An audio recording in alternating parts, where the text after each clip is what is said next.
Amidst the ashes, that man, Yu Jitae, pondered silently. If he had listened to her, would anything have changed? Flames erupted violently as the demonic dragon swarm brought disaster down from the heavens, incinerating everything. Despite the destruction before his eyes, he resolutely cast aside all hesitation. "No, I have no regrets." He waved his hand, and a terrifying surge of energy was instantly unleashed, an SS-rank invisible sword, a blade of light tearing through the night, embodying a cruel truth. What Yu Jitae realized after dragging himself to the sixth loop of this hellish world was that failure, and the experience that comes with it, is everything. With overwhelming power, he slammed down to the ground, creating a horrifying shockwave. Sharp blue lightning bolts violently tore through space, shattering everything in their path. He glided through the sea of fire like a phantom, preparing for a bloody slaughter. The colorful dragon swarm roared aggressively, baring their hideous maws as they lunged to devour the one blocking their way. Unflinching, he gripped the blinding energy sword in his hands. With a lightning-fast slash, he tore through the thick scales and dismembered the red dragon right in midair. The lethal blade relentlessly continued to dance with exquisite precision, reaping the lives of the ill-fated monsters. Even the giant, proud purple dragon was sliced into pieces in the blink of an eye. He unleashed a final sweep, swinging his great sword to rip through the burning sky. The dust settled. The lonely man stood there on the edge of the jagged cliff, silently watching the world submerged in a sea of flames. His shoulders slumped slightly as he let out a weary sigh. Even though he had fought until he was exhausted, reality still pelted him with cold system notifications. No matter how many I kill, they just won't stop. Earth is entering an abnormal state. Apocalypse. You have failed to save the Earth. Just when it seemed the scenario had reached a tragic end, a golden magical clock appeared, offering a sliver of hope. But the overpowered ability reserved for the author's favorite was activated. Lower than the authority, the X-rank orbital clock was reversing the time of the larger world. Yu Jitae opened his dead fish eyes slightly, muttering something that sounded full of experience. Maybe everything isn't entirely meaningless. The shattered scenery suddenly rewound, and the system coldly announced, "World time is being restarted." The scene shifted back to a peaceful day on the modern streets. The crowd, out for a stroll, suddenly became restless, whispering and pointing at the sky. "Hey, look, what is that?" Floating in midair was a deep, violet spatial portal. People started playing local commentator. "It looks like a door. Looks pretty scary, right? I think I've seen this in a movie. Should we call the police?" A girl clutched her boyfriend's arm with a worried expression. "Honey, let's go. I have a bad feeling about this." "Calm down, nothing's going to happen." The guy nonchalantly gave a thumbs up to pose for a photo, while the Grim Reaper was baring its fangs right behind him. Who knows when it'll disappear? Take a photo to remember it as a guy. How can you resist giving a thumbs up? Hurry up, let's take one before the police get here. Before he could even snap the photo, the girl's face turned pale with horror as fresh blood splattered onto the screen. The poor phone fell to the ground, its screen shattered just like the survival hopes of the innocent crowd. A line of hideous monsters swarmed out of the portal, officially turning the street into a bloody, mobile slaughterhouse. People scrambled and trampled over each other to escape death. Opening the dark chapter of the new era, the 21st century. Everywhere on Earth, the tragedy repeated itself exactly the same way. As portals opened worldwide, monsters began to pour out. Amidst the chaos, a warm voice echoed, saving a glimmer of faith. It seemed as if humanity's flame would fade away just like that. But a miracle occurred as people began to awaken supernatural powers. After humanity found a new flame, the era of the strong, where magic replaces meals, officially began. This marked the start of a new age known as the New Era. The frame shifted to a magnificent white island, floating amidst the blue sky and white clouds. And among them were young hunters with extraordinary potential. They were gathered on the artificial island, Hurling, and began their training there. A grand academy building appeared alongside the familiar narration. This is the Global Academy City. This entire place is known as Le. And so, everything began once again for the regressor. Now entering the 7th loop, he found himself in Le. It was only the first day of school, and there was already a show to watch. A perverted guy grabbed a girl by the hair, kidnapping her and shouting loudly, "Damn it! If you don't want to die, stay back." The poor girl cried and begged desperately, "Please, don't kill me." Security forces armed with weapons surrounded him, trying their best to reason with him. "Johas, retract your power and surrender." The wild madman cursed back at them. "Get lost, you fake cops. You think I'm going to listen to you?" Driven into a corner, he decided to play his last card. "Forget it. If I have to die, we're all going to die together." Just as things were at their most critical, our deadpan protagonist appeared right behind the culprit, speaking coldly. I said surrender. The pervert's eyes widened, and cold sweat poured down his face in fear. How did I not notice him? Inside his head, he was screaming in absolute confusion at the opponent's godlike speed. When the hell did this bastard get behind me? Still trying to pull off one last desperate move, he swung his mutated arm to counterattack. Damn it. He poured all his life's strength into a punch aimed straight at the protagonist's face, not forgetting to scream abuse. You're a cop too, right? Go to hell. Our protagonist stepped out of a mini-spatial portal to dodge the blow smoothly, taking the opportunity to clarify his status. I'm not that kind of fake cop. As soon as he finished speaking, he swung his hand and slammed the kidnapper with a stunning blow from above. I am a real police officer. With just one gentle, affectionate pat, the culprit was driven headfirst into the ground, shattering the courtyard tiles, dust billowing everywhere. Looking at the criminal, eyes rolled back and unconscious in a headstand position, the young man who had just punched him into the ground sighed calmly, with a very fake tone. I accidentally used a bit too much strength. Adjusting his glove, the young man suddenly realized he was getting a bit too into character. That's right, he had almost forgotten. He now held a new identity, Yu Jitae, an officer at the L District Police Department.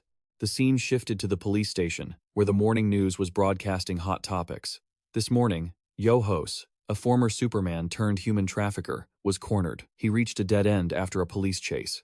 The news report continued to cover the earlier chaos, showing footage of the victim sobbing hysterically. Word is, he grabbed a passerby and took them hostage. But contrary to the dangerous image on TV, the notorious criminal was actually lying face down on the police station floor in utter disgrace. Everyone was left wondering, why exactly was he here? Maintaining his stoic, perfect-angle face, our protagonist made up a laughably awkward excuse. He just happened to be lying there. His female colleague, who wore glasses, was speechless at this ridiculous report, intending to remind him, yes, please write your report first, but she quickly waved it off. Forget it. You've worked hard, Senior JT. Still, she cast a suspicious glance his way. But Senior JT looks different somehow. Not just her. The other colleagues were whispering too. Was he always that tall? And he seems a bit more handsome too. Hey, Yu Jitae, I heard you're the one who caught Yo-Hos, right? Yeah, the boss immediately grumbled when he saw the criminal's pathetic state. But you went a bit too far on him, didn't you? What are you going to do if people start complaining about police brutality again? Meanwhile, JT's mind was drifting elsewhere. Every face here felt so foreign. It wasn't hard to understand why. For someone who hadn't shown his face at work a single day since he regressed, everyone here was someone he was meeting for the first time. The surroundings started getting noisy again. Something must have happened. What's going on? Don't just stand there. Give us a hand. The senior, clearly annoyed, dragged the criminal away like a sack of potatoes. I'll handle this. Everyone else, go back to your work. His colleague obediently listened. Oh, right. And then, the hidden truth behind his exhausting days of running was revealed. The reason he gave up a normal life and began regressing to stop the apocalypse was the appearance of colorful baby dragons. Those young dragons. The destiny of these little ones. Turns out they had some kind of interdimensional exchange program. Once the young dragons grew up enough in the other world, Askalifa, they would come to Earth to study abroad and gather happy life experiences. But life isn't a fairy tale. The study abroad trip suddenly turned into a bloody tragedy. During that journey, some lost control, went insane from the battles, and met their end in death. A tragic scene unfolded. One had broken down, unable to bear the malice directed at them. And this was the scene of resentment from the beginning of the story, while another failed to complete their assigned mission and took their own life. Losing their precious children, there was no way the dragon parents would let that slide. Enraged by the deaths of their young, the adult dragons brought their entire brood down to Earth to settle the blood debt, beginning a destructive assault on humanity. A harsh reality hit our protagonist square in the face. Even though he had become so powerful that he was nearly impossible to get any stronger after countless repeated lives, it still wasn't enough for him to protect the world alone. After countless lifetimes of fighting, this time he decided to play the strategy game. So in this loop, he planned to try a different method. While he was lost in thought, a timid voice spoke up. Senior, the colleague from before, followed him, shyly attempting to flirt. What are you going to do? There's a new place that opened after work today that I really want to try, but I have no one to go with. Adjusting her glasses with flushed cheeks, she attacked the problem head-on. If you don't have any plans, would you like to have dinner with me? However, the iron-faced protagonist poured cold water on her immediately. Sorry, I have somewhere I need to be. Leaving the girl standing there bewildered, he dashed off in style. Huh? Where are you going? His short reply echoed in the wind. Europe. In the blink of an eye, the system teleported him straight to the dreamy streets of Florence, Italy. Under the cool shade of the trees, a girl with pale green hair was gently placing a lovely flower crown on the heads of the children. The braided girl smiled as radiantly as an angel upon receiving the beautiful handmade gift. The girl was playing and laughing carefree with the children, as if no apocalypse had ever occurred. Suddenly, the fun stopped when she noticed a tall figure quietly approaching. With his brooding, sharp features, the Korean policeman on a trip to Europe was intently observing his target. Standing a few paces away on the tree-lined path, he offered an extremely brief greeting. Hello. The girl turned her head slightly, her eyes widening in surprise at the uninvited guest. But very quickly, the surprise was replaced by a brilliant, sweet smile that brightened the whole frame. Without beating around the bush, he used his familiar commanding tone. You're coming with me. Due to the language barrier, the system hurriedly activated a high-tier skill for communication. Babel Tower Level S allowed the user to freely understand and speak any language. Foreign text. Responding to the commanding order, the green-haired girl still blinked obediently and replied, Hello. She innocently tilted her head and asked, Why are you looking for me? I have business with you. Not wasting time, he narrowed his eyes to probe her reaction. So, you already know who I am? Yes. Feeling like this was a bit surreal, he asked again to be sure. You know who I am? The girl calmly repeated. Yes. Amidst the romantic atmosphere like a love movie, she smiled gently and called his name, Yu Jitae. Her sunny smile seemed ready to melt anyone who looked at her. Is that right? Too bad. She messed with an emotionless guy. He immediately switched to assassin mode, his eyes darkening threateningly as he interrogated. Where did you hear that name? Seeing the tension as tight as a bowstring, the girl innocently explained, leaving him wanting to disappear from embarrassment. It's written right there on your chest, the letters J.T. Seeing him looking as sour as if he were about to eat someone alive, the girl giggled to break the awkwardness. Hey, I'm just kidding. Actually, I have absolutely no idea who you are or what you do. As she walked beside him in the sun-drenched garden, she muttered a very intuitive judgment. But I think I've seen through one thing. You are incredibly strong, and you absolutely don't belong in a peaceful place like this. Responding to that sharp deduction, the iron-faced guy kept his inscrutable, brooding look, not even grunting in response. Seeing that, she tilted her head slightly, carefully probing the stranger's true intentions. So, did you come here to kill me? He immediately denied it. No? Yubom's eyes blinked with curiosity, and she continued to toss out bolder hypotheses. Kidnap me. Perhaps, regarding being forced away with physical strength, he nodded in blunt admission. Pretty close. Suddenly, she crossed her arms over her chest. He stepped back with a fake, startled expression. Or are you one of those rare perverts with a weird thing for dragons? He frowned, cutting her off, maintaining his cool, detached composure. He clearly declared his motive. I intend to protect you in this world full of danger. If you don't listen to me now, I'll be forced to use harsher measures. After all, you're not exactly an easy opponent. He implicitly acknowledged the overwhelming power of her species. It was said that the eyes of the Yu-Bomb clan could see through destiny itself. That's why your instincts and ability to grasp a situation are always far superior to other dragon clans. The girl's gaze flickered slightly, a green light flashing in her pupils as he concluded his point.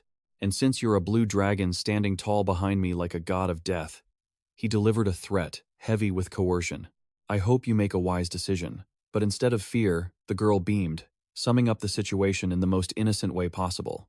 In short, if I behave and listen, you'll treat me well, right? He nodded in confirmation. Exactly. Seeing that, she happily accepted her fate as a captive. Fine, I guess I don't really have a choice anyway, but you have to promise to treat me kindly, okay? The sound of thick heels clicking rhythmically on the stone pavement shattered the tension, initiating a reluctant cohabitation contract for both of them. The girl turned around playfully, smiling as bright as spring flowers, and added, You have to treat me like a guest of honor. Got it, old man? With that, she held out her slender pinky finger toward him, a gesture to perform the most childish commitment ritual in the galaxy.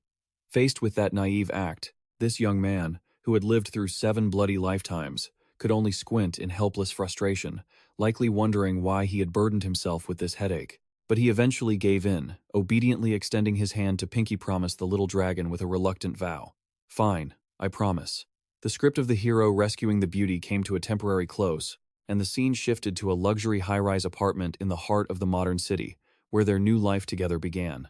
The next morning, the little dragon poked her messy head through the door crack and let out a sleepy yawn. Wearing nothing but an oversized men's dress shirt that showed, she rubbed her eyes and called out sleepily, "Are you awake yet, mister?" Stepping into the living room, she stared in confusion as a swirling mass of black fog formed into a human shape in the corner of the sofa. The man himself sat there, completely relaxed, nonchalantly giving orders to his clone, like some sort of exploitative boss. "Everything will go fine. Just do exactly as he says." The system chimed in to explain. An SS rank Grand Duke's shadow can summon a clone capable of using up to 50% of his original power. Instantly, the shadow finished its 3D printing process, morphing into a second version of him, dressed in a perfect work suit, bowing his head to accept orders. "I shall create the shadow. At your service, master." With his orders received, the clone turned and walked away, leaving the little dragon girl standing there, staring wide-eyed. Before he left, she hesitated and greeted him, thinking to herself, "Wow, he looks exactly like him." Seeing her eyes glued to the clone, the original Yu Jitae spoke up, pulling her attention back. "Don't pay him any mind. He's just the one who's going to work for me today. Anyway, did you sleep well?" Hearing that, her jaw dropped, judging the homeowner's unmatched laziness. "But aren't you going to work yourself?" The shameless guy immediately spouted excuses to justify skipping work. "The clone is a power created by me, so, technically, I'm still working. Not only lazy but smooth-talking too." He hit her with a line that sounded surprisingly sweet. "Besides, I need to be here by your side." As soon as he finished, her face turned bright red with shyness, and she scratched her head, laughing it off. She supposed he was right, so she shyly sat down next to him while he read the paper and suggested, "Then shall we have breakfast?" He asked back, "Breakfast?" The little dragon girl grumbled slightly. "You need to eat. You skipped dinner last night too." He replied curtly, "I'm fine." She clutched a pillow, hiding half her face, looking up with super adorable puppy dog eyes. "But I'd feel so guilty if you went hungry while I'm the only one eating." Yu Jitae kept his expression blank, replying coolly, "You're always eating. How can a dragon even live without food?" The little dragon girl swung her bare feet on the sofa, happily countering that dull logic. "It's not just about survival. When you eat something delicious, you feel happy and full of energy." The young man took in the words with indifference. "Is that so?" Suddenly, she stood bolt upright, declaring with absolute confidence, "That's decided then, mister. We're going to the supermarket to get some groceries." He hurriedly tried to refuse. "I don't need to." But she cut him off quickly, flashing a radiant, confident smile. "I'm going to show you the power of a good breakfast." The scene shifted to a vibrant, colorful billboard, advertising a store that served every season and delivered everywhere. Smart. The two of them quickly arrived at the bustling shopping center called Smart. The appearance of the blue-haired beauty immediately drew every eye in the room. People began whispering, "Hey, look over there. Oh my God, I think she's a celebrity." The crowd kept on gossiping, and, naturally, the guy walking with her caught some of the limelight too. "The guy next to her is so handsome too," one guy lamented, feeling insecure. "Standing next to him, I'd probably look like a total loser." Ignoring what people were saying, the little dragon girl bounced along, whistling a tune and feeling as happy as if she'd won the lottery, while Yu Jitae trudged along behind her, carrying the bags. He looked at the mountain of stuff and wondered, "We're just making breakfast, aren't we? Isn't this a bit much?"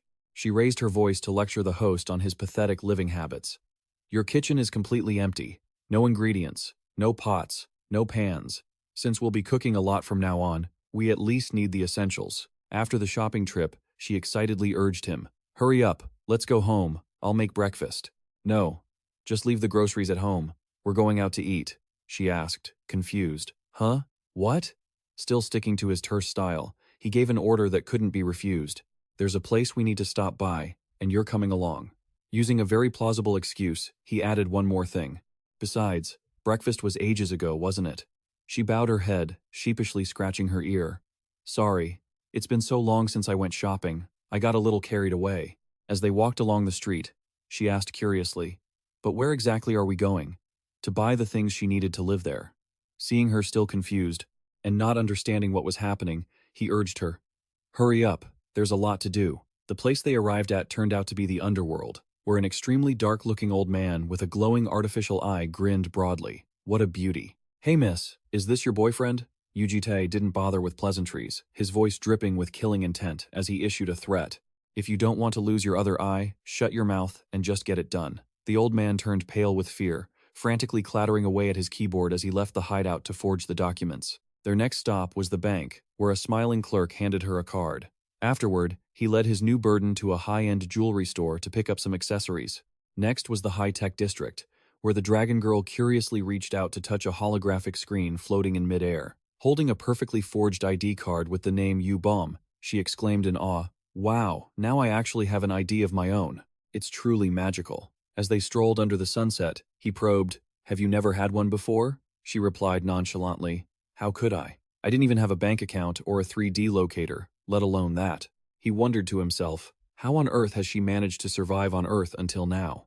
Looking closely at the card, she noticed a key detail. "So, my last name is taken from yours? But why is my first name Yu Bomb?" The lazy young man pointed toward the Four Seasons billboard from earlier. "It's from the Four Seasons," he explained emotionlessly. "Because there are 4 dragons." That arbitrary, blunt naming sense somehow delighted her. She hugged the card with a radiant smile. "Yu Bomb. I like it." She walked amidst the falling petals, happily interpreting it in her own poetic way. Yu Bomb is the season when life returns to the world. What a beautiful name. The atmosphere suddenly softened, and she looked at him and confessed quietly, "To be honest, I'm still a little afraid of you." Yu Bomb's eyes, which could see the future, betrayed her wariness of his terrifying aura. "My eyes keep warning me that you're a dangerous person." But just after that, a bright smile bloomed on the innocent girl's lips. "But you don't seem like a bad guy." Hearing this, the young man who had lived through 7 lifetimes of sin could only cast a skeptical glance. "It's only been 1 day, and you're already saying that?" Walking under the romantic cherry blossoms, the blue dragon girl puffed out her chest, boasting proudly, "My intuition is sharper than anyone else's.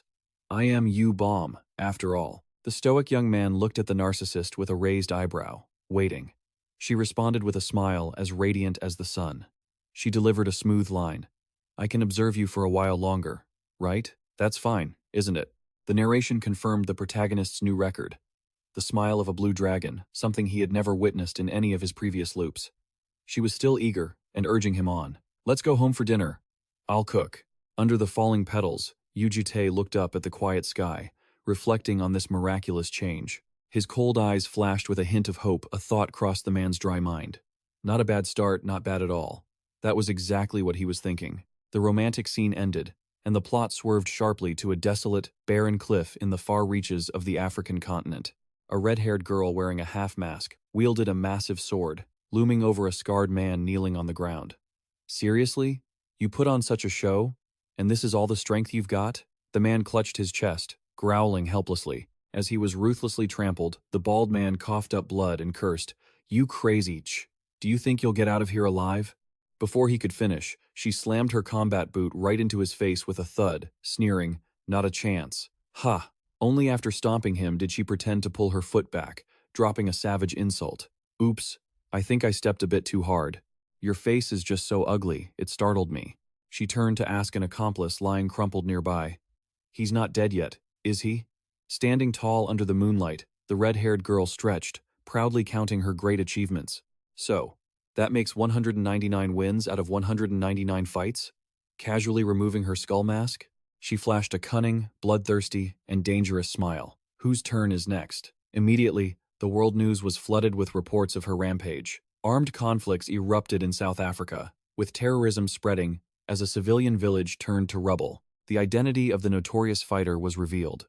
Just a crazy teenage girl, the one declaring war single-handedly against both terrorists and government military forces. While surfing the web to catch up on the target's reckless behavior, JT sat lazily at his keyboard, muttering, "It's probably about time to take action." Just then, the blue dragon girl peeked through the door and called out, "Are you busy, mister? Dinner is ready." The young man folded his laptop and replied, "I'll be right there." But walking out to the dining table, a horrifying sight greeted him: a bowl of deep, purple-tinted slime with 2 dead fish heads stuck upright, radiating a toxic, ominous aura. The corners of his mouth twitched. The young man was speechless at this culinary masterpiece from hell. Meanwhile, the dragon chef was still showering herself with imaginary flowers, beaming proudly. "How is it? Looks delicious, right?" She began to ramble on, explaining her creative medley dish idea. Back in England, I saw a dish that used sardines. I thought combining it with rice would taste great. They say Koreans live off the power of rice, right? Yu Jitae tremblingly scooped a spoonful. The fish head glared, its eyes fluttering in the purple vapor as if screaming one final message. Please, just kill me. Holding the poisonous masterpiece, the main character's dead fish eyes went blank again. He couldn't say anything but remain silent. Perhaps wanting to change the subject to avoid eating, he immediately issued an urgent order. Tomorrow, we're going to pick up Yu Aorium. She asked back, confused. The red dragon? Contrary to her earlier excitement, Bomb frowned slightly, worriedly warning of bad news. But bringing her back will be extremely difficult. That brat won't just obediently listen and follow you like I do. However, the iron-faced man already had a plan to exploit his family labor. If you come with me and persuade her, it won't be that hard. Tasked with the mission, she seemed a bit intimidated. Can I really be of any help? You know, different dragon clans usually have a certain distance between them. He narrowed his eyes, confused, and crossed his arms, repeating, distance? She explained seriously. Yes, because the goals we strive for are different. Her blue eyes dimmed as she analyzed the characteristics of the two dragon clans. I like things slow and am passionate about creating things, but the Yu Aorium clan is the complete opposite. Her story was accompanied by an image of a giant, ferocious red dragon breathing fire and burning everything to the ground. They thrive on war and violence, and they love to show off their power. Using force to bring her back would be extremely dangerous. For the Yu Aorium clan, surrender is something even more shameful than death. Rubbing his chin in thought, he sums up the urgent situation. But if we don't bring the red dragon back soon, things will become very dangerous. Memories of a steel-clad knight wielding a blindingly huge sword flash in his mind. Someone is targeting her. If this continues, the Yu Aorium clan will surely perish. His gaze bores deep into hers as he finalizes a plan to trick the opposition and shift the blame. So, if you come with me, we can resolve this peacefully. Feeling his stare, he suddenly feels awkward and asks, "Why are you looking at me like that?" She rests her chin on her hand and smiles enigmatically. It's just a bit strange to see him asking for help like this. Seeing through his cold exterior, she calls him out directly. "I thought you were the type of person who would carry everything on your own no matter what happened." Caught off guard, the male lead uses his go-to silent treatment, done with the teasing. She nods in immediate agreement, a smile blooming on her lips. "Fine, I'll help you. After all, it's rare for you to ask me for anything, and I don't want the Yu Aorium clan to die, either." But that smile quickly turns into a sly look. She holds up a finger to set a condition. However, there is one condition. Her tone is threatening, pointing straight at the deadly meal. "You must eat every last bit of the food I've prepared." I can clearly see him sneakily putting his spoon down as he tries to change the subject back to the red dragon. His escape plan fails miserably, and the legendary male lead has no choice but to close his eyes and accept his fate, sighing in utter helplessness. There's no turning back now. Having been caught, the regressor has to grit his teeth and swallow the bowl of poison under the close supervision of the dragon chef. Meanwhile, in a faraway place, the red-haired queen just took down an opponent and complains while hefting her sword, clearly not satisfied with hitting her 200th win in such a boring way. "It seems there's no one left in Africa worthy of being my opponent. Where should I head next, I wonder?" A crazy idea flashes in her mind. "Oh, right. Yu-Baum is in Europe, isn't he? Maybe I should stop by and say hello." In a corner of the nearby ruins, a group of armed soldiers is hiding, sweating bullets and grumbling. "Damn it, this is absolute madness." Two elite soldiers look at each other in despair, confirming the terrifying truth about the target the male lead is about to hunt. Our entire elite squadron was wiped out by just one girl. Don't think of her as just an ordinary girl. She's an absolute monster when it comes to fighting. The soldier, hiding in the shadows, breaks into a cold sweat, realizing how weak he and his comrades are. The only thing certain is that we can't deal with her using our own strength. It's better if he arrives soon. But before he can finish, the red-haired queen stands tall on the wall, looking down at the hiding soldiers, smiling as she asks, "What are you whispering about in the dark?" Caught in the act, one soldier is terrified out of his wits and runs away, abandoning his gun, shouting in despair, "Run! But how can you escape the hands of death?" She swings her massive weapon, delivering a brutal finishing blow. It's too late. A blinding flash of light erupts amidst the desolate ruins as the destructive strike hits the ground. Dust and debris fly everywhere, but her fatal strike is suddenly blocked by a golden light, making her grit her teeth. Feeling the immense pressure pushing back, she curses in utter astonishment. "Damn it, why is this magical energy so heavy?" A large, armored hand grips the hilt of the giant sword, letting out a powerful roar to assert dominance. The mysterious enemy uses overwhelming strength to swing his sword, sending the red-haired girl flying back with a thunderous shout. The soldiers hiding behind witness the scene and stare in wide-eyed horror. She cut right through the magical energy. She really is a monster. The massive steel-clad savior steps forward. The soldiers cheer and call out his name. Javier. He looks calmly at the small girl. So, this is the Night Fighter? It turns out this is the high-tier reinforcement, the rank 8 superhuman of the African Union. Javier Kama. He orders his subordinates, gather the wounded, and retreat. Underneath his cloak, the knight's glowing eyes flash as he hears the girl's mocking tease. You startled me. Oh, really? The red-haired queen smirks, offering a challenging assessment. That last attack looked heavy and quite strong. So, you're the leader here, huh? The knight speaks in a low voice. I heard you were a woman, but I didn't expect you to be this young. She keeps up her playful, teasing attitude. Oh my, have you fallen for me too? That's why I usually have to wear a mask. She continues to narcissistically admire her own beauty. People keep getting distracted by my divine face and can't fight properly. But the knight couldn't care less, coldly questioning her. You must have sensed the difference in power, yet you still won't surrender? Feeling belittled, her eyes blaze with a fighting spirit as she laughs arrogantly. What the hell are you talking about? Why should I run away just because of a broken weapon? Instantly, she channels a bright red magical aura, turning to prepare for a new round, declaring loudly, rather than running away shamefully, I'd rather die in battle. The battle-crazed girl darts forward like a flaming arrow, roaring with vitality. A high-speed battle erupts. They both lunge at each other, trading earth-shattering blows, neither willing to yield. With her nimble agility, the queen weaves through the giant's solid defense and shouts in triumph. Found an opening. Casting shame aside, she immediately launches a vicious strike straight at her opponent's most sensitive area, a ruthless punch to the groin. But the very next moment, her eyes widen in shock and disbelief. Huh? The heavy punch hits the rock-hard armor. The enemy stands there like a statue without even flinching, leaving her bewildered.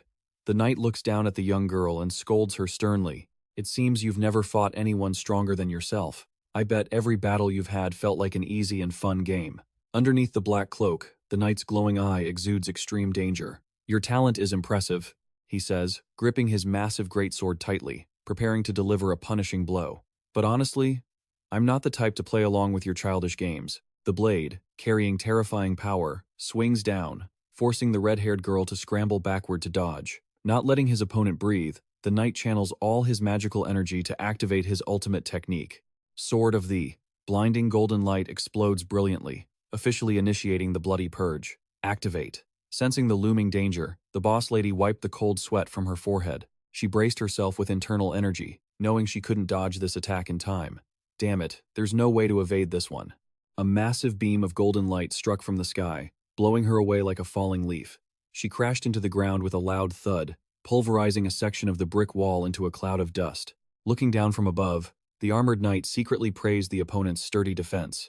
In that split second, she had reinforced her arms and managed to block the strike. She certainly isn't just some ordinary kid. I'll need to increase my attack power. Just as he was about to channel more energy, the giant suddenly froze, blurting out in confusion.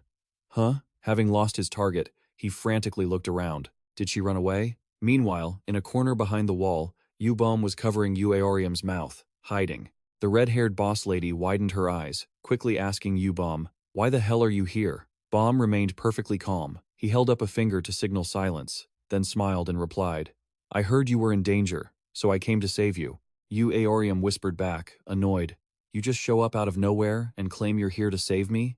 You don't even know how to fight," Baum gently advised. "If you keep fighting like this, you really might die." Her stubborn nature flared up. She brushed Yubom's hand away, determined to fight to the end. "Listen, Yubom, I told you not to meddle in my fights. Whether I live or die has nothing to do with you. I will fight to the end." Yubom immediately launched a psychological attack, hitting exactly where it hurt. "Uaorium, if you die, our fun comes to an end too." "What?"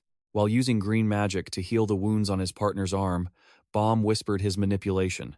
"Your death wouldn't just be about you.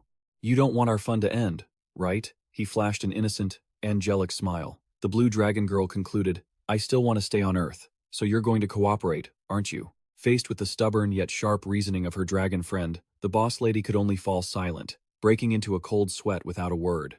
Out of options, Yu Aorium lowered her voice in compromise. So what? Are we just going to run away together? That guy is insanely strong. Even if we run, he'll catch us in no time. Bomb replied confidently. The old man will probably take care of this. Yu Aorium looked back, confused. Bomb just smiled and nodded in confirmation. Yeah. Bomb smugly introduced his reinforcements. I didn't come here alone, you know? Just then, the stoic male lead appeared behind the armored knight like a ghost. Feeling the bone-chilling killing intent behind him, the giant knight spun around, highly alert. Who are you? Contrary to the enemy's tension, the male lead kept a calm face, his chin tilted up with confidence. He slowly uttered just 2 words to assert his status as the guardian. Suddenly, a memory flashed through his mind, an image of a cute little girl with blonde hair, sniffing the air. It's strange. Clearly, there's U-Bomb's scent, but he's not U-Bomb. The young man, carrying the scent of a blue dragon, stood speechless, looking at this strange little girl. The innocent girl with bright blonde hair ran over happily to ask, "Mister, who are you?" With a radiant, naive smile and 0 defenses, she concluded with a question full of trust. "You're not a bad guy, right?" Snapped back to reality, the knight spoke suspiciously at the strange title. The guardian jerked his chin toward the red-haired woman, sarcastically judging her by her actions. Looks like she doesn't need a guardian after all. On the other side, Yu Aorium poked her head out to ask, "Is that the guy you mentioned? He's super dangerous. Hide inside." Yu Jitae lazily explained, "I was planning to use words to keep the peace and get past this. The situation is a bit complicated, so I can't explain it all. How about we just call it a day here?" The knight was dumbfounded. What was that? The giant gripped his sword tightly, angered by such arrogance. That kid just pops out of nowhere and starts spouting nonsense. This isn't something we can just let slide. That girl has crossed the line. But the little girl didn't kill anyone. Rage boiled over. The eyes beneath his hood glowed with killing intent. "Don't play word games with me. That kid will never be allowed to appear here again." Persuasion failed, so the stoic man let out a long sigh, his tone turning impatient. "Can't you just let this go smoothly?" The provocation touched a nerve. The knight channeled his energy, gripping the glowing golden sword. "Do you think I'll just retreat after hearing that?" The armored knight swung his blazing greatsword into the ground, not forgetting to read the legal arrest warrant. This area falls under the jurisdiction of San. He continued to emit fiery killing intent, bringing the glowing blade up to eye level to intimidate.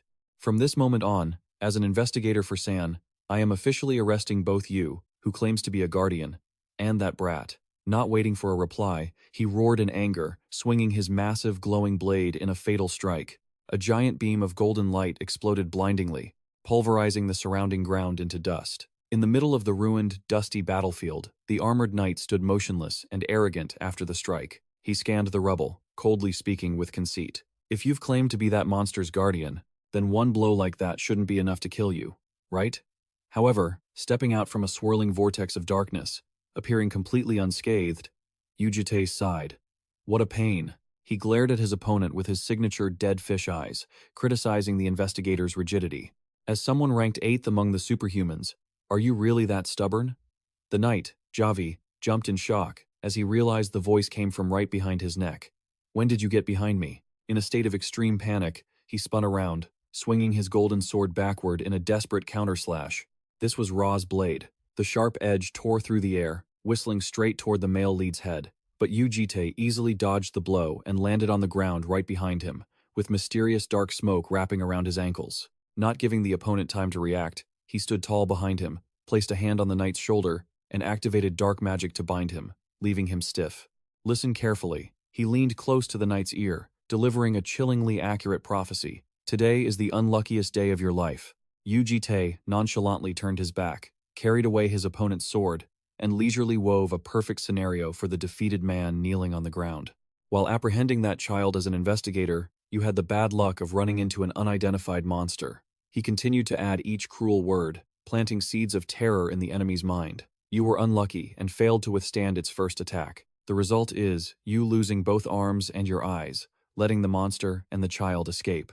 The knight screamed in desperate plea as he raised the guy's sword, but received only a cold verdict before he struck. "And you will soon forget all about this. Wait." Fresh blood splattered into the night sky, concealing the cruel plan carefully calculated by the protagonist. In this world, there are healers, so as long as he is alive, his eyes and arms can be healed. The iron arm fell pathetically into a pool of blood, affirming the cruel truth of the savior butcher. However, the fear planted in his mind will be etched forever. Leaving behind the armless, blind knight, groaning in pain on the ground, Yu Jitae casually walked away because, thanks to the effectiveness of fear, he has always favored this method. He glanced back at his handiwork, quietly thinking about similar cases. For example, the battle-crazed red dragon who looked so imposing just moments ago was now pale as a sheet, clinging to the blue dragon and trembling. Even the violent little dragon who calls herself a night fighter is no exception. "Hey Yu-Bomb, what the hell is that monster?" Yu-Bomb calmly corrected her uncle. "He's not a monster, he's a human." Yu-Aorium shouted back angrily. "Huh? If he's a human, then I'm just a lizard." Ignoring the children's confusion, Yu Jitae turned his back and declared his overbearing, forced decision. "Yu-Aorium, from now on, you will live with me, in my house, under my protection." Hands in his pockets as he walked away, he dangled attractive perks to entice the stubborn girl. "I will give you plenty of freedom, and if there is anything you want, I will support you." But switching sides faster than flipping a pancake, he turned back to intimidate her with a chilling, murderous glare. "However, if you step outside my boundaries..." Before he could finish, a naive voice called out. Seeing her friend nearly faint from fear, Bomb quickly hugged Yu-Aorium from behind to intervene. "I think Yu-Aorium is terrified right now. Just let her calm down. I'll explain the rest later." Yu-Aorium shivered at the terrifying, mischievous wink from her friend. "What the hell? Why does your voice sound so creepy?" Helpless before the two troublesome girls, the protagonist resorted to his signature move, silence, and just walked away. He calmly led the way down the street, tossing a new name at her. "From now on, your name is Yu-Aorium. Remember that, Aorium. We'll talk about the details later." Bomb playfully teased. "Yu-Aorium, you seem bigger than before," she said, making the girl snap back. "Hey, I'm not in the mood to joke around right now." Just then, the smoke-covered mannequin disappeared, reporting the results to the main body via magic. "Report. The situation has been handled smoothly, Master."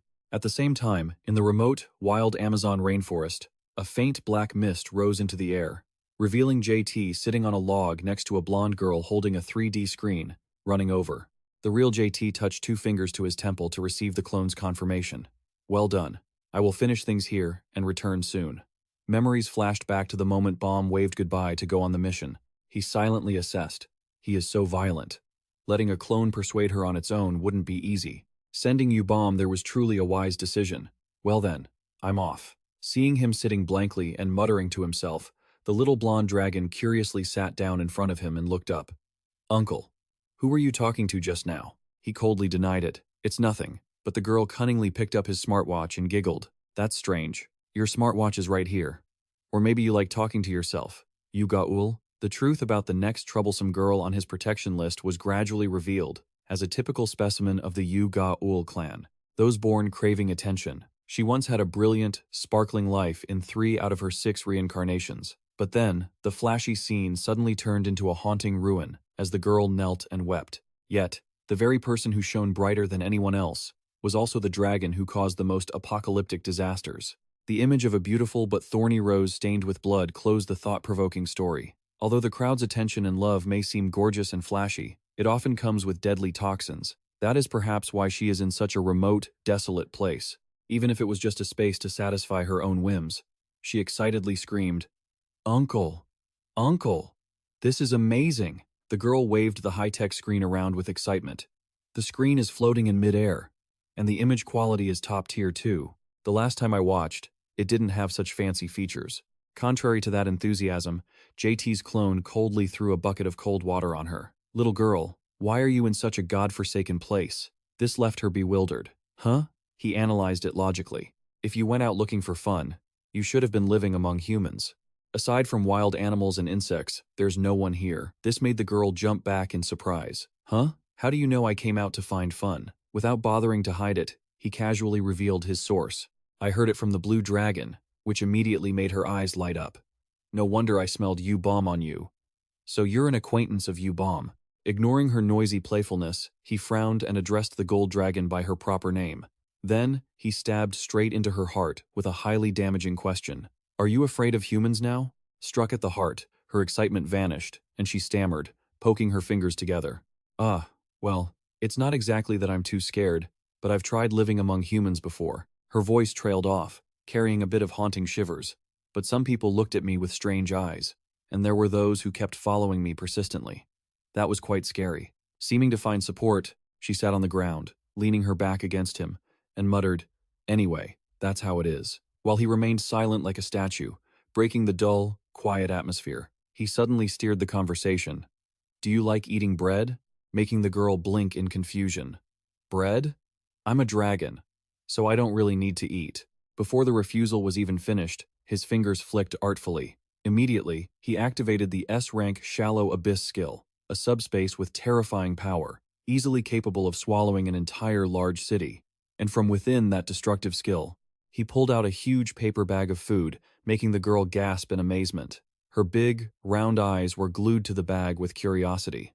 Seeing the fragrant, assorted pastries inside, she beamed with joy. "Oh, look at that bread."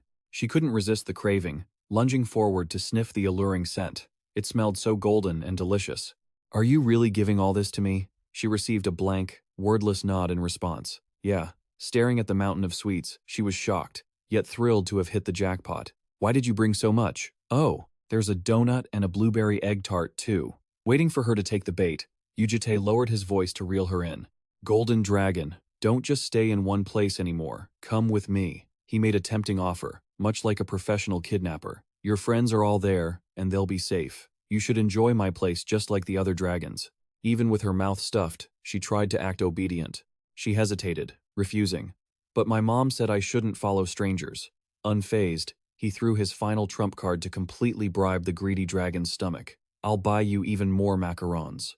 Sure enough, at the word macaron, the golden dragon froze, her eyes wide and dazed by such an irresistible lure. While the seduction was going smoothly, in a bustling city with skyscrapers reaching toward the morning sun, standing out amidst the gusty winds, Yu Aorium stood with her arms crossed, leaning against the apartment balcony railing with the grumpiest expression imaginable. Her glowing red eyes narrowed in annoyance, a cigarette hanging listlessly from her lips in true delinquent fashion. In her head, she kept replaying the image of that fire-armored investigator being pitifully defeated earlier, along with the chilling, cold gaze behind the emotionless mask of the man claiming to be their guardian, Yu Jitae.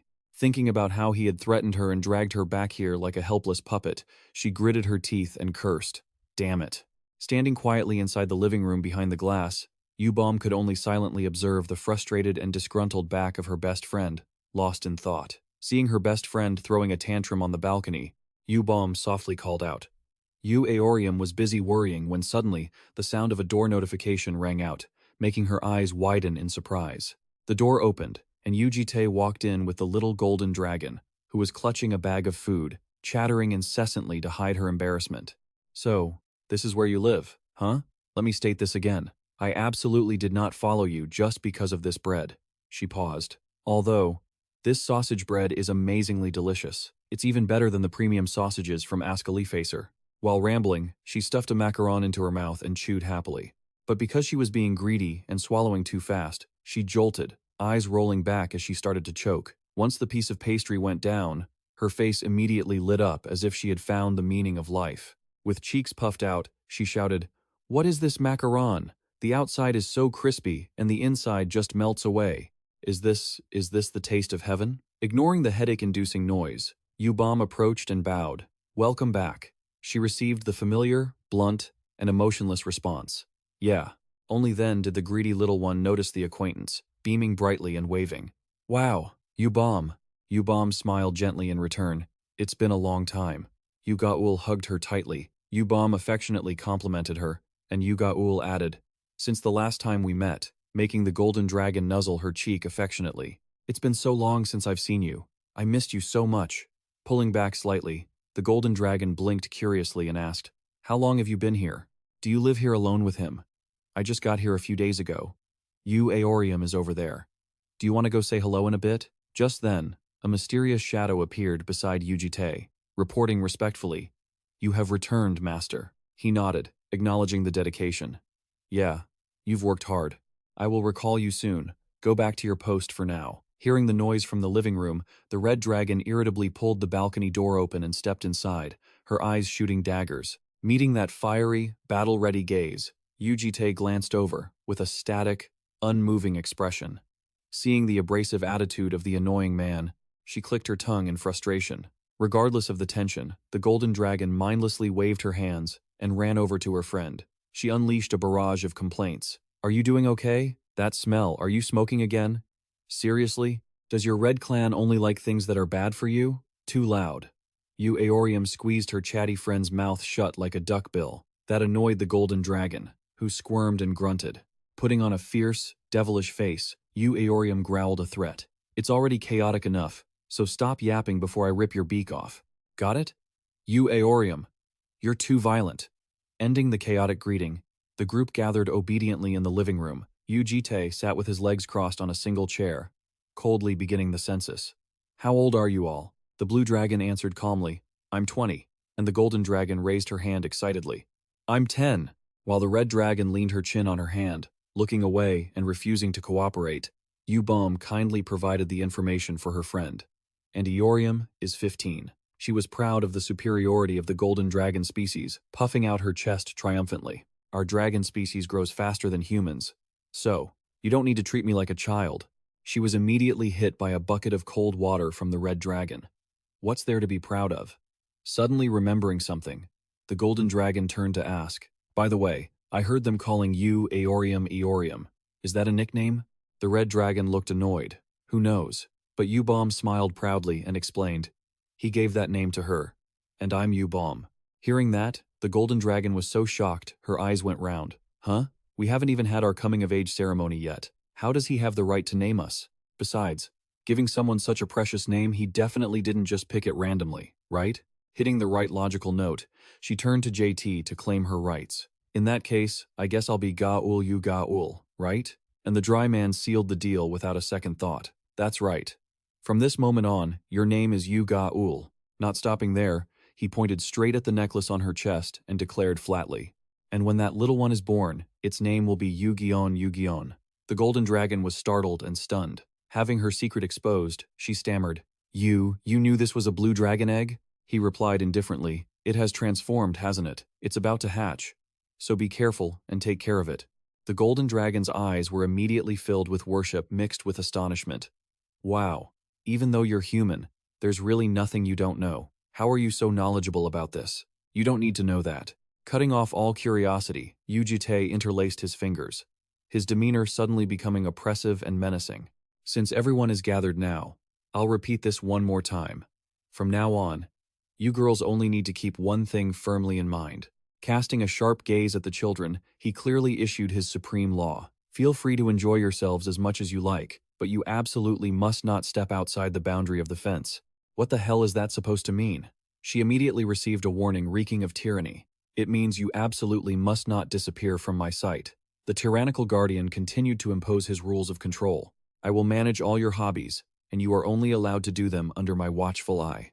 This made Yu Aorium think sarcastically, wow, look at this creepy tyrant. The three little dragons sat huddled on the sofa, like well-behaved boys. Yu Aorium retorted angrily, why? What are you doing? Under the speechless gazes of her two friends, Yu Bom stood up and accepted the harsh reality. I understand. So, playing around nearby is okay, right, sir? She turned to her two friends and suggested gently, everyone, do you want to go out for a bit? Since we're living here now, we should get our IDs and buy some necessities, right? Gaul's excitement exploded. Oh, that sounds fun. Meanwhile, Aorium was plotting something illegal. Shopping without money? Dream on. But robbing people sounds like fun. Right at that moment, the wealthy guardian nonchalantly tossed them a thick wallet. Don't worry about money, just go out and have fun. Taking the powerful card, Yu Bom looked back happily and asked, thank you, sir. But do we have a spending limit? He just tilted his head and replied with a total boss vibe. Spend whatever you want. And so, a shopping spree at the mall began, with Gaul sitting proudly in a cart pushed by Yu Bom. While Aorium was busy eyeing sharp swords, JT's smartphone notifications kept popping up with bank deductions, ranging from hundreds of thousands to tens of millions, finally stopping at a bright red warning that the account had exceeded its spending limit. Returning home with a mountain of loot, Gaul excitedly took the items out to try them on. Hey, what should I wear first? Meanwhile, Aorium was happily examining her newly purchased giant sword, ignoring JT, who sat motionless on the chair as if his soul had left his body. Realizing their excessive spending was a mistake, Yu Bom timidly approached to return the wallet. She scratched her head, explaining apologetically. I'm sorry, sir. We accidentally spent a bit too much, didn't we? Actually, I wanted to buy you some clothes too, but the card got locked, so I couldn't. He could only sigh in resignation. It's fine. Right then, the beauty-obsessed Ga Yul excitedly called out to get his attention.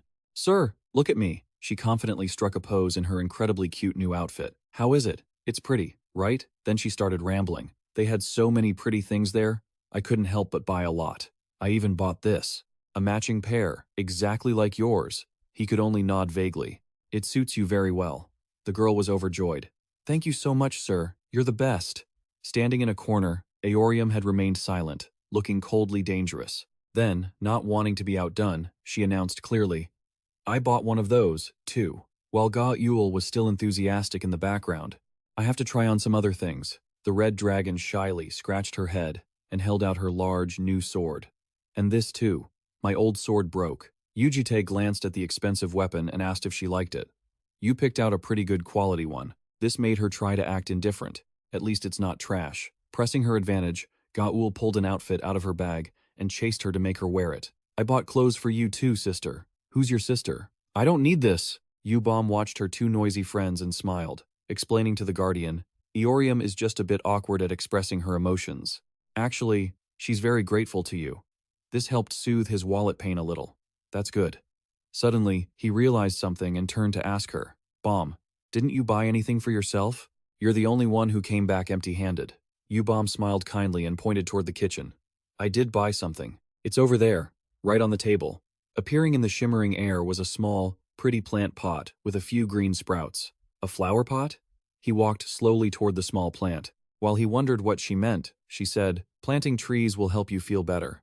She held the terracotta pot with both hands and explained gently, because it will bloom into beautiful flowers. Hugging the small pot to her chest, she smiled and asked him, Doesn't that mean it will stay in your memory? Her eyes twinkled with a strange confidence.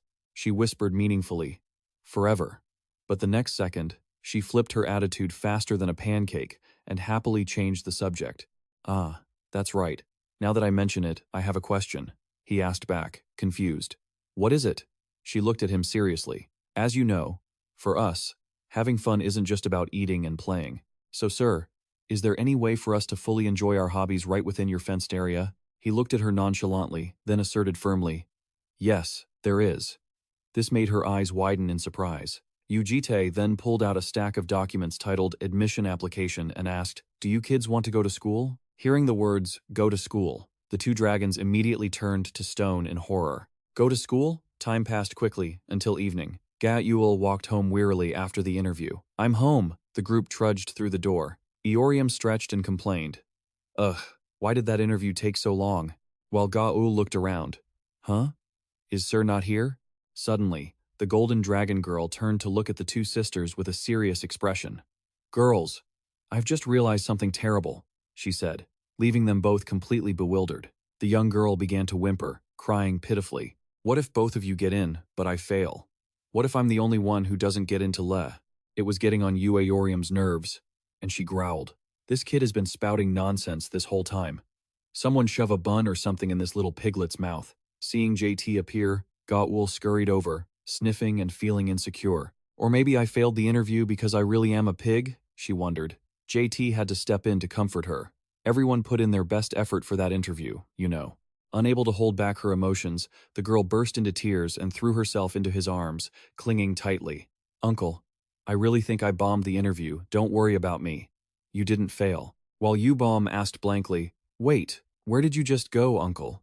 Yu Jitae pulled out a white paper bag and explained nonchalantly, I just went out to pick this up. Yu Gaul sniffed the air, full of curiosity. It smells so good. What is it, Uncle? Her eyes suddenly sparkled like stars when he gave her a hint. Is it what I like? Bread? Or macarons? He seriously shut down her mediocre guesses with a mysterious reply. It's something you like even more than those. Meanwhile, the TV in the corner of the room was airing a flashy talk show. The food program tonight had invited a very special guest. On the screen, a beautiful blonde singer waved to the audience, accompanied by a warm introductory banner. Welcome to the world-famous pop star, Baby Yellow. Hello everyone. Thank you for inviting me to such a lovely event. The host, Rom, began interviewing the guest. Baby Yellow, are you familiar with our program? She replied with great tact. Of course I am. This is a place where I can eat delicious food and have a comfortable chat. I'm so excited. The scene cut to a professional kitchen where chefs were ready to go. Exactly, the show continued. Our top chefs will personally cook the favorite fresh dishes of each guest. The MC laughed heartily and teased, Baby Yellow, what food are you most obsessed with? There are rumors you only survive on bone broth. The idol playfully covered her mouth and laughed, clarifying, Oh, come on. I'm human too. I don't just live on bone broth. The screen zoomed in on her sparkling, expectant eyes. Let's see. My absolute favorite food is... And that royal dish appeared on screen, a very humble sight. 2 boxes of crispy fried chicken with glossy sauce, accompanied by a cold, refreshing soda. Back in reality, Ga-Yul was frozen, staring at the steaming box of fried chicken on the table with a slack-jawed expression. This scent is insane. It must be delicious. Yu Aorium, standing nearby, questioned her suspiciously. Hey, you said this was your favorite food, but you've never actually eaten it before? Caught in a lie, the girl just smiled awkwardly to defend herself. Well, I'm going to love it starting now. As Yu Jitae walked past, he said dismissively, It's just fried chicken. Why are you making such a fuss? Though it does smell good. Seeing him walk away, Yu Bom hesitantly called out, Uncle, aren't you going to have some? She received a cold reply. I'm fine. You kids go ahead and eat. Watching his lonely silhouette, Yu Bom blushed slightly and whispered affectionately, Why don't we all eat together, Uncle? Night fell, and silence enveloped the windy apartment balcony. In the quiet space, JT's smartwatch suddenly buzzed with an incoming call. Hello? This is the admissions office for Le. Am I speaking with the Guardian? He stood nonchalantly, leaning against the balcony railing. Yes, this is he. The caller reported that a minor issue had arisen during the interview that they wanted to inform him about. Furrowing his brow as he looked at the screen, he asked, An issue? What do you mean? The voice on the other end asked back in surprise. You haven't heard about the candidate Yu Bom yet? No, I haven't. However, the Guardian was momentarily stunned when the representative announced excitedly, Candidate Yu Bom achieved a perfect score in this selection interview. An image appeared of calm Yu Bom bowing before the interview panel, looking very formal. All the judges had praised her in unison. That's why we've proposed appointing Bom as the student representative to read the oath at this year's opening ceremony. Contrary to that glory, inside, Ga-Ul was crying while stuffing fried chicken into her mouth. It's so good. Yu Bom had to gently remind her, Eat slowly, you're going to drop it everywhere. On the other end of the line, they continued. So, did you suggest that position to her personally? That's right. The panel was so excited they offered it on the spot. But the problem is, Yu Bom refused. Yu Jitae listened to the plea thoughtfully. Even so, this is a huge opportunity. Could you consider convincing Yu Bom to accept? But he immediately shut it down. Sorry, I won't do that. If that's the child's wish, then it's my decision too. Huh? But he decisively cut the line. I'm hanging up now. Just then, Eorium stepped out onto the balcony. The red dragon girl glanced at him and probed curiously. Was that phone call about that little green girl? He corrected her immediately. Call her Bomb. Leaning against the railing, Yu Aorium pouted and mocked. Bomb? That sounds so cheesy. At your age, playing house? What grade are you planning to enroll in? He turned to look at her. What are you trying to say? She nonchalantly pulled out a cigarette, took a drag, and sank into silence. Seeing her strange attitude, he stayed silent, waiting until she decided to speak. Why were we sent to Le? He looked her straight in the eyes and explained in detail so she could hear what she wanted. So, you want to fight under the night sky filled with city lights? Eorium asked eagerly. Is there anyone strong there? The elite from all over the world gather there, so of course there is. But they're all just punks, really. He poured cold water on her enthusiasm. You're just a punk yourself, you know. Yu Aorium's red eyes narrowed suddenly, releasing a dangerous, searing, murderous intent. She couldn't suppress her anger any longer. She threw her cigarette to the ground, stepped close to Yu Jitae, and looked him in the eye provocatively. Hey, you, let's have a serious fight. While enthusiastically warming up her limbs, she challenged him. I know you seem strong, but I'm curious to see just how strong you really are. If you intend to look down on me, you at least have to show me what you've got.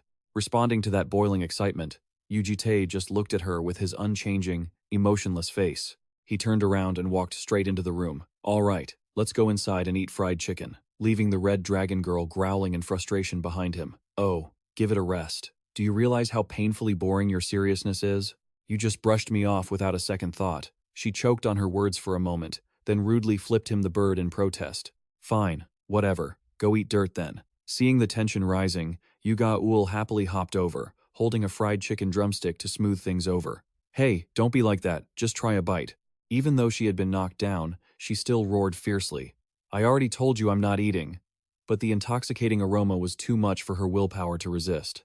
She snatched the drumstick, shoved it straight into her mouth, and muttered, "Eat your own damn stuff." The moment she took a bite, her eyes went wide with shock, realizing the flavor was just too incredible. She panicked, wondering if she was done for. After days of preparation, they had finally arrived at Le, a special training academy built on a giant floating island called Herturling, orbiting the Earth. This place specialized in receiving and training children who possessed various blessings and special supernatural abilities. However, most of the students attending Le were children from wealthy families, long-standing noble houses, or organizations with prestigious bloodlines. Because of this, critics often sarcastically remarked that the place was essentially a world reserved only for those with privileges. Walking around the campus in a brand new uniform, Yu Jitae exclaimed in awe, "Wow, Le is really fancy." Then she whispered, "They say only the rich or the nobility can get in here." She started daydreaming excitedly. "Are you two actually the secret heirs to some major conglomerate? You didn't even blink when we spent all that money, honestly. You really look like it too." She jumped up with joy. Yu Jitae cheered loudly. "Anyway, I'm just happy that we all made it, right?" "Oh, I'm so happy. I thought I'd be the only one to fail. This uniform is so cute too." Suddenly, she realized something was missing. She asked, looking confused, "Wait, where did Aorium and him go?" Yubam calmly explained. Aorium went to the Blue Dragon Society for her practical interview. He said he'd go with her as her guardian. Guardian? At Lee Academy, adults representing families or organizations accompany young potential superhumans as guardians to keep an eye on impulsive, immature candidates. Thinking of her friend's hot temper, Yuga-ul broke into a cold sweat and nodded. Right, it would be dangerous if Aorium didn't have someone watching over her. But wait, Aorium has to do another interview? Yubam nodded slightly. I think the division she applied for includes a sparring session between promising students. Yuga-ul's eyes lit up with excitement. Oh, if that's the case, we have to go watch. But Yubam sighed and shook her head. I asked. But they said we couldn't. The crushing news made the little golden dragon girl's face turn into a gray, dejected chibi version of herself. What? Why not? Yubam just gave an apologetic, awkward smile. The thing is, she pointed slightly around the hallway, where other students were constantly looking back and whispering about how stunningly beautiful the two of them were. They said if we all go, it'll cause a huge scene. Meanwhile, in the central arena of the Lei Academy, inside the Blue Dragon Society, the atmosphere was incredibly tense. Candidates were clashing, trading intense blows with wooden weapons. These fiery impacts kept happening, and the screams of the defeated echoed throughout the arena as they were knocked down miserably. Looking down from above, dozens of practice cages were operating at full capacity, creating a chaotic and dramatic scene. Amidst the noisy crowd of spectators, sitting silently in the stands. In a neat suit with a guardian badge pinned to his chest, he ignored the frantic screaming of the parents nearby. What if she messes this up? What are we going to do? Just do what you were taught. Stick to what you've learned. As the atmosphere in the stands was buzzing, a silver-haired man wearing traditional attire suddenly offered a kind, gentle smile to diffuse the tension. Haha, guardians, please calm down. Doing that will only make our potential candidates even more nervous. Hearing that warm voice, the guardian sitting next to you turned around, curious, and asked, "Who might you be?" The polite man bowed. "Oh, how rude of me. I forgot to introduce myself. I am Professor 1, from the Blue Dragon Society." The professor's handsome face wore a radiant and captivating smile. "I look forward to working well with all of you guardians." Below the stands, another parent quickly returned the gesture with deep respect. "We are counting on you, Professor." You watched the famous professor in silence, while the whispers of admiration from the people around him kept reaching his ears. How can one person look so dignified and have such a good character? It's not just his character, but his abilities, his wealth, and on top of that, he's even a war hero. Just then, the arena's PA system rang out clearly, cutting off all the chatter. Candidate 124, applicant number 7, enter the arena. Hearing her number, Aorium gripped the hilt of her wooden sword, preparing herself for the upcoming battle. She leisurely walked into the enclosed iron cage where her blonde opponent was already waiting, then muttered with arrogance, "Damn it, don't bore me to death." Her opponent, the cold blonde Sofia Bokova, only glanced at her silently, with sharp eyes. Being ignored, Aorium irritably threw the wooden sword over her shoulder and thought, "Looks like I'll have to make her taste real pain." Up in the stands, the students were buzzing with excitement. Hey, who are you betting on? Sofia Bokova or the redhead? Another guy obsessed with appearances stroked his chin, weighing his options. Both of them are amazingly pretty. But I think the redhead is more my type, he said, causing the guy next to him to rap him on the head. No, you idiot. I didn't ask about your type. I asked who's going to win. After being scolded, the guy replied seriously without a second thought. Oh, then it's definitely Sofia. His eyes were filled with reverence as he looked toward the blonde girl. She was already a member of R long before she became a student here. R was the abbreviation for a special air assault force belonging to the Russian hunter team, famous for its glorious achievements throughout the Great War. And, of course, this force was also infamous for its training methods, which were so brutal they were no different from savage torture. Right outside the cage, a big, muscular Russian man was clinging to the iron mesh, shouting with enthusiastic encouragement. Sofia. Everyone is waiting for a great performance from you. He kept shaking the fence, yelling, You can do it, you. You're definitely going to win. A security guard rushed over to stop him. Mr. Michael Lopp, guardians aren't allowed to stand in this area, sir, leaving his daughter blushing furiously. Oh my God, this is so embarrassing. Catching her opponent's weakness, Eorium flashed a cunning, teasing smile. Wow, your dad seems so worried about you. He's practically hovering. The red-haired dragon girl continued to pour salt into her opponent's wounds with a sarcastic tone. How about you just give up now and run back to cry in your daddy's arms? Oh, wait, since you're a girl, I guess it's daddy's little princess, right? Eorium's mocking laugh was suddenly cut short by a cold, murderous voice from Sofia. You'd better shut that filthy mouth of yours. The blonde girl's face darkened, her deep blue eyes radiating terrifying pressure. Otherwise, you might actually lose your life right here. Contrary to what one might expect, Eorium looked even more excited. She grinned ear to ear, revealing sharp fangs. Oh? If you think you're good enough, then come and get me. Let's see you try. The extreme tension between the two girls made the students in the stands shudder. Look how terrifying she is. That's the aura of a ranker for you. But the red-haired girl isn't a pushover either. She's not backing down one bit. From the Guardian seating area, JT watched in silence as the PA system gave the final signal.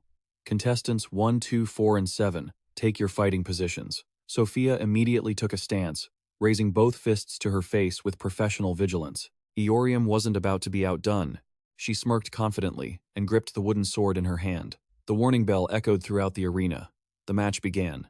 As soon as the signal ended, Sofia lunged forward like a bolt of lightning, closing the distance to Eorium in a blink, catching the red-haired girl off guard. A direct punch was thrown with terrifying speed, ripping through the air straight at her target.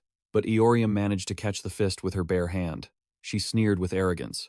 Wow, your speed isn't bad at all, is it? While you're at it, she swung the wooden sword down hard. Here, taste my stick. But Sofia nimbly ducked, dodging it spectacularly. Taking advantage of the opening, the blonde girl pivoted and unleashed a powerful sweeping kick, aimed directly at Eorium's head. Eorium quickly raised her hand to block, but the force was so immense it pushed her back several steps. Sofia's sharp attack even tore a piece of Eorium's jacket. The red-haired girl's eyes widened, and she shouted in shock, Hey, my clothes! Fury erupted as she gritted her teeth and lunged into a frenzy of attacks. I just got this uniform, and you dare to ruin it? Facing that rage, Sofia remained frighteningly calm, her boots thudding against the floor to plant her stance firmly. She skillfully stepped back a beat to keep a safe distance from her opponent's wild swings. Then, as soon as she saw an opening, Sofia lunged like a predator, throwing a decisive punch to end this long drawn-out match. Sofia threw a powerful punch, but the opponent tilted her head to dodge it skillfully and immediately counterattacked in a flash. The red-haired girl nimbly spun around and lunged, releasing a sharp aura of pressure as she closed in. Her feet pushed off the floor with power, creating momentum for a dangerous finisher from above. Both girls dove into an intense aerial battle, creating a violent vortex of wind in the middle of the ring. From mid-air, Eorium delivered a thunderous overhead strike with a cunning, terrifyingly triumphant smile. The heavy wooden sword slammed straight down onto Sofia's arms, which were desperately trying to defend. The terrifying force of the blow brutally shattered her guard, causing Sofia's thin defense to crumble completely. Intense pain hit her, leaving the blonde girl to grit her teeth and groan. At point-blank range, Eorium smirked with a mocking, victorious smile. Using the momentum of her descent, she continued to close in and unleashed another dangerous strike to completely crush any resistance. With a precise and powerful back kick, Eorium swept straight into her opponent's side. Watching the blonde girl stagger back, Eorium casually mocked her. "Hey, look at that barcode bangs loser." The red-haired girl tightened her fist, showing her playful, confident fangs. "After playing with you for a while, I see you're much easier to deal with than I thought, huh?" Not giving her opponent a chance to breathe, she lunged and threw a powerful punch straight at Sophia's head. The brutal strike knocked the blonde girl backward, slamming her back onto the arena floor in a pathetic state. The heavy trauma caused Sophia to spit out a mouthful of fresh blood on the spot. Eorium stepped forward immediately, coldly pointing the tip of her wooden sword at her opponent's throat. The match ended in total shock from the stands as the loudspeaker announced it clearly. "Match over. Contestant 124 wins." The red-haired girl touched her cheek, pretending to be innocent before dropping a sharp, sarcastic remark. "Turns out you're just all show. You really are trash." The insult left Sophia frozen, her eyes wide with panic and utter humiliation. Eorium slowly turned away, not forgetting to pour a bucket of ice-cold water on her. "Are you serious? They said the world's elites all gathered here? Turns out it's just a place that shelters the weak." As her dad rushed over the fence into the ring, shouting, "Sophia!" in the stands, the two students who had been betting were left gaping in shock. No way Sophia got crushed just like that, but at first, it looked like they were evenly matched. The other one wiped away cold sweat, shaking his head. "Evenly matched. My foot." The red-haired girl didn't even get a scratch. It's clear she was just toying with Sophia. The crowd also began to whisper maliciously. "So, the red-haired girl is terrifyingly strong?" Honestly, I think it's just because Sophia is bottom-tier weak. While the medic was treating Sophia, the cruel gossip reached the ears of the father and daughter. Even if she's part of the Rye team, she's basically just a recruitment card for marketing. She has no real talent, just a pretty face to put on posters. The biting insults poured down on the defeated girl. Wow, is that true? What a loudmouth with nothing to show for it. It made her bow her head in deep, silent humiliation. The nurse finished bandaging and turned to report to the burly father. "First aid is complete. She will recover soon." The Russian man was moved to tears. "Thank you very much." But the humiliation had ignited Sophia's pride. She gritted her teeth and clenched her fists on her knees. "It's not over yet." The girl tried to stand up, even though her whole body was trembling, and determinedly said to her father, "The match isn't over yet. I'm fine. Honestly, I'm still fine." Watching his stubborn, headstrong daughter, the Russian man's lips curled into a sly, sinister smirk. The burly father, Michael Lopp, hugged his defeated daughter and gently comforted her. "Sofia Bokova, you've done your absolute best, but with your current strength, you can't beat her." Sophia's face turned ashen, her eyes vacant and dazed as she listened to her father continue. "That doesn't mean I'm disappointed in you. If anything, running into her right now might be a blessing." The Russian man offered a gentle smile, trying to lift his daughter's spirits. "Failure only makes a person stronger." He prepared to carry her away and instructed the nurse, "I'll handle the report." "So," she cut him off in a panic. Sir, look at the student." Turning back, Sophia had stood up silently, radiating a terrifying bloodlust with a crazed grin despite being covered in injuries. "I didn't give up. I was only pushed back for a second," she said, leaving Michael Lopp and the nurse stunned. The blonde girl gripped a dagger that glowed with a hateful dark aura. "I'm fine." Sophia glared at the back of Eorium, who was strolling away from the arena, and roared furiously, "It's not over yet. Where do you think you're going?" This made Eorium startle and snap around. In the blink of an eye, the blonde girl lunged forward, launching a surprise attack from behind. The razor-sharp dagger tore through the air, aimed viciously at the red dragon's back. From the stands, JT witnessed the entire scene with dark, narrowed eyes, exuding a bone-chilling, cold pressure. Luckily, Yu Eorium dodged the sneak attack just in time. She gritted her teeth in rage, shouting, "You psycho!" But Sophia had completely lost it. The blonde girl's eyes bulged, revealing a thirst for blood, and she roared madly, "Die, you brat!" Her violent behavior, spiraling out of control, terrified the students in the stands. The proctors and parents, around them, were also deeply unsettled by this insane transformation. Amidst the chaos, Yu Jitae remained motionless in his seat, his face shadowed, hiding a bone-chilling rage. Pressing her advantage, Sophia aggressively lunged forward, grabbing hold of Yu Eorium, determined to drag her down to hell. The two collided violently and tumbled hard across the cold arena floor. Eorium clutched her bleeding wound in pain, gritting her teeth and cursing. "Damn it." She struggled to sit up, looked at the bright red blood on her hand, and offered a cold, mocking smile. "Cruel. That piece of trash really wants to meet the Grim Reaper, huh?" While muttering, Yu Aorium's eyes suddenly widened as she sensed a fierce, murderous intent closing in fast. Sophia let out a crazed roar, continuing to charge down, intending to stab the red dragon to death. "You're dead meat." Aorium hurriedly leaned to dodge, the blade slicing past and creating a sharp gust of wind on the floor. As she slipped past, she quickly grabbed Sophia's flowing blonde hair from behind. Yanked backward forcefully, Sophia gritted her teeth in agony. Yu Aorium's face darkened, her red eyes radiating a soul-chilling bloodlust as she delivered her death sentence. "You're dead, you bitch." Without mercy, the red dragon unleashed a 1,000-pound punch straight into Sophia's face. Aorium pinned her opponent to the arena floor, unleashing a barrage of bloody punches that made the surrounding students tremble and ask each other, "Hey, shouldn't we stop them?" Not satisfied, Aorium used all her strength to kick Sophia's bloodied body away, hurling her straight into the spectator seats and causing panicked screams. Sophia lay motionless, her face and body covered in fresh blood, completely unconscious. Aorium grabbed the bloodstained dagger, walked toward her, and offered a cold, ruthless smile. "It's not over yet." A burning red aura surrounded her as she coldly raised the blood-stained dagger. "I'm going to pay you back for exactly what you did." Suddenly, a massive hand lunged out, locking onto the red dragon's wrist as she brandished the weapon. Michael Lopp roared to stop her. "Isn't that enough? Stop this right now." But Yu Aorium just shouted back furiously, "Are you blind? Or did you not see all this damn mess?" Realizing the situation was about to spiral out of control, Professor One immediately ordered his subordinates, mages, erect a multi-dimensional barrier and temporarily suspend the practical assessment. The mages in white lab coats quickly raised their hands to concentrate their energy. Brilliant blue magical energy surged from their palms.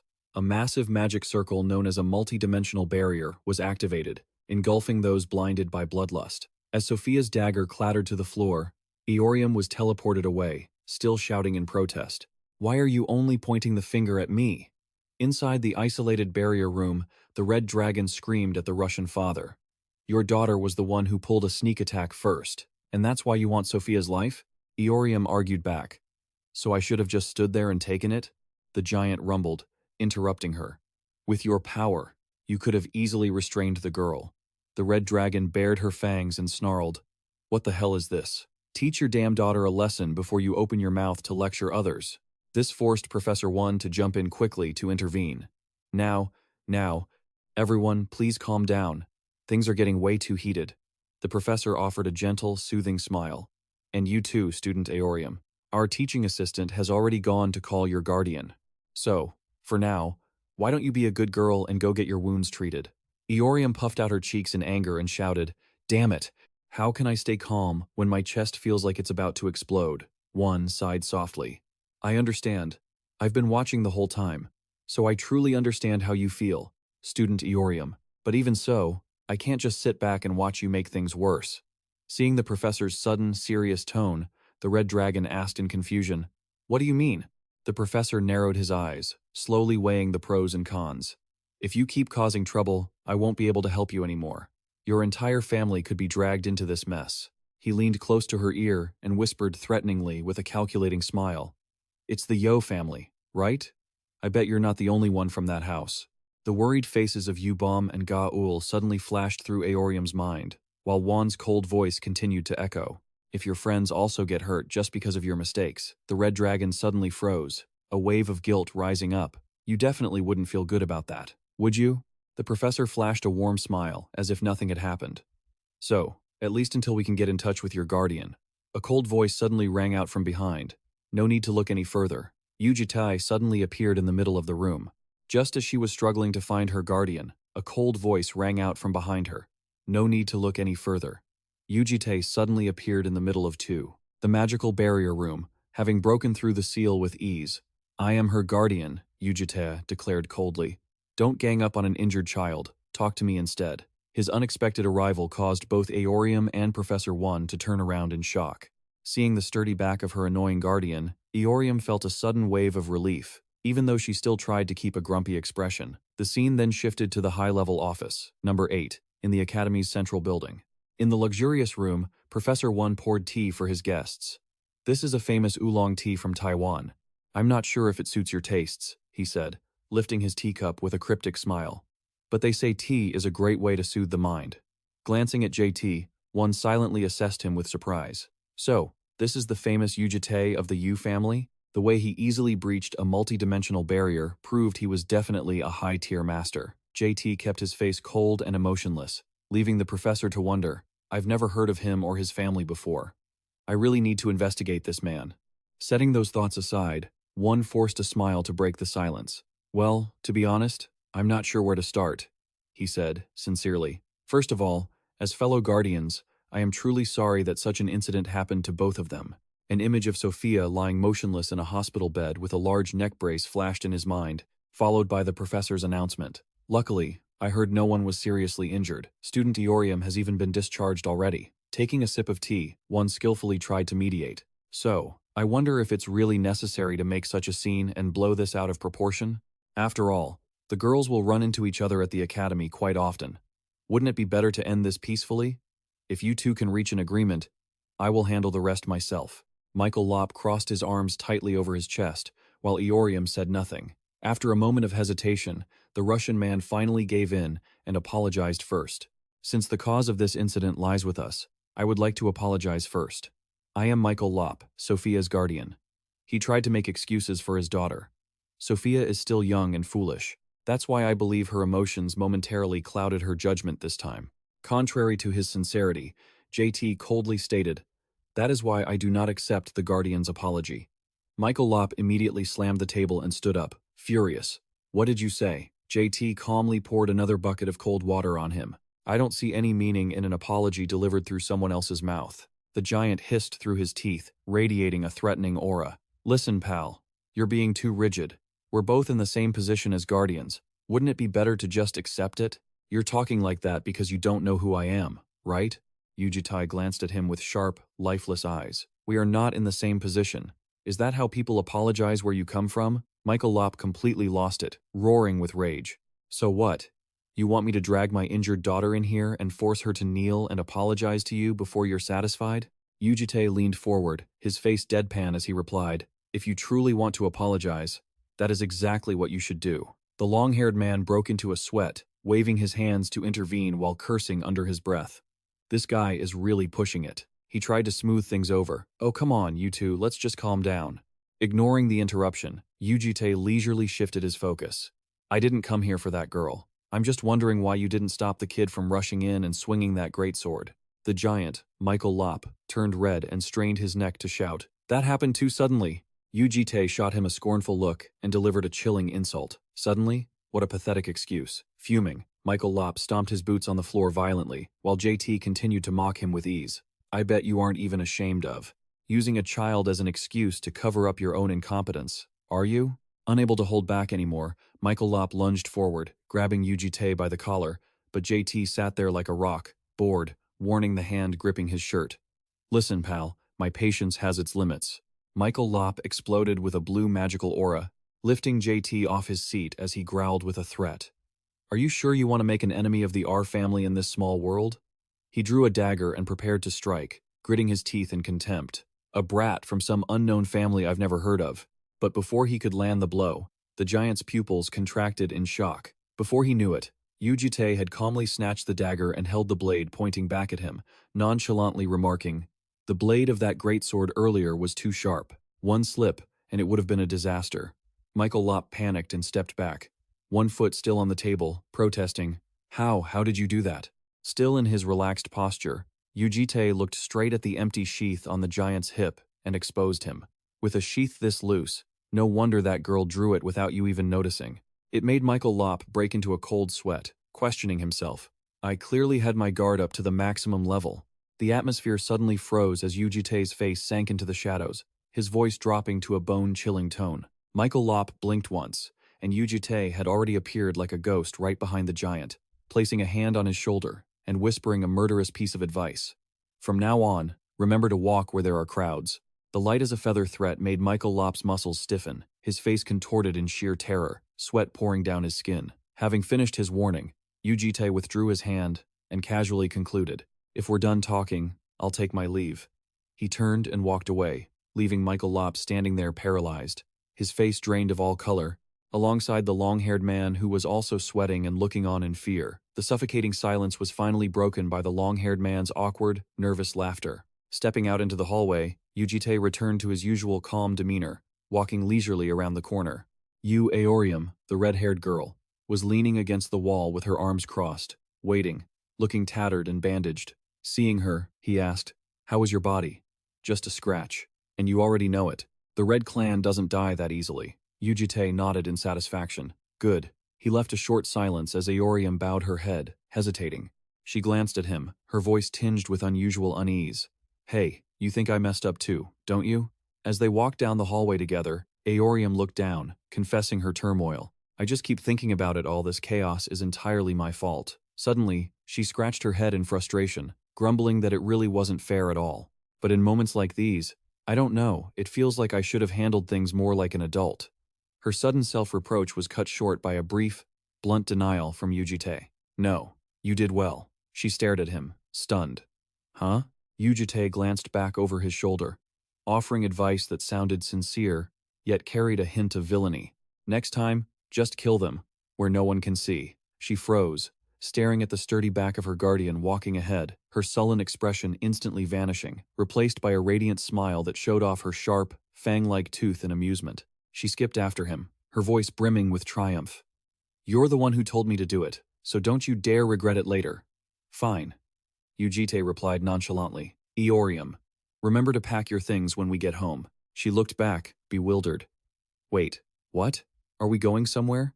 He kept walking calmly down the hall. "The cat's out of the bag. We're moving into the lair." Aorium followed close behind, guessing excitedly. "Oh, you mean the dorms?" Yu Jitae glanced at her eager expression, clicking his tongue inwardly at the little chick chirping with joy. Just then, a voice called out from behind them, stopping them in their tracks. "Guardian Yu Jitae." The uninvited guest was the long-haired man from earlier. He flashed a practiced professional smile. "Could I have a word with you?" Yu Jitae stopped and replied coldly. "I thought everything had already been settled?" "Yes, I know. However, there is an important matter I'd like to propose. As it directly concerns student Aorium, I would very much like for her to hear it as well." Hearing this, Yu Aorium twitched her ear in annoyance. "Ugh, I don't want to hear another lecture." The long-haired man quickly waved his hands, laughing it off. "Ha, it's not a lecture. Actually, this is an incredibly lucrative offer." The man's playful demeanor suddenly vanished, replaced by an enticing invitation. "Student Aorium, would you like to become the freshman representative for the Wrong Academy?" The freshman representative? He began to paint a bright and flashy future. "That's right. By becoming the face of the Wrong Academy, you'll receive a massive scholarship, a top-tier relic, and countless opportunities to shine in the media." Sensing something fishy, Yu Jitae narrowed his eyes.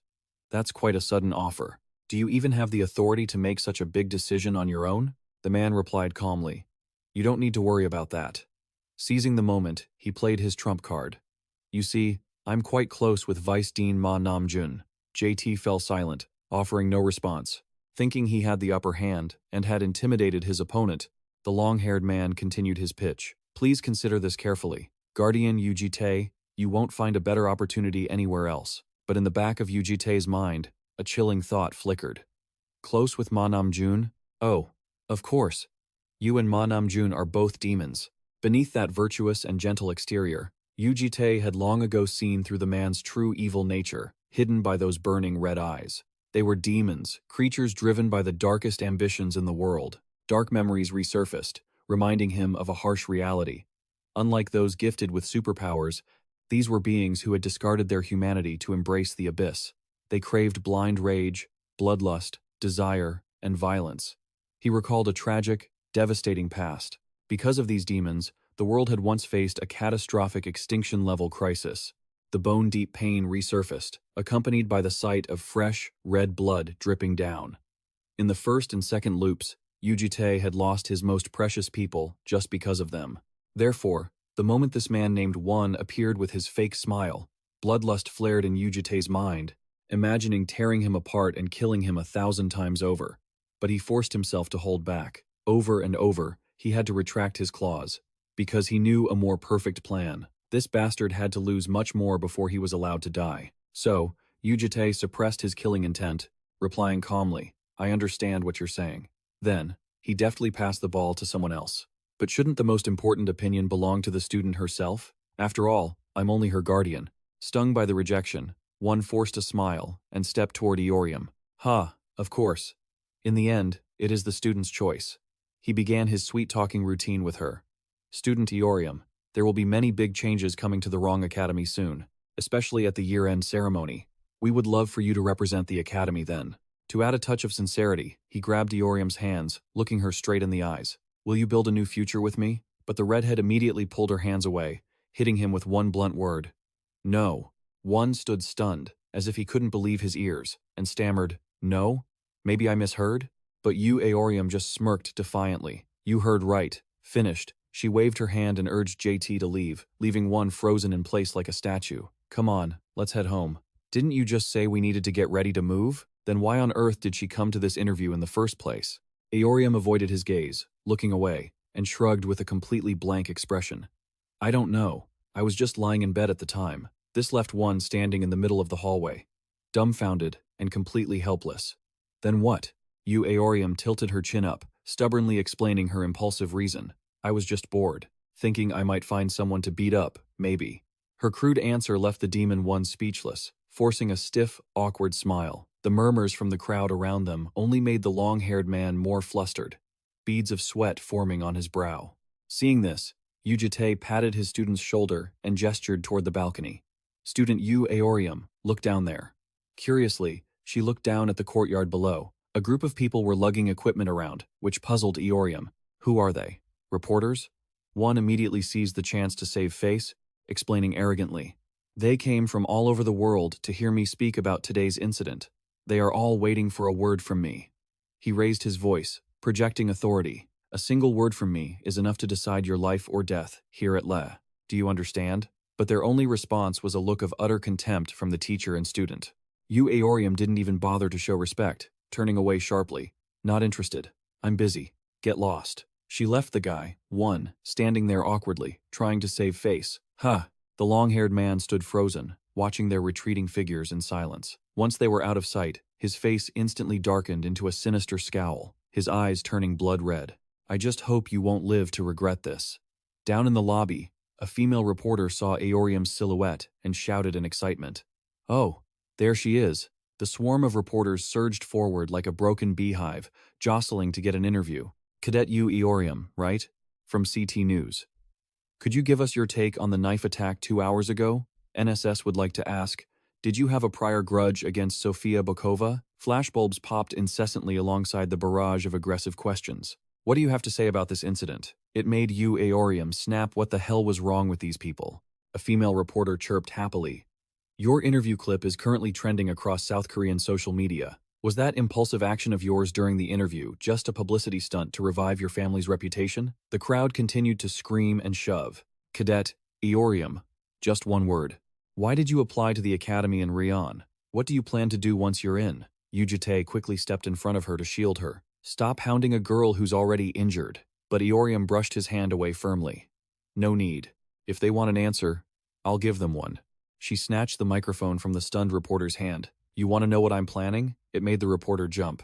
Aorium flashed a toothy, mischievous grin, leaned into the mic, and shouted a profanity that the station brutally bleeped out.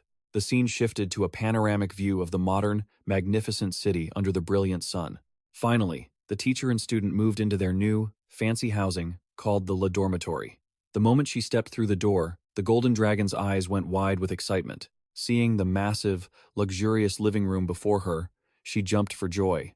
Oh my God, it's insanely huge. She immediately dashed up the stairs, scrambling for dibs. Are we really living here? The best room is mine. Yu Aorium, down below, had to rush to keep up. Hey, the biggest room should be mine. The blonde girl curiously peeked into the first bedroom. Her eyes suddenly sparkled like stars when she saw its luxury. She ran into the splendid bedroom, which featured a glass wall looking out at the sky. What kind of room is this? It's absolutely magical. She excitedly jumped onto the bed, rolling around to enjoy it. The bed is super huge, the TV is top tier, and it's flooded with sunlight. She stood hands on hips, grinning smugly. Not bad at all. I shall honor this wonderful room by making good use of it. Unexpectedly, Aorium had strolled in at some point, a cigarette dangling from her mouth, coolly stealing the credit. This balcony is perfect for a smoke. This room is mine. That's final. The blonde girl heard this and started pouting, playing the victim. What? But I called it first. But Yu Aorium calmly countered. You said you wanted a big room. The one next door is actually the biggest one. Seeing her little sister tear up, Yu Aorium sighed and gave in. All right, take it. The girl immediately stopped crying, emotionally hugging her sister. You're the best. In another corner of the house, the green dragon was gently spraying water onto a black-spotted green egg. She crouched by the egg, which sat on a soft cushion, caring for it meticulously like a priceless treasure, then leaned her ear close to it and whispered lovingly, "Hello there, my little one." JT walked by and curiously asked, "Why are you spraying water on it?" The girl smiled and explained, "This is called prenatal care. Yu-Gi-Oh species need a lot of water." A helpful system notification appeared, explaining the biological mechanism. The dragon's human form spell is automatically dispelled when its egg is about to hatch. U-Bomb suddenly remembered something and turned to ask JT. "Oh, right. Have you heard? The whole lay area is buzzing about Yu Aorium." JT looked confused. Aorium? The girl explained further. Her interview a few days ago just went viral on social media. The screen displayed a sensational headline. Audacious rookie snaps back at reporters. Where are students' rights? Accompanied by a flurry of excited comments praising her personality and hot-headedness, Yu Jitae silently looked at the tablet displaying the video of Aorium's profane speech, which had been censored. The blue-haired girl shyly covered the egg's eyes. "Oh my god. You haven't seen that, right?" Meanwhile, Yu Aorium was casually propping her legs up on the sofa, proudly muttering, puzzled. "Seriously, why is everyone making such a big deal out of that? Everyone's born with one, right? They're acting like it's something sacred." The blonde girl behind her asked. "What is it?" Aorium asked the curious blonde girl. "You want to know?" And the girl answered blankly. "Yes. Do you know?" Then, Aorium flashed a sinister smile. "Of course I do, kiddo. Time for some sex education for our little chick, right?" The girl immediately broke into a cold sweat, waving her hands in refusal. "I don't think I need to hear this. Mom said you don't need to know everything to live a good life." But Aorium licked her lips, her red eyes glowing with a savage, threatening look. "Sorry, sweetheart, you don't get a say here." With that, she roughly grabbed the little girl's head, turning her around to force her to listen. "It goes like this," she said, making the girl panic. "Wait. I said I didn't want to hear it." Under her sister's brutal training, the girl, dizzy and overwhelmed, had to cry and surrender. Okay, I'll listen, all right?" The girl, tears streaming down her face, looked toward JT for help.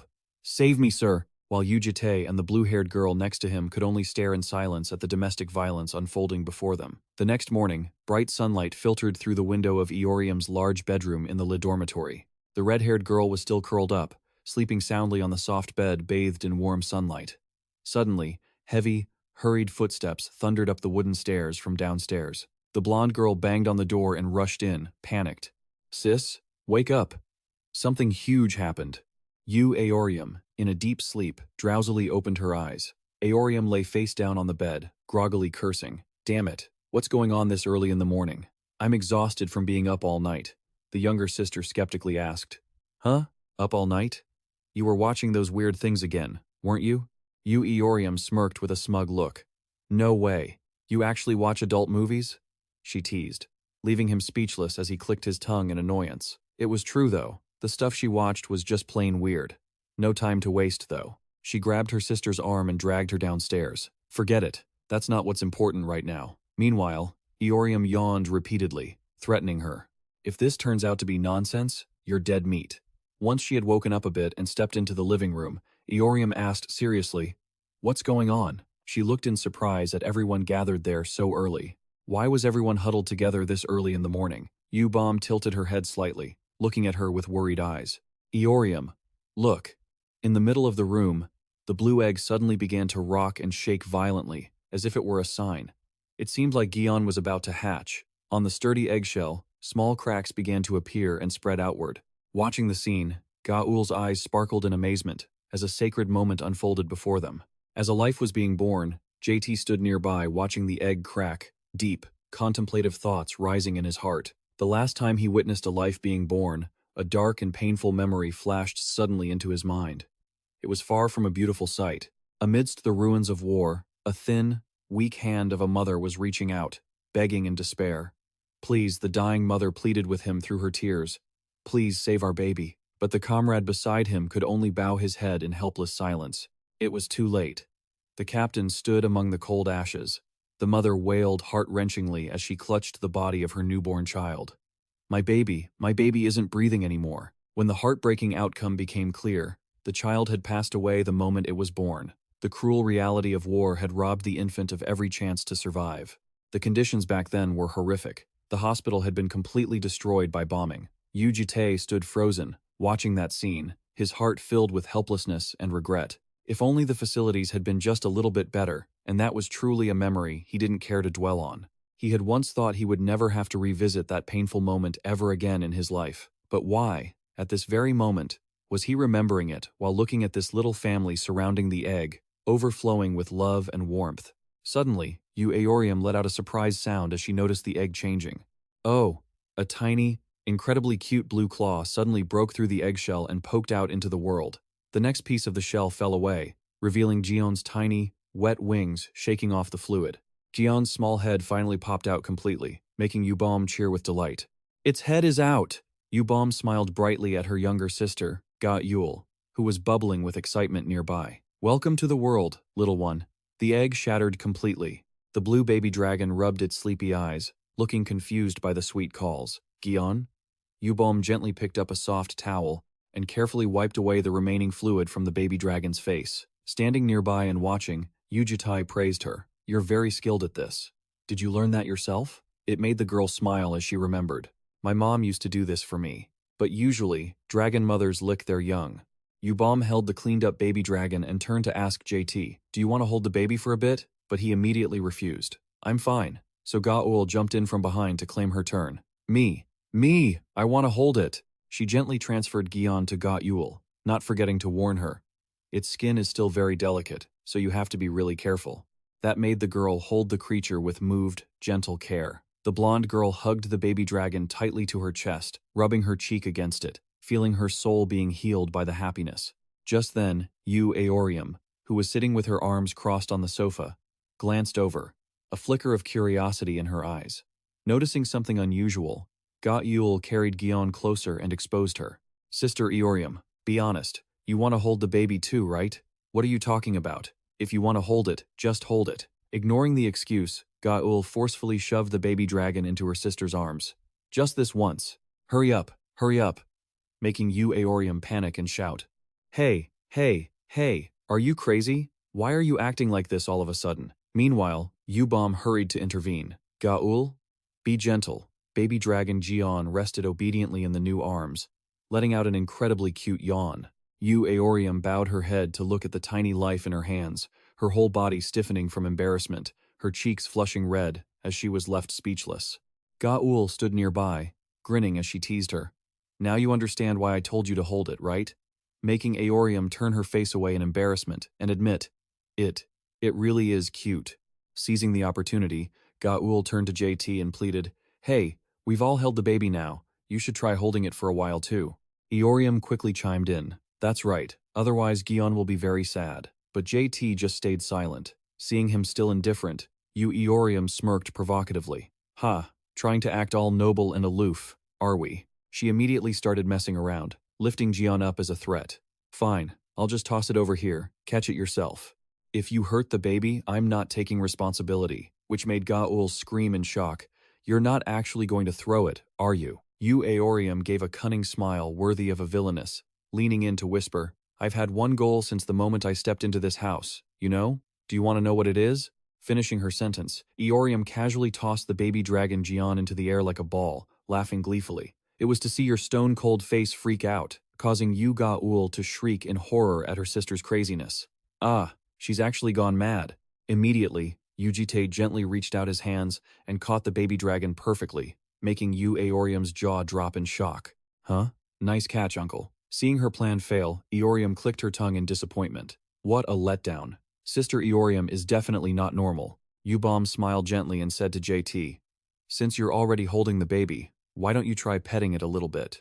Yu Jitae lowered his head to look at the tiny creature gazing up at him with round eyes, a fierce internal struggle raging in his heart. Finally, he slowly reached out his finger and gently brushed Yu Jion's small head. He focused with intense seriousness, stroking it while asking hesitantly, "Is it supposed to be like this?" Making the baby dragon blush with delight. Yu Jitae avoided everyone's gaze, mumbling as if he didn't care. Whatever. But Bam and Gaul had already grabbed their camera to capture this once-in-a-lifetime moment. Heh, it looks absolutely amazing. Moments like this definitely have to be saved with a photo. Yu Bam suddenly pulled out a bright red rose and excitedly suggested, since Jian was just born, why don't we all take a commemorative family photo together? That would be great. But what is that flower for? Yu Bam winked mischievously with a bright smile. It's a photo prop, making the chibi versions of Eorium and Gaul stare at each other, filled with question marks. And just like that, a vibrant red rose was artfully tucked behind Yu Jitae's ear. Even Gion, the little dragon, was treated to a cute little blue flower tucked behind his ear, all set for the family portrait. The guardian stood as still as an ancient statue, a crimson rose pinned to him, while he held little Gion, who was sporting a blue flower, tightly in his arms. Yu Aorium teased him playfully. What do you think? Doesn't look too bad, right? The blue-haired girl giggled. Looking at his expression, it definitely didn't look not bad to him. Oh, you two look so good together, she added, making him just sigh in defeat. Just take the picture already. When it was time for the group shot, the red-haired girl stood in the corner, grumbling with a frown. Do I really have to be in this? It's so embarrassing. But Yu Bam gently pulled her into the center. Don't say that. Let's just take one together. Come on. Eorium. The blonde girl cheerfully held up the camera, found the angle, and started the countdown. All right, here we go. 1, 2. A perfect Polaroid photo was born, capturing the grumpy pout, JT standing there blank-faced holding Gion, and the two girls smiling brightly while flashing cute V-signs. After the photo shoot, the little dragon was placed on the sofa, happily slurping on a milk bottle. Yu Bam asked gently, All right, Gion, are you ready? He walked over and asked curiously, What are you doing? She explained, Since the semester hasn't started yet, I'm taking advantage of the spare time. I want to teach the baby the transformation spell through magic transfer. It was an ancient secret technique that allowed one to transfer their own mana to another person.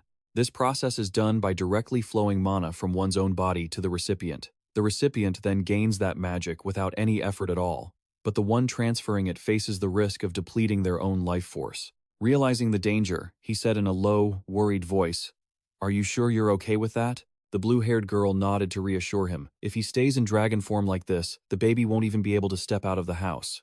She remembered her time in their old homeland, where giant creatures flew freely. She, Yu Aorium, and Gaul had all learned the human transformation spell back there. She lowered her eyes, feeling a pang of sorrow, but Jian hadn't learned anything yet. Holding the little dragon tenderly, she smiled with love. We grow up so fast, so I want this child to have plenty of fun experiences before he grows up too quickly. Seeing her determination, he sat down on the sofa and sighed. Fine, just tell me if you need help. Hey, I thought you said you didn't know much about magic? He coldly turned away without answering, and she continued with a sly smile.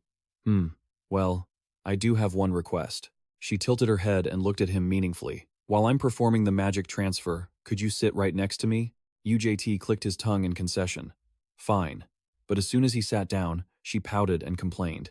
Hey, sitting that far away makes it look so distant. She waved her hand to pull him closer. Come a bit closer, don't be so shy. I don't see any reason why I need to sit that close, he replied.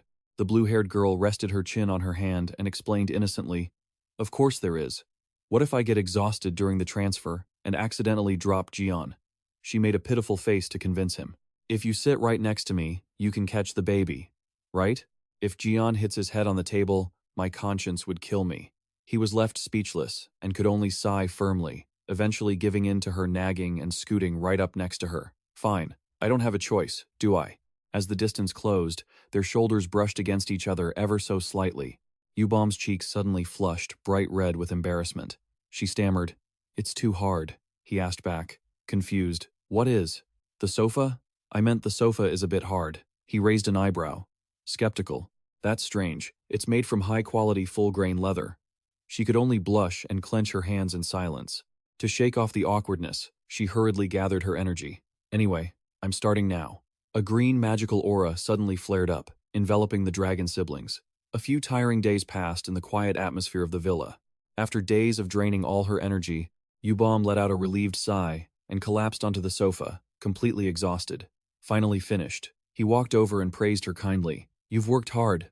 She smiled tiredly at him. You've also worked hard helping me out. She stood up unsteadily, walking away with effort. I'm going to my room to rest for a while. Remember to burp Gian after feeding him. Her head spinning from exhaustion, she added, "If anything happens, just wake me up." Unexpectedly, her wobbly legs tripped over an obstacle, and she slipped. She let out a small, startled gasp. Ah! But instantly, a pair of steady arms lunged forward, catching her safely in his arms before she hit the floor. He picked her up firmly and said calmly, "I'll carry you to your room." Wrapped in his warm embrace, the blue-haired girl's cheeks turned as red as a ripe tomato. She shyly buried her face in his chest and scolded softly, "Being carried like a princess is actually pretty embarrassing. Seems like you still have the energy to joke around," he replied. She giggled and asked softly, Hey, am I heavy? You're light." She teased him playfully, "Hey, I didn't know you could say such sweet things." He just stayed silent and walked away, feeling shy himself. Finally, Yu-Bomb was tucked into her soft bed, quickly falling into a peaceful sleep after the long, tiring days. Quietly closing the door to Yu-Bomb's room, he turned and walked away to give her some quiet. Standing still in the empty hallway, the man stared thoughtfully at the closed door, his mind filled with tangled thoughts. Suddenly, his keen senses were triggered by a wave of invisible pressure that erupted from the living room. UJT's expression shifted, a look of utter astonishment flashing in his mind. It can't be that fast? A blue aura of magic burst forth violently, radiating across the living room like a miniature storm of energy. He rushed over, only to witness the light dimming, revealing the figure of a small girl with long, silky blue hair. She stood with her back to him, her fair skin peeking out from behind hair as fluffy as sea waves. Gion, in his new human form, let out a soft sigh, awkwardly covering himself with his tiny hands, looking shy and adorable. Witnessing the child's lightning-fast transformation, he stood frozen like a wooden statue, unable to utter a word. Even his usually calm face was stunned. The Guardian's daily routine is enough to make him break into a cold sweat, his lips twitching in confusion at the baby's new appearance. Meanwhile, the scene shifts to the imposing administrative building of the Leh District Police Station. 3 officers are walking out of the lobby, chatting and clicking their tongues. Come to think of it, he only took a few days to round up the criminals that the entire superpower investigation unit had been chasing for months without success. Did you see the boss's expression earlier? He looked like he was about to lose his mind with excitement. The middle-aged captain excitedly pulled out his powerful gold badge and patted his talented subordinate on the shoulder. "Our dear JT, what do you want to eat today? I'll treat you to a proper meal, kid." The female colleague wearing glasses nearby immediately giggled. "Spill it, boss, stop it.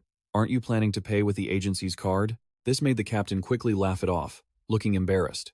I'll pay for the second round out of my own pocket."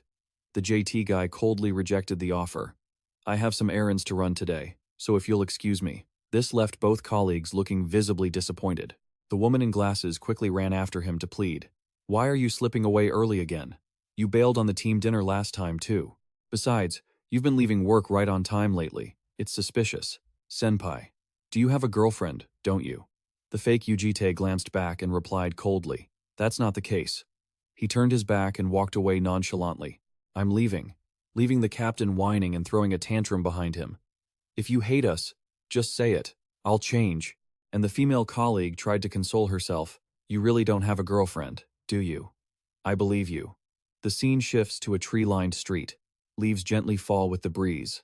The dark-haired colleague from the police station is walking leisurely, scrolling on her phone while excitedly telling the person on the other end, "No, so I told him." She continued bragging triumphantly. "I told him to stop contacting me like a loser." But she froze when she spotted the familiar silhouette of JT sitting in the distance under a tree. In reality, the person who goes to work in his place at the police station is a shadow clone of the Grand Duke. This secret art is the exclusive skill of the Grand Duke of the Demon Realm, often used by him to intimidate and exert influence over distant lands without revealing his true self.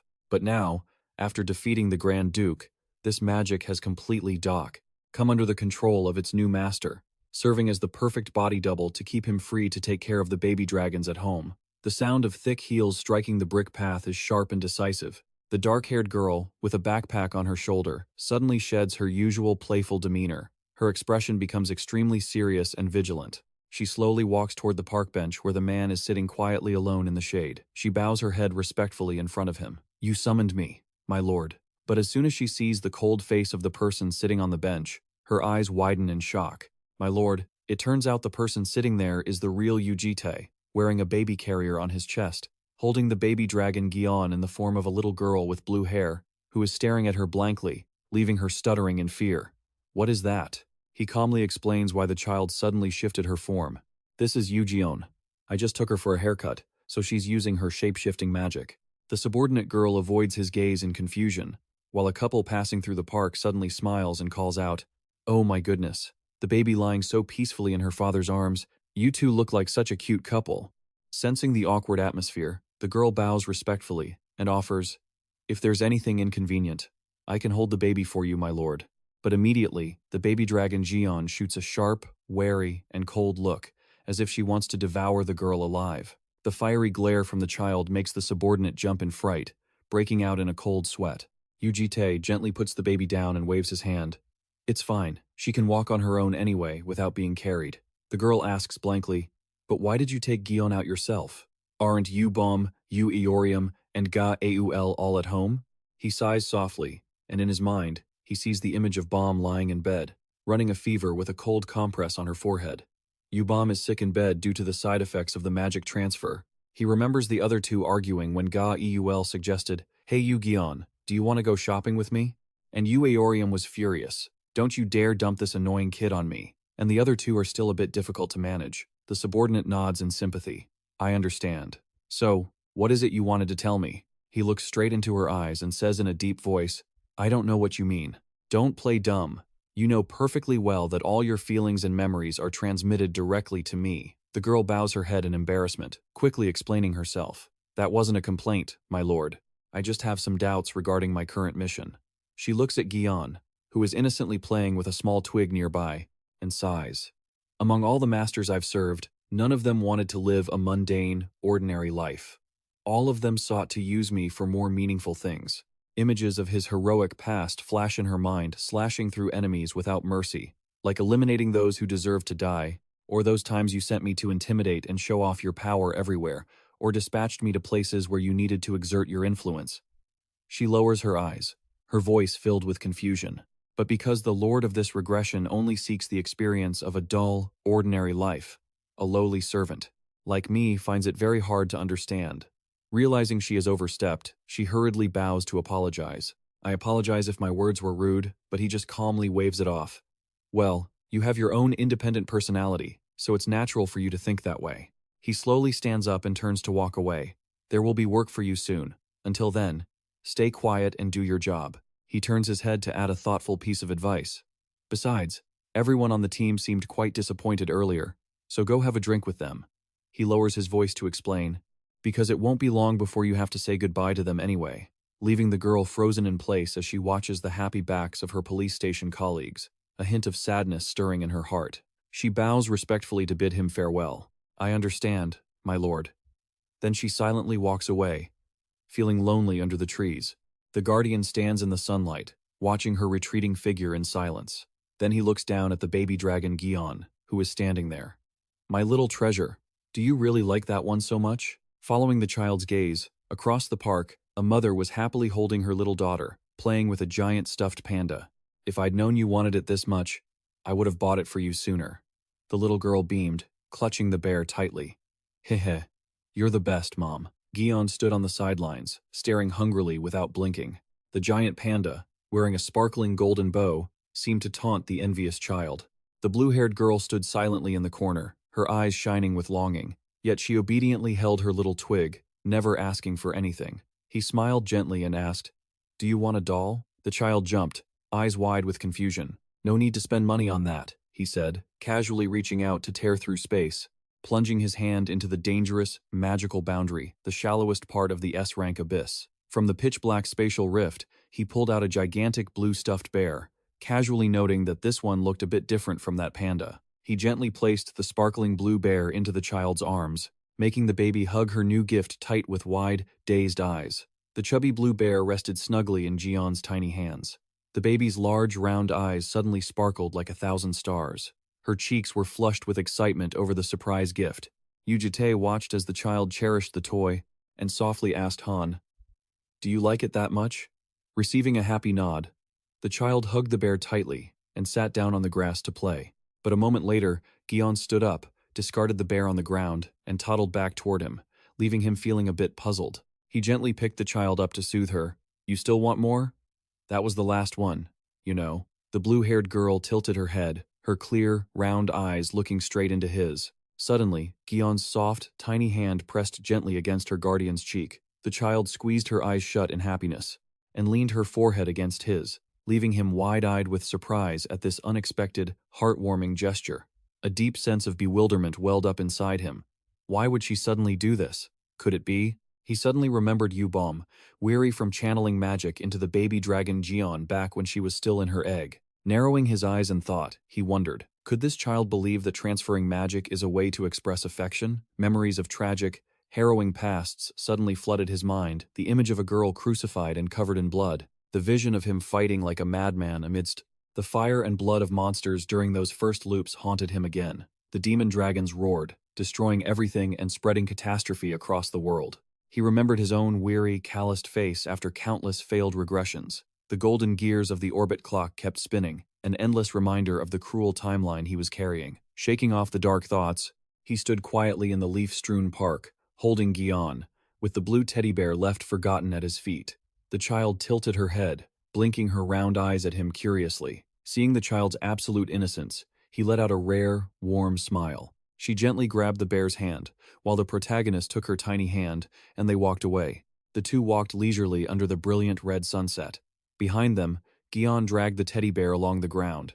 Yu Jitae looked up at the orange sky, a sudden emotion stirring in his heart. His ears twitched as he heard happy footsteps approaching from afar. He whispered to himself, "Are they here already?" causing the child to look up, puzzled. In the distance, the blonde girl, Yu Gaul, waved happily, carrying a giant guitar case on her shoulder. "Oh, Appa!" She rushed over in a flash, hugging Gion and doting on her. Seeing this, he asked Han where she had been. "I went to the shopping district for a bit." Then, she exclaimed excitedly, "Gion, in human form, is just too adorable." Yu Gaul let the baby go, curiously observing the child's happy expression. She winked playfully. "Looks like she's so happy because she got a gift from you, right?" Yu Jitae, curious, asked if she could read Gion's thoughts. She revealed, "For dragons like us, when our skin touches, not just mana, but emotions and thoughts can be transmitted to the other person. Foreheads are the most effective," she continued.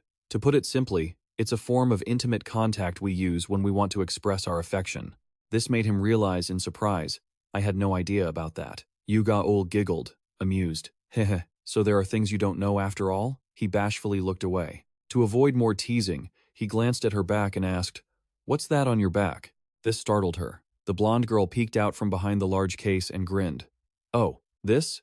You mean this?" She excitedly unzipped the case, pulled out a wooden guitar, and strummed it with enthusiasm. Yu Gaul hugged the guitar, posing confidently and proudly.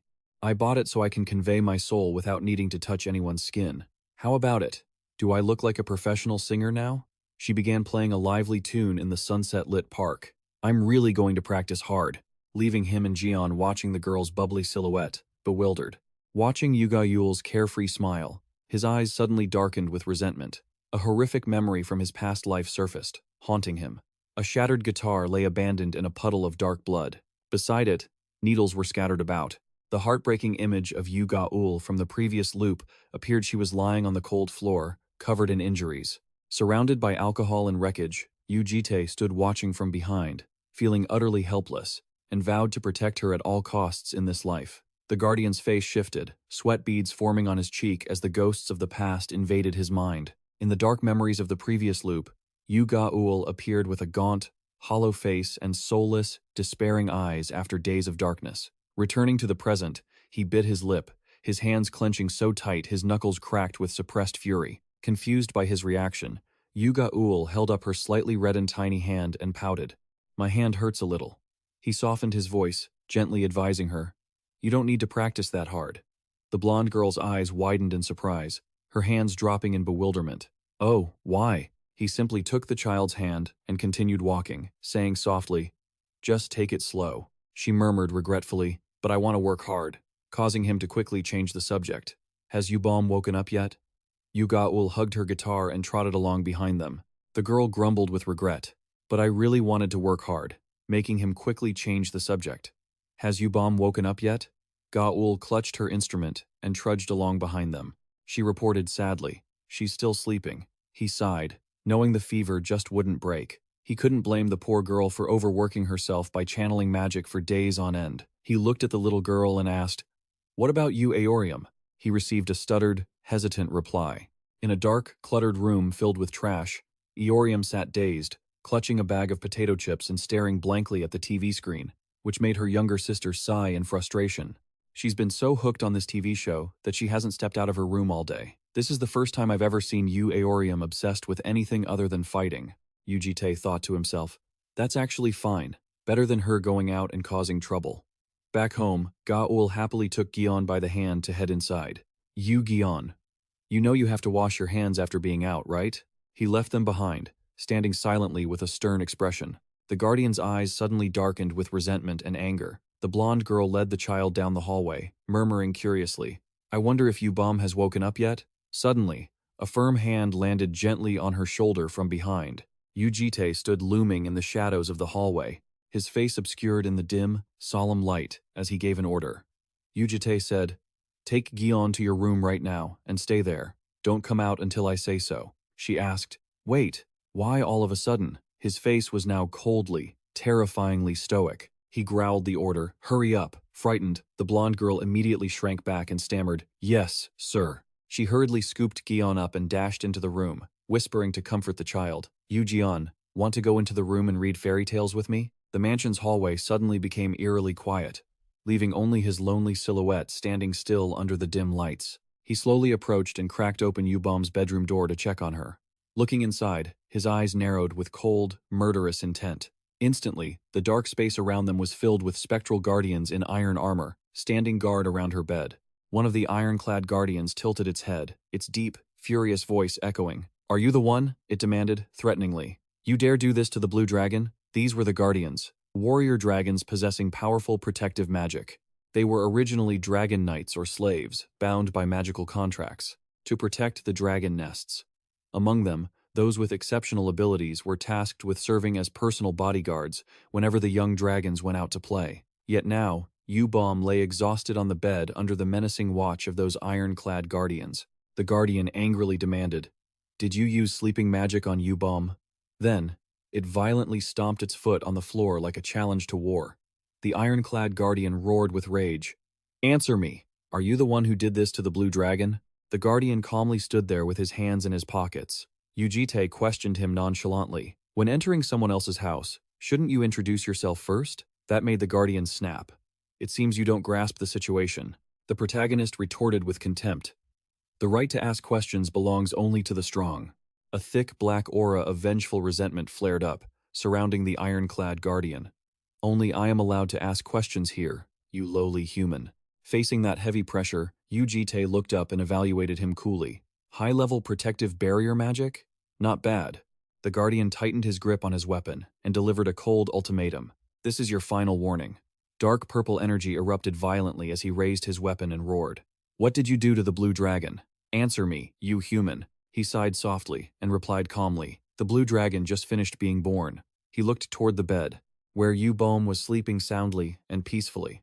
Yu-bom had been exhausted from transferring magic while trying to teach the little one how to shapeshift. That was all there was to it, leaving the ironclad guardian stunned into silence. Taken aback by the truth, the guardian lowered his weapon and asked, "Then who are you?" He looked the guardian straight in the eye. "I am their guardian." The guardian laughed mockingly. "You? A guardian? Don't make me laugh." He scoffed with disdain. "Do you even know what kind of great entities you're trying to protect?" He replied simply, "I know perfectly well. That's exactly why I'm asking."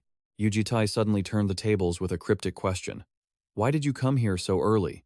Shouldn't you all be scattered in some distant spatial rift by now?" The ironclad guardian started in shock and scrambled back. "How do you know that?" Panic caused him to immediately tighten his grip on his weapon and roar in defense. "You know too much for an ordinary human," he loudly boasted about his origins. "We are the guardians of the children, the ones who watch over the history of the law of causality. We admit you have taken good care of the children, but no matter how you look at it, you don't seem like a benevolent being." The guardian declared a death sentence with murderous intent. "Letting you live will only bring trouble later." He could only click his tongue in annoyance. "Can we settle this with a peaceful conversation?" Without bothering to negotiate, the ironclad guardian swung his axe and lunged in a violent attack. "Don't worry," he shouted. He dove from the air like a roaring bolt of lightning, It won't hurt at all. A massive wave of dark purple energy from the battle axe descended straight toward his head with destructive force. Clang! A piercing sound echoed as the battle axe struck a sturdy sword and was deflected easily. The ironclad guardian stumbled in horror, shouting, "My knight's sword was deflected that easily?" At that moment, a sharp, faint blue light appeared in JT's hand. An S-rank invisible sword, activated with a lightning-fast, perfect slash. He sent the guardian flying back to the ceiling like a rag doll. The guardian crashed to the ground in pain, while another guardian stepped forward, scolding with contempt, "You pathetic trash, to be defeated by such a weak attack." The remaining 3 guardians immediately drew their swords and surrounded him. "We'll handle this human ourselves. You just stand back and watch." But the leader of the guardians, lying on the ground, hurriedly shouted a warning too late. "Wait, this human is much stronger than we imagined." The invisible sword in the guardian's hand danced with lethal, lightning-fast strikes that tore through space, shattering the tough armor of the guardians in the blink of an eye. In just a few short seconds, all 4 of those proud armored guards were sprawled out, writhing on the floor as their weapons clattered away. Meanwhile, he stood calmly in the middle of the living room, with a glowing sword in his hand. The armored leader knelt on the ground, looking up at him in sheer terror. I sensed something was off from the very beginning. How could a mere human possibly take care of dragon hatchlings, let alone know about our existence? He shuddered, realizing the bitter truth as he stared straight at the man before him. I should have realized it the moment I first felt suspicious. This guy, Yu Jitae's face sank completely into a cold, resentful shadow, radiating the terrifying pressure of a ruler of all things, a transcendent entity that must never, ever be provoked. The leader stood speechless, gazing at the man with a look of pure horror. Yu Jitae sighed in frustration, his expression cold and indifferent. The faint blue aura vanished from his hand. He spoke calmly. "I told you we should have settled this with words." The other still retorted defiantly. "What?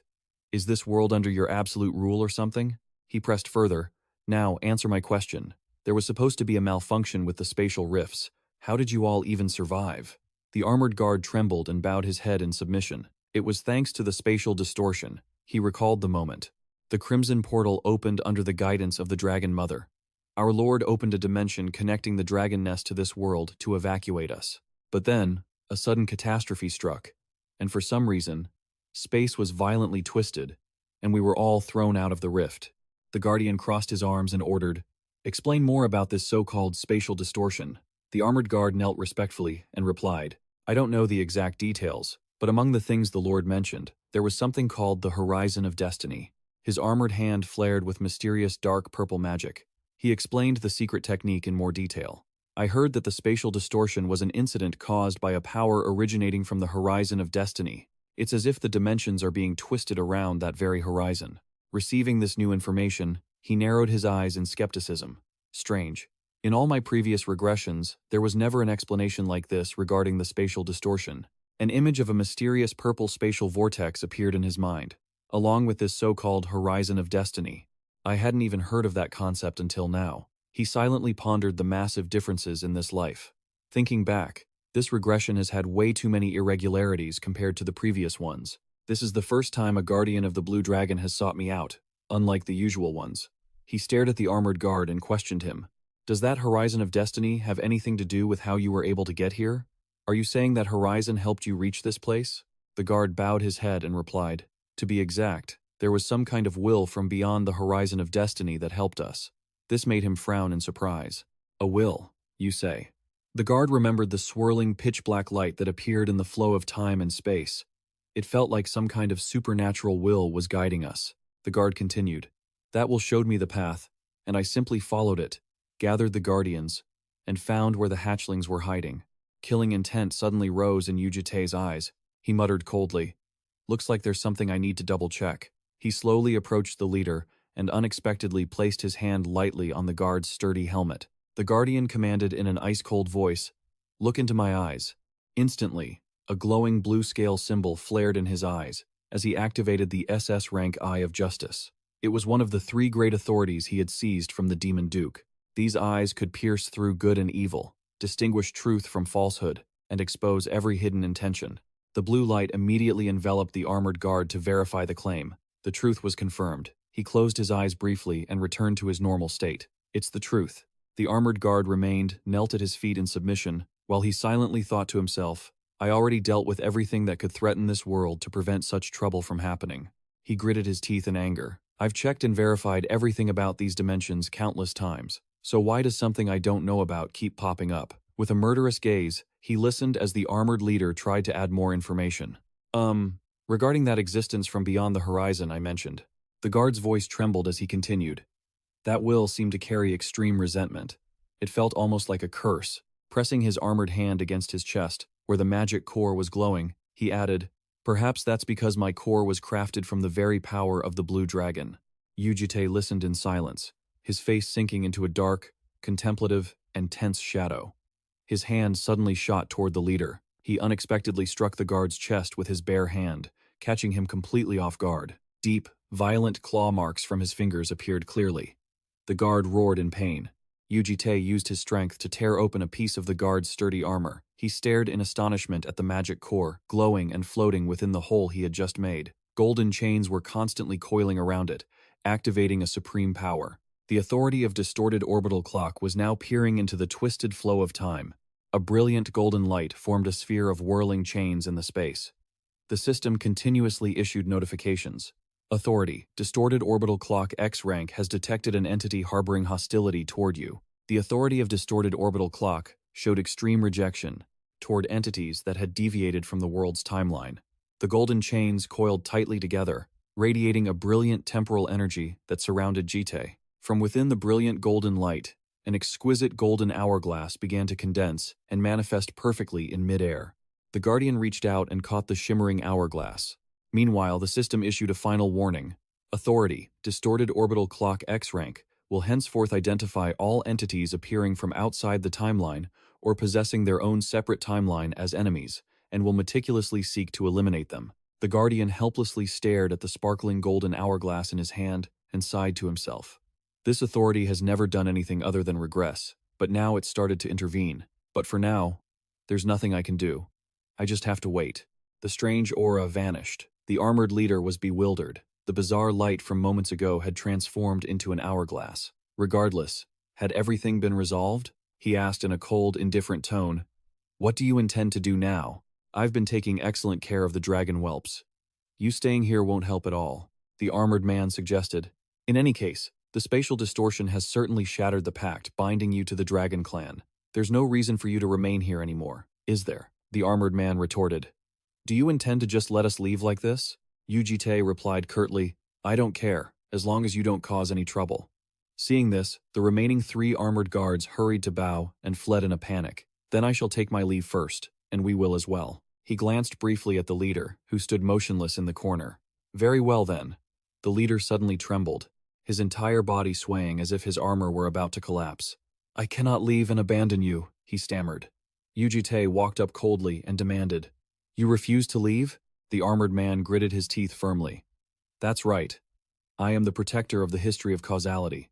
Before he could finish, with a thundering kick, Yu Jitae struck the armored guardian square in the chest, sending him sprawling painfully onto the floor. Yu Jitae slowly stepped closer to the figure, collapsed on the ground, and said calmly, I'll ask you one more time. Yu Jitae ruthlessly stomped his foot onto the knight's steel chest plate, applying cold, heavy pressure. You refuse to leave. The guardian struggled, gasping out broken words. I cannot leave. Enraged, Yu Jitae channeled violent magical energy into his foot, stomping down so hard that the floor beneath them cracked. In a cold, lethal voice, Yu Jitae demanded, This is the last time I'll ask. His expression was chillingly hollow as he growled. You won't leave? The leader lay pinned to the ground, his armor shattered, breathing in ragged, weak gasps. Yet he remained stubborn. I cannot leave. Just then, 3 other guardians hiding behind the wall poked their heads out, looking deeply embarrassed. Sir, it's no use. He won't listen to anything you say. They sighed in frustration at their stubborn comrade. He's always been the slowest of us all. He doesn't even know how to grab the freedom laid right in front of him. So please, do whatever you want with him. Yu Jitae looked at the 3 useless guardians in silence, then clicked his tongue in agreement. Fine. He turned around, imbuing a sword in his hand with time magic. This stubborn loyalty was what made a true guardian, leaving the man bewildered. Huh? The old, tattered armor suddenly turned to dust and scattered across the floor. The leader knelt on the ground in a brand new, polished suit of armor, asking in shock, Why have you spared me? Are you testing our loyalty? Yu Jitae sheathed his lightning-imbued sword casually. Not exactly. He crossed his arms and questioned the man. But you're a complete stranger, and your actions are very bizarre. Why are you so desperate to stay and protect the Blue Dragon? The man lowered his head and answered firmly, My loyalty to the Blue Dragon clan is unwavering. I know you're loyal, but as I said, I am protecting Yu-Bomb just fine. Yu Jitae poured cold water on his pride. Someone weaker than me, what good could you possibly do as a guardian? The armored knight was left speechless, breaking out in a cold sweat. Yu Jitae continued with a sinister smirk. Actually, there is a position that fits you perfectly. A moment later, the sisters Ga-ul and Aorium entered the living room carrying Gion. Yu Jitae ordered, Go on, greet them. The three dragon sisters stared in utter shock when they saw the giant, armored guardian sheepishly wearing a pink apron with a red bow tied in front, holding a mop. Yu Jitae introduced him nonchalantly. This is the new custodian I just hired. The once proud and mighty warrior could only stand there, frozen in the humiliating pink apron, questioning his existence. The armored custodian busied himself in the kitchen, washing a pile of dishes. With a rhythmic clatter of plates and wearing bright pink rubber gloves, he scrubbed each white dish with extreme intensity and skill. After finishing, he looked down at the pink apron with the red bow and sighed deeply, feeling defeated. Furious, he turned to complain to the man working nearby. What do you mean by this? A custodian? How is that my role? Don't you like it? He complained indignantly. What the heck does protecting a dragon have to do with being a cleaner? I just can't wrap my head around this. Yu Jitae remained indifferent, his eyes glued to his computer screen. He closed the laptop with a sharp snap and stood up.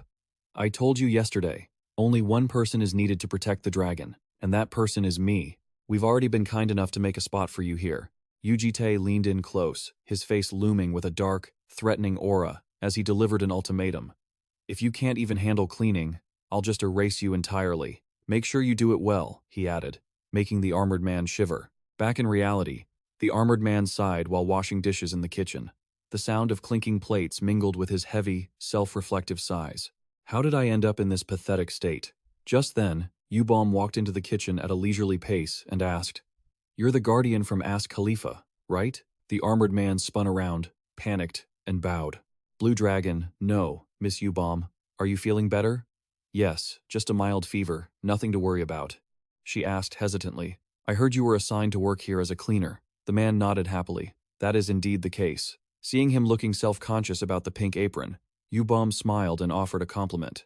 That apron actually looks quite good on you, she said, making him jump in surprise. She tilted her head, giving a sweet smile that made her cheeks turn a lovely shade of pink. From now on, I'll be counting on you to take care of our home, Mr. Custodian. Those sweet words caused the armored guardian to blush furiously behind his helmet. His steel heart began pounding rapidly from the rush of emotion.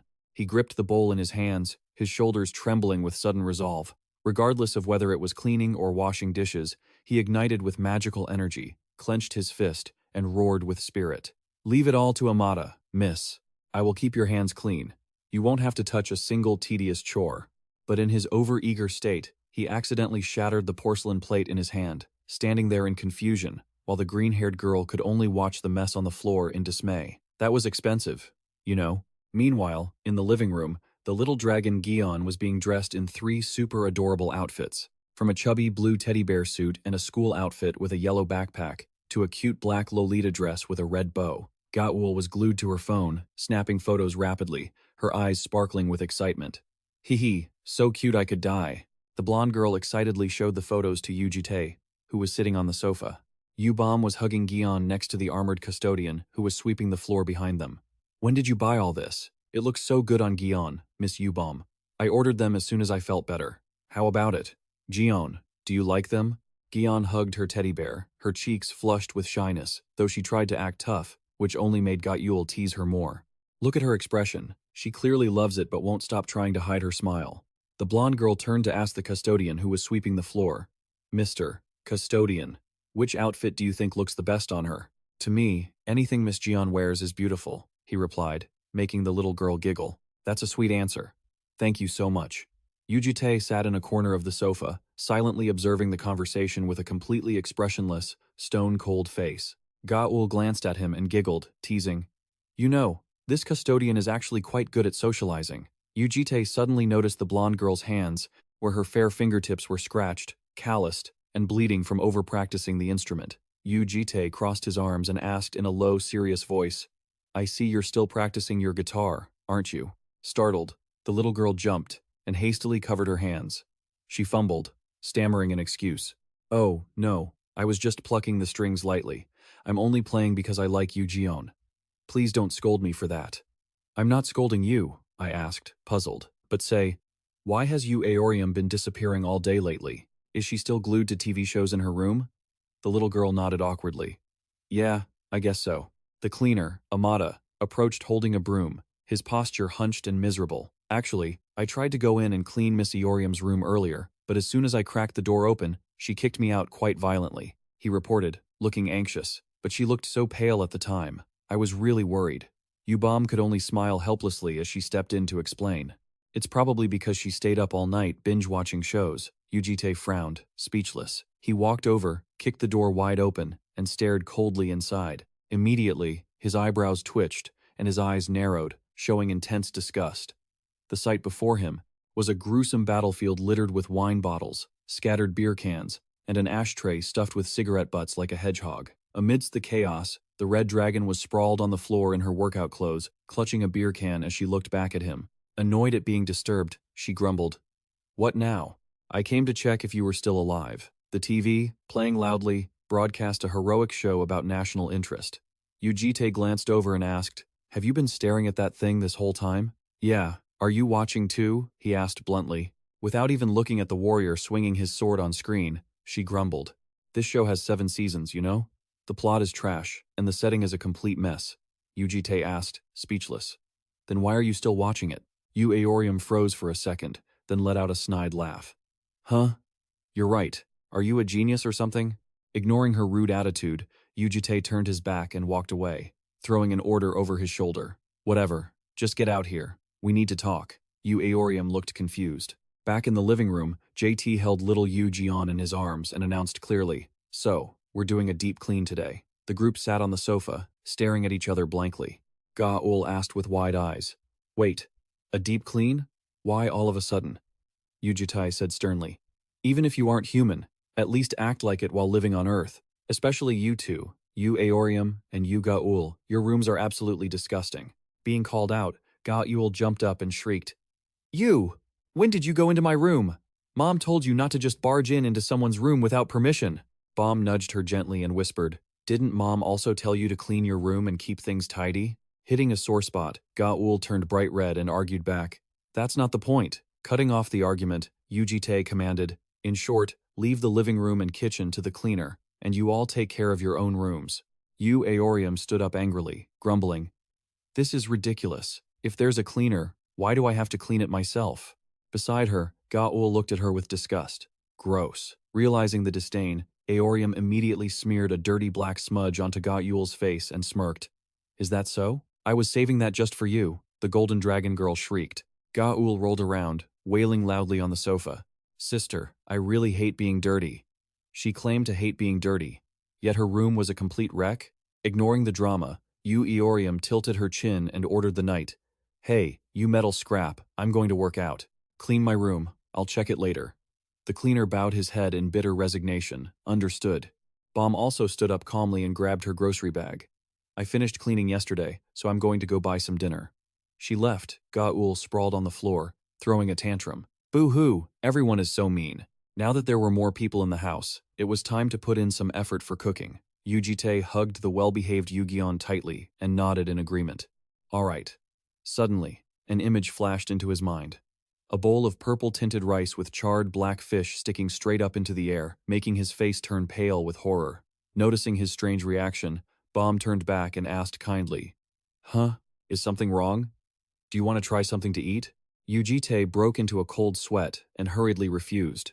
No, you go ahead. Meanwhile, the knight, equipped with a broom and dustpan, gathered all his courage and stepped into the red dragon's garbage-filled room. Even though he was fully armored, he had to cover his nose, muttering in utter horror.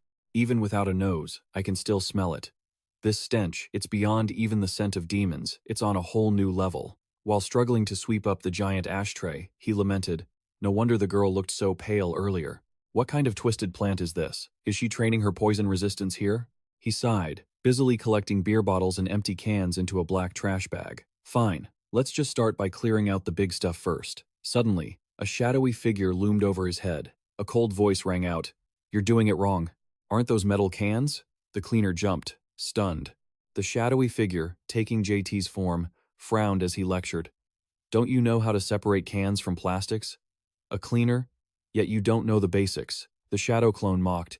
Do they not have recycling in Askalifa? I'm curious how primitive you people are. The knight swallowed hard, thinking, if it were anyone else, I wouldn't have noticed.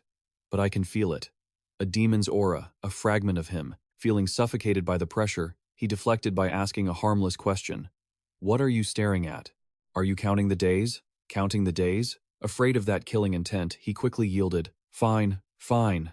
Someone might mistake this for the real thing. Suddenly, the real Yu Jitae walked in through the front door, frowning as he shouted, I told you to clean.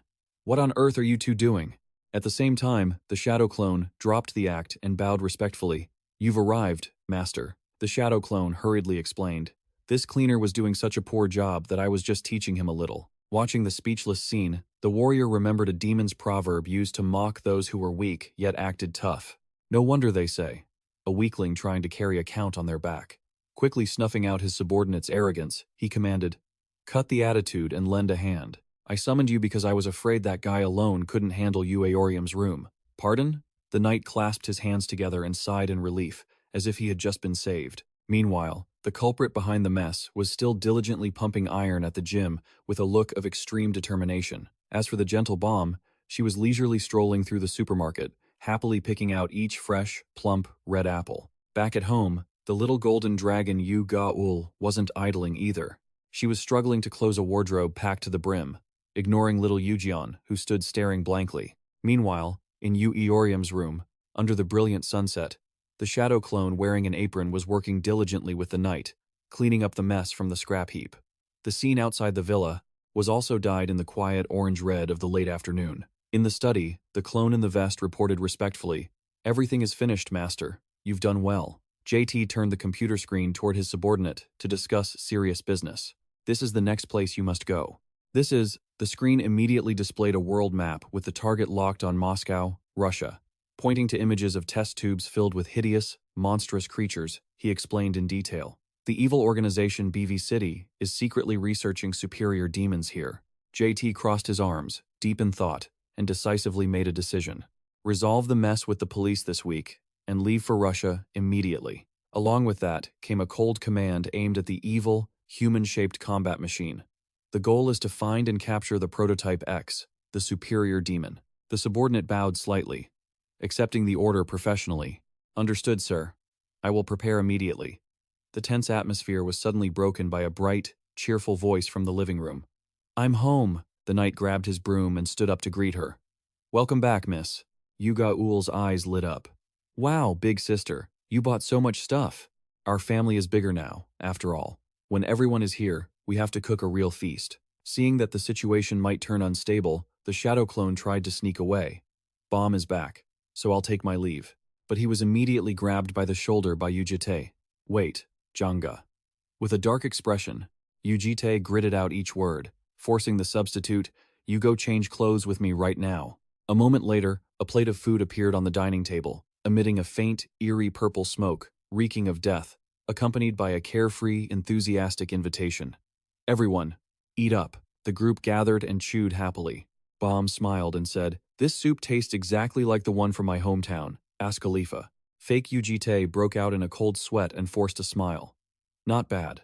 The janitor should come eat with us too. How is he supposed to eat when he doesn't even have a mouth? You silly girl. The unfortunate subordinate, wearing Yu Jitae's real identity, turned pale and silently cried out, Master, are you going to just leave me standing alone on the street at night? The shadow clone in the CEO's disguise harbored secret resentment. You called me out just to skip this ridiculous dinner? The scene shifted to the tomb area, an abandoned industrial zone nearby that radiated an eerie, chilling atmosphere. All around lay soulless corpses piled on top of each other, mixed with sounds of painful, desperate panting. The demon, in the form of a man with sharp teeth, gritted his teeth and cursed in anger. You bastard! He was lifted into the air by the real JT and slammed hard against a wall, cracking the bricks. Yet he continued to shout defiantly. You think you can just walk out of here after doing this? A lowly human like you dares to. Being pinned to the ground, the demon still tried to use a final threat. If you knew who was backing me, you wouldn't even listen to the end of my sentence. Yu Jitae drove his sword into the demon's throat with an indifferent attitude. Yeah, I know all too well. He grabbed the demon's messy hair, jerked his head back, and coldly exposed his identity. Professor 1, from the Blue Dragon Academy. Yu Jitae stared at him, mocking him. Or should I call you 1, the filthy demon of the Invisibility Organization? Tightening his grip to force a confession, he growled, "It seems you're plotting something shady. What exactly is your plan?" The demon began to foam at the mouth. JT's eyes suddenly flashed with a brilliant blue light as he activated the SS rank skill, Scales of Judgment. He commanded with absolute suppression, "Every lie is useless against me. Tell the truth." Under the terrifying mental pressure, the demon broke into a cold sweat and was forced to gasp out the truth. I don't know the details, but he trembled as he confessed the key point. He said in 3 months from now, if the plan succeeds, he will be chosen too. Yu Jitae immediately grasped the keyword. Chosen? You mean becoming a seat? That's right. The mystery of the seats began to unfold. It was a title for the 4 most powerful demons chosen within the ranks of the Invisibility Organization. Although most demons acted sporadically in small groups, those who reached this position possessed power on an entirely different level. Those who rose to the position of a seat would command their own armies and hold the highest rank among the calamitous demons. JT frowned in thought. It was strange. In previous loops, 1 never reached the position of a seat, and at this point, he wasn't strong enough to orchestrate a conspiracy of this magnitude. Suddenly, an hourglass glowing with brilliant golden light appeared, floating in front of him. The S-rank pendulum clock power was immediately activated. It read the malice emanating from beyond the horizon of fate. It continued to search for entities outside the world's timeline, with the target clearly identified, the Demon 1. The returned information revealed an entity. The entity dissatisfied with the regression has been interfering from outside the timeline. As a result, the current version of the Demon 1 possesses the most superior qualities of all previous loops. JT clicks his tongue, realizing that first it was the Guardian, and now it's 1 as well. This means anything related to him can be meddled with and distorted by them. His face turns contemplative, but he cuts his train of thought short. The battered demon on the ground stammers and begs. That's everything I know, but if you spare my life, I can gather more information. Even though he utters such miserable words, saying, "My elderly, sick mother is waiting at home. I won't betray you. Please spare me." The corners of his mouth twist into a cunning, wicked smile, lacking any true mercy. Yu Jitae swings his sword decisively, slicing off the cunning creature's head, sending black blood splattering, his eyes glowing with a cold, icy blue light. He flicks the blood off his hand and says calmly, "I told you, all lies are useless." He taps his finger, ruthlessly delivering the final blow. And even if that were the truth, the outcome wouldn't change at all. The S-rank destruction skill is immediately unleashed. A blast of dark flames erupts, flattening the entire abandoned factory into dust. The atmosphere suddenly shifts, transitioning into a beautiful, sunny morning at a park shaded by cherry blossoms, with a peaceful fountain babbling away. As he leisurely strolls, JT continues to analyze how 1 managed to rise to that position. That plan must have been massive. If so, it might be related to Lei Academy. Images flash through his mind of 1, placing a hand on Eorium's shoulder with that deceitful advice. At the year-end ceremony, I hope student Eorium will lead us. JT thinks deeply. The year-end event, if it really is tied to the villain's plans, he is busy plotting when his attention is interrupted by a cheerful voice. "Oh, the baby is so cute. I'm going to die." He turns back to see Bomb sitting on a stone bench under the cherry tree with baby Yu Gaul, surrounded by students cooing and praising the baby. A female student exclaims excitedly, "I've never seen such a pretty baby." "What is her name?" Bomb smiles gently and answers, "Ha. Her name is Yu Gaul." A male student joins in, praising her effusively. The name is adorable too. It matches her hair color perfectly. How old is she? Suddenly, a dark shadow looms over them, blocking their view. Yu Jitae appears with a killer look that makes the students jump in fear, freezing in place and stammering. The uncle gives them a glare so sharp it feels like he's about to eat them alive. He growls, "Do you kids have a problem with her?" The kids, terrified, huddle together and quickly deny it. "No, sir." Once he successfully chases off the noisy crowd, Yu Jitae calmly sits down next to Bomb. She asks curiously, "You've been gone all day. Where did you go?" "I had some things to take care of." Looking at the blue dragon girl, he asks, Why did you bring Yu Ga-ul out here? Bomb gently explains.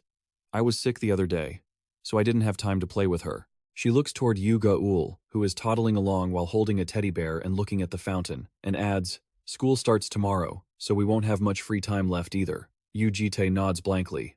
I see. Beneath the falling cherry blossoms, Spring smiles gently, her clear eyes turning toward the stoic man beside her. Meanwhile, Yu Jitae keeps his expression as frozen as it has been for 1,000 years, his gaze fixed firmly forward. Perhaps his mind is still occupied with the life and death battles to come. Under the shade of the trees, Bomb smiles and playfully teases. Don't you think that, like this, we look like a real family? It leaves Yu Jitae confused. Looking at the fountain, she innocently adds a bombshell. Yu Ga-ul is your daughter, and essentially, I am her mother. Baby Yu Ga-ul, sitting on the ground with her teddy bear, blinks her big, round eyes, looking up with complete innocence. Bomb continues her smooth performance. And if that were true, that would make the two of us. Yu Jitae narrows his eyes and stares at her, giving her a speechless, deadpan look without bothering to answer. Seeing the rigid expression of the stoic man, Bomb covers her mouth and giggles. She waves her hands frantically to brush off the awkwardness. I'm just kidding. I'm just kidding. Why do you have to be so serious? If you keep talking nonsense, let's just go home. Yu Jitae picks up baby Yu Ga-ul and turns to leave, not forgetting to ask the child, Did you have fun playing? Bomb stands there watching his sturdy back, smiling brightly and with complete satisfaction. The scene shifts to students walking under the romantic falling cherry blossoms on the first day of school. Two female students in school uniforms run joyfully across the crosswalk, eager to get to class. The entire grand view of Lei Academy appears on the first day of the new school year. As cherry blossom petals fly in the wind, the golden dragon, Yu Ga-ul, has a piece of toast in her mouth, her eyes sparkling with excitement. Finally, she clenches her fist and shouts internally with passion. I finally get to go to school. Walking beside her, Bomb smiles and asks, Which classes did you sign up for? I hope we're in the same class. I'm taking superhuman studies, literature, magic, and sociology. Suddenly, noticing something unusual, Bomb wonders. But, Yu Ga-ul, I've been wondering for a while. Why do you still have that piece of toast in your mouth? We already ate breakfast. Yu Ga-ul blushes and giggles mysteriously. You don't know, do you? She starts dreaming about a cliché romantic scenario. Mom said that if you run to school with bread in your mouth and accidentally bump into someone, in Yu Ga-ul's wild imagination, the image of a brilliant, handsome man appears. Then that person is your destined soulmate. Yu Ga-ul's eyes sparkle like they contain the entire galaxy as she swoons. Oh, it's so cool. Just as she's lost in the fantasy of meeting her destiny, a red shadow approaches and whispers into her ear, Oh my, I just accidentally bumped into someone. The red dragon, Eorium, grins and teases. So, am I your destiny? Yu Ga-ul. Yu Ga-ul is startled and jumps back. But you're a girl! Eorium casually snatches the toast from her junior and starts chewing, responding nonchalantly. So what? In Western dramas, girls kiss all the time.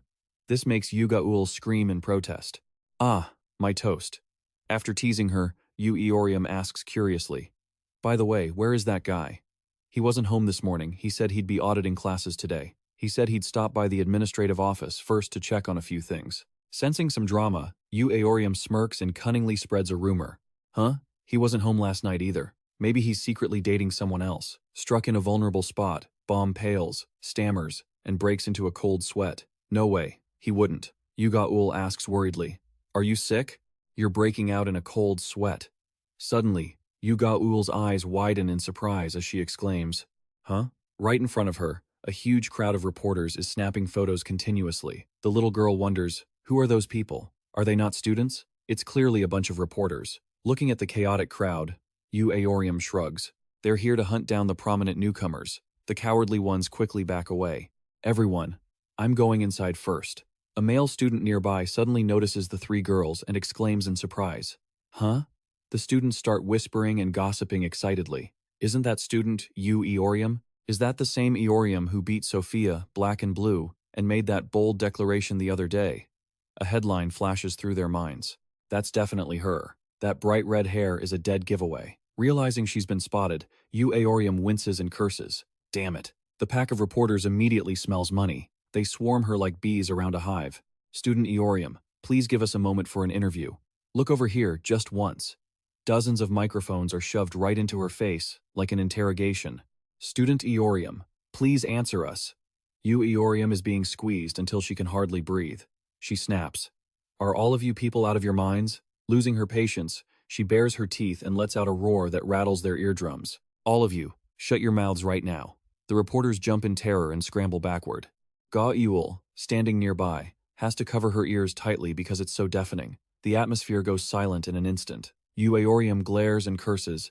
You damned reporters. I guess my last answer wasn't enough to satisfy you losers.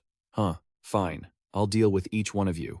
Flashing the most arrogant, unrefined smile possible, she points her middle finger straight at the reporters, challenging them aggressively.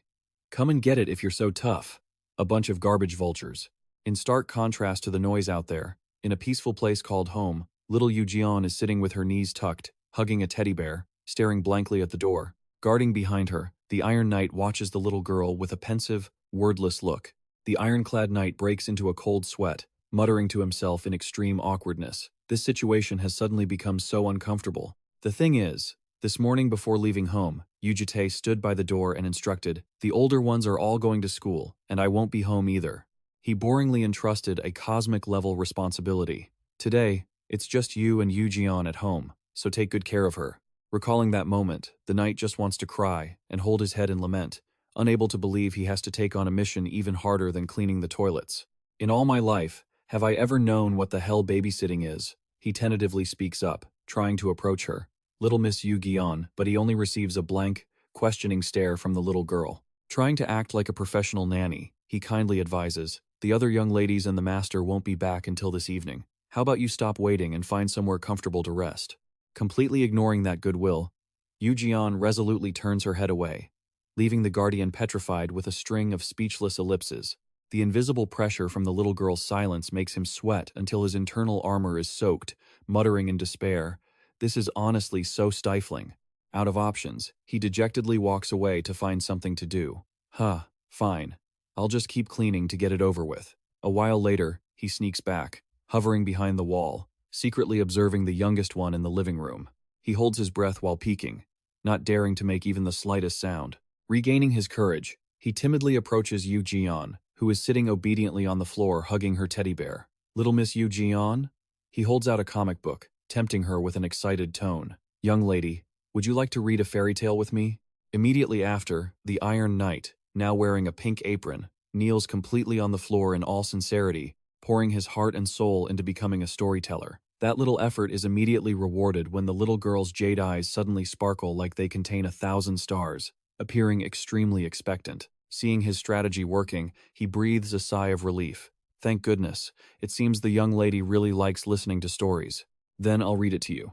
Holding the book with a cover depicting a pair of elf father and daughter flying around happily, he announces loudly, the title of the story is Smaller Than Our Dad, Who is the Great Elf Lord. His warm, deep voice rises, beginning with a peaceful countryside scene. Once upon a time, a very, very long time ago, in a certain forest. However, through the lens of someone from the demon realm, the setting is immediately twisted into a horror movie. If it's a forest from ancient times, it must be a primeval forest from before the demon era, filled with brutal monsters tearing each other to shreds. Skipping over the bloody vision he just imagined, he continues the bright story. Anyway, in that place, the little girl Don Junie and her father are living together. Analyzing the family portrait lacking a mother figure, he seriously assesses the situation. It seems the mother has already passed away. Even so, Don Junie is still quite lucky. Usually, in that harsh era, just keeping one parent alive is a miracle. Returning to the peaceful book, he reads the next line.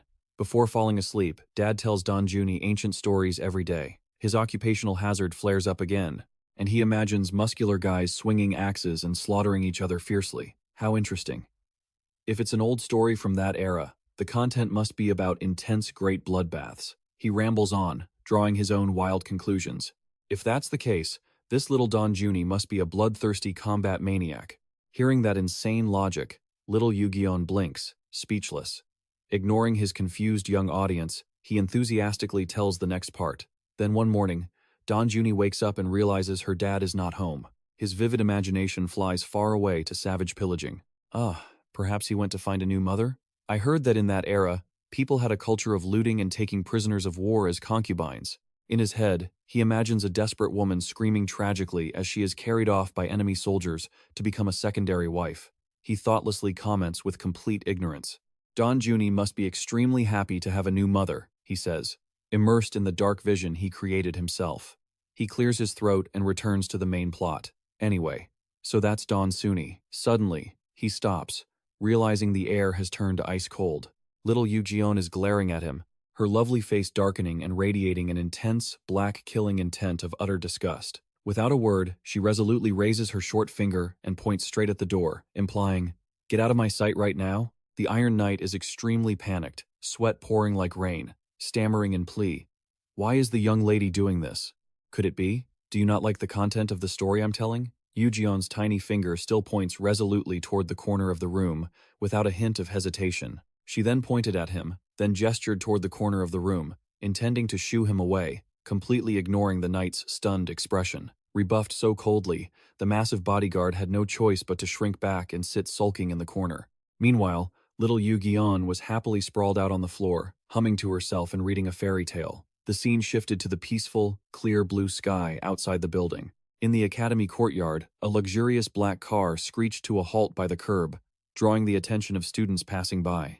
The car door opened, and a pair of slender legs stepped out with an arrogant air. Two male students standing nearby turned to look, stammering, "Wow, she's so pretty." The girl with purple hair strutted along, touching up her makeup, accompanied by a bodyguard. Her name was Yu Jeong Du-hai, the heiress of the Yu Jeong family, one of the three most prestigious swordsmanship families in South Korea. Despite her noble status, she cared more about her looks than training her swordsmanship. While dabbing on powder, Du-hai grumbled with a frown, "I hate practicing swordsmanship so much. It makes me all sweaty and ruins my makeup."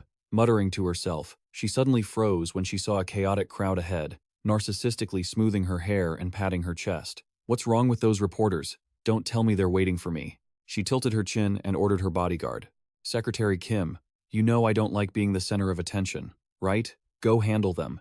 It doesn't look like they're here to take photos of you, miss." "What?" Humiliated by the cold, hard truth, Du-hai angrily pointed her finger and scolded, "Then who on earth over there dared to make them ignore taking my picture?"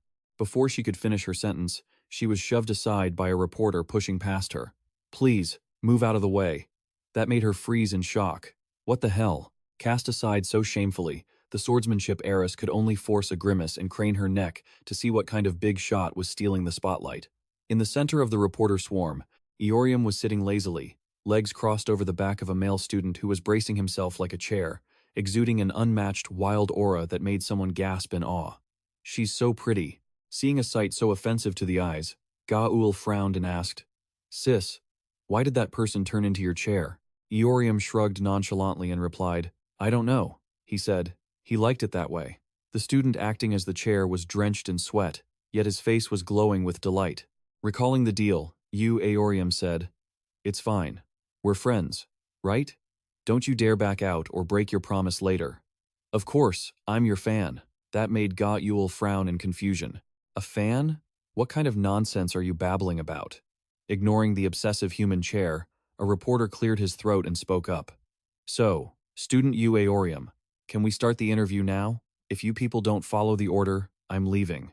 Whether you interview me or not, I don't care. So, only one question per person. Ask quickly, then step aside." She tilted her chin, pointing randomly. "You, the guy in the hat, go first." The chosen reporter hurriedly and gleefully pulled out his microphone. "Ah, hello student Eorium. I'm from the Taiwan Public Broadcasting Service." I hadn't even finished reading my introduction when a voice cut in ruthlessly. "Your introduction is too long. Next." The journalist stood stunned, crying out miserably, "I haven't even asked a single question yet." The mic shifted to someone else. A voice spoke up. "This is CT France. Recently, you've become a huge phenomenon in the superhuman world, and many people are keeping their eyes on student Eorium. How do you feel about that?" "It feels like crap." Next, another reporter shoved a mic in her face. "Are you aware that a fan cafe was just started for you recently? Please, say a few words to your fans." Eorium sneered in contempt.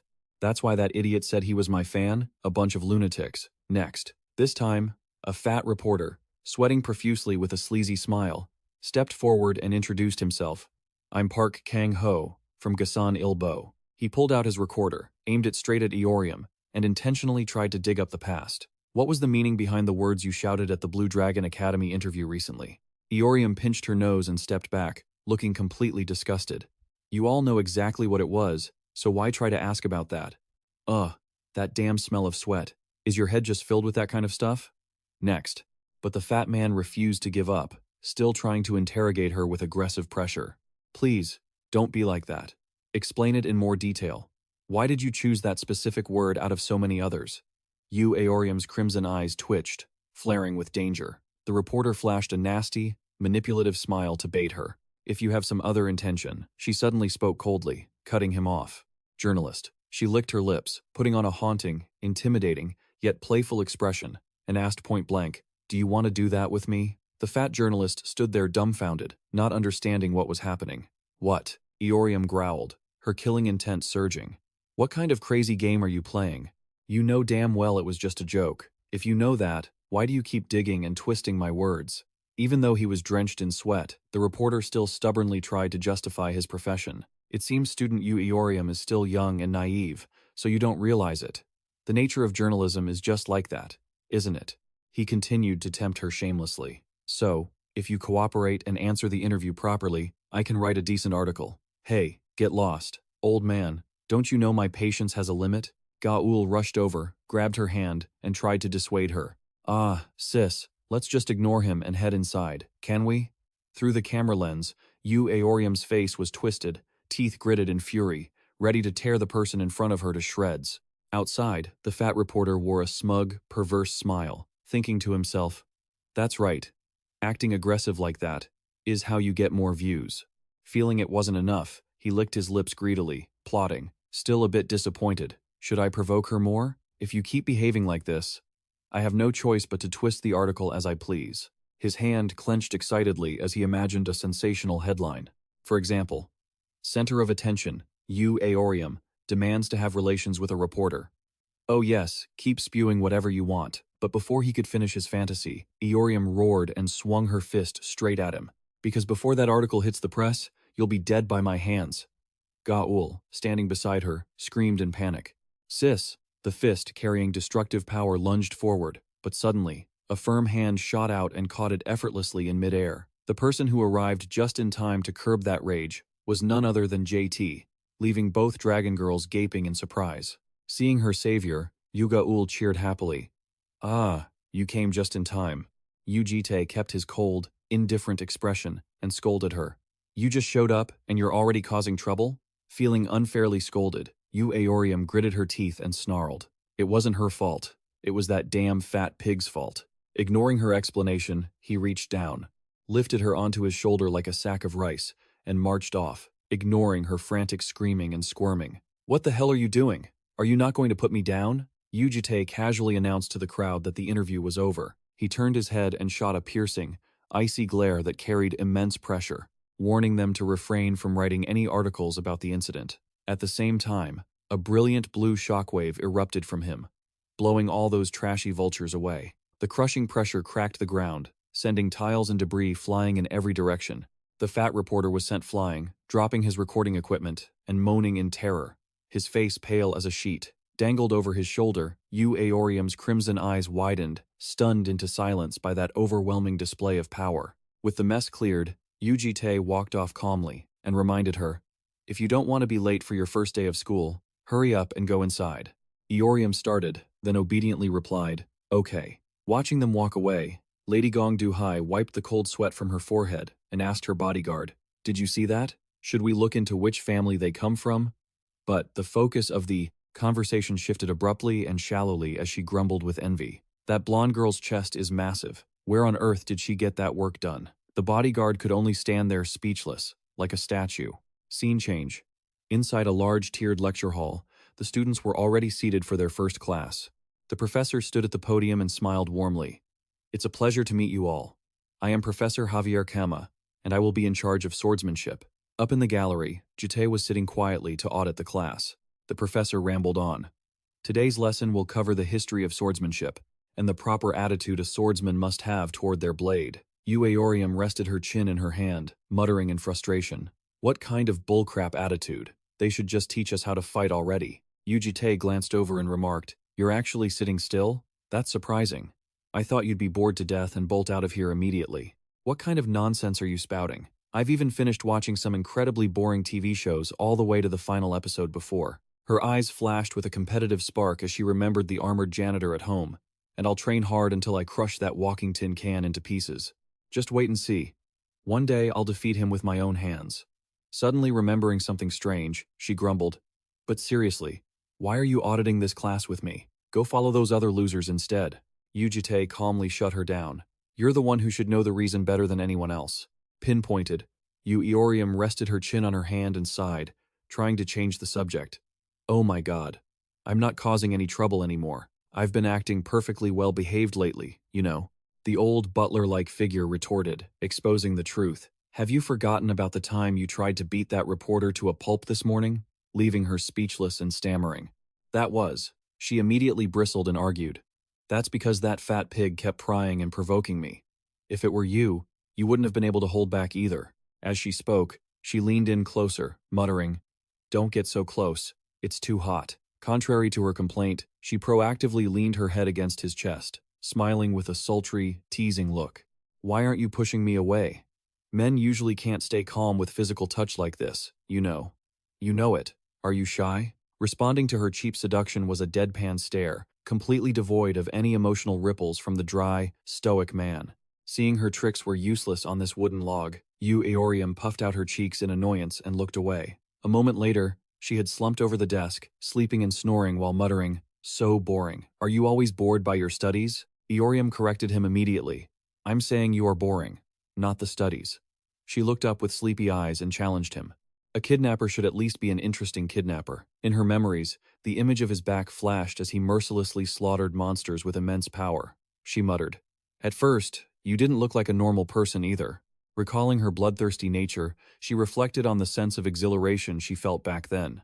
So I thought, oh, surely days filled with interesting dopamine are waiting for me, and I was looking forward to it so much. Returning to the dull reality, she buried her face in a pile of notebooks. I didn't sign up to participate in this ridiculous family game, did I? Yu Jitae softly reminded her. Just looking at what happened on the way to school is enough to see you've already had plenty of stimulation. Triggered, Yu Eorium slammed the table and snapped. I'm not talking about those petty incidents. I mean combat, killing, and being drunk on the ecstasy of victory. That kind of feeling.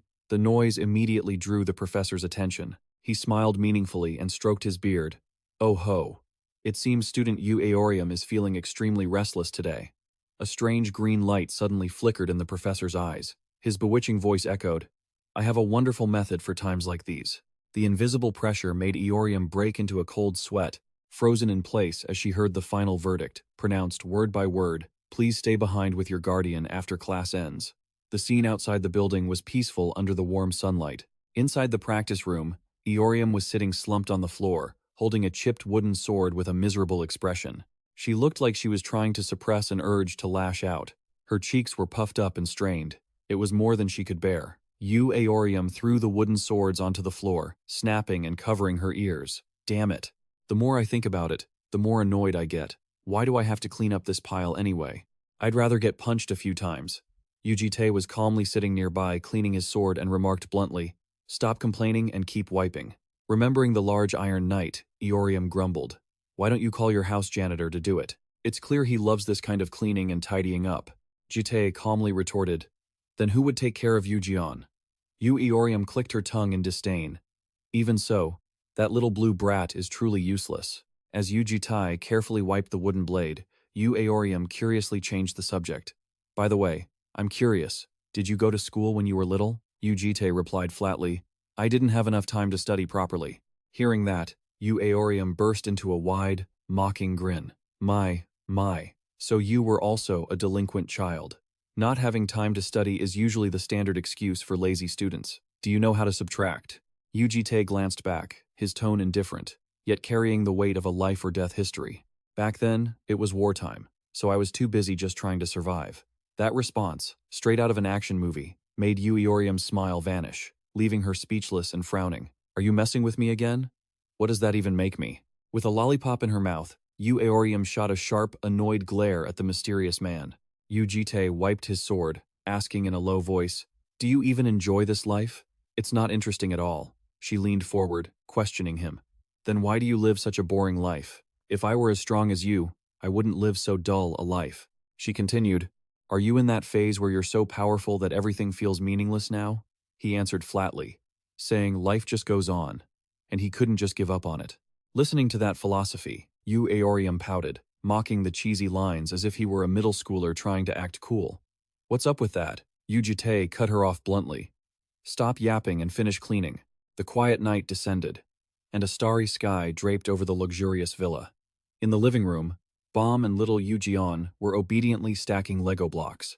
Aorium was engrossed in a Rubik's Cube, while the Iron Knight stood solemnly, guarding with a spear. Aorium clicked the cube, muttering to herself, Let's see if I turn it like this and match the sides. That should work, right? As she tried to focus, the Iron Knight kept pacing back and forth with his spear, distracting her, and he kept making heavy, pressured grunts. Annoyed, Yu Aorium threw the Rubik's Cube straight at the Iron Man and shouted, Hey, you oversized tin can! Why do you keep pacing and driving me crazy? I can't concentrate. The knight flinched and cowered, apologizing. The man put his hands in his pockets and sighed heavily. You useless thing, Bomb asked gently. You seem to be in a particularly bad mood today. Is it because of the reporters this morning? Aorium answered lazily. That's part of it, but I don't know, really. Everything feels so dull. Maybe it's because I haven't had a good fight lately. Looking at Bomb playing with the youngest, Yu Aorium called out softly, Hey, you Bomb, Ani, big sister? The rare, sacred word Ani that slipped from Yu Aorium's mouth made Bomb jump, her eyes widening in panic as she shrieked.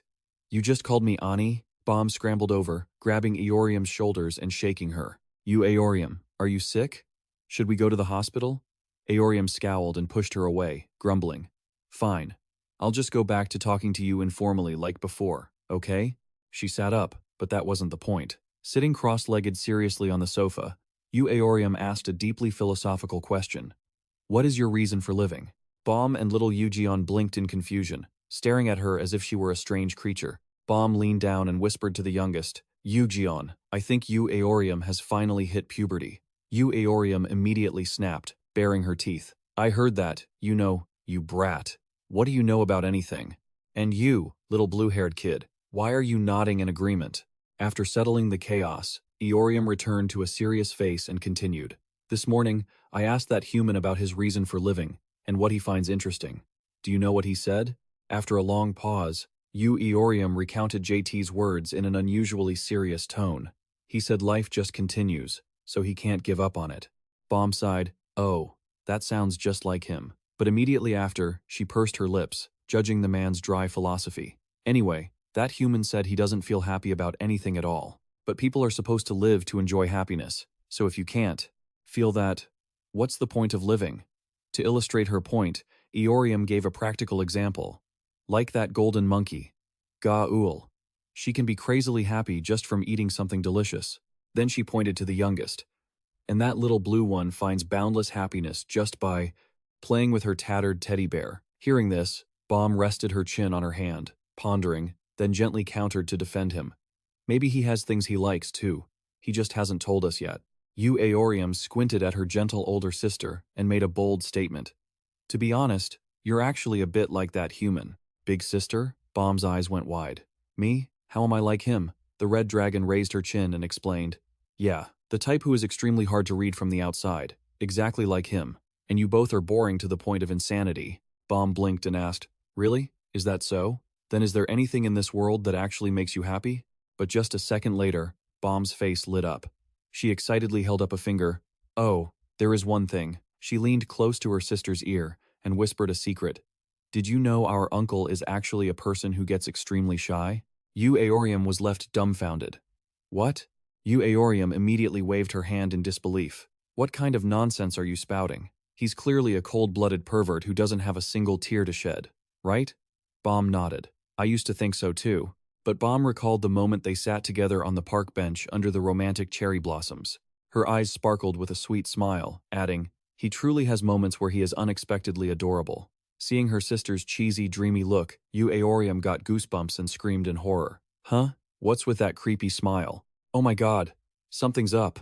The younger sister immediately pounced, pinning her sister down and tickling her relentlessly. Don't tell me you two are secretly doing something shady behind my back. Bomb laughed uncontrollably, struggling. Ha ha ha. Why would you say that? It's killing me. Just as the two sisters were rolling around on the sofa, heavy footsteps thundered down the stairs, accompanied by Ga-ul's panicked shouting. Big sister! The yellow dragon girl rushed down, waving her arms and screaming about shocking news. Real shocking news. The entire superhuman community is buzzing about you, Sister Yu Aorium. Ga-ul screeched to a halt in front of her sisters, face beaming with news. Someone even started a fan cafe for you. Aorium asked blankly, "What the hell is a fan cafe?" While Bomb was still lying under the sofa, gasping for air. "Aorium, please, have mercy on me." Ga-ul suddenly froze, her round eyes staring blankly at the questionable position of the two sisters on the sofa. Realizing the chilling atmosphere, she timidly backed away, waving her hands frantically. Nothing at all. You two, please keep doing what you were doing. Hey, what kind of dirty things is your little head imagining? The next morning, warm sunlight shone down on the modern villa, dispelling the early morning mist amidst the cherry blossoms in full bloom. In the bedroom, Yu Jitae was getting ready to head out. His hand carefully buttoned his shirt, revealing sculpted, firm abs. Just as he was adjusting his attire, the door to the room creaked open unexpectedly. Bomb peeked in from the doorway and called out shyly. "Uncle," she poked her head in, whispering, "I have something I'd like to ask you." At this moment, Yu Jitae was still leisurely buttoning the last button, exposing his rugged, masculine physique in front of her. Catching sight of such a stunning view, Bomb blushed bright red, hurriedly slammed the door shut, and shouted in a panic, "I'm sorry, uncle.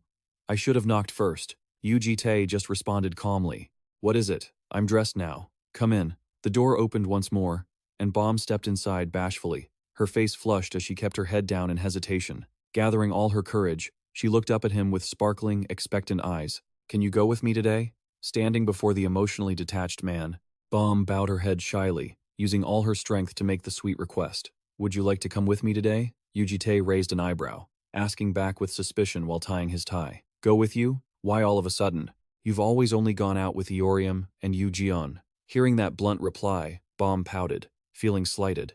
"You've never gone anywhere alone with me even once." Yu Jitae fumbled for an excuse. "Well, the other two, right." While the fierce Yu Aorium was always shouting and waving her arms, demanding to fight or kill. At the martial arts gym, I love violence. And Yu Ga-ul, the glutton, would have her eyes light up like floodlights at the slightest mention of food. "Do you want to go eat fried chicken with me, sweetie?" Thinking of all that chaotic imagery, Yu Jitae clicked his tongue and gave a definitive answer. "No." Just then, the three dragon girls, dressed neatly and ready for school, appeared.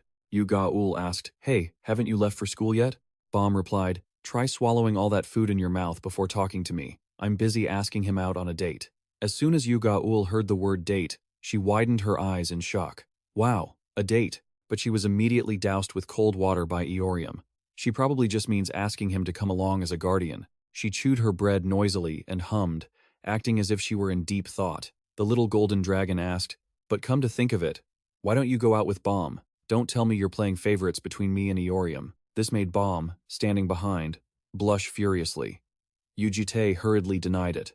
No, it's not like that." The little golden dragon nodded, chewing her bread and acting like a worldly, understanding adult. "Even though favoritism is bad, I understand you, uncle." She excitedly continued the family story.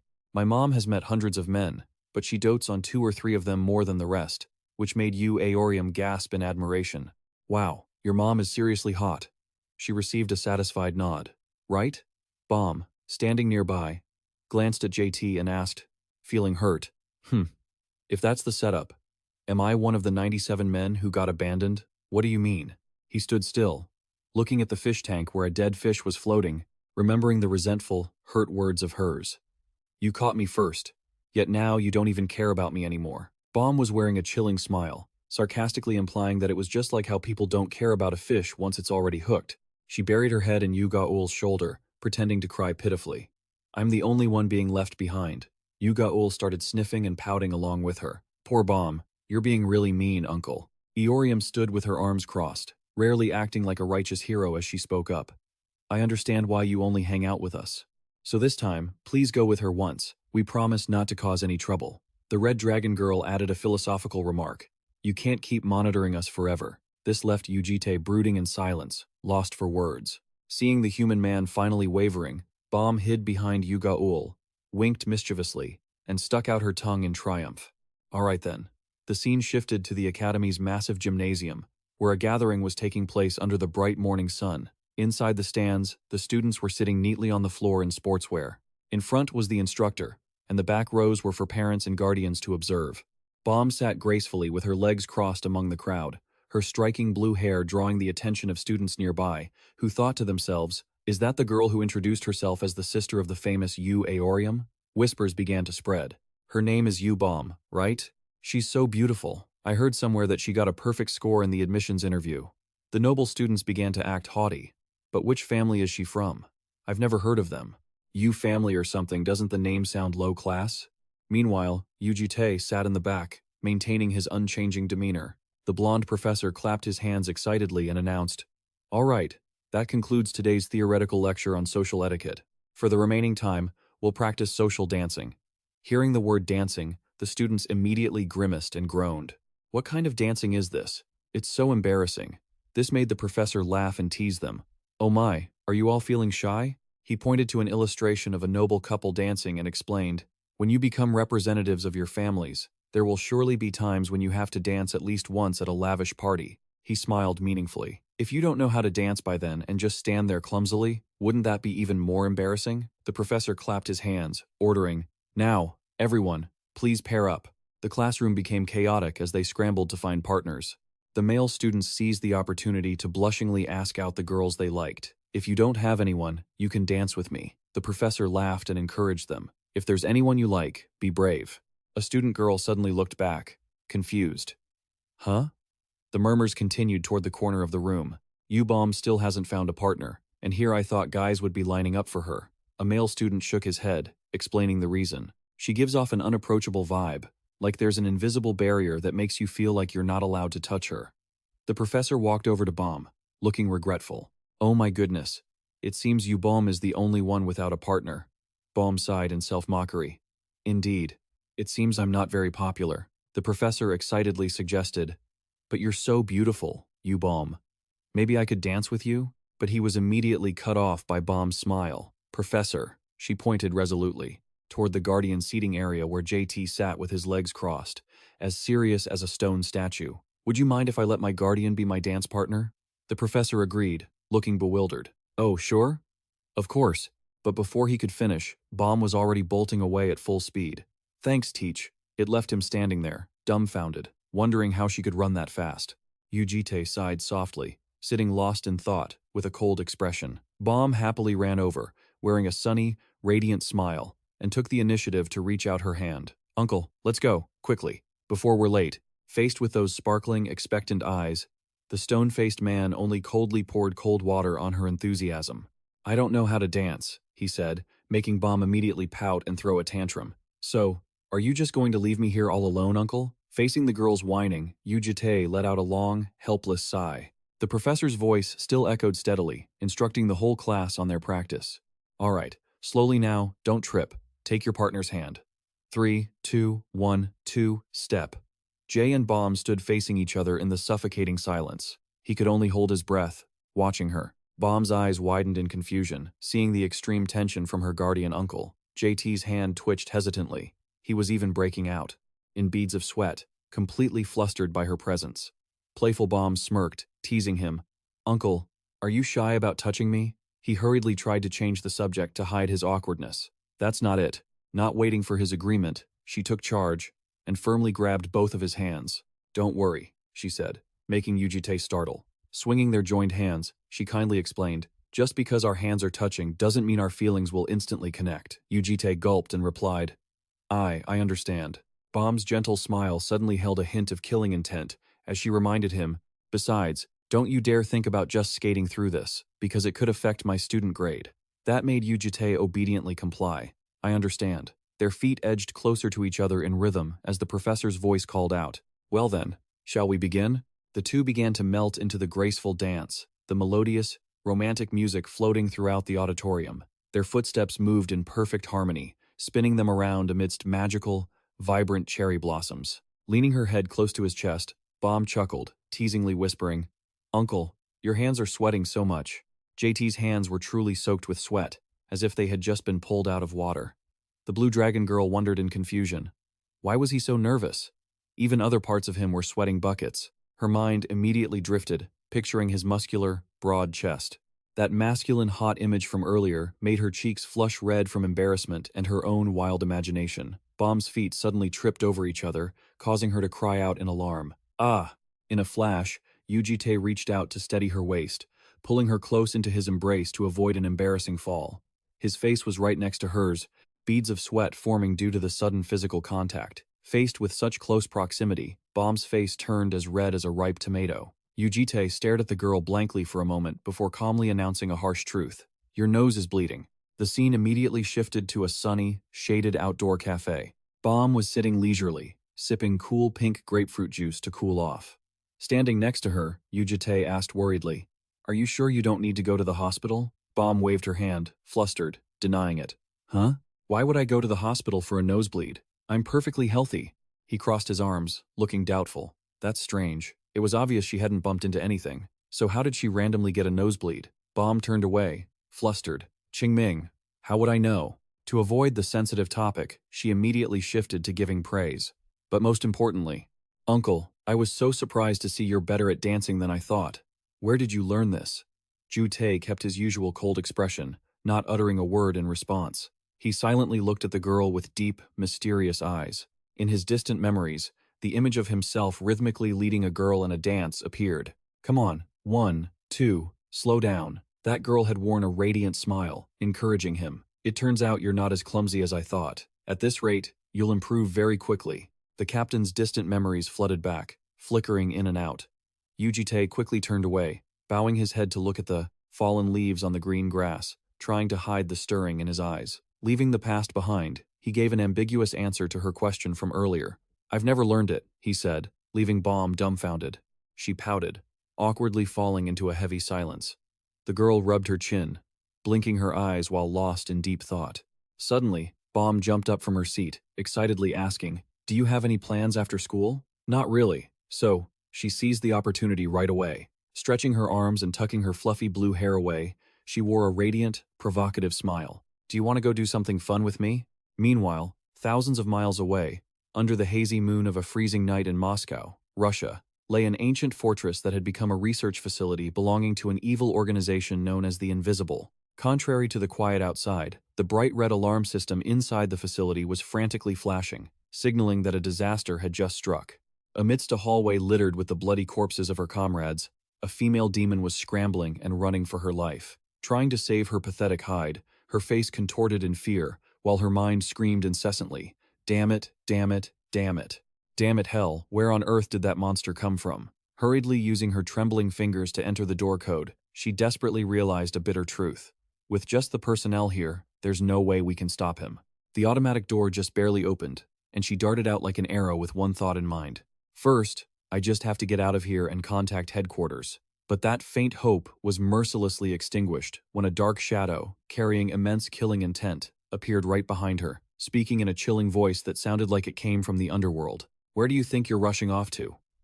The female demon froze, cold sweat soaking her back. She turned to look at the one hunting her, and asked while trembling, What the hell do you want? The hunter, with eyes glowing brightly in the dark, calmly spoke, just like a grim reaper questioning a sinner. Is there something your master is looking for? Tell me, where did that elite level 10 demon commander go? I am loyal, the demon growled. I'd rather die than talk. You think I'll tell you? I'd rather die. As soon as the words left her mouth, a series of dark spikes pierced her body. Meanwhile, Yu Jitae calmly summarized his experience. There is one thing I've realized after grabbing you devils by the throat and slaughtering so many of you. Even though your true nature always tries to burst out when you're on the verge of death, the crimson light in her eyes gradually lost focus. The man continued to analyze his enemy's pathetic state.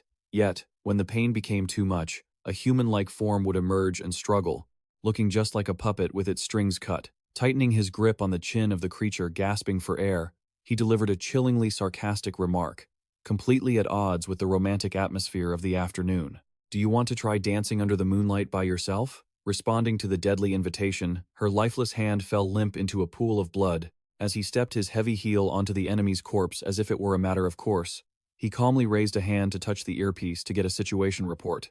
and adopted the incredibly respectful tone of a servant. Master, your subordinate reports clearly that the Type 10 has been used for the test, and has been sent to the Invisible headquarters. Also, this time, the Type X is female, unlike previous attempts. Receiving information that contradicted his memories, Yu Jitae pondered, rubbing his temples in silence. Glancing at the corpse of the devil he had just taken down, he spoke to confirm, the leader of the research team you just handled. Her name is Vera, right? And he received a clear, crisp confirmation from the device. Yes, Master. To avoid wasting any time, a new infiltration plan was immediately established. He issued a firm order. Disguise yourself as that woman and infiltrate the Invisible Organization's headquarters. Find out who X is. His subordinate respectfully obeyed. Yes, Master. Just as the memory filled with the stench of blood faded, the scene shifted to the reality of a bright clothing store, where he was sitting, waiting for someone to try on clothes. Shaking off his deep train of thought, Yu Jitae gently rubbed his temples with 2 fingers, exuding the weariness of someone forced to carry the crushing weight of time. The image of the weapon of mass destruction known as Prototype X flashed through his mind again, a transcendent commander-level demon, possessing the unique ability to link countless other demon minds into one. The longer it survived, the more minds it collected, evolving into an incredibly dangerous entity. For that very reason, in every regression loop, he always prioritized the destruction of Prototype X above all else. The problem was that in this current regression, the information was completely different from previous lives, making the search extremely difficult. Trapped in a dead end, the man sat silently and closed his eyes, activating his Grand Clock S ability, beginning to perceive the malice sent from across the horizon, part of a scheme to hunt down the target that dared to brazenly stray from the world's timeline. The Grand Clock S began scanning through the disturbances in the timeline, leading JT to ponder that the change in the target's identity was certainly another act of the malice that the Guardian had mentioned before. His hand clenched tightly, burning with murderous intent. Because no matter what, nothing would change. With the mindset of someone who holds fate in his hands, he coldly declared that he would kill anything that dared to ruin his peaceful daily life. His train of thought was interrupted by a high-pitched call echoing from the fitting area. "Uncle, come out here for a second." Approaching the tightly drawn curtain, he frowned and asked, "What is it?" The green-haired girl hurriedly poked her head out to urge him. "Hurry, hurry." The girl's mysterious, half-concealed attitude left Yu Jitae feeling surprised. A flicker of curiosity crossed his stoic face. The curtain was suddenly ripped open to both sides, revealing a seductive bikini on her curvaceous body, followed by a confident question. "How is it? Does it look good on me?" Completely unmoved by the vibrant beauty of the young girl, the man sighed and looked away, speechless. "What are you doing?" "Yu Aorium is coming, so I thought it would be great to buy a bikini." Seeing her uncle ignoring her, the mischievous girl leaned closer to the curtain to entice him. "Ah, you can't see clearly standing there. Do you want to come inside and take a closer look?" But she was immediately doused with a bucket of ice-cold water. "You said you were going to do something interesting, and this is just some." "What are you talking about? I find it fun." Then, as if suddenly remembering something, sweat beaded on the girl's forehead, her smile turning crooked and awkward in an attempt to turn the tables. "You aren't thinking of something dark, are you, uncle? You really are an adult. Don't make me angry." Leaving the clothing store, the blue dragon girl continued to nag the stubborn older man, refusing to let it go. "Uncle, be honest. You wanted to look earlier, right?" Despite Yu Jitae flatly denying it. "No, not at all." "Come on, how could you not want to look?" She skipped along happily like a joyful little bird, singing. "Maybe I should just buy it," she said, ignoring the sigh of her exhausted companion. "Are you done joking around? Let's go home." Realizing he was running out of patience, Bomb smiled and turned to confess her true purpose. "Hehe, actually, I came here to buy gifts for the little ones." Gifts? In her mind, the image of her youngest sibling clutching a tattered teddy bear flashed by, and she kindly explained, "Yes, you know how pathetic Yu Jion's teddy bear is. I was planning to buy them a new one, and get gifts for the others while I'm at it." While walking leisurely down the escalator, JT continued to review the list. "What are you planning to buy for the others?" he asked, and the blue dragon girl answered thoughtfully. "For Gaul, I'm just buying clothes. He doesn't care about anything else. I'll buy him a really nice wallet so he doesn't feel inferior when hanging out with friends." He slowly asked, "And Eorium?" Bomb wrinkled her nose and laughed, repeating the request of her close friend. "Eorium, I asked yesterday, and they said there was one thing they wanted, even if it's a bit strange." Stepping onto the main lobby, she quickly divided the tasks. "Then I'll go find gifts for Gaul and Eorium. So uncle, you pick a gift for you Gaul. Okay?" Understood. Watching the broad back of the man slowly fade into the bustling crowd, Bomb stood by, watching silently. She brought a finger to her lips, a wave of profound contemplation and uncertainty rising within her. He'll be fine, won't he? And just like that, the benefactor, who had ended the lives of countless notorious demons, unknowingly found himself standing in front of a bright pink shop called Toy and Toy. Behind the counter, a sales clerk was propping up her chin in boredom, letting out long, weary sighs while waiting for her shift to end. Her listless eyes suddenly lit up when she scanned the rugged, handsome appearance of Yu Jitae. Her brain instantly kicked into gear, analyzing his height and physique. He looked like he was in his late 20s or early 30s. Was he a model? Or maybe a soldier? He looked so handsome. Seeing the dapper man standing there awkwardly, holding a teddy bear, and examining it, she felt even more convinced. He wasn't with a woman, and look at those confused eyes, he clearly knew nothing about children's toys.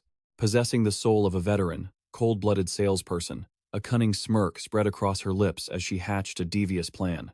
People like him were easy marks, target acquired. Quick as a flash, the clerk rushed over, hands clasped, offering a welcoming, enthusiastic greeting.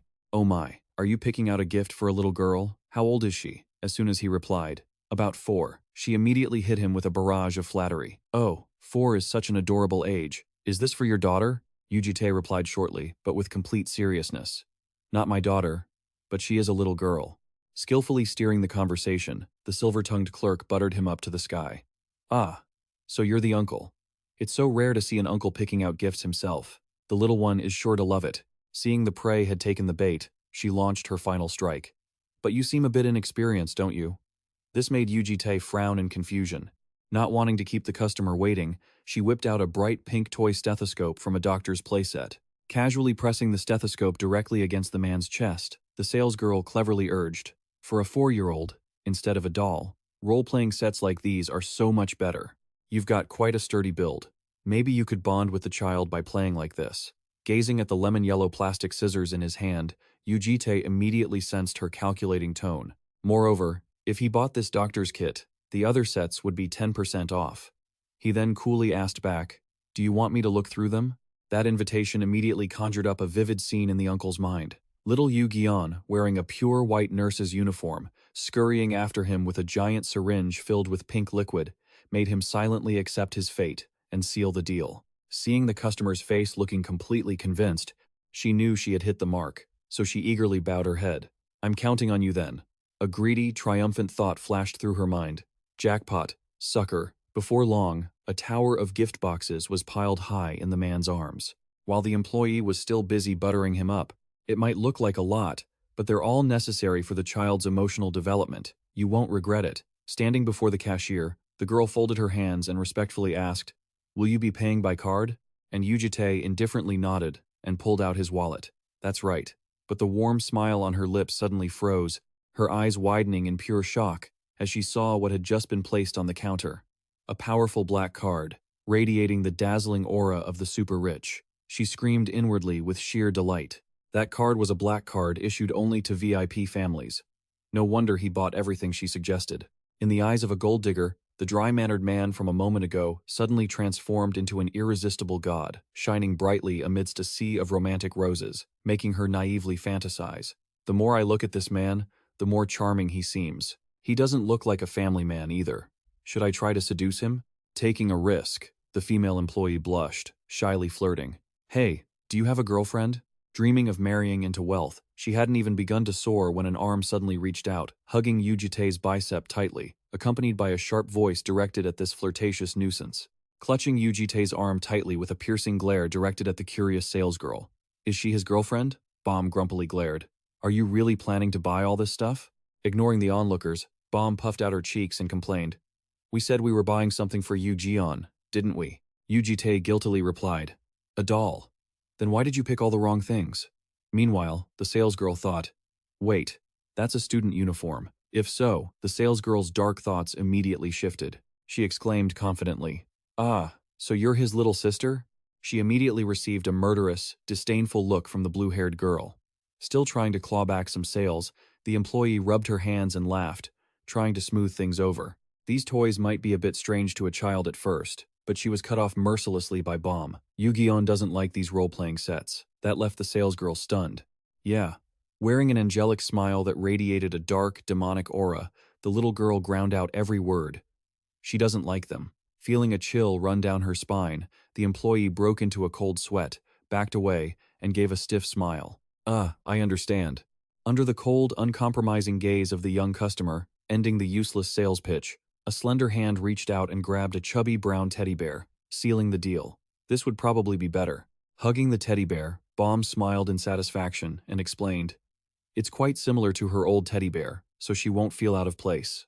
Causing Yu Jitae to mutter in defense from behind, "I was going to buy that one in the first place." Turning back with the radiant face of a capable homemaker, she winked and asked the uncle holding the black card, "This one is also discounted for VIPs, right?" Night fell quietly, the dim moonlight shining onto the modern villa where the group lived. Inside the living room, 3 heads of different colors gathered together, their eyes widening and sparkling as they exclaimed in excitement, "Wow!" Little Yu-Gi-Oh's sparkling eyes were glued to the chubby teddy bear and the gift box with a pretty ribbon placed on the rug. A voice filled with happiness rang out, "Is this really for me?" The gold dragon, Yu Jitae, hopped around the room with her gift in hand. Her mouth wouldn't stop running. "I was just thinking about buying a wallet." Bomb. "Uncle, I love you both so much." While Yu-Gi-Oh obediently hugged her teddy bear, and Eorium examined the white paper bag, happily running over to the red-haired girl. Yu Jitae curiously asked, "Yu-Gi-Oh got a doll. What did you get?" Eorium grinned with a mischievous look, like a true gangster. Eorium reached out to show off a shiny black leather whip, mouth holding a pair of handcuffs, bragging about the adult toy. Before the girl could react, the red dragon lunged forward, raising the handcuffs like a kidnapper. "Hey, you monkey. Come here. I need to run a little test." She scared Yu Jitae, who backed away, stuttering, "I don't want to." Ignoring the noisy chase in the corner, JT let little Yu-Gi-Oh climb onto his lap and sit obediently, implicitly understanding it as an act of physical contact in exchange for the gift. Sitting next to him, Bomb suddenly spoke up, gently holding out a small box to the man. "Uncle, this is for you." He curiously opened the lid, softly gasping when he saw a luxurious dark blue silk tie neatly placed inside. "I noticed you always wore the same tie in class, so I bought this one." Gently swinging her bare feet, the blue dragon girl promised sincerely, "When I can make my own money, I'll buy you a whole suit." Making the man's hardened heart waver slightly, he awkwardly replied, "Thank you." Feeling that she had received a gift while the little girl had nothing, Yu Jitae spoke in a steady voice, reminding her, "You should have bought something for yourself too, shouldn't you?" Actually, I did buy something." Her emerald green eyes blinked. She acted mysterious in response to his curious question. "What did you buy?" With a playful hum, the image of a sexy black bikini, carefully hung in the closet, flashed through her mind, accompanied by a bewitching promise, "I'll show you later." Time drifted by peacefully. The scene shifted to a sunset dyeing the modern city in gold with a caption. A few weeks later, the bedroom door opened slightly, and a mysterious dark shadow, clad in heavy knight's armor, poked its head in waiting for orders, then entered the room wearing a feminine pink apron tied around its waist, contrasting completely with its assassin-like appearance.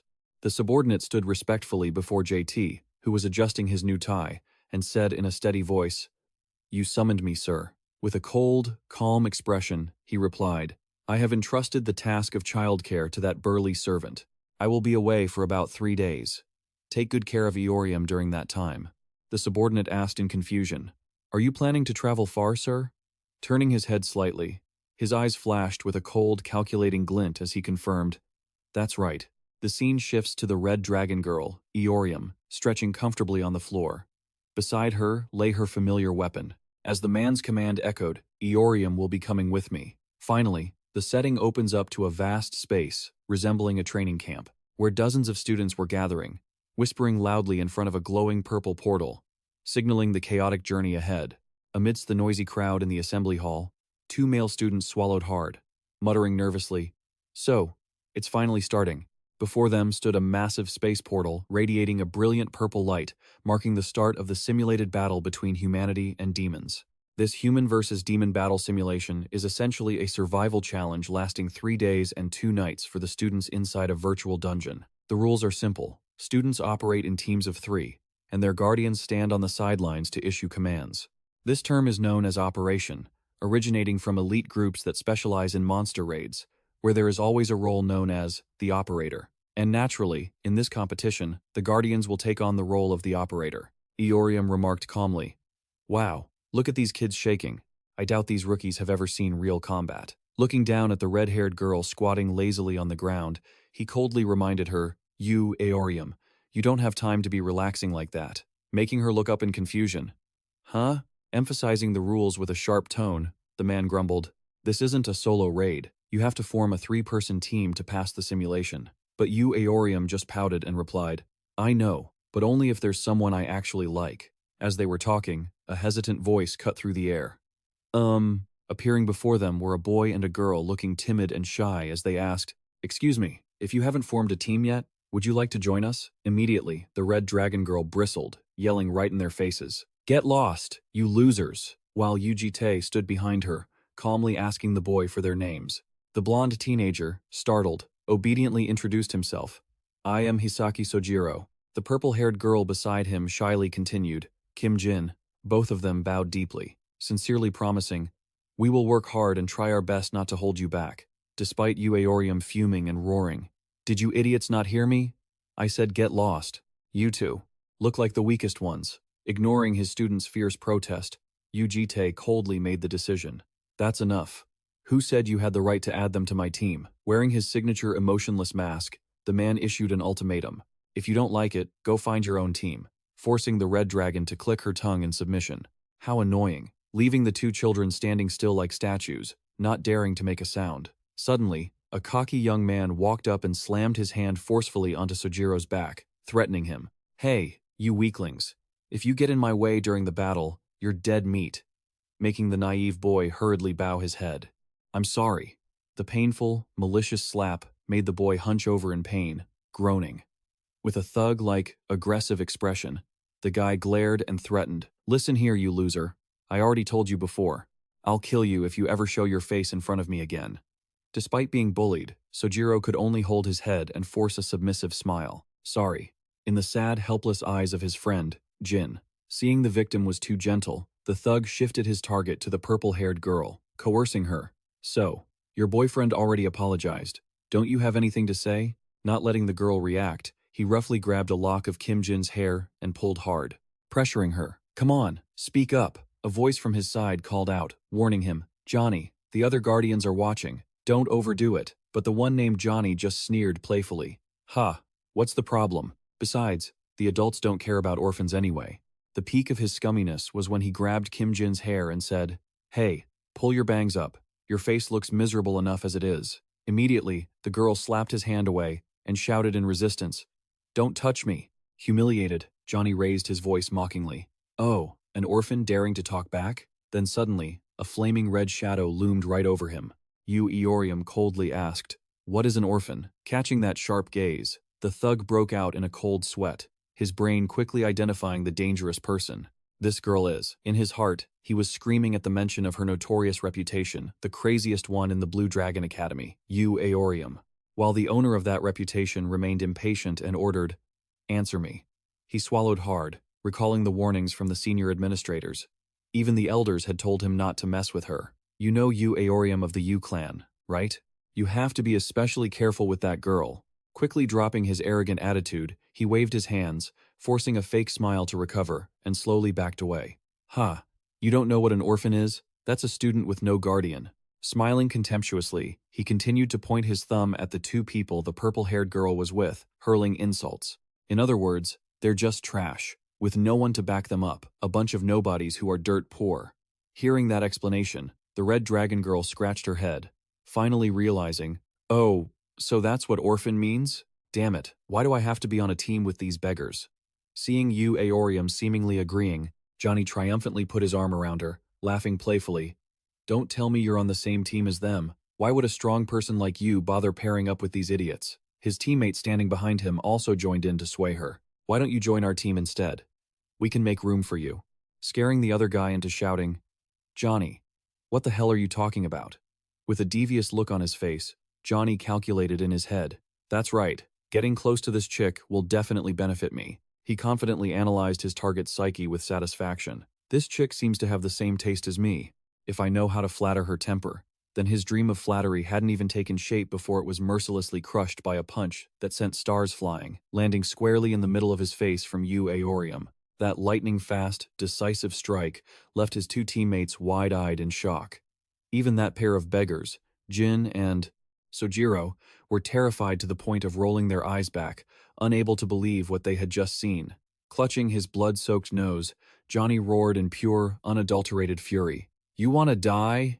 That foul-mouthed girl with the bob cut didn't even care about the loser's barking. Yu Aorium coldly brushed off the spot where he had rudely grabbed her sleeve. "Who gave you permission to lay a hand on my shoulder? Do you think we're friends or something?" She continued to berate him. "What the hell do you think you are? Trying to stand on equal ground with me? You low-life trash." His face twisted in a sneer as he cursed under his breath. "This crazy bitch isn't kidding around." The red-haired dragon glared back fiercely. "If I ever run into you again, you're a dead man." That was enough to make the thug swallow his pride and retreat. "Just you wait, damn it." Having cleared the obstacle, she was still gritting her teeth in frustration, leaving her two teammates standing there helpless and speechless. Watching the whole comedic scene unfold from start to finish, Yu Jitae let out a silent sigh without saying a word. The noisy atmosphere suddenly fell silent when a man in a long coat walked up to the space gate and shouted clearly, "Attention, everyone." Picking his ear with his pinky, he introduced himself indifferently. "I will now explain the exam rules. I am the professor for human combat against demons, Professor Zhe." Looking around at the students standing on the teleportation platforms, the professor announced that they would be divided into 50 teams, with each team starting at a different location. A holographic display screen appeared to illustrate his explanation. Activity points, kill counts, death counts, and damage taken would all be converted into a final score, and those scores would be broadcast and ranked in real time. Adding one crucial survival rule, he emphasized, "Remember, if you die once, you will be resurrected in a different location after 3 hours." An image of a dark cave appeared on the giant screen along with the introduction.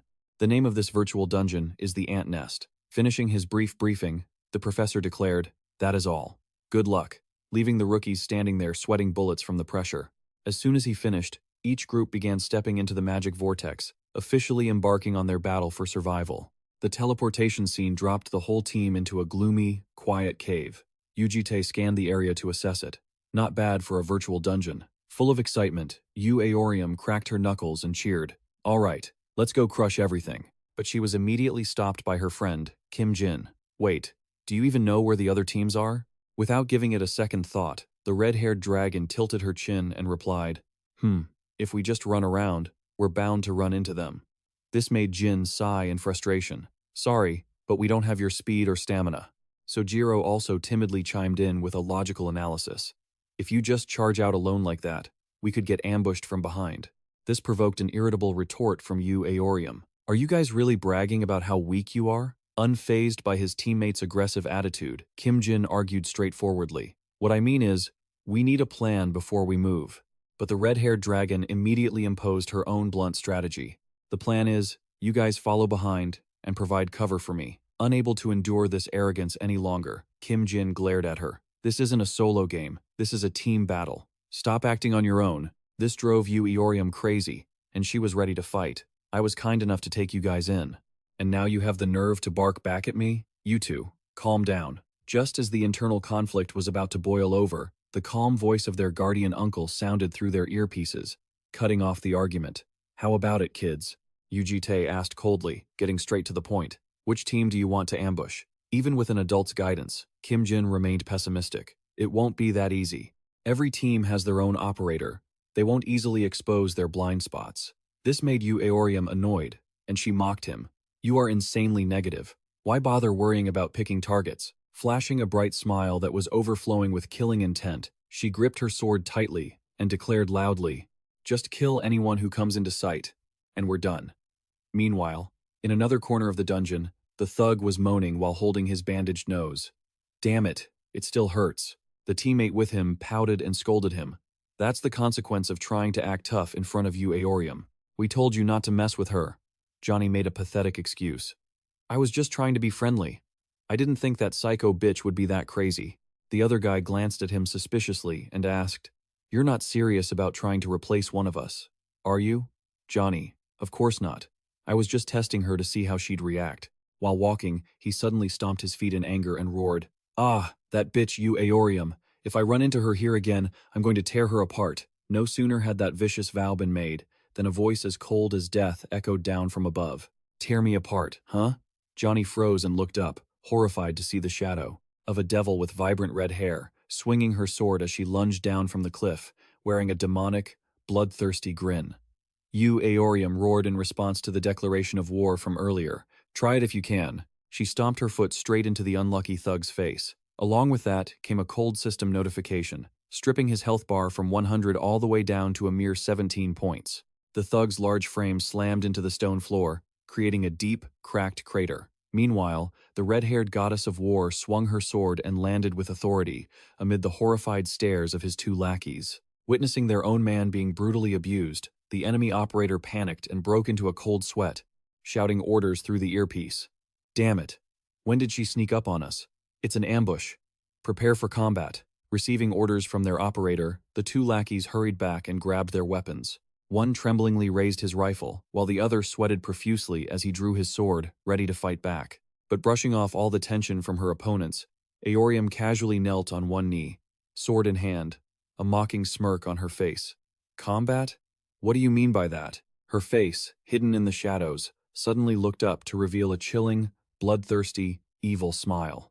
She delivered the final verdict of execution for those who dared to stand in her way. "This is a one-sided hunt, you little puppies." The soldier with the rifle frantically pulled the trigger, firing a barrage of green energy bullets that chased relentlessly after the red-haired girl. But with supernatural speed, she glided effortlessly, swinging her sword to deflect every bullet in her path before charging forward like a tornado. The guy with the gun was so terrified that his face went pale as a sheet. He stumbled backward and screamed miserably, "Don't come any closer." Unfortunately, his pleas were useless. She had already closed the distance right in front of him, coldly raising her arm, preparing to deliver a lethal blow to the unlucky guy. Without a hint of mercy, she delivered a devastating blow that sent the soldier flying 10 meters away, instantly depleting his health bar from 100 to a big, fat 0. While busy mopping up the trash, she frowned and looked elsewhere, as if she had sensed something unusual. It turned out the soldier with the greatsword had seized the moment to sneak behind her, raising his massive blade high, intending to launch a sneak attack. But with the reflexes of a dragon warrior, she immediately spun around and blocked the strike, creating a fiery clash of power that lit up the corner of the cave. Seeing his opponent dare to fight him head-on, the soldier smirked triumphantly, thinking to himself, "You idiot, you aren't even going to dodge this?" Pressing down with superior force, he smugly calculated his advantage, thinking he had the upper hand. Plus, his weapon was heavier. He put all his weight into pinning the greatsword down, confidently anticipating the outcome. "No matter how tough you are, there's no way I can lose this." His smugness hadn't even faded when his smile vanished. His face suddenly distorted in sheer terror. Cold sweat poured down, and he stammered incoherently, "What the hell is this?" She had blocked his heavy, full-force attack while standing firm as a rock. She tilted her head, a disdainful smile on her face. "You thought you could beat me in a contest of strength?" As she finished, Yu Aorium swatted the cumbersome greatsword aside and unleashed a lightning-fast blow that sent the soldier flying into the air. His health bar plummeted to 0 as quickly as an ex-lover turning their back on you. Brushing off her hands after the swift, one-sided combo, she sighed with utter boredom. "Geez." Shouldering her sword with a look of extreme disappointment, she grumbled, "That wasn't even enough of a warm-up. Is this all they've got?" Watching from behind the whole time, a teammate hurriedly reminded her, "Yu Aorium, there's still one more." Hearing that, Yu Aorium turned her head, frowning in confusion. "One more?" She discovered the unlucky blonde guy who had taken the first hit, sneakily crawling on the ground, trying to escape. Caught red-handed, the blonde guy, with his face swollen, missing several teeth, and his health bar flickering at 17, forced a twisted, pleading smile. "Can you stop punching me in the face?" Responding to his desperate plea, she delivered a follow-up punch right in the middle of his face, missing nothing, and sending his remaining sliver of health into the abyss. Witnessing the team being wiped out so miserably in an instant, the commander could only mutter in panic, his face pale, gasping powerlessly, "This is messed up." Having cleared the obstacles in their path, Yu Aorium's team walked forward calmly. The blonde boy clapped his hands, praising her effusively. "That was amazing. You really took them all down by yourself." The purple-haired girl in the group couldn't help but feel impressed. "I didn't know she was this strong. She's famous for a reason." However, her gaze shifted with admiration toward the man in the black suit walking with the dragons. But I'm even more impressed by her guardian. He was crouching to observe tracks on the ground, even though the training rules forbade guardians from using magic. Yu Jitae made her suspicious and cautious. To catch up to the other teams this quickly, while magic-based detection was restricted, recalling his hand signals earlier, she analyzed him in silence. Furthermore, the timing of Yu Aorium's ambush was absolutely perfect. His precise tracking skills and impeccable commands. Looking at the man's expressionless, icy face, she was certain of one thing: he must have been a first-class operative. At that moment, a giant portal opened, sucking the defeated team inside, accompanied by a bright red system notification echoing in their ears. All members of Team 37 have been eliminated. They will respawn in 3 hours at a different location. The remnants of the team slunk away, bowing their heads in humiliation as they stepped through the portal. The blonde guy, in particular, was still holding his distorted face, sobbing and groaning. My face. Ignoring the noisy cleanup, Yu Jitae looked down indifferently, as if this were just a boring blink of an eye in his day. Suddenly, an excited voice rang out, catching his attention. Wow, look at this. Hisaki Sojiro excitedly raised the holographic display on his wrist to show off their achievement. We only took down one team, and we've already climbed to 6th place. Jin calmly analyzed the situation logically. I think it's because the simulation just started, so not many teams have fought each other yet. Plus, Yu Aorium wiped out an entire team by herself without taking a scratch, so these results make sense. Ignoring the analysis, the blonde boy ran up to Aorium to praise her joyfully. You were so awesome. Instead of a friendly smile, he got his cheeks pinched painfully by his friend. Yu Aorium growled, threatening him, making him struggle and stammer. With her familiar, devilish expression, she barked, "What on earth are you so happy about? You haven't done a single useful thing besides standing there with your mouth hanging open, watching from behind." Still not done venting, Aorium continued to unleash a barrage of rapid-fire bullets at her teammates. "What the hell were you two doing while I was fighting? I thought you were supposed to be the snipers. At the very least, you should have been providing cover fire while I was in the thick of it. Instead, you just stood there like a couple of idiots." Closing the distance with intense, murderous intent, she delivered the crushing blow. "Is that gear you're carrying just for show?" The pair could only hang their heads and mumble their apologies. Sorry. Seeing her teammates finally knowing their place, she put her hands on her hips and declared loudly, "And don't you dare get complacent just because we're in 6th place." Burning with the fire of youth and fighting spirit, she waved her arms and shouted an ultimatum. "We are taking 1st place no matter what. Is that clear?" The two friends weakly obeyed. "Clear," she continued to nag them. "Dress properly, for heaven's sake. Are you a child or something?" That made Sojiro scream in pain, while Yu Jin, with his usual cold expression, stood there pondering, speechless and helpless. Time flew by, and in the blink of an eye, 2 days had passed since the official start of the simulation exam. In the control room of the Academy's simulation dungeon, the work atmosphere was incredibly frantic, with rows of modern monitoring screens. The professor in charge of the anti-demon combat course lazily took a sip of coffee, yawned, and complained. "Today is the last day, isn't it? Ugh, I'm so sluggish." To shake off the drowsiness, the board professor turned to the person next to him. "Hey assistant, which team is in 1st place right now?" He quickly received the report. "It's Team 1, sir, but Team 50 is right on their heels." After a brief moment of thought, he muttered his analysis. "Let's see, Team 1 is all elite students, but who's in Team 50 again?" Hearing his assistant's reminder that it was Team EU, the professor's eyes widened in shock as he confirmed, "Yu Aorium, that crazy brat?" He nodded upon hearing the answer, "Yes, Yu Aorium and 2 others." Looking at the team capability profiles on the screen, the professor clicked his tongue and judged. "Basically, this is just a one-person team led by Yu Aorium, isn't it? That girl might be talented, sure, but how on earth did they manage to climb to 2nd place?" The assistant started typing away and offered his own theory. "I think their guardian has been carrying the whole team, sir. Please, take a look at this." Looking at the displayed data, the professor's eyes lit up with interest, and he let out a surprised sound. Look at this. On the 3D map, the movement route of Team 50 appeared absolutely perfect, leaving the professor in awe. Their path is insane. The assistant speculated about the guardian's background. "I think he used to be an agent in the Alliance," but the professor immediately dismissed it. "Hey, did you forget I used to be an agent too? I know everyone in the industry, and I've never seen or heard of anyone like him."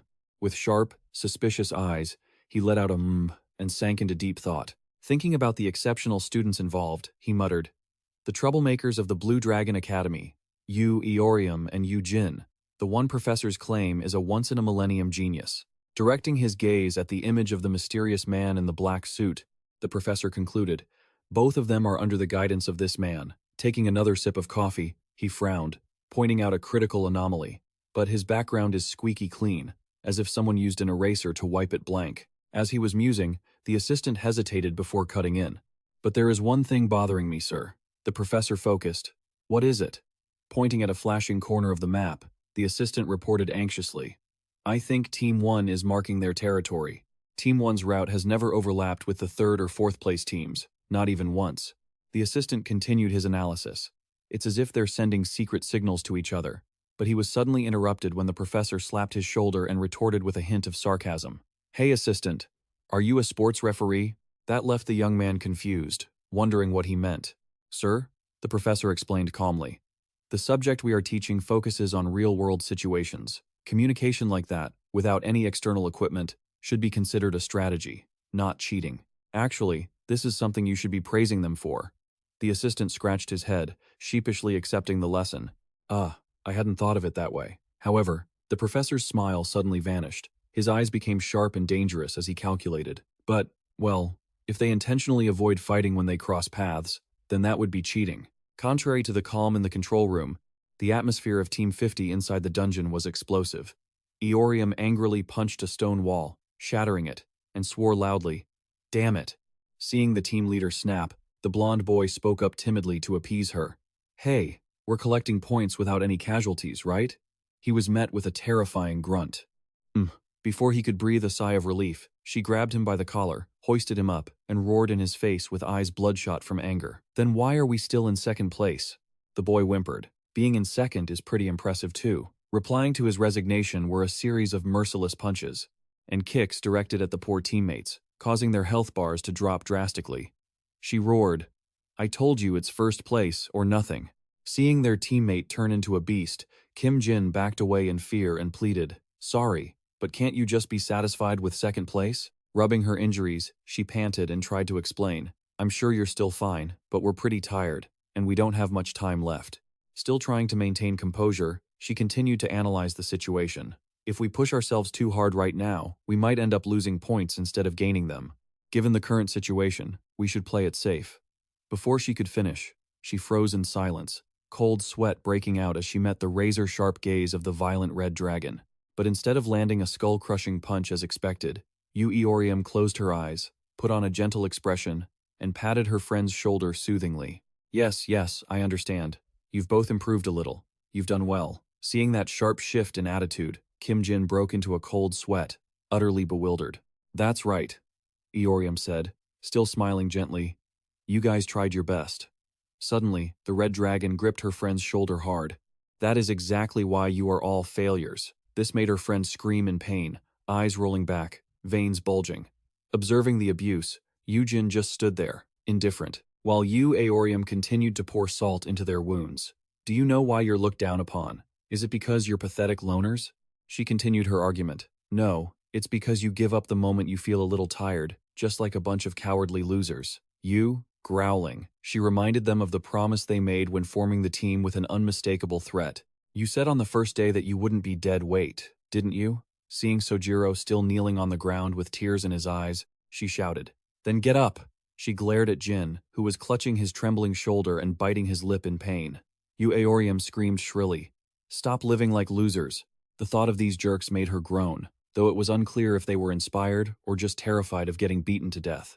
Both of them suddenly sprang up like springs, straining their necks to shout, Fine, we'll take first place. Satisfied that the team had been successfully re-educated through force, Yu Eorium crossed her arms and smirked triumphantly. Ignoring Sojiro and Jin, who were still shouting with renewed fervor behind her, Yu Jitae kept an unchanging expression as the comedy act concluded. He called out in a low voice, If you're done with your speech, come over here. Leading the kids to a large, clearly carved X-shaped crack on the cliff wall, he confirmed his deduction. That's right.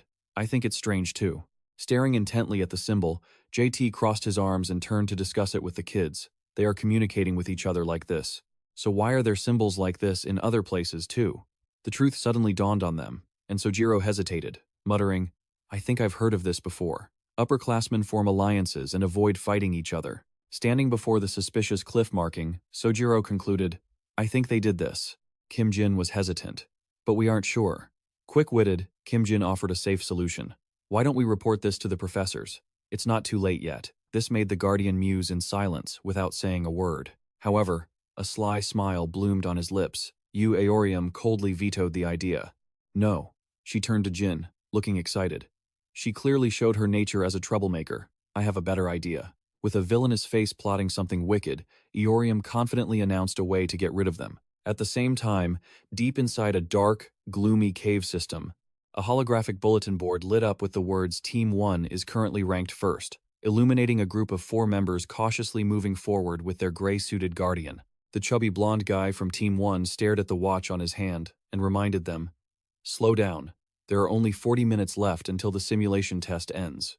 He asked with a calculating tone. Is Team 50 still in second place? He received a proud confirmation from the girl with the ponytail. Yeah, but there's no need to worry. As long as we don't die, we'll definitely stay in first place. Smirking smugly, the chubby guy continued the topic. By the way, isn't the leader of the second place team Yu Aorium? I heard she's pretty decent, but is she really that impressive? A first-year student climbing up to second place. He shrugged arrogantly, letting something slip that he shouldn't have. If it weren't for our plan, that could have been very dangerous. The girl with the ponytail jumped, startled. She looked at the young man leading them in a panic. She quickly shouted to cover up her teammate's stupidity. No matter how good she is, she can't be better than our leader. Read the room, you damn pig. The chubby guy stood there, confused. Huh? Standing proudly at the lead was a male student with incredibly sharp, cold eyes. Yu Myung-ho of the swordsmanship clan. The Yu clan. Realizing his slip of the tongue, the chubby guy broke into a cold sweat and scratched his head, trying to smooth things over. Yu Myung-ho, I'm sorry. I just said something stupid. But Yu Myung-ho corrected him coldly. Don't get distracted. The test isn't over yet. His sharp eyes burned with ambition. Yu Myung-ho silently resolved, no matter how strong Yu Aorium is, I don't care. My goal is to take first place in this test and be recognized by the clan head.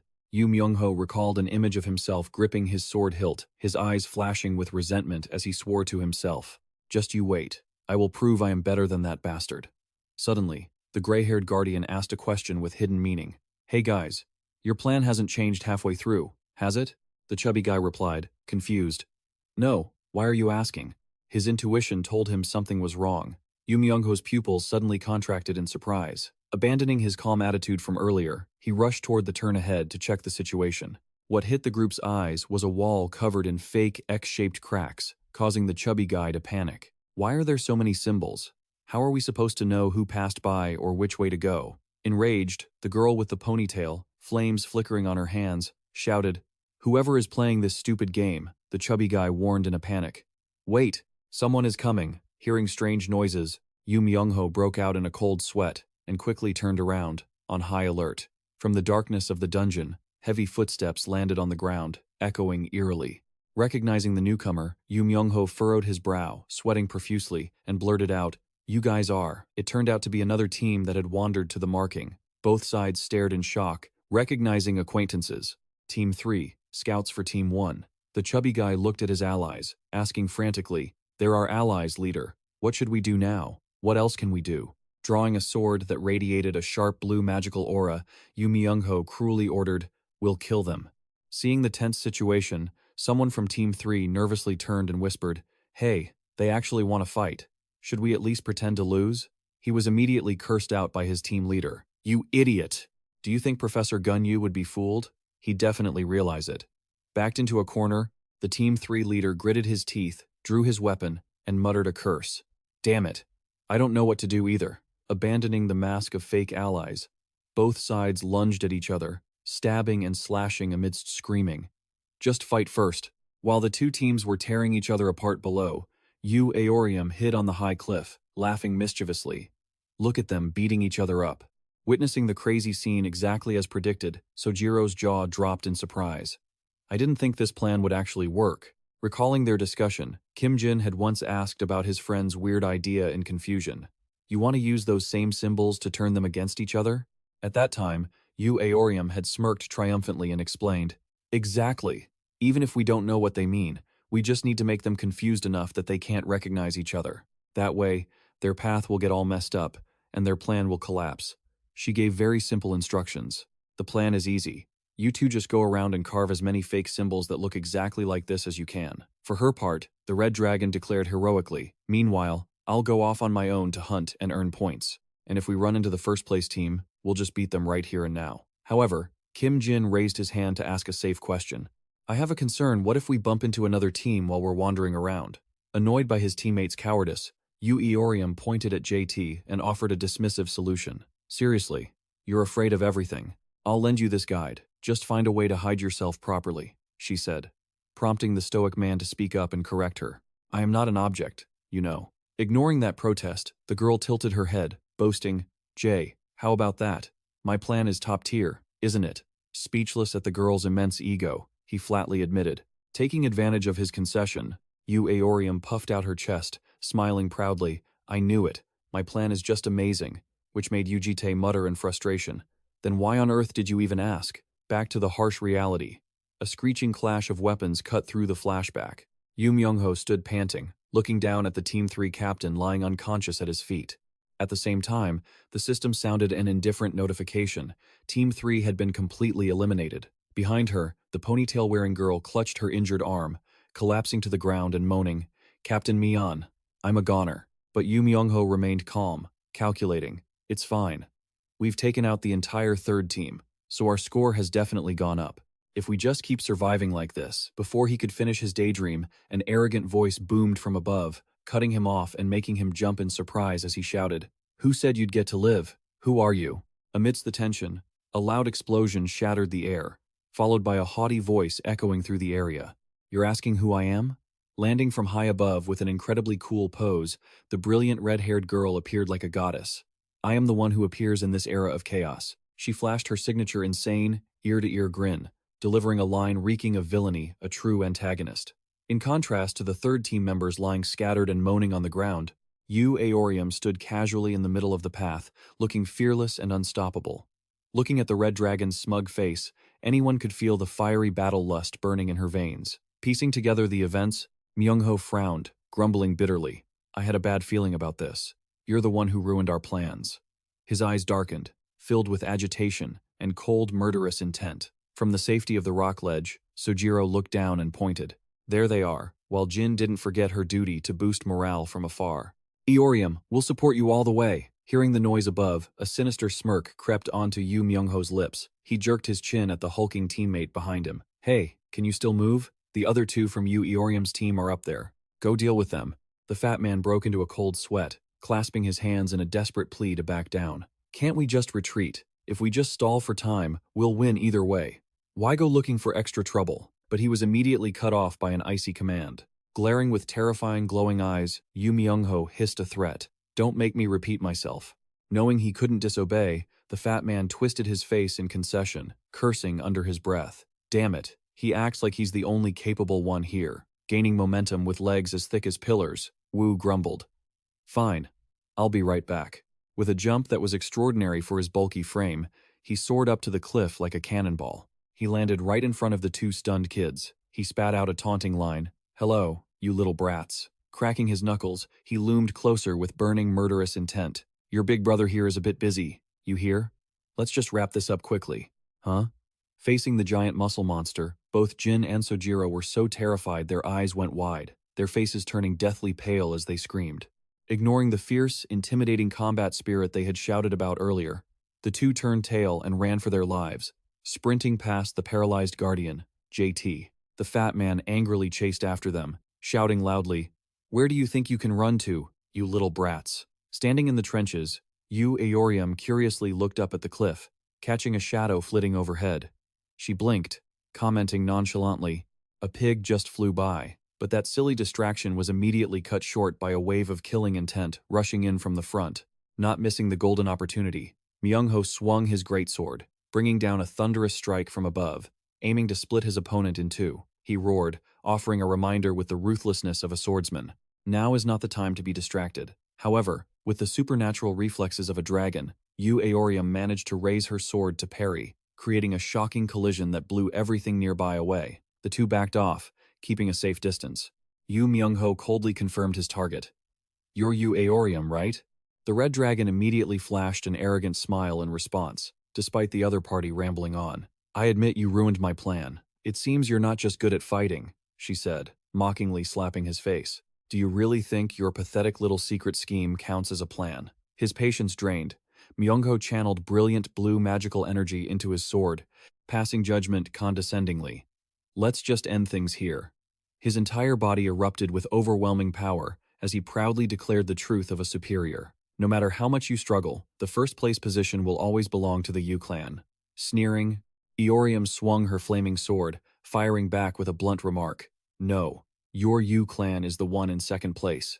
Yu Jitae's silhouette stood coldly on the high cliff like a god watching over them. She declared her sovereignty clearly. The first place spot belongs to our Yu family. Returning to the chase above, Sojiro and Jin were still running for their lives from the fat man's pursuit. Chasing close behind, Wu glared with hateful eyes and shouted a threat. Stop right now while I'm still being nice, you first years. Jin pulled her teammate along, panting as she encouraged him. Hang in there, Sojiro. That pig must be exhausted after the fight earlier. Let's just wait until he runs out of steam. And then, before she could finish, she panicked, seeing Sojiro completely drained, tongue lolling out, unable to catch his breath. He muttered, Huh? I can't hear what you're saying, which made Kim Jin scream in panic. My God, did you age 50 years just from running? Completely exhausted, the boy tearfully pushed his friend away. Jin, you go on. I can't run anymore. Don't give up. Do you want to get killed by Yu Aorium? Hearing the name of the tyrant queen, Sojiro's face suddenly glowed with an intense will to survive. No, I'm not giving up. The boy stepped back, raising his bow with unwavering resolve. I'm leaving the rest to you and Yu Aorium. He poured the last of his strength into pulling the bowstring, gathering a dazzling surge of magic. Sojiro roared with spirit. Our future depends on this. That intense momentum made even the fat man falter for a heartbeat. The squinty-eyed man's eyes widened in alarm. In that split second, sheer terror flooded the boy's mind along with the memory of Aorium's skull-crushing strike. I hated being looked down on for being weak, so I turned my fear into strength. He aimed straight at the enemy and released a roaring lightning arrow. I won't run away anymore. However, the arrow flew in a wild, whistling arc and slammed uselessly into a rock, missing the target so pathetically that both sides stared in blank confusion. The harsh reality was laid bare. The blond boy wailed in despair. I must have used up all my arm strength from scribbling on the walls earlier. Feeling blatantly cheated, he flew into a rage and delivered a massive blow straight to Sojiro's face. Want me to send your health bar to 0? You scared me for no reason, you idiot. Witnessing his teammate's embarrassing display, Jin gritted his teeth, drew his pistol, and muttered, Sojiro, you moron. But before she could pull the trigger, the large man's hand clamped onto her face, lifting her off the ground until she couldn't breathe. Without a hint of mercy, the giant slammed her down onto the cold stone floor, uttering a cold, single word, no. Kim Jin's health bar plummeted instantly to 0. Having taken care of the two burdens, W stood there with a smug grin. I knew you two were just small fry. He hoisted the battered girl up with one hand, the fat man gloating arrogantly. Did you forget your place after climbing to second rank? Even with blood dripping from her lip, Kim Jin suddenly flashed a cunning, sharp-toothed smile, just like her captain. Taunting them? Just because they're ranked second? That sinister smile suddenly sent chills down the fat guy's spine. A gut feeling of unease made his eyes go wide with shock. Just then, Kim Jin's right eye suddenly glowed with a deep blue magical power, activating the sniper's eye skill. She coolly delivered the final blow. Sorry. Pressing the gun barrel against her enemy's stomach, Kim Jin yelled out, full of intensity. We only care about first place. That left the fat guy completely panicked. Hold on.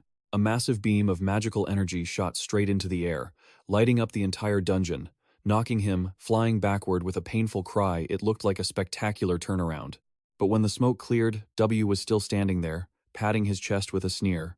That scared the hell out of me. Enraged at being outsmarted by a brat, he pinned Kim Jin to the ground and shouted, You want first place, but you don't even know how to fire a magical gun properly? Learn your place. Responding to that rage, Kim Jin kept her sly smirk, dropping a scathing remark. What the hell are you babbling about? The cold confirmation followed. My shot was incredibly precise. From the dungeon ceiling, a massive boulder dislodged by the earlier blast came crashing straight down. Out of the frying pan and into the fire, the heavy stone delivered a critical hit, crushing the fat guy into the ground as he let out a miserable scream. Flattened under the rock, W curled up as he finally realized the bitter truth. She hadn't been aiming at him at all. That magic shot hadn't missed. It was perfectly calculated to destroy the ceiling structure right above his head. Taking the full weight of that 1,000-pound boulder, W's health bar officially hit 0, marking his pathetic defeat at the hands of a cunning little sniper. After completing the high-stakes mission, Kim Jin slumped to the ground, panting with a bruised face, silently calling out to her violent team leader. Yu Aorium looked back at the wreckage she had just created and muttered proudly to herself, "I did the best I could, truly." Meanwhile, the system coldly announced that Team 1 had only one member remaining. Back in the central area, the ponytail girl, Mi-an, finally stirred, waking up after the shock.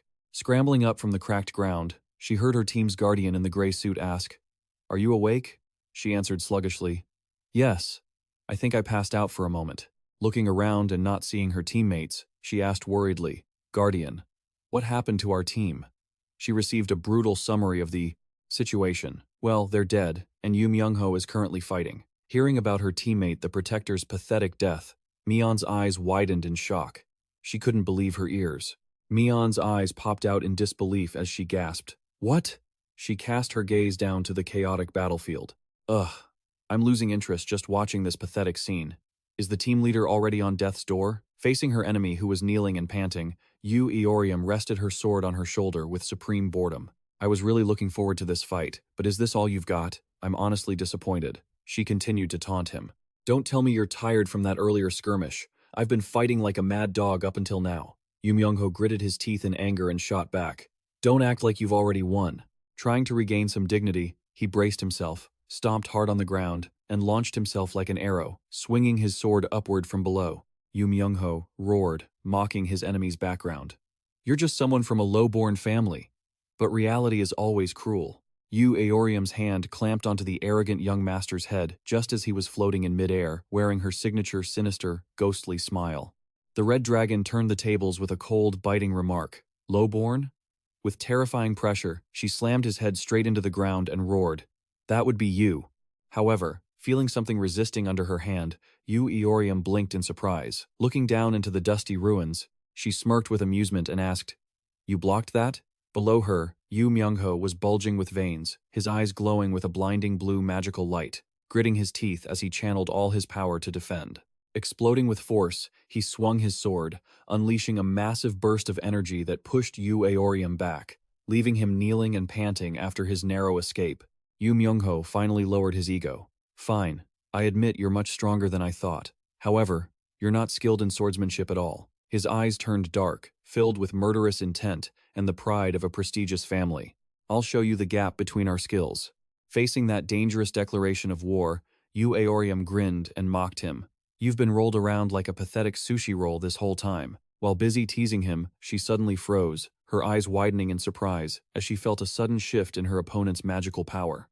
Unleashing his family's ultimate technique, Yu Myung-ho poured all his blue magical energy into an explosion that engulfed his entire body. Behind his back, an illusion of a dragon appeared, baring its fangs and claws. He slashed down, first form, Ascending Dragon. A massive, swirling, dragon-shaped magical cyclone surged straight toward Yu Aorium with terrifying destructive power. Standing on the cliff, observing, the guardian in the gray suit from Team 1 broke into a sweat, astonished. Yu Myung-ho. When did he learn the ultimate technique of the Yong family? Meanwhile, JT still stood with his arms crossed, calm as he had been for 1,000 years, nonchalantly watching his students battle from above.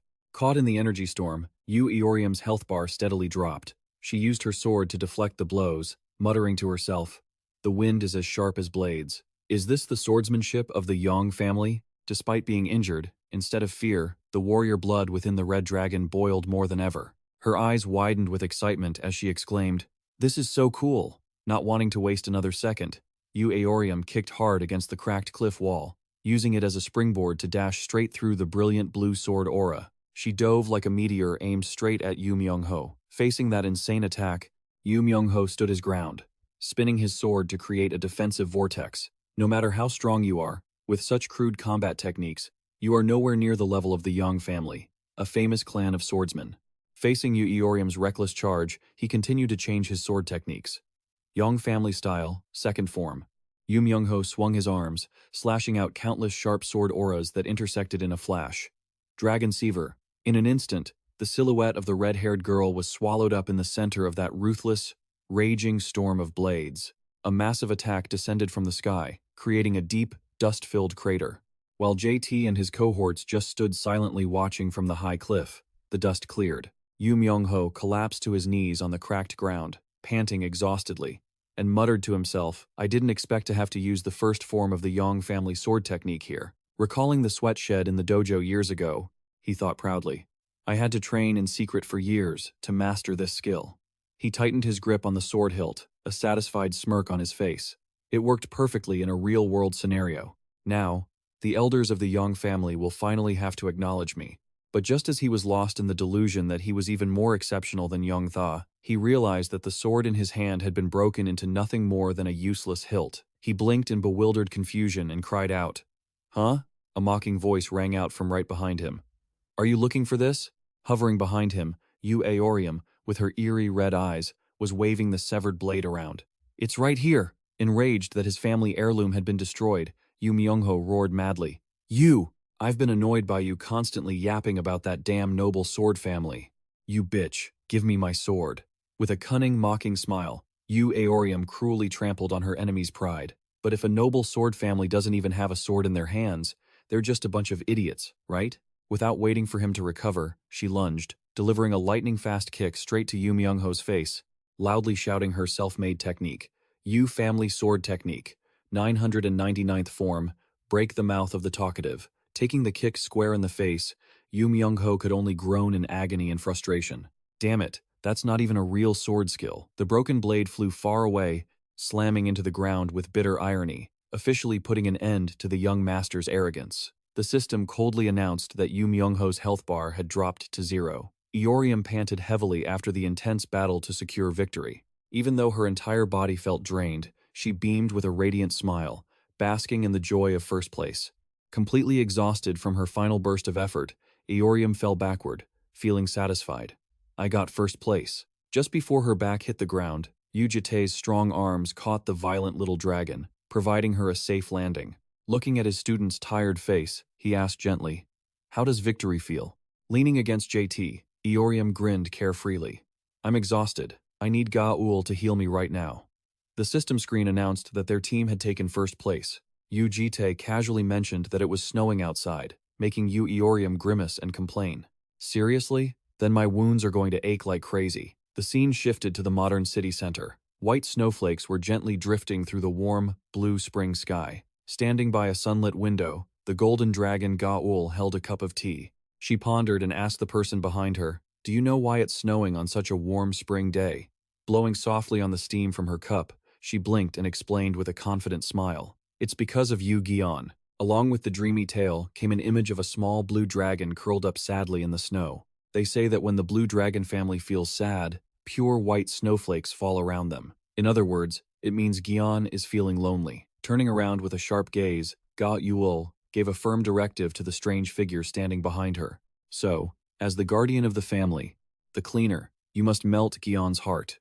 He replied with a hesitant, suspicious tone. "I completely understand what you mean, Ga-ul." But what stood before them was a man of large stature, stuffed into a frilly, bright pink robot costume. He stammered, "Can I really melt Gion's heart looking like this?" But Ga-ul immediately waved it off, encouraging him. "Of course. Besides, what kid doesn't like this character these days?" Enthusiastically pointing forward, Ga-ul cheered him on. "All right, let's go melt Gion's heart." The scene shifted to a spacious living room. Tiny Gion, with her blue hair, was huddled alone on the rug, drawing. A friendly, unnaturally high-pitched voice reached out to coax her. "Gion, you look so bored." Posing dramatically, the bright pink robot wiggled and called out, "Do you want to play princess with me?" Responding to that pathetic, forced performance, Gion just gave a look of utter contempt and coldly snapped the crayon in her hand without saying a word. Seeing the blue dragon girl break her crayon in frustration, the bizarre guardian shrank back in alarm. "Gion, what's wrong?"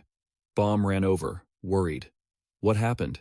The man in the pink armor stammered a naive explanation, while Yu Ga-ul hid behind him looking apologetic. "Well, I thought Gion would be happy if I dressed up as a cartoon character, so I tried it on. If you dress like that, you'll only scare Gion more. Go take a bath right now." "Damn it, we've been caught red-handed." He walked away, looking dejected and wronged, even though Yu Ga-ul next to him was whistling, pretending she had nothing to do with it. But Yu Gaul had clearly told him she would like it. I never said that. This left him with no choice but to silently endure it. Shedding his frilly pink outfit, the janitor stood under the shower in the bathroom to wash off the dust of the day, while still wearing his full suit of iron armor from head to toe in a bizarre display. Scene change. The front door suddenly swings open. Wiping his soaking wet red hair, Eorium stomped in with Yu Jitae following behind, not forgetting to mumble curses. Damn it. Why the hell is it snowing in May?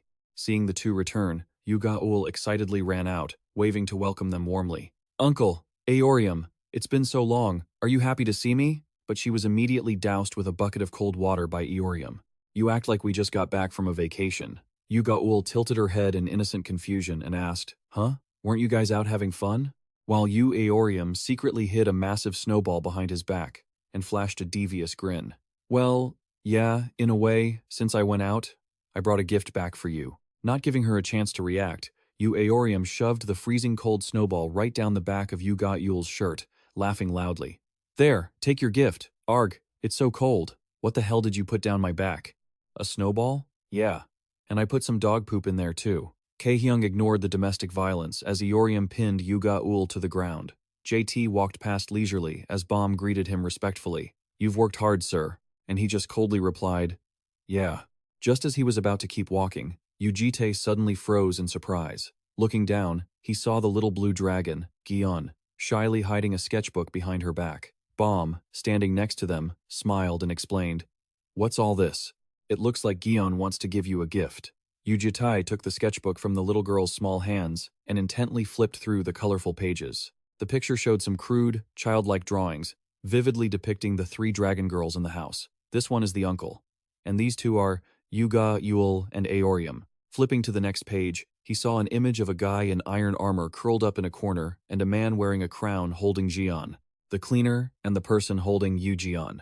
Bomb stood beside him, pointing at the drawing to explain to Yu Jitae, who was still deep in thought. I think this person is you, uncle. This one? He asked, receiving a nod of confirmation. The one holding Gion. The drawing depicted a black-haired man wearing a crown, carrying the little blue dragon girl on his shoulders with a simple, happy smile. Gazing at those innocent strokes, the corners of Yu Jitae's mouth curled up, forming a rare, warm, and tender smile. Closing the notebook, he turned to ask Bomb and Gion with a gentle look, Where should we go tomorrow? Let's make it a 2-day, 1-night trip, he said, making Bomb's eyes widen in surprise and delight. Are we really going on a trip? Seeing little Gion rubbing her head affectionately against Jitae's hand, Bomb chuckled and teased. Wow, I guess you're in a good mood because of Gion. Huh? It's not exactly like that. Receiving warmth and care from her guardian, the little blue dragon girl, Gion, raised her head with a radiant, unprecedented happy smile. At the same time, in another part of the city, passers-by suddenly looked up at the sky in unison and exclaimed in amazement, Huh? The spring snowflakes suddenly vanished, giving way to warm, gentle sunlight. Has it stopped snowing? The scene opened up to a vast, deep blue lake surrounded by majestic, overlapping mountains. According to the geographical introduction, this place is located in Russian territory, about 2,000 kilometers north of the Mongolian border, and is called Severobansk. The system continued to provide historical information about this secret destination. About 20 years ago, during the Great War, this place was used as part of a military base. But now, it is an extremely secret location, devoid of any people. Just as she stepped onto the smooth white sand, Yu Gaul, wearing a pure white dress and a wide-brimmed hat, excitedly spread her arms and shouted, Wow, it's so beautiful! Bomb smiled, looking around, then curiously asked Jitae while Gion was playfully splashing in the clear lake water. Uncle, how did you find such a beautiful place? Look how clean the water is, you can see all the way to the bottom. I found it a long time ago while clearing out a dungeon. Standing by the picnic car, Eorium lay lazily on the roof, grumbling. Seriously, we could have just teleported here, so why did we have to rent a car and drive ourselves? It's so tiring. Yu Jitae carried the luggage over and calmly replied, Sometimes, driving yourself on a trip like this is nice too. Seeing Yu Jitae carrying the camping gear into the forest, Bomb hurriedly ran over and asked, Where are you going, uncle? Receiving thoughtful instructions. I'm going to set up the tent nearby and prepare some food. You girls go ahead and play here. Wanting to help, Bomb offered, Can I come with you? But she was immediately rejected flatly. You're the eldest sister, so you have to stay and watch over Gion. Receiving that blunt shake of the head, Bomb had to pout in disappointment. Even though Yu Aorium remained on the car roof, nonchalantly wearing sunglasses and enjoying herself, she said, "Too bad." Pushing her stylish sunglasses up slightly, the red dragon smirked, enjoying the warm sunlight. Heading deep into the quiet pine forest near the beach, Yu Jitae set to work on building sturdy camping tents. With a single decisive swing of his axe, imbued with vibrant blue magic, he easily split large logs into firewood, incredibly quickly and neatly. After finishing the campfire, he bent down and wove through the dense canopy to find ingredients for dinner. In his hand was a giant, dark purple mushroom with strange, vibrant red spots that looked extremely bizarre and poisonous. Standing in the middle of the forest with his bag full of findings, he called out toward the lakeside. "I've finished preparing everything. Gather around now." Mid-sentence, Yu Jitae suddenly froze, his eyes widening in shock at the scene before him. It turned out Bomb, in a hot black bikini, was sipping on a delicious sandwich, and she asked back, blinking in confusion, "You're already done preparing?" The whole group of kids had already set up a barbecue and were eating their fill. Bomb happily explained, "We were just playing and having a light snack. That's all." Meanwhile, Yu Gaul was beside them, pouting and accusing Aorium, who was slurping up noodles. "You said you'd only try one bite." The little blue dragon, Gion, sat obediently gnawing on a piece of bread in the corner. Remembering the scene where Bomb was shyly hiding behind the curtain, Yu Jitae hesitated. "That swimsuit," the girl smiled and confirmed. "Yes, it's the swimsuit I wore at the general store earlier. Do you still remember it?" Bomb, feeling bold, stepped out, confidently showing off her figure in the seductive bikini and teasing him. "Actually, you've always wanted to see me wear it, right? Me wearing this bikini?" She turned away, embarrassed. He coldly ordered, "Put your clothes on, quickly." But Yu Aorium took the chance to laugh and tease him further. "Why did you turn away? Shy? Do we look like women in your eyes now?" Not letting him go, Yu Aorium grinned and mocked him. "You said you were going to set up a tent, but you were just setting up something else, weren't you? If I knew you liked this, I would have worn a super sexy micro bikini," leaving him speechless. And so, without another word, he threw her straight into the sea. Yu Gaol took the opportunity to tease her. "That's divine retribution for daring to steal your sister's cup noodles." Sunset fell, dyeing the whole corner of the sky above the campsite red. At this moment, the three dragon girls gathered around the soup pot, their faces all speechless and horrified. Looking at the boiling hot pot, the purple slime looked no different from poison. One of them asked, trembling, "What the heck is this?" Yu Jitae calmly replied, "Mushroom hot pot," leaving the kids bewildered and firing back. "This is a poisonous mushroom hot pot, that's what it is." Aorium shuddered, remembering. "That's right. Back in the Amazon, I ate too many poisonous mushrooms, so I don't want to eat even a little bit more now." Yubom also added wearily, "I really can't imagine how you could survive in a place like that." Yu Aorium criticized him bluntly without mercy. "Forget about the poisonous mushrooms. It looks absolutely disgusting. Even the neighbor's golden retriever would refuse to eat this. And yet you still ate the food Yubom cooked just fine." Feeling her pride touched, Yubom glared and retorted, "Are you insulting my cooking skills? You clearly said it was delicious last time," making Yu Jitae cough and try to gloss over it. Ignoring everything, Aorium threw a tantrum, demanding her rights. "Anyway, I can't eat this. Hurry up and bring the cup noodles out here, before I flip this table." She was immediately met with a splash of cold water. "You already ate them all earlier, didn't you?" In the middle of everyone arguing loudly, the youngest, Yu Gaul, had silently scooped a spoonful of the purple mushroom hot pot and put it in her mouth. The slurping sound made both Yu Gaul and Aorium freeze and turn around, looking completely confused. The whole group scrambled over, trying to reach into her throat, screaming in a panic. "Gion, you can't eat that. Spit it out right now. But it's good for your health." Suddenly, Yu Jitae froze, eyes widening as he heard a sound. Little Gaul beamed, her cheeks flushed, innocently saying, "It's so delicious." The three sisters were stunned, frozen in place, stuttering as they called their youngest sibling's name, unable to believe their ears. Yu Gion realized Yu Gaul had just spoken, and the whole group cheered in shock. She spoke. The little girl just giggled. Yu Gaul was excited. "Gaul, you know how to talk?" "Wait, of course you do, right? I've known how to talk since I was born." Overjoyed, Yu Gaul pressed her cheek against Gaul's face to coddle her. "Wow, so you just chose not to talk? How on earth did you hold it in for all this time, you cutie?" Yu Aorium didn't miss a beat with her sarcasm. "Maybe she just found you too noisy and decided she didn't want to turn into someone like you." "What is that supposed to mean?" I'm a very quiet person. Standing nearby, Yubom gently asked, Did you know she could speak? Yu Jitae nodded calmly. Yes, I've heard her talking to herself when you weren't home. Yubom asked out of curiosity. Why didn't you tell anyone? He explained coolly. I was just waiting for her to speak on her own. The blue dragon girl remarked gently. It seems she wanted the first words to be for you and no one else. Meanwhile, Yu Aorium was being a bad influence, goading, Hey Got Yule, do you know how to curse? Which made Yu Got Yule frantically stop her. Don't corrupt her. Amidst the warm, noisy scene, Yu Jitae's gaze suddenly dimmed, darkening with a distant, sorrowful feeling. Dark memories of his past life flooded back, bringing up images of a frail, scarred Ga Yule curled up like a wild animal. He remembered his former self, cruelly trampling on that pitiful, small body, leaving her behind a cold iron door. That ruthless man had once coldly declared that he would trap her life forever. How many times do I have to tell you before you understand? You can never leave this place. Yu Ga-ul's bloodied face was pressed hard into the dirt by a heavy boot. The girl begged, Please let us go, but only received a cold judgment. You will, under the blood-red sunset. That ruthless man turned away, his lifeless eyes sealing the sentence. Snapping out of the haunting flashback, Yu Jitae looked down at little Ga-ul, holding his hand in the present. Unlike her tragic past, she now wore a radiant smile, her chubby cheeks glowing with happiness as she said, The food was so good. He watched her face silently, telling himself that this was a smile he had never had the chance to see in all his previous lives. Even so, he felt no remorse for the lives in which he had treated her so cruelly. No, he absolutely must not feel regret. Regret is a curse for any regressor. Pulling himself together, he knelt to her eye level, reminding himself of something profound.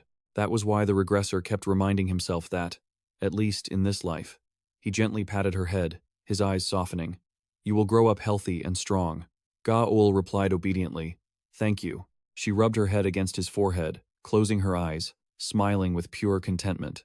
Yes, meanwhile, the pot of purple mushroom stew had been scraped clean, not a drop left. Accompanied by a satisfied, thanks for the meal. Yu Aorium clicked her tongue, complaining, that wasn't nearly enough.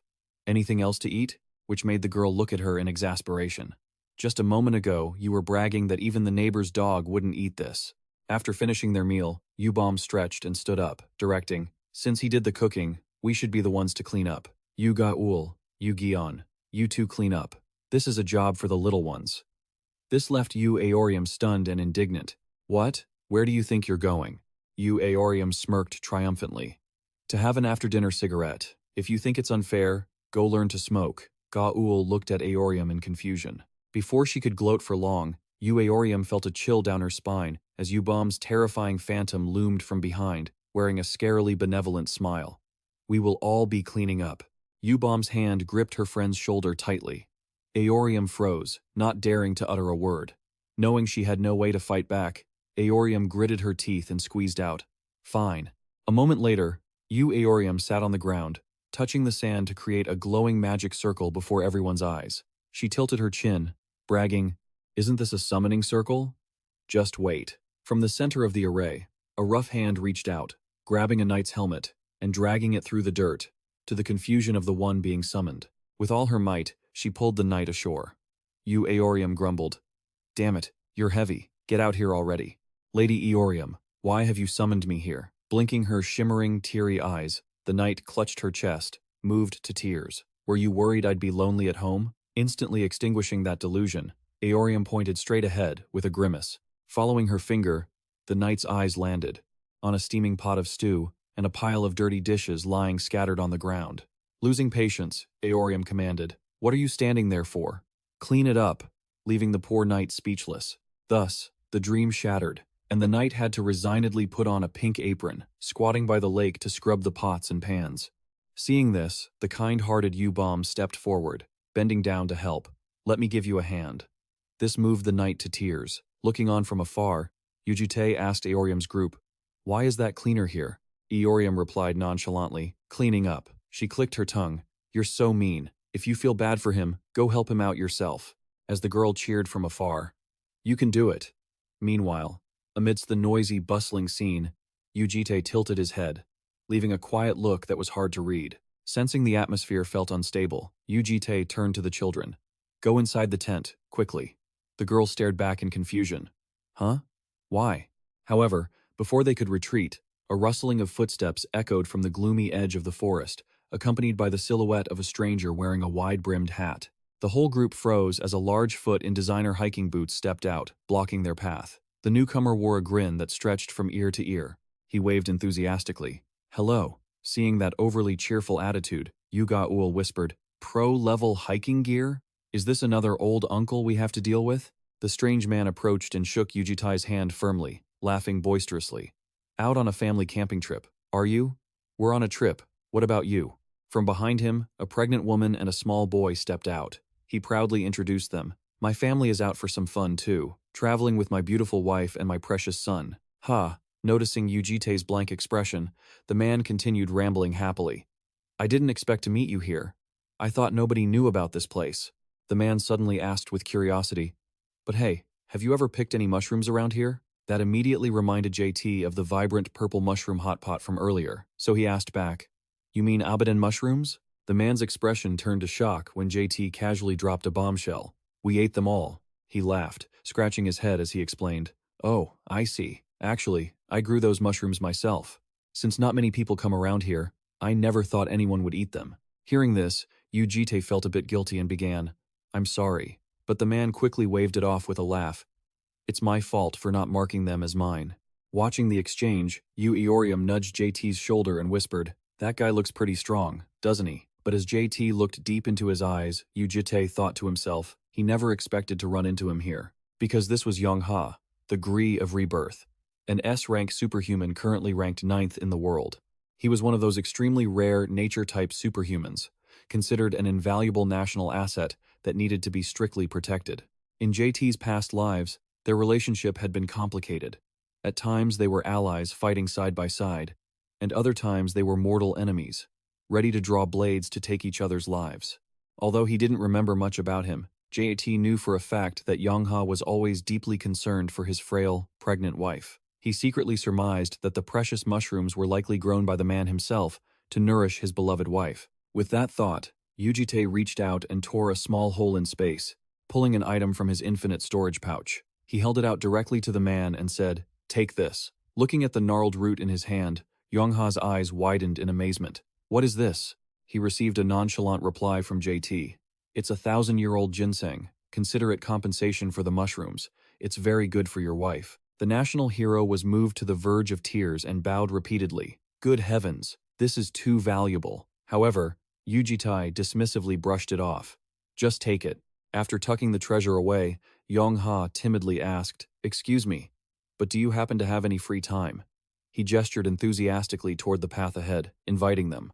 Right up ahead, there's a top-tier spatial rift. The scenery is absolutely breathtaking. Would you like to come with us? Hearing that, Yu Jitae hadn't even had the chance to refuse before Yu Aorium and Yu Jitae jumped in, shouting, "Beautiful scenery? We're in." Yu Aorium even eagerly provoked him. "Who cares about the view? You look pretty strong, mister. Want to have a match with me?" Faced with the two high-energy girls, Yongha burst into a hearty laugh.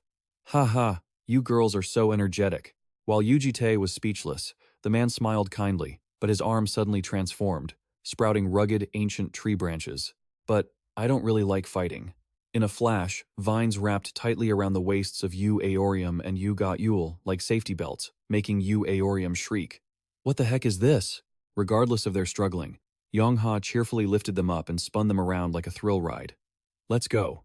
The girls cheered with excitement, as if they were on a roller coaster. "Damn it, what's with these tentacles?" Witnessing this ridiculous scene, the pregnant wife apologized to JT awkwardly. "Oh dear, I'm so sorry. My husband can be such a child sometimes." JT could only sigh politely. "It's fine. I'll follow you after I finish cleaning up this spot. You all go ahead." Watching the wife's retreating back, Yu Jitae didn't forget to kindly remind her, "Walk slowly, or you might trip." After everyone had left, Yu Bom gently walked up beside him and smiled, remarking, "It's like a family picnic, isn't it?"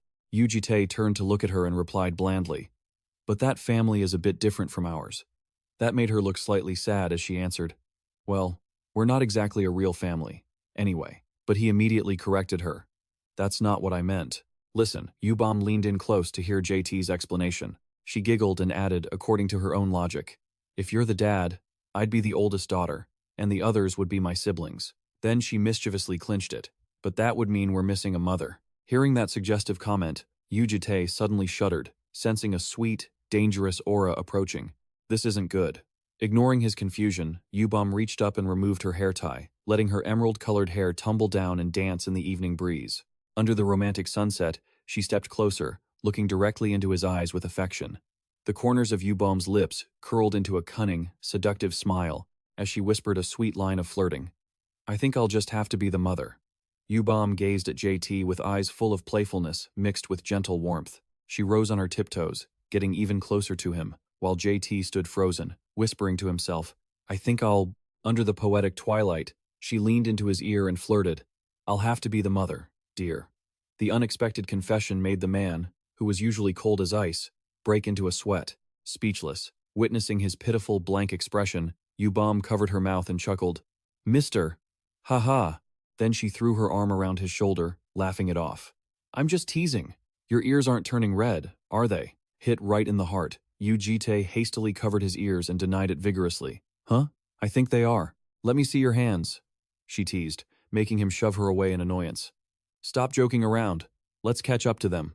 However, his footsteps suddenly halted when a deep voice transmitted through the magical communication device in his ear. Master, I have found information regarding Prototype X. Yu Jitae's eyes immediately hardened. His usual cold, ruthless demeanor quickly returned. He turned to Yubom. You go ahead. Leaving her stunned. Huh? Before she could react, a dark magic circle appeared, and JT stepped straight into it. I have something I need to handle first. Leaving her calling after him. Mister. Standing alone as she watched the spatial gate vanish, Yubom turned to the knight carrying the trash. Where could he have gone? The man guessed wisely.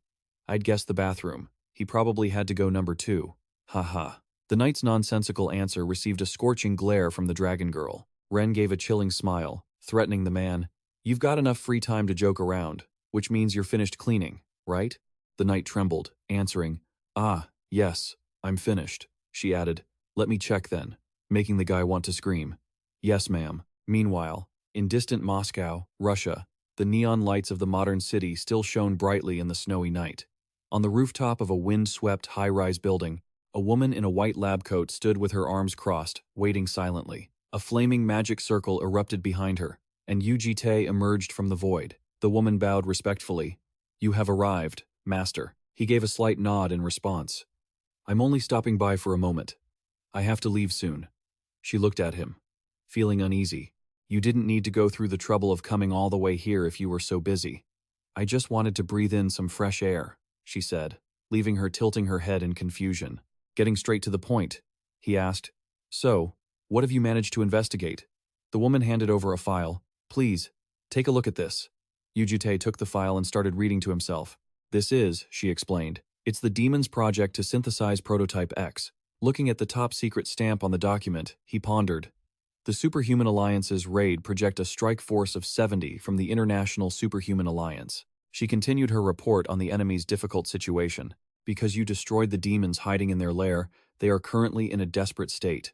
They've realized that someone is interfering with their plans. Yu Jitae asked coldly, Is there any information on X? She bowed her head in apology. I'm sorry, I haven't been able to investigate that deeply yet.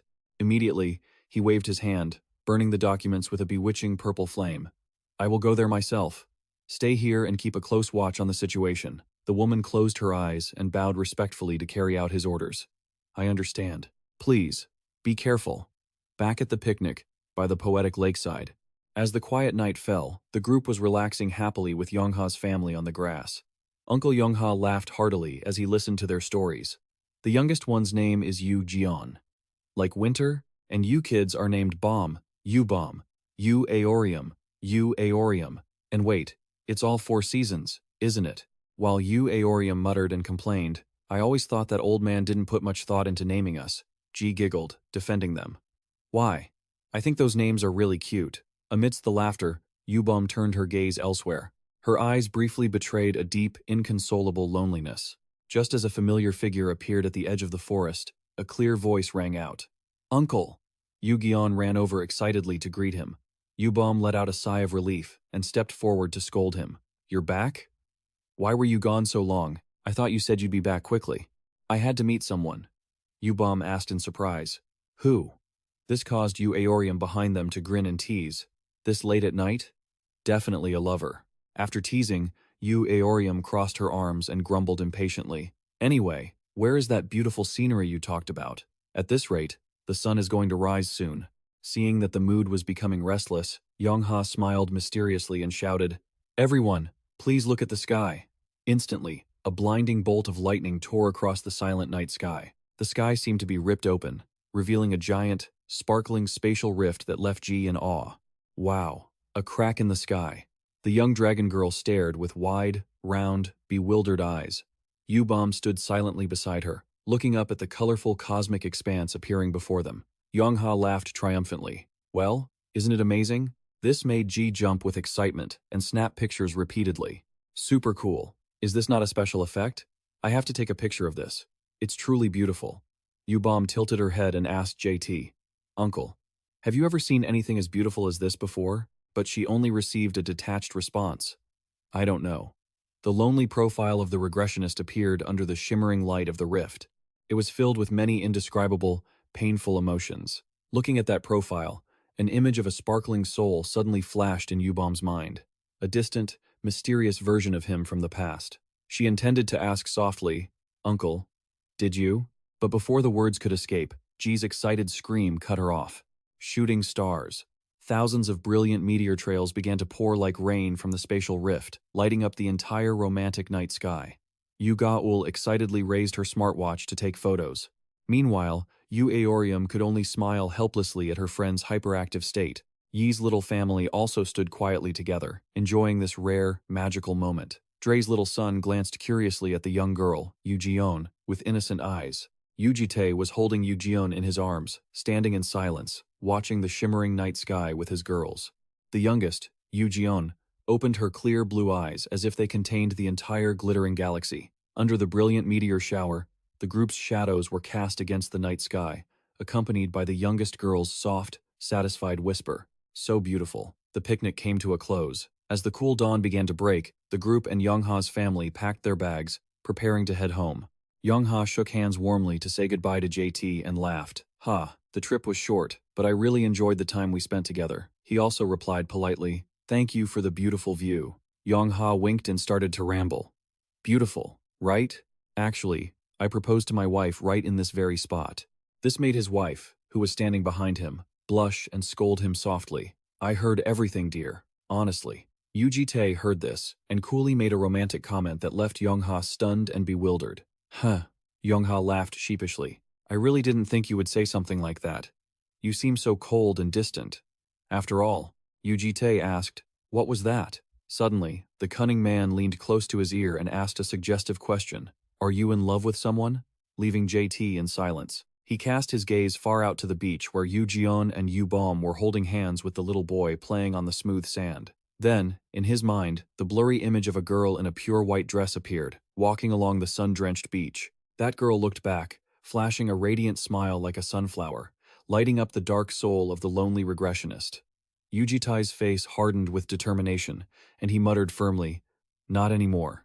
At that same moment, Yongha's pregnant wife suddenly clutched her chest and coughed repeatedly, then discovered with horror the bloodstains scattered in her palm. Yongha frantically asked after his wife, asking in a panic, "Honey, are you okay? You've been doing so well lately." Meanwhile, Hawan could only cover her mouth and cough even more violently. Sensing that the situation had taken a turn for the worse, Yongha hurriedly led his wife and child into a green spatial portal. "We have to go first. Goodbye." Yu Gaul watched the spatial portal close, and JT turned to the two girls.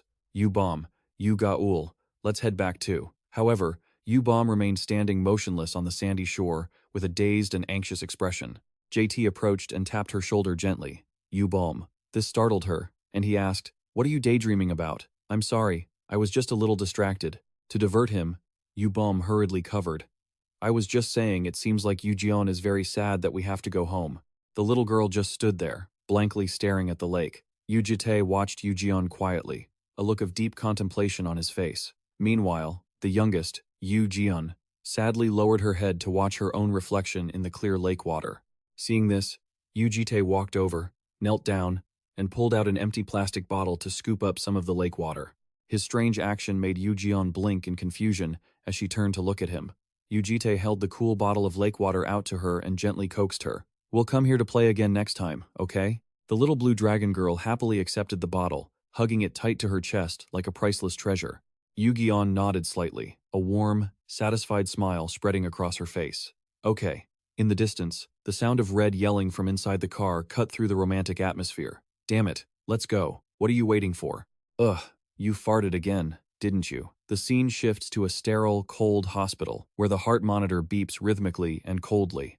Young-ha sat slumped in a chair, helplessly watching his wife unconscious on the hospital bed. Hwon's face was pale, and she was breathing weakly through a thick oxygen mask. The once strong man was now choking back tears, softly calling his wife's name in agony. "My love, Hwon." Suddenly, a thin hand patted his shoulder from behind to comfort him. Turning around, Young-ha saw an eccentric guy with messy gray hair and round glasses, casually holding a soda bottle. "Hey," Young-ha muttered when he recognized his old friend. BM and the gray-haired guy smiled back. "Long time no see." Despite the casual greeting, the information plaque below him was incredibly grand. The world's second-ranked superhuman, the first regressor, BM. In the quiet hospital hallway, medical staff and patients moved about silently. BM tipped his head back and took a large, refreshing gulp of his soda. Young-ha gave a bitter smile. "It's been a while, BM. You didn't even show your face at our gathering. You must be really busy, huh?" BM let out a casual burp and explained, "I just stopped by to grab a few things. As soon as I'm done, I have to head straight back to the lab." A caption appeared on screen. Currently in his third year of promoting the Say No to Alcohol campaign. BM adjusted his glasses, carefully observing his friend's expression. Looking at the can in Young-ha's hand, BM asked in a low voice, "Has the illness flared up again?" Young-ha sighed bitterly and admitted, "Yeah, we went camping recently, and that's exactly when it relapsed." He gritted his teeth, his helplessness weighing down every word. 10 years have passed just like that. What's the point of developing advanced magic and technology? Young-ha looked at the hospital bed with aching eyes, when, even now, we can't find the cause of her illness. Painful memories of the war suddenly flooded back. Images flashed of Young-ha screaming helplessly, clutching Hwon amidst the burning ruins. "I should have protected her better during that war." He remembered his wife's pained, grimacing face, with toxic purple veins spreading across her skin. If it wasn't for that cursed ancient virus, seeing his friend struggling, BM spoke up to comfort him. "You did everything you could. This was always out of your hands." A sudden burst of rage, Young-ha crushed the soda can with his bare hand, causing water to spray everywhere, startling BM. "There's always a way. I'll find a way to make it happen." Young-ha's veins bulged with fury. "Highest rank? The world's greatest hero? I don't need any of these trash titles." Tears of helplessness rolled down the arrogant man's face. "I just want Hwon to be healthy." Seeing this, BM leaned forward, bowing down, and stared curiously at Young-ha's crying face. Being scrutinized at such close range by his eccentric friend, Young-ha sniffled. "What the hell are you doing? I just wanted to see what you looked like when you cried, since it's so rare," BM explained nonchalantly before getting hit. "You're always laughing like a maniac. I've never seen you cry before." BM reminisced. "I remember the first time I saw you crying was when Hwon was in labor. You looked so ridiculous back then."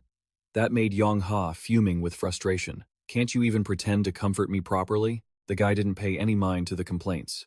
BM casually tossed a golden medicinal pill toward Young-ha. "Take this for now." He walked away down the hospital corridor, not forgetting to instruct, "Give it to Hwon and see if it helps. But don't get your hopes up too much." This left Young-ha bewildered, calling after him, "What is this?" BM just replied vaguely, "It's good stuff." It wasn't easy to get. Young-ha looked at the sparkling pill in his hand, thinking that if it was hard to obtain, it must be extremely valuable. He muttered to himself. Suddenly, Young-ha froze when he remembered the 1,000-year-old ginseng that Yu Jitae had carelessly thrown at him at the beach. He gasped in surprise. The hero immediately called out to his gray-haired friend, "BM, can you take a look at this for me? I got it not long ago. Surely an expert like you hasn't seen this before, right?" The world's second-ranked superhuman stopped dead in the hallway. BM turned around slowly, the corners of his mouth curling into an intrigued smile. "Something that even I haven't seen before, huh?" The memories faded, making way for the warm, sun-drenched beach from the day before. On the sand, a fierce red monkey was frantically chasing a chubby yellow bird to have it for lunch. "Ukiki, stop right there, my lunch." The bird cried for help while the youngest, Yu sat on a rock, clutching her teddy bear and watching the dramatic chase intently. while Yu Bomb hid playfully behind a coconut tree, smiling at her younger sister. From behind, Ghost called out radiantly, "Yu Gaul." The little girl wearing super cool sunglasses turned her head. Reflected in Yu Gaul's dark shades was the image of Yu Jitae waving from the blue ocean water. Under the brilliant sun, the usually stoic man transformed into a hot, vibrant god, smiling and waving, "Come here, let's play in the water." Witnessing his sudden charming transformation, Yu Gaul's jaw dropped so wide in surprise that she dropped her sunglasses. Extremely excited, she threw her teddy bear into the water, jumped onto it, and stood firmly, surfing like a professional athlete. The little girl's bare feet pressed firmly onto the teddy bear board, floating among the waves. Using the momentum, Yu Gaul launched herself high into the air, not caring that her sunglasses had flown away. While Yu Jitae stood in the water watching, he moved like lightning, spreading his arms wide to catch her in the cool water with a loud laugh. "Ha! Caught you." Yu Jitae wore a rare, radiant, and warm smile, showering her with praise. "Our Yu Gaul is so good at jumping. You're so cool."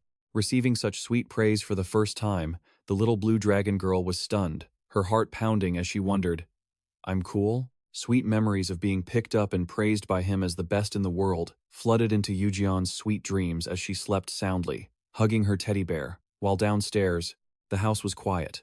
Back in reality, late at night, a tall, dark figure gently pushed open the bedroom door, silently watching little Gion sleeping soundly, occasionally letting out a soft giggle in her sleep. Yu Jitae noticed his youngest sister was fast asleep. He carefully closed the door to avoid waking her and quietly walked away. Moving along the hallway, passing by the vibrant yellow sunflowers under the silent moonlight, he reached the corner of the corridor and spotted the janitor knight, who was sitting curled up, dozing off next to a large speaker. Taking a few more steps, he was left speechless as he looked at Yu Aorium, who was sprawled out on the cold floor, mouth wide open, snoring like thunder. Yu Jitae could only sigh in frustration and continue walking through the quiet darkness of the house. His gaze was pensive, as if he were deeply contemplating the upcoming upheavals in this chaotic world. Just as he reached the foot of the stairs, he stopped short, seeing that Yu Bomb had been waiting for him. He lowered his voice and asked, "Why are you still awake?" Looking straight at Jintae's back, Yu Bomb earnestly pleaded, "I want to go with you, too." However, he coldly dismissed her. "I'll be back soon. Go to sleep." Her expression suddenly turned serious as she questioned why he was in such a hurry to leave right now. Yu Bomb stared painfully at his profile and continued, "It definitely has to do with you suddenly leaving us behind for a moment yesterday, doesn't it?" Seeing him turn and walk away in silence, she still tried to convince him. "You must have seen something through the heavenly decree. You know I can't answer that question." Yu Bomb insisted. "What I can say for sure is that you will need me." Her attempts were met with utter indifference from Jintae. He told her it wasn't her business, making her feel awkward. The cold profile of the regressionist remained as hard as a stone, showing not even the slightest hesitation. Despite his coldness, Yu Bomb suddenly lunged forward, hugging his broad back tightly from behind, pressing her face against his warm coat. Tears welled up in her eyes as she whispered, "You always think of me as a child who needs your protection, don't you?" Her hands gripped the hem of his coat helplessly. "You think you shouldn't let me see the terrible things, but do you think we'll truly be happy if you only ever shield us with the good?" Thinking of his youngest sister Yu Jion's sorrowful expression earlier that afternoon, she continued, "I wouldn't mind being naive and only seeing the good things like others." Her voice choked up, but she remained firm. "But I am a member of the Yu clan." Standing motionless in the hallway, Yu Jitae closed his eyes, a flicker of darkness crossing his face, before he heartlessly pulled her hands away from his back. He walked straight ahead, leaving her behind with a cold instruction, "I will return." Standing alone in the darkness, Yu Bomb clutched her tightening chest and murmured to herself. She looked at his fading back with sorrowful eyes. "If there is something you are forced to do, but you absolutely don't want to because it causes pain, how would you handle it?" Yu Jitae's face remained cold. He pursed his lips firmly. "I would still do it," Yu Bomb called out to him before the gate closed. "Even if others hate you for it? Even if it causes pain to others?" Receiving an utterly emotionless reply, "Yes." Yu Jitae's eyes were calm and hollow, like a lake without a ripple. However, just as he turned his head, a massive greatsword suddenly appeared, looming right in front of Yu Gion's bedroom door. Yu Bomb stood at the top of the stairs and explained, "I just borrowed it from the janitor earlier. You'll need it soon." She continued, "I never wanted you to see that sword." Yu Jitae broke into a cold sweat, flustered. Yu Bomb didn't blame him. She only offered a gentle, forgiving smile. Safe travels. The scene shifts to Tokyo, Japan, where the skyscraper of the Global Superhuman Association branch stands majestically under a cloudy sky. Inside the building, the most powerful superhumans were gathering. Alongside the announcement for today's large-scale raid operation, top-tier hunters were busy preparing their advanced weaponry. The most famous figures of the League had gathered in full force. The Great Hall echoed with the heavy footsteps of a 7-0-person raid team belonging to the Global Hunter League, standing before the glowing magical portals. A man wearing intellectual glasses and a business suit stood with his arms crossed, radiating authority. He spoke coldly. "And are you the team leader?" Yu Jitae walked up, the massive greatsword slung over his shoulder. He coolly looked at the man and said flatly, "Make room for one more." The leader's face immediately darkened with anger. He raised his eyebrows, staring challengingly. "Huh?" To prepare for this operation, the Global Superhuman League had mobilized an elite raid team of 70 people. The main target of this operation was the giant S-rank dungeon boss of the ocean, Hezer A, known as Kragen. Due to the extreme danger of this raid, only 0.5% of the most elite hunters in the League were permitted to gather here. Simply put, this force possessed destructive power comparable to the army of a developed nation. And the person in charge of commanding this entire group of elite superhumans was an executive committee member of the Global Superhuman League, ranked near 90th in the world. He was Ryunosuke Shirishi, a superhuman with the nickname God's Archer, ranked 93rd in the world. Ryunosuke glanced at Jintei and asked with a chin gesture, "Are you Japanese?" Jintei replied curtly, "I live nearby." Ryunosuke crossed his arms, appearing to think, "So you want a spot in the 7-0-person raid team? And you even want to check everyone's background files? Fine. I agree." The corners of his mouth suddenly curled into a sinister smile. He let out strange, shrill giggles. Heh, heh, heh. Then, he suddenly clutched his face and laughed hysterically like a madman. "Ha ha ha," he excitedly analyzed.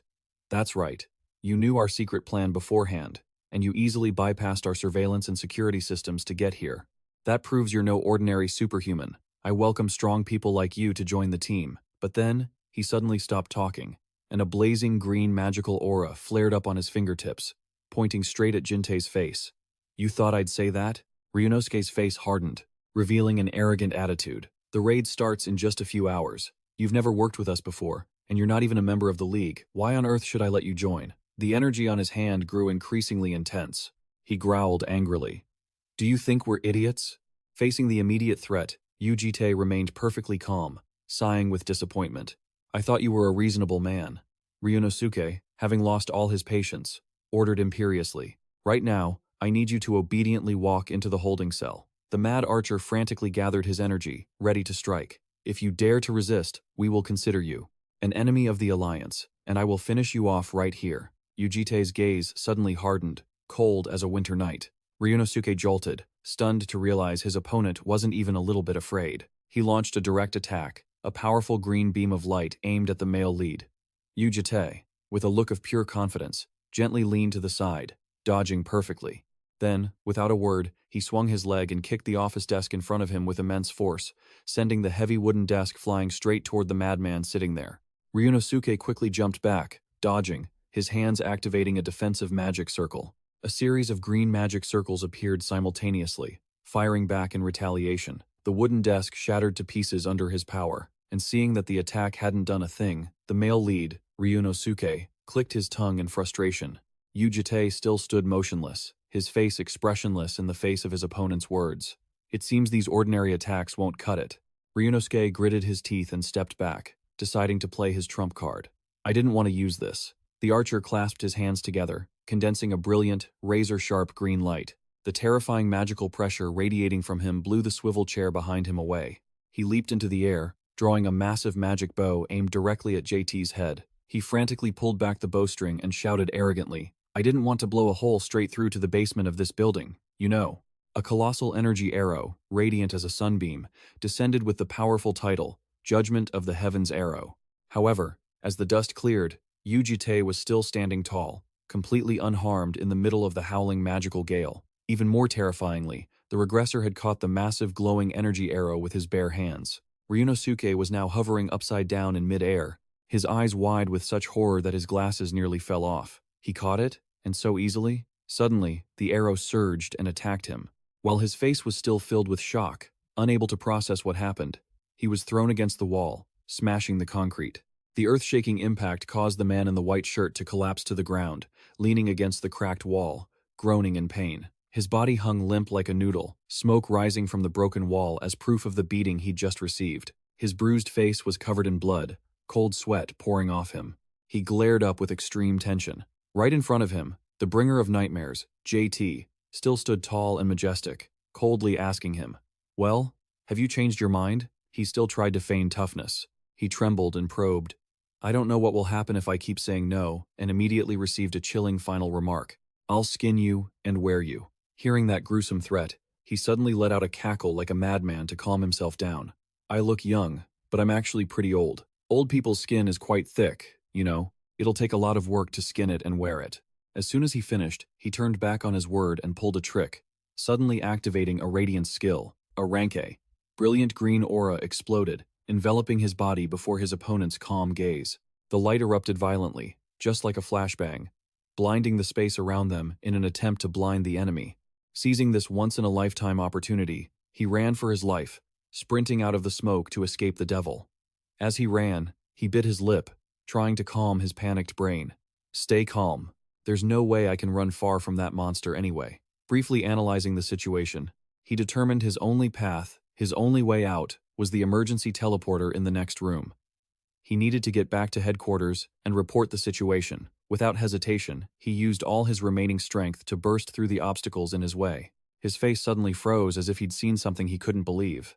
The teleporter, which had been intact, was now shattered to pieces right before his eyes. He cried out in despair at the sight. The teleporter, before he could recover from the shock, a green blade carrying a chilling, murderous aura slashed toward him. He was stunned, his eyes widening as he discovered the magic sword pressed against his neck. And the one holding the sword was none other than the monster he had just tried to escape from, with hollow, dark-circled eyes like the Grim Reaper. JT leaned in close and asked the same question again. "Well, have you changed your mind?" He could only smile bitterly, giving in to his cursed fate, while JT muttered, "Consider it done. Welcome to the raid team." The scene suddenly changed completely. Now, JT was leisurely sitting with his legs crossed at an office desk, reviewing documents. The director who ran away earlier was now obediently kneeling on the floor like a criminal, sweating buckets. He glanced up, his mind screaming in sheer terror. That monster, who on earth is he? Still trying to figure out his opponent, the director muttered to himself. He doesn't look like a demon. Could he be a returner from another world? Like BM? No way. If that were true, the Alliance would definitely know about him. The more he thought, the less sense it made. He furrowed his brows, racking his brain for answers. And why on earth is he trying to join the raid team? I have no idea what the hell he's planning. Flipping through the documents in his hand, Yu Jitae asked in a monotone voice, "Is this really all there is?" The director jumped and stammered, "Yes." Yu Jitae held up the file and pointed out an irregularity. "One person is missing from this list of 70. What happened?" Still kneeling, the director rushed to explain to save his own skin. "The person we wanted was unreachable at the time. So, we had to rush and find a substitute. That's why we don't have the paperwork for this person." The director continued to analyze. "But they were sent by the Alliance, so there's no need to worry." Yu Jitae asked nonchalantly, "Can I meet this operator?" Hearing that request, the director quickly roared orders at his subordinate through the walkie-talkie. "Get the backup operator to my office immediately. Don't ask why, just hurry." But Yu Jitae coldly raised a hand to stop him. "Wait." At that exact moment, a ghoulish black mist appeared beside him, whispering, "Master, can you speak right now?" JT was slightly startled, no longer caring about the man kneeling on the floor. He stood up abruptly, turned around, and walked away, asking the black shadow coldly, "What is it?" And he received a groundbreaking report. "We've obtained information on Prototype X."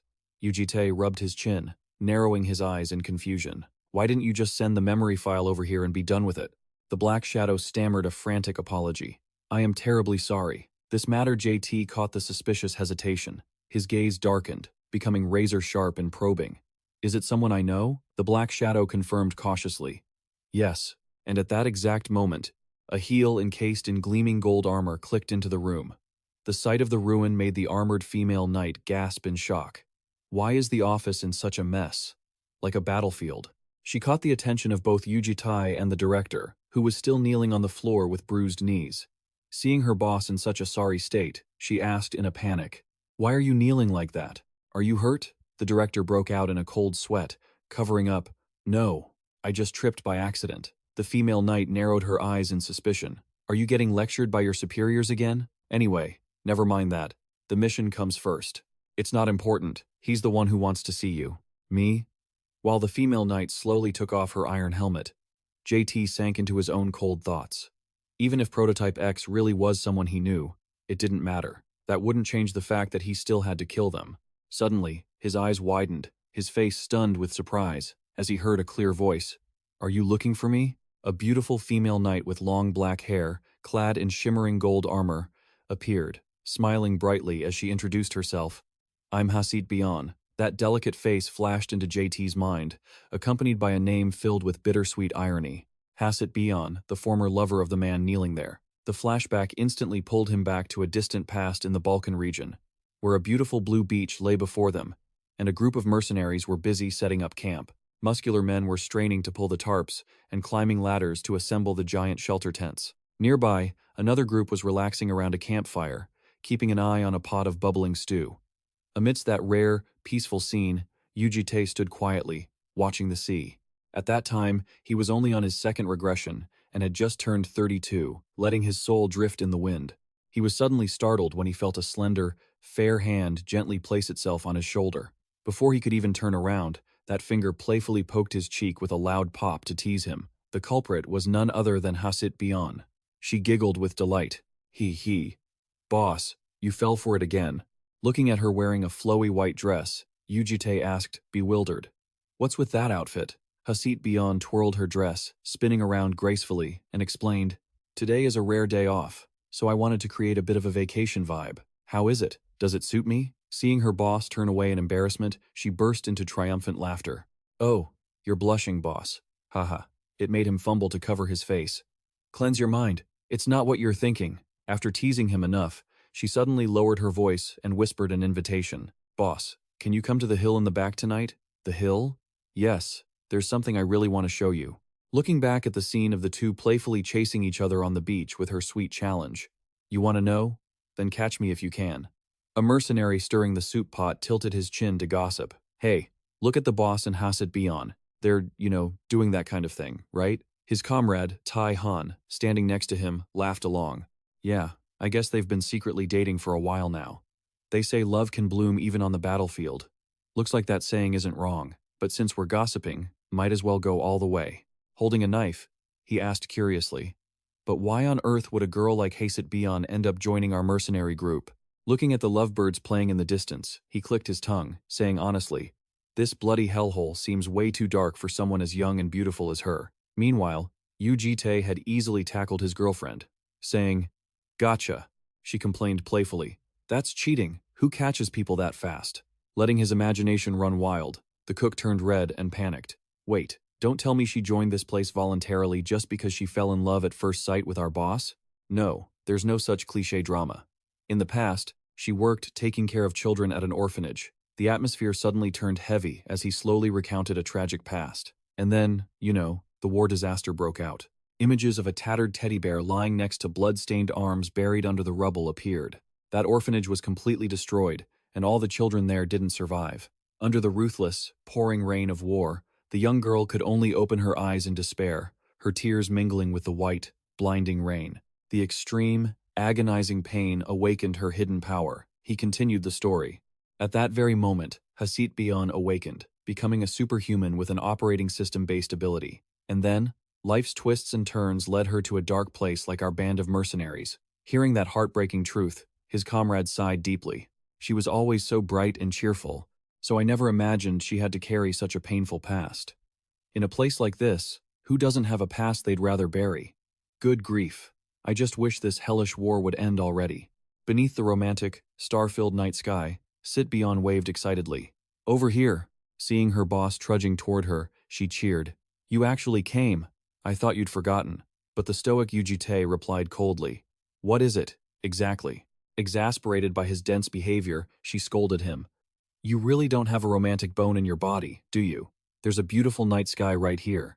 And then, throwing all shame aside, she cupped her cheeks in an adorable pose and added, and you've got a pretty girl right here too. That top-tier flirting was met with Yu Jitae's familiar, awkward silence. Embarrassed by her failed attempt, she pretended to cough to change the subject. Actually, there really is something here.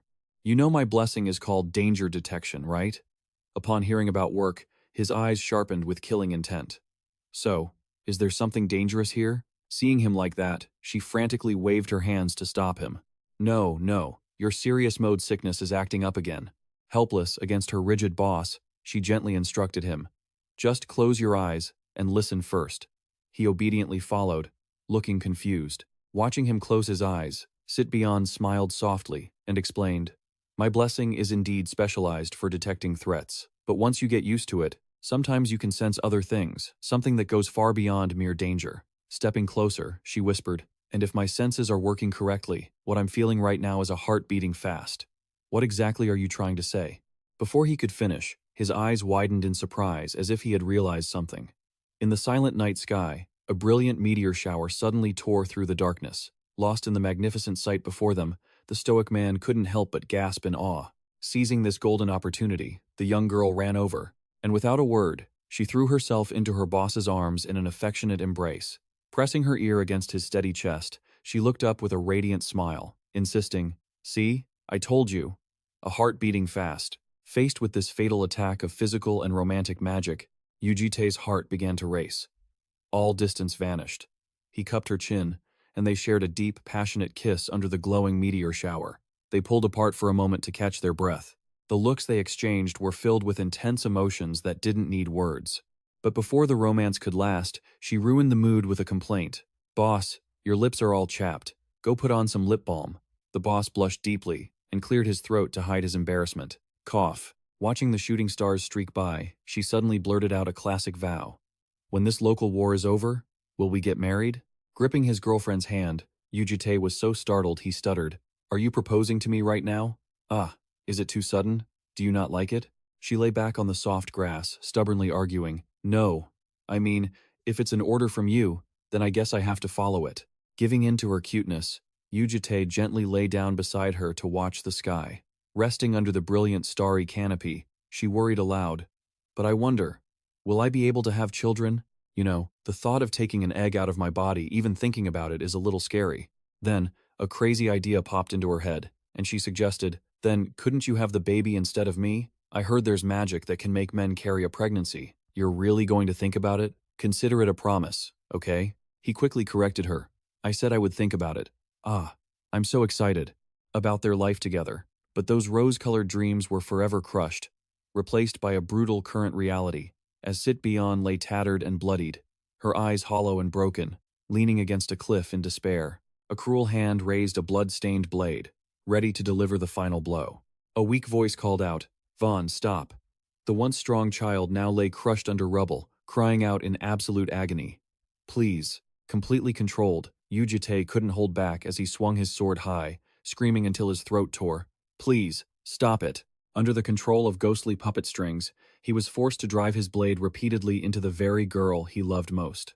The feeling of the blade piercing his lover's flesh shattered Yu Jitae's face. His eyes rolled back, bloodshot and screaming like a beast pushed into a corner.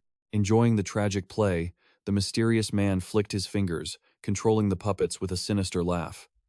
What a sweet sound, he remarked, appearing in a dapper suit, with a cane. The disaster-grade demon, Hagawa, gloated over his handiwork. There is no melody more stimulating than a man forced to kill the one he loves with his own hands. Revealing a demonic grin beneath the brim of his hat, he hissed through gritted teeth. This is what you deserve for running around and causing such troublesome things. Do you have any idea how much we've lost because of you? Lowering his hand, he cruelly bestowed his pity.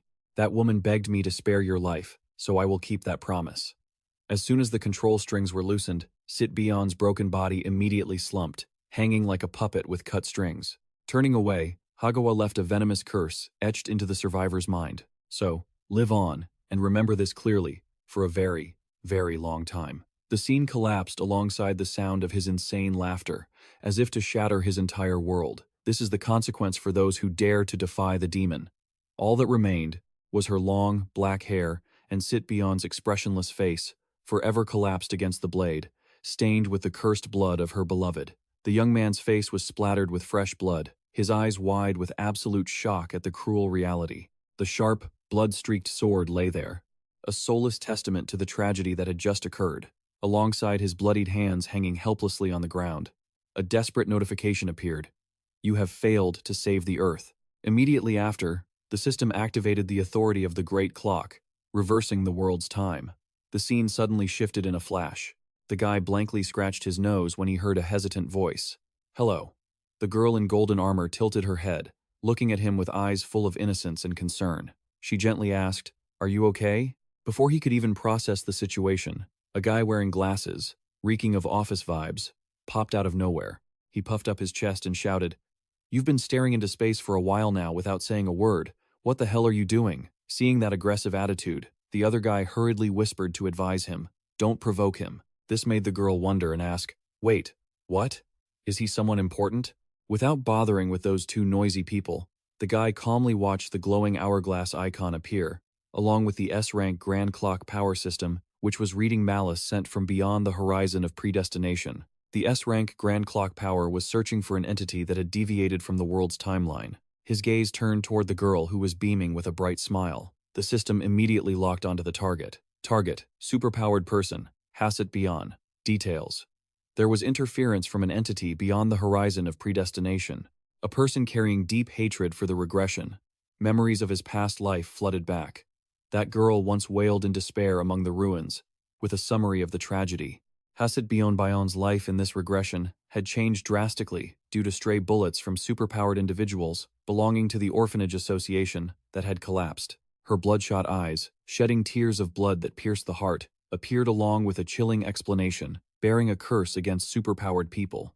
Hasset Beyond had made a pact with an entity of the void and was reborn as an evil demon. Countless red, ghostly hands reached out from the dark door to reveal the identity of the manipulator. The entity that made a pact with Hasset Beyond was Rasada, the seventh monarch of the void. The system displayed another note. Among the memories transmitted from outside the timeline were also fragments related to the regressor, but the guy just gently juggled the hourglass and told himself, Don't think too deeply about this. With a firm, cold gaze, he silently made his final decision in his heart. Regardless of who X is, the things I need to do have already been set. Breaking the tense atmosphere, JT confirmed his role. Hey, my position is wingguard, right? And he received a confused nod.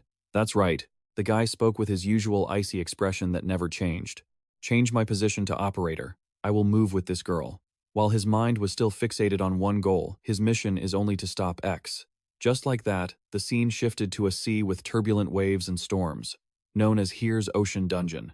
A heavy armored foot stepped down onto the barren ground, preparing for a life-or-death battle. Before them was an entire army of superpowered individuals, armed to the teeth. Everyone wore an extremely serious and fierce expression. Amidst the suffocating atmosphere of the 70-person raid team from the superpowered alliance, the guy in glasses, acting like a leader, shouted to urge them on. Everyone, hold the formation. Beside him, a warrior in golden armor carried a cold expression, standing as still as a solid monument.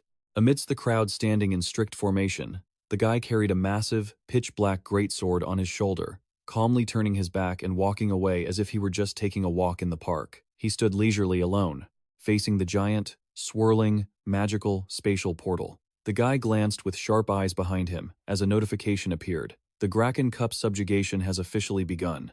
The storm exploded more violently. Thunder and lightning roared across the sky above the dungeon sea of Hete.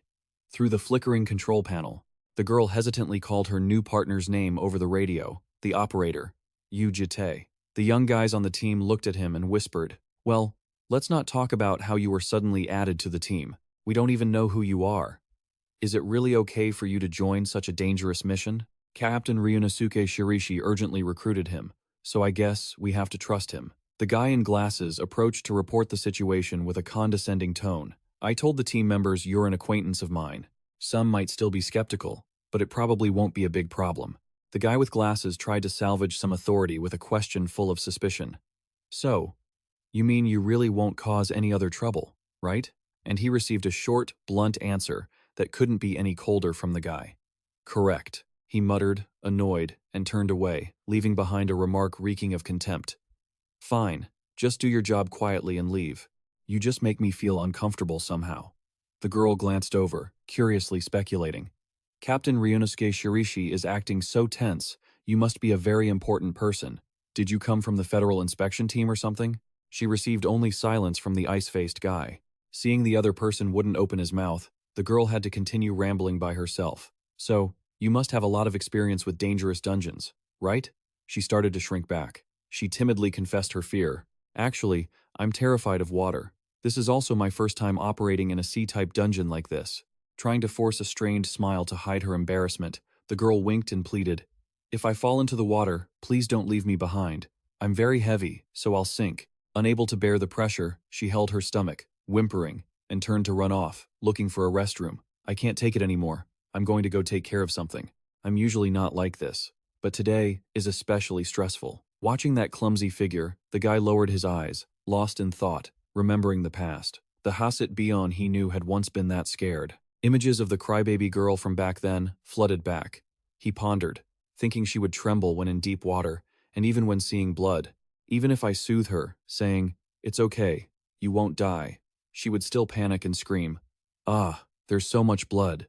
But activating the eye, the SS rank scale, which has the ability to distinguish good from evil and truth from lies, his left eye glowed with a sharp, azure blue light, exposing the truth. At this moment, she wasn't afraid of that deep water at all. He saw through the deception hidden inside that body. Even with fragments of memories from outside the timeline, she didn't recognize him because her core essence was different. Yet, she was copying the memories of the original entity and pretending to be Hasit Bion. Imagining the scene of that poor soul, being trapped in a dark spiderweb, he bitterly concluded to himself that her true soul must have been bound to the Seventh Lord. Casting his mind further away, he directed his resentment toward the true manipulator and the designer of this entire situation, an entity existing outside the timeline. The horrific memory of having to stab his teammate to death returned, reminding him of the nature of this malicious prank. "All he wants is my despair." That cosmic entity's sinister grin seemed to challenge his endurance. It wanted to break him by forcing him to kill her with his own hands all over again. Standing in the dungeon's torrential downpour, the man's face went cold, and a murderous aura erupted from him. Or rather, it was pure malice directed straight at me. His sharp eyes narrowed, carrying the arrogant confidence of someone who had lived through countless lifetimes. But that entity didn't understand me at all. Before I could finish that thought, a hideous, giant purple tentacle suddenly shot up from beneath the turbulent sea, breaking the surface. The soldiers below looked up, scrambling in panic, their mouths stuttering in absolute terror. Even the giant monster emerged amidst the humans' sheer desperation. A shrill scream rang out. It was out. The beast, shaped like a mutated octopus with lifeless, glowing red eyes, displayed its terrifying power with massive tentacles. Facing the monster that loomed like a mountain, the man in glasses broke into a cold sweat and muttered his assessment. "It's much bigger than the report said." Ignoring the boss's calm analysis of a giant, truly giant species, the subordinate beside him frantically shouted, "Captain Ryunosuke Shirishi, give the order." Remembering his duty, the captain regained his composure, unleashed green sealing energy into his hands, and confidently declared, "Right, let's wrap this up quickly and go get something to eat." Seizing the moment, the commander roared the order to attack with imposing authority. The vanguard responded to the call of battle, displaying their superpowers, shouting in unison with burning spirits, and charging straight at the target with weapons in hand. A blade, glowing with brilliant green sword energy, tore through the wind and slammed directly into the beast's thick, armored hide. The powerful strike landed right on top of its head, creating a blinding shockwave of light amidst the stormy air. Following up on that opening attack, a warrior clad in gleaming golden armor gathered all his strength and leaped into the air, swinging his greatsword downward with a mighty roar. A barrage of weapons rained down, burying themselves into the giant tentacles. The monster's blood began to ooze out under the assault team's pressure. The golden-armored swordsman successfully delivered a critical blow to the beast's eye, causing fresh blood to erupt in a torrential spray. Blinded in one eye, the creature threw its head back and let out a deafening, piercing shriek filled with absolute rage. A ninja, face covered, beads of sweat on his brow, nervously pressed himself against the raging storm. The entire support team frantically swung their weapons, hacking away at the giant, slippery tentacle. The monster, driven mad, violently slammed the tentacle into the ground, sending rocks and debris flying amidst agonizing screams. The bespectacled commander shouted orders in a hurry. "Superpower users, use magic-type skills. Seal those tentacles now." Not stopping there, he strained his voice to keep yelling, "Support team, boost the energy levels." Turning toward the archer squad, he ordered them to keep firing relentlessly. Archers, keep providing covering fire. Watching the magical chains struggling to restrain the beast, he urged the whole team, hold on until the operator finds its weak point. But the Kraken's power was so immense that the golden chains began to crack, on the verge of snapping. The muscular monk clasped his hands, straining against the tension, and gritted his teeth as he pleaded, "It's too strong. We can't hold on much longer." Hearing this, the captain, drenched in cold sweat, screamed into his radio. Has the operator found its weak point yet? He received a concise, direct instruction. Its left eye. He still had his doubts about targeting that spot. He stammered, asking back, "Is that really its core?" Then it was explained in the most practical terms.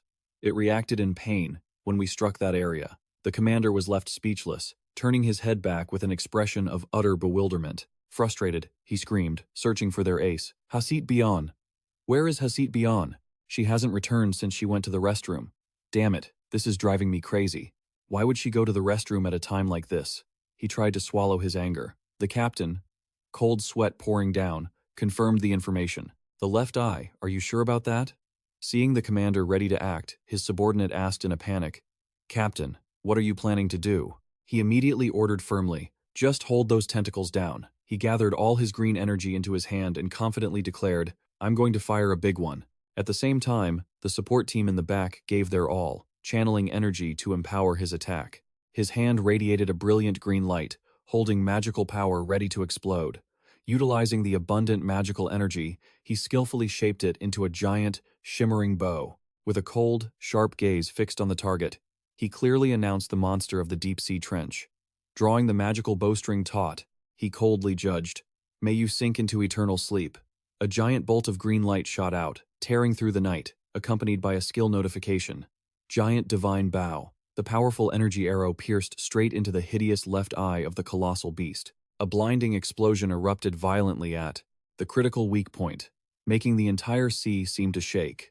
Hit by the dangerous strike, the creature thrashed repeatedly and let out a roar filled with fury. Witnessing that terrifying power, the subordinates covered their ears and cheered with joy. "Damn, Captain Ryunosuke Shirishi did it. Look at that." The giant carcass of the beast collapsed into the churning waters amidst their cheers. "It's down." The captain, who was standing in a super cool pose on a rock, suddenly jumped from a sharp pain, clutching his trembling shoulder tightly. He grimaced in regret. "Damn it, I couldn't channel my full strength into that." Struggles from the past flooded back. He furrowed his brow, blaming himself. "If only my shoulder hadn't been injured back then." Eyes fixed on the turbulent sea, he soberly assessed the situation. The Kraken won't die from just one hit like this. We have to finish it off before it recovers. Just then, the golden-armored girl who had been crying earlier suddenly appeared. DM Nien landed on a rock with a completely different aura. Her armored boots touched the ground softly, radiating an overwhelming, suffocating, killing intent. Suddenly, she lunged from above, targeting the captain like a bolt of lightning. The clear eyes from before had now turned a blood red, thirsting for blood. She growled, cursing, "Die, you humans." Just as those deadly claws swung down, a young man with a black greatsword appeared, intercepting the attack aimed at Ryunosuke Shirishi in an instant. The powerful collision created a deafening energy explosion, spraying white foam everywhere. Still struggling to process what had just flashed past him, the captain stared, dumbfounded and confused. What was that? Looking at the armor fragments falling into the sea, he still stupidly asked, "Did something just fly past?" Meanwhile, the attacker was left dangling, falling freely into the deep waters with a groan. Beneath the deep sea, she glared with red, devilish eyes straight at him, grinding out each word. The young man calmly sank into the icy water, facing the villain who was bitterly questioning him. "Since when did you know about my plan?" Still keeping his ice-cold, unchanging expression, he responded dully, "You don't really understand me at all." Now, I don't have a shred of regret or emotion left. Fragments of broken memories drifted through his mind. The image of the innocent girl from long ago, whom he once held in his arms, walking together and sharing a kiss under a starry sky, came flooding back, the her of that moment. Following that was the image of extreme tragedy when she was nailed to a cross. While he knelt helplessly, and the me of that time, the young man swung his greatsword, coldly delivering a final, sharp remark, as if drawing a clear line. "I already killed them all with my own hands." Tilting his head slightly to look at the imposter in front of him, he calmly asked, "And you?" "Exposed." She sneered in a savage, hideous way, triumphantly asking back, You know who I am, don't you? Ignoring her obnoxious attitude, he responded leisurely. Ah, right. I kept wondering where I had met you, but I think I'm starting to remember. Ah, she continued, sarcastically recalling it. It was on the battlefield back then, right? We used to be a pair of lovers who loved each other crazily, their hands intertwined, drifting in his memories. He continued the performance. I remember we used to hold hands. Even the romantic kiss under the meteor shower was dug up as material, and they even kissed while gazing at the stars. The villain slithered around like a moray eel, casually dropping, taunting, flirtatious words. Your lips are truly so rough, but they're also so sweet, aren't they? Then, she lunged forward, gripping his emotionless face tightly, and hissed, If I had known you would get in my way like this. The devilish face leaned in close, wearing a crazed, threatening smile. I should have bitten your tongue off back then. Losing patience with her cheap performance, the man swung his great black sword, decisively slashing her away. Her human disguise shattered, and she sprouted a row of hideous, fiery red spider legs, starting to whine. You just said that, didn't you? He remained calm under the rain, watching the distorted transformation as she rambled, You killed me back then. The molting process finished, and the complete form of Prototype X revealed itself with an arrogant declaration of war. I guess it's my turn to kill you now. She smirked smugly, oozing the satisfaction of someone who thought they ruled the world. Right? No more beating around the bush. The grotesque creature dashed forward, tearing through the water straight at him. Standing tall amidst the swirling currents, he gripped his greatsword, ready to face the fight. The fiery red spider legs struck repeatedly, but he deflected them all easily with his sword. Her monstrous limbs twisted frantically, trying to surround him and find an opening. He pivoted gracefully, swinging his sword with immense power, creating a massive pressure wave. The storm-like attack sent the monster reeling backward. With a look of shock, she regained her balance in the water, let out an angry roar, and lunged to attack again. A series of lethal stabs rained down like a downpour, but they didn't leave a scratch on his defense, and she began to realize the gap in their skill. She sneered, though she was full of confusion inside. Are you really the person I used to know? Your current power is on a completely different level than before. She grappled with him intensely, twisting the past to attack his spirit. If you had been this strong back then, you could have protected all your comrades and even me. Suddenly, she grabbed his wrist and spoke softly. But I've been wondering about this for a while now, you know? Pulling her ghostly face close, she asked Kai sinisterly, Why are you only focusing on defense and refusing to attack? Smiling mockingly, she added a psychological blow. Don't tell me it's because of guilt? You can't bear to kill the woman you once loved with your own hands again, can you? Painful memories flooded back through her taunts. Back then, you tore me apart, piece by piece. The image of hollow, bloody eye sockets appeared, accompanied by bitter resentment. You even gouged my eyeballs out, as if it were nothing. Recalling the tragic scene on the cross, she questioned him bitterly. You have no idea how painful that was, do you? The image of the little girl covered in blood appeared, whispering faintly. That morning, Her face was pathetic, streaked with tears, yet she still tried to smile sadly. It was so cold. Shaking off the chaotic memories, he turned his back quietly, ignoring her heartbreaking words. Just then, the system pinged with a notification. The Great Clock S-Power has detected an object deviating from the world's timeline. Aiming his greatsword, he made no unnecessary movements, swinging it down with a thunderous strike that knocked the monster back, catching her off guard. She screamed in agony, her body twisting in the freezing water. The sword shone brightly, as the system announced, The Great Clock's protective power will guard you, so malice cannot come near. It made him think to himself that he could actually feel the power of the Great Clock coming from this protective sword. Remembering the purification moment from before, he realized, did it store power in the sword when it purified the malice from the Guardian's body? The demonic sword now shone gloriously with golden magic, ready to punish the imposter. A scene of the gentle blue dragon girl handing him the sword surfaced, along with her message. I borrowed it from the janitor earlier. Surely you'll need it soon. He silently marveled at her foresight. That girl she saw through the situation and left the sword, handing me the perfect solution. With this, he could blow away the malice and the demon's power without having to kill Hasit Bian. He glared at the villain, who was panic-stricken and cursing. You bastard. What the hell did you do to her body? Her blood-red demon eyes trembled, wide with confusion and extreme fury. Ignoring her, he powerfully swung the sword of light, clearly declaring, Stop playing games with that poor girl's body. He dove down with a full-force slash that tore through the water. He coldly gave the order, and she was sent tumbling through the water, slashed, She gritted her teeth and cursed. Damn it. Every time I touch that damned sword, my molting process gets reversed. Realizing the disadvantage, she calculated. If I keep this up, my demonization will be completely blown away. Is there a better way?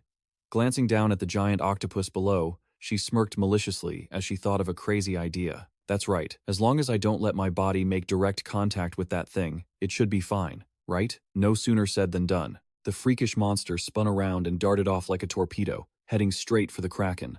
With a graceful landing, she slammed down right on top of the giant octopus's head. Pouring all her strength into it, she thrashed about and plunged her hideous spider legs deep into the beast's flesh.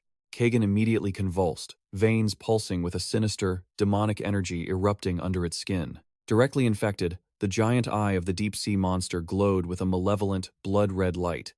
Witnessing this shameless display of parasitism, he calmly smirked and remarked, I guess in this cycle, you can not only link with demons but also manipulate the minds of monsters, huh? Ah, the villain roared in manic fury, revealing a grotesque form with razor-sharp teeth and eyes burning with malevolent energy. He didn't flinch, he dove headlong into the deep sea, gripping his greatsword. Channeling all his power, he tightened his hold on the hilt, preparing to deliver the final judgment. The system instantly announced the ultimate skill, as he infused the blade with pitch-black energy. Invisible Sword, SS rank. A massive surge of power exploded, engulfing the sword and pushing it into its second form. His eyes glinted with cold, heartless precision, locking onto the target without a blink. One heaven-shattering slash ripped through the ocean with a trail of jet-black energy. The invisible blade sliced through effortlessly, severing the Kraken's massive tentacles as easily as cutting tofu. His gaze darted to the wicked spider legs embedded in the poor girl's neck. Seeing the malicious energy spewing out, he secretly analyzed the source of this. Pitch-black energy. It clearly didn't exist in this woman's memories.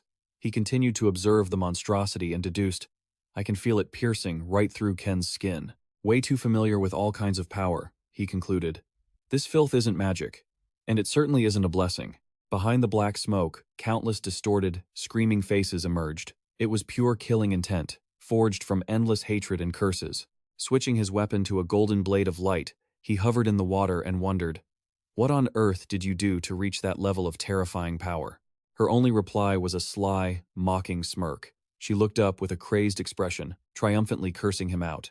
The damn monster head didn't even bother listening to her whine any longer. The sword of light tore through the space and slammed straight down onto her head.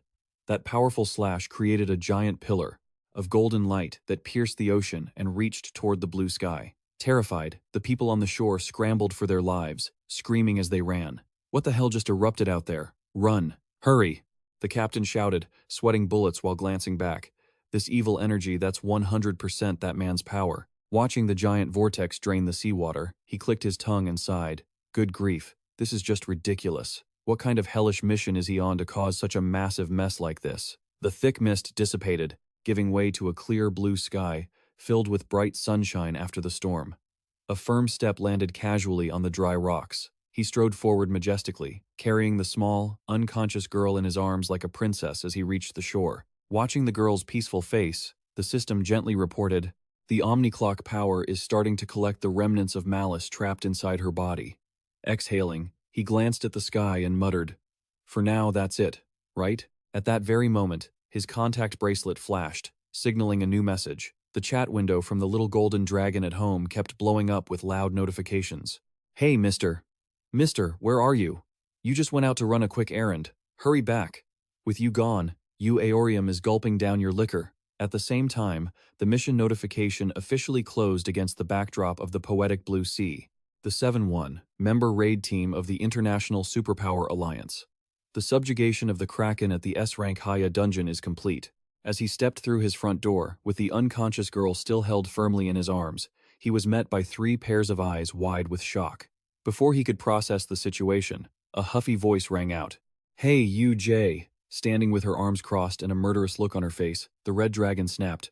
Why don't you explain this yourself? Gently placing the girl, wrapped in his oversized coat, onto the sofa, he heard the red dragon demand, who is she? That woman. Seeing him remain silent, she sneered, mocking him. Well, what's wrong? Too embarrassed to admit she's your girlfriend? I didn't expect this. But it turns out you're just another typical scumbag man. Triumphantly turning to her cohorts, she continued to stir the pot. See? I told you he was definitely looking for a woman. But are you so desperate that you thought about undressing her before even getting home? Mister, is she really your girlfriend? Exhausted, he sighed and answered tersely, she's just a woman I know. But the Red Dragon continued her sarcastic commentary. Right, usually a woman you know turns into a close girl once the coat comes off. Then, once the t-shirt falls off, he couldn't stand her blathering any longer. He instantly delivered a sharp chop to her head, and a stern look to set the record straight. Don't misunderstand. She's just an acquaintance. We aren't even close, and she doesn't even know who I am. The Blue Dragon calmly stepped forward to ask for the details. You went out last night because of this woman, right? He gave her a proper explanation. That's right. There's someone I need to find, and this woman knows where he is. He wrapped up the point. So, I need to keep her here for a while to interrogate her. The Red Dragon scratched her head and relented. If that's the case, I don't really mind. But right then, the Golden Dragon suddenly raised her hand and pointed forward, shouting, objecting and making her jump in surprise and curse. Damn it, kid, you scared me. Standing in the middle of the living room, the little Golden Dragon declared clearly, this place is our nest. It's a place of rest, where we can feel comfortable after coming back from outside. Pointing her finger sharply, the little one added, so, we don't want our sanctuary to become suffocating just because of your personal troubles. The little Blue Dragon chimed in. That's right, she finished, sounding cold but resigned. Sigh. The kid is more conservative than I thought. He looked at the cleaning robot in the corner of the room with a blank expression. But what about that guy who left the girl speechless and fumbling for excuses? That janitor isn't even human. Seeing this, the Red Dragon girl nodded, thinking it sounded reasonable. After hearing it, she felt that Monkey had a point. So, she agreed with the monkey's opinion. The Golden Dragon then turned to her ally for backup. What do you think, Sister Bomb? She felt somewhat the same way. Looking down, blushing from shyness, the Blue Dragon girl whispered in addition. Especially since she's a woman. Confident of victory, the Golden Dragon girl excitedly raised her hand, laughing out loud, and declared clearly, wonderful. So, with 1 vote in favor and 4 abstentions, that naked lady isn't allowed to stay here with us. Wrapping up the exhausting meeting, Bond gently suggested, let's discuss this again tomorrow. Kun and I have an early class tomorrow, so we're going to sleep first. Meanwhile, the Golden Dragon girl was still narcissistically mumbling to the Blue Dragon. What do you think? Guion, didn't I look as sharp as a lawyer earlier? Left with only 2 people, the Red Dragon crossed her arms and muttered, I mean, it's easy to see why I opposed it, but I didn't expect them to object so fiercely. What do you plan to do now? Receiving only a blank stare in return, he glanced at the girl lying unconscious on the chair, sighed, and made a decision. I'll just have to find somewhere else. The next morning, bright sunlight shone down on the modern villa, shaded by beautiful cherry blossoms. A few small birds took flight into the quiet, blue sky. That silence was shattered by the Red Dragon's grumbling. What the hell is going on? She snapped, seeing his casual demeanor. He asked what was wrong. Couldn't she see it? Pointing directly at her room, she yelled irritably, that woman you brought back is going crazy, revealing the scene of the strange girl holding a broken bottle, guarding herself aggressively. The girl roared, threatening them, showing a look of extreme vigilance. She screamed, what kind of hellhole is this? What have you done to me? Carrying the Blue Dragon girl in his arms, the cool-headed guy calmly stated the obvious. She's awake. You're too calm. Do something about her. Hurry up. Thinking she had been violated, the girl furiously exposed him. You'd better explain why my underwear has vanished into thin air, making the Red Dragon quickly raise her hands in an attempt to soothe her. First of all, calm down. From what I've heard from this old guy, he hasn't done anything shady. Instead of calming down, the girl's face turned even redder as she shouted louder. Anything shady, you say? Waving the broken bottle wildly, she threatened loudly. You people, you're making a huge mistake. Believe it or not, I'm a superhuman. If you don't want to get hurt, back off. Making Eorium sigh in frustration. Good God, look at that crazy woman. She's causing a scene. Annoyed by the noise, the Red Dragon looked up with a murderous glint in her eyes. Should we just kill that thing? Suddenly, the system flickered, reporting progress. Fragments from the remnants of Malice have been 10% collected. Following the collected remnants, the power of the ancient S-Watch revealed a new truth. The notification explained the girl's abnormal state. The target, directly possessed by Malice, has entered a state of mental pollution. Until the mental pollution is removed, the target will suffer negative effects on their personality, behavior, and speech. Hearing this, he pondered deeply. Mental pollution? Could contact with the malice have caused some after effects? Meanwhile, the poor girl was still mumbling in confusion. It was clear she had lost control. She frantically lunged forward, thrusting the bottle and screaming, "I told you people to stay back." Dodging the attack, the red dragon looked back to ask the leader for his opinion. "What should we do? Should we beat her up first? Yeah, just don't kill her." Seeing her opponent distracted, the girl angrily struck. "You bastards! You dare to lose focus in front of me?" She was immediately dodged by the red dragon, who mocked her. "Open your eyes and look before you talk." The red dragon's hand reached out and gripped, the wrist holding the bottle like an immovable iron vice with overwhelming strength. The red dragon lifted her up and slammed her onto the floor with a deafening thud. The crash made the chandelier shake violently. The red dragon turned around, triumphantly asking, "How about that? Is that enough to count as properly subduing her?" Then Yu Jitae suddenly reminded her, embarrassed. "Hey, your clothes!" Startled, the red dragon panicked, grabbing a blanket to cover herself. "Huh? Oh my god, you're exposing yourself again." Seizing the opportunity, the strange girl also curled up in a blanket to hide, stuttering, "Hey, don't blame me. Who told you to just dive in like that? That's not my fault." Feeling embarrassed, the red dragon turned to vent her anger on the robot in the corner. "Wait, now that I think about it, you tin can. Why are you so big but just standing there staring like a fish? Clean up this broken glass, you coward." Who would have thought the clumsy robot would pour a bucket of ice-cold, indifferent water on her? "I refuse," he said, leaving her stunned and dumbfounded. "Huh?" The robot pulled out his sword, took a fierce stance, and declared, "I've been so distracted by your constant nagging lately that I completely forgot. My mission is not to clean, but to protect the lady in green." Looking down at his waist and not seeing his weapon, the robot panicked and shouted, "Yu Jitae, you stole my sword. Give it back to me." Seeing the robot's attitude, the red dragon pointed and yelled, "Hey, is that tin can running out of lubricant or something?" The blue dragon girl timidly burrowed into Yu Jitae's arms, whispering, "The janitor is so scary." Observing the situation, Jay silently analyzed, "His condition is exactly the same as Hasset Bun's." Looking straight into the robot's glowing eyes, he pieced the problem together. Come to think of it, he also had direct contact with the malice before. Watching the robot, Lam, holding a mop like a sword, he wondered if the effects of the mental pollution could really spread that far. To avoid trouble, the young man gently placed the blue dragon girl on the floor for safety. The robot danced with the mop in an extremely professional stance, loudly justifying his previous failure. "The last time I lost, it was only because I let my guard down." His blue eye flashed with a challenging light. He confidently bragged, "But that old trick won't work a second time." Before he could even finish his prophecy, Yu Jitae had already rushed over and delivered a chop straight to the top of his head, making the robot choke. The robot collapsed with a loud bang, lying sprawled on the floor, leaving the two red dragon girls speechless. Regaining her composure, Yu Aorium sat hunched over, hugging the janitor's robot head just in case, and then summarized the issue. Thus, sitting majestically on the sofa with her legs crossed, she scratched her head and deduced, "You mean this girl and that tin can are both suffering from a similar illness, and it's all caused by some jerk?" Seeing the awkward situation, she shrugged and spoke practically. "All right, I get it now. So what's the plan? We can't just carry everything on foot." Seeing their state when they reached the hospital, Yu Jitae could only stay silent. Suddenly remembering something important, he quickly changed the subject. "You stole a drink of my wine yesterday, didn't you?" "I drank it all up," she said. The red dragon felt a bit guilty. She immediately put a robot head on to hide her embarrassment. "Huh? No, I didn't." "Well, I didn't drink it all yet.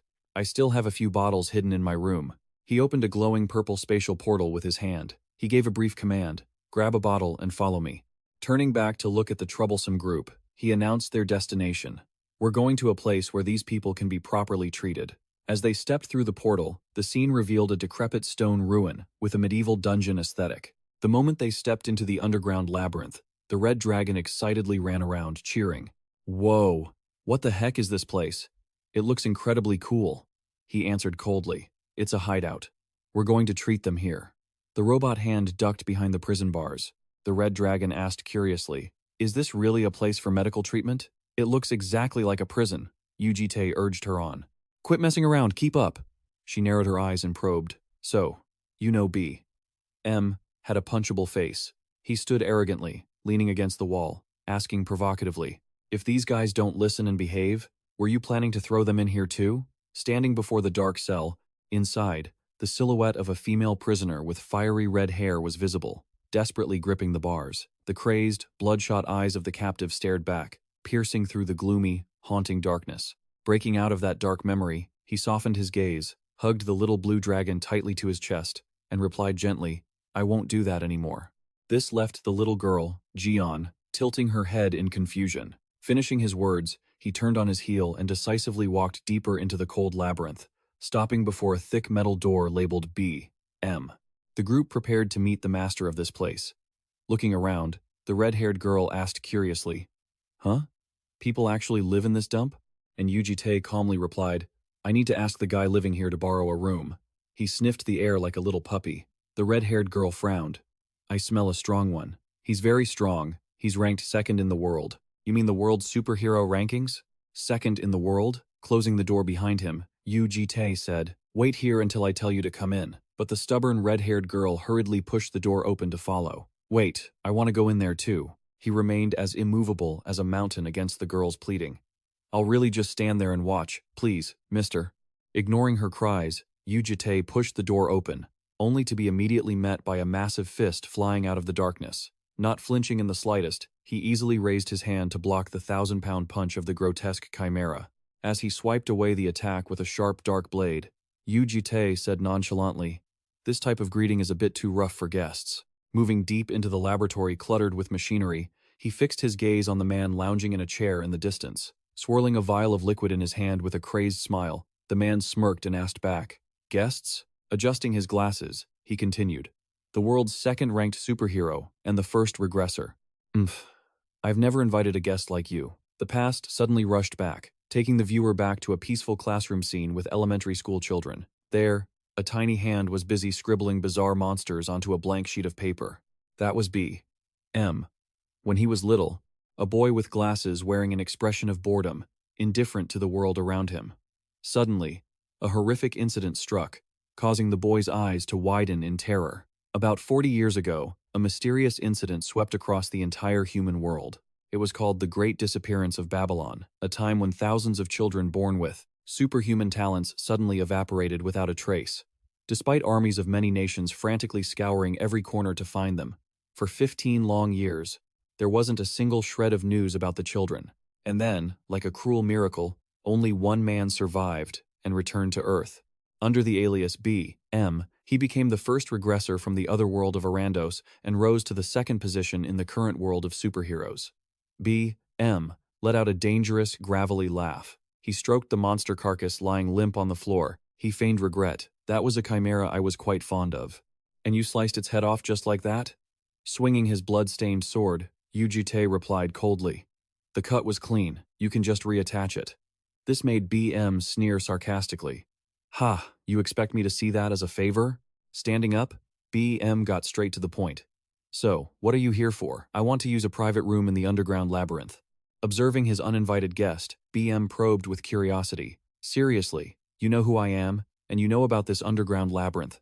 What on earth are you? A superhero? Or something from the side of the demons?" Ignoring those pointless guesses, Yu Jitae calmly made his demand. "Think what you want. More importantly, there are a few people who need treatment in a room. The duration will be about 6 months." Faced with that small request to borrow a room for 6 months, B.M. immediately slashed the offer without mercy. 30 days. He waved his hand decisively. "I'll allow exactly 30 days. Don't even dream of longer." But the difficult customer, J.T., shamelessly bargained. 30 days isn't enough. B.M.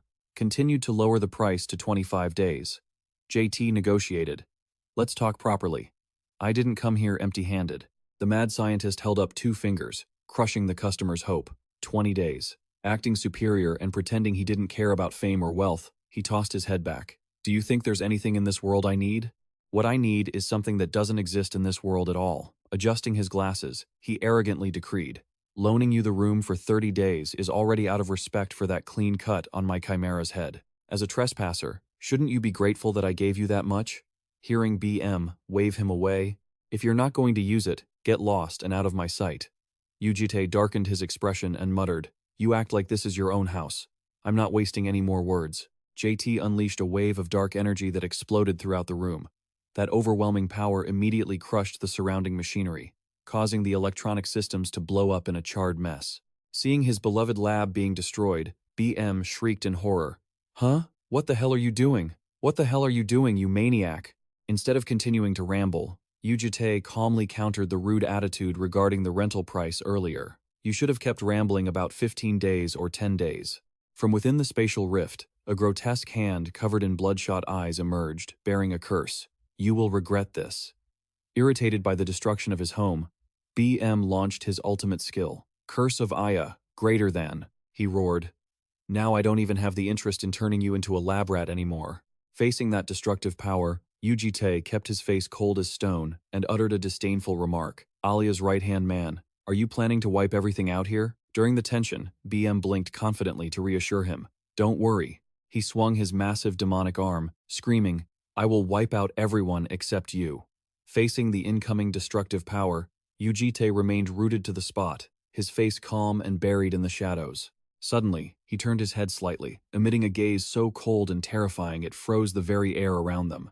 At that exact moment, the massive demonic arm suddenly stopped mid-air, hesitating to strike. Seeing this, BM broke into a cold sweat, gritting his teeth in futile struggle. What? My body won't move. Is this some kind of illusion magic? But with all his experience, the mad scientist quickly realized the harsh truth. No, this isn't magic. The massive, eerie, demonic arm with bloodshot eyes was now trembling, hovering right behind JT. Facing such overwhelming pressure, sheer terror took over, making the demonic blood flowing in Alia's arm truly afraid. He sweated profusely, looking at that sturdy back in a panic, and BM whimpered to himself, what the hell is that guy? Even when I fought Oscar Bzen, the pressure wasn't this intense. Ignoring the panicked host, Yu Jitae calmly walked over and picked up a cylinder to examine it. This organic combination is quite strange. What are you making? BM screamed in a panic. Hey, wait, you really shouldn't touch that. He didn't even know when JT had snuck over there. Just waiting for that, Yu Jitae immediately raised the cylinder, preparing to smash it onto the ground, making the mad scientist shriek miserably. The threat was a huge success. BM surrendered and quickly confessed. All right, I get it. I'll tell you. It's a specimen to create a humanoid chimera. JT raised an eyebrow in question. A humanoid chimera? Seeing the demonic arm retract obediently, BM started to explain to save face. Don't misunderstand. It's not some scheme to rule the world or anything new for humanity. Everyone is afraid of death eventually, so I intended to create a copy of myself to prepare for my retirement. Looking at the guest, inspecting the specimen with his SS-ranked eyes, BM smiled awkwardly and pleaded, Oh, so please put that down first, and let's settle this by talking. Talking, okay? He remained silent and didn't answer. He squeezed, cracking the tough protective casing. JT coldly exposed his lie, making the host cry out in pure terror. I was wrong. I'll tell you the truth, please. Bored with the game, Yu Jitae dropped his hand and said flatly, Enough. Whatever you do has nothing to do with me. Just give me the inner room. Of course, you can use the room inside the maze as much as you like. Seeing his partner was now compliant, he calmly set the rental term. I plan to borrow the room for about 3 months to 1 year, and I'll stop by occasionally. Looking at the mess on the floor, the scientist frowned, asking for the head count. How many people? JT replied concisely. 1 magic armor and 1 female superhuman. Both of them have been mentally corrupted. Grabbing a strange, sparkling glass bottle, BM mumbled and nodded. Mental corruption, huh? All right, I'll check on them occasionally. Being asked, What is this? The cold-faced man calmly replied about the living expenses. That's the rent. It'll taste better than the cheap booze you're drinking. Criticized for his taste, BM grumbled and swirled the golden liquid. Cheap booze?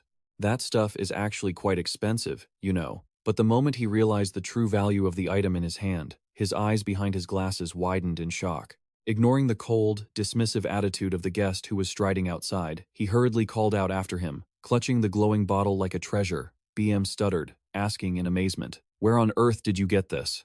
Meanwhile, outside the room, the red dragon girl was standing with her arms crossed, blocking the way with a very grumpy face, threatening, Get out of here. Contrary to that anger, the little blue dragon girl determinedly spread her arms to shield the door, stubbornly replying. Losing her patience, the red dragon girl gritted her teeth and roared, I said get out. But the little blue dragon girl didn't back down at all, frowning and shouting in resistance. Powerless to look at her stubborn friend, the red dragon waved her hand in frustration. Why? It's not like I'm trying to sneak in. I'm just opening the door a tiny bit to peek. Angry at being blocked, the red dragon gritted her teeth in annoyance. He already said not to open the door. I really can't do anything with this brat. Recalling her glorious achievements, the red dragon threatened the blue one. Don't you see how Yukon was beaten up by me? Do you want to be the same? But the little girl still kept her eyes tightly shut, stubborn. Even so, you still can't open it. Frustrated and hopeless, the red dragon threw a tantrum, waving her limbs. You stubborn brat. This is no time for us to be wasting time like this. Something crazy is happening in there right now. In her vivid imagination, she painted a picture of an earth-shattering battle, the strongest one in our house, Mr. You, and the world's second-ranked person are having a fight to the death.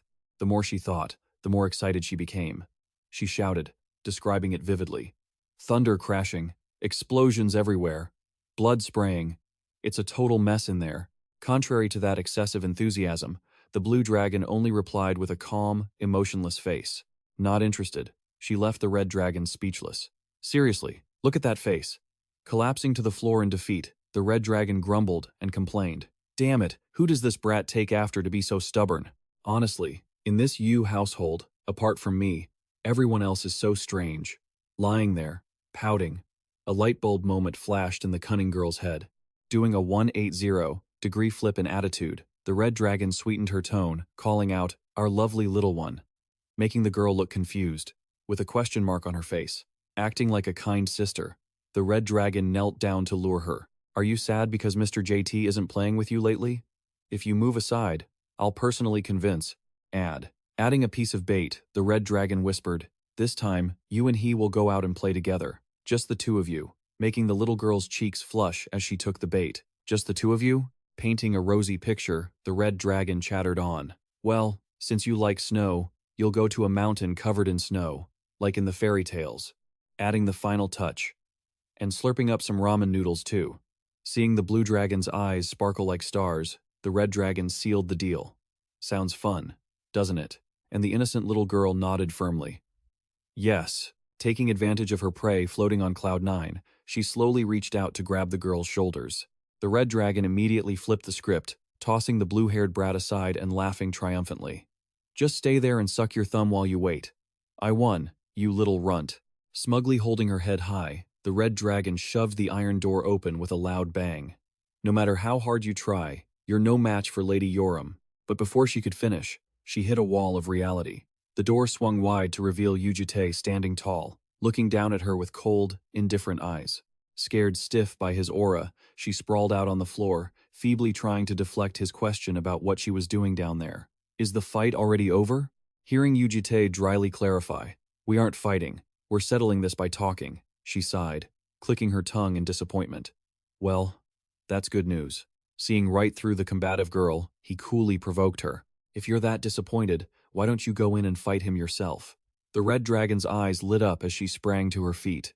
Really, JT? As he stepped aside to clear the way, Yu Jitae pointed at the mad scientist standing with his hands behind his back. Isn't that who you wanted to fight? BM smirked dangerously, adjusting his glasses provocatively. Little girl, I won't go easy on you, all right? Feeling the terrifying pressure from the second-ranked person in the world, the once arrogant girl flinched, shrinking back onto the floor in a cold sweat.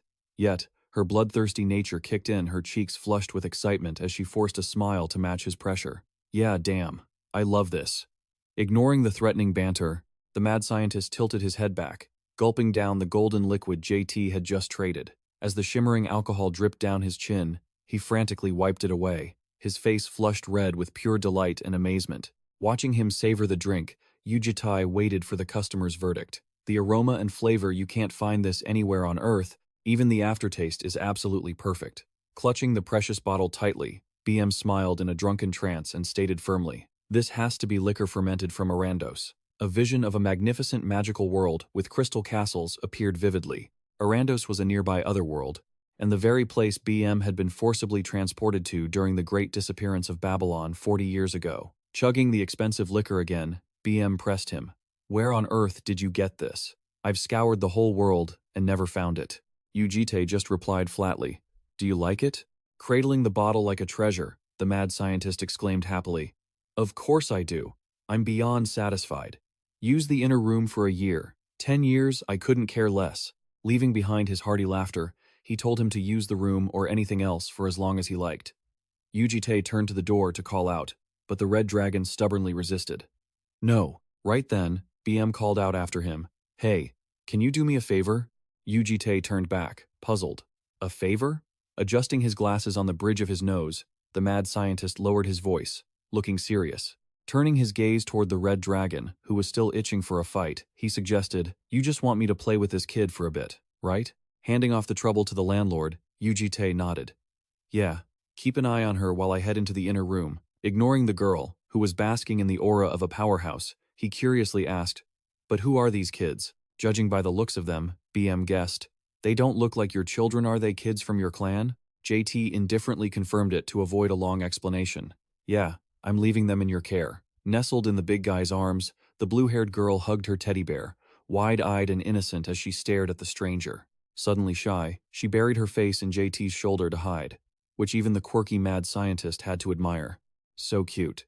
Leaving the two of them behind, the red dragon approached to probe her opponent. "Hey, if you're really BM, are you actually ranked second?" "Yeah, that's right." Her eyes sparkling like stars, she beamed with excitement. "Oh, I just watched a video about you online not too long ago. Your face has never been revealed anywhere, so I didn't expect to meet you in the flesh." Preening and looking smug, BM asked, "So, how is it seeing me in person? Do you think I'm better looking than you imagined?" And he was immediately hit with a bucket of ice-cold water. "No, you look exactly like a homeless video game addict. You're a bit too blunt, kid," he muttered, not caring about the adult whose pride was bleeding out. She poked at him curiously. "So, are you stronger than Javier?" BM chuckled as he reminisced. "Javier? It's been a long time since I heard that name. I heard he was blinded by a demon. I wonder how he's doing these days." The one who had started the rumor looked startled and cleared her throat.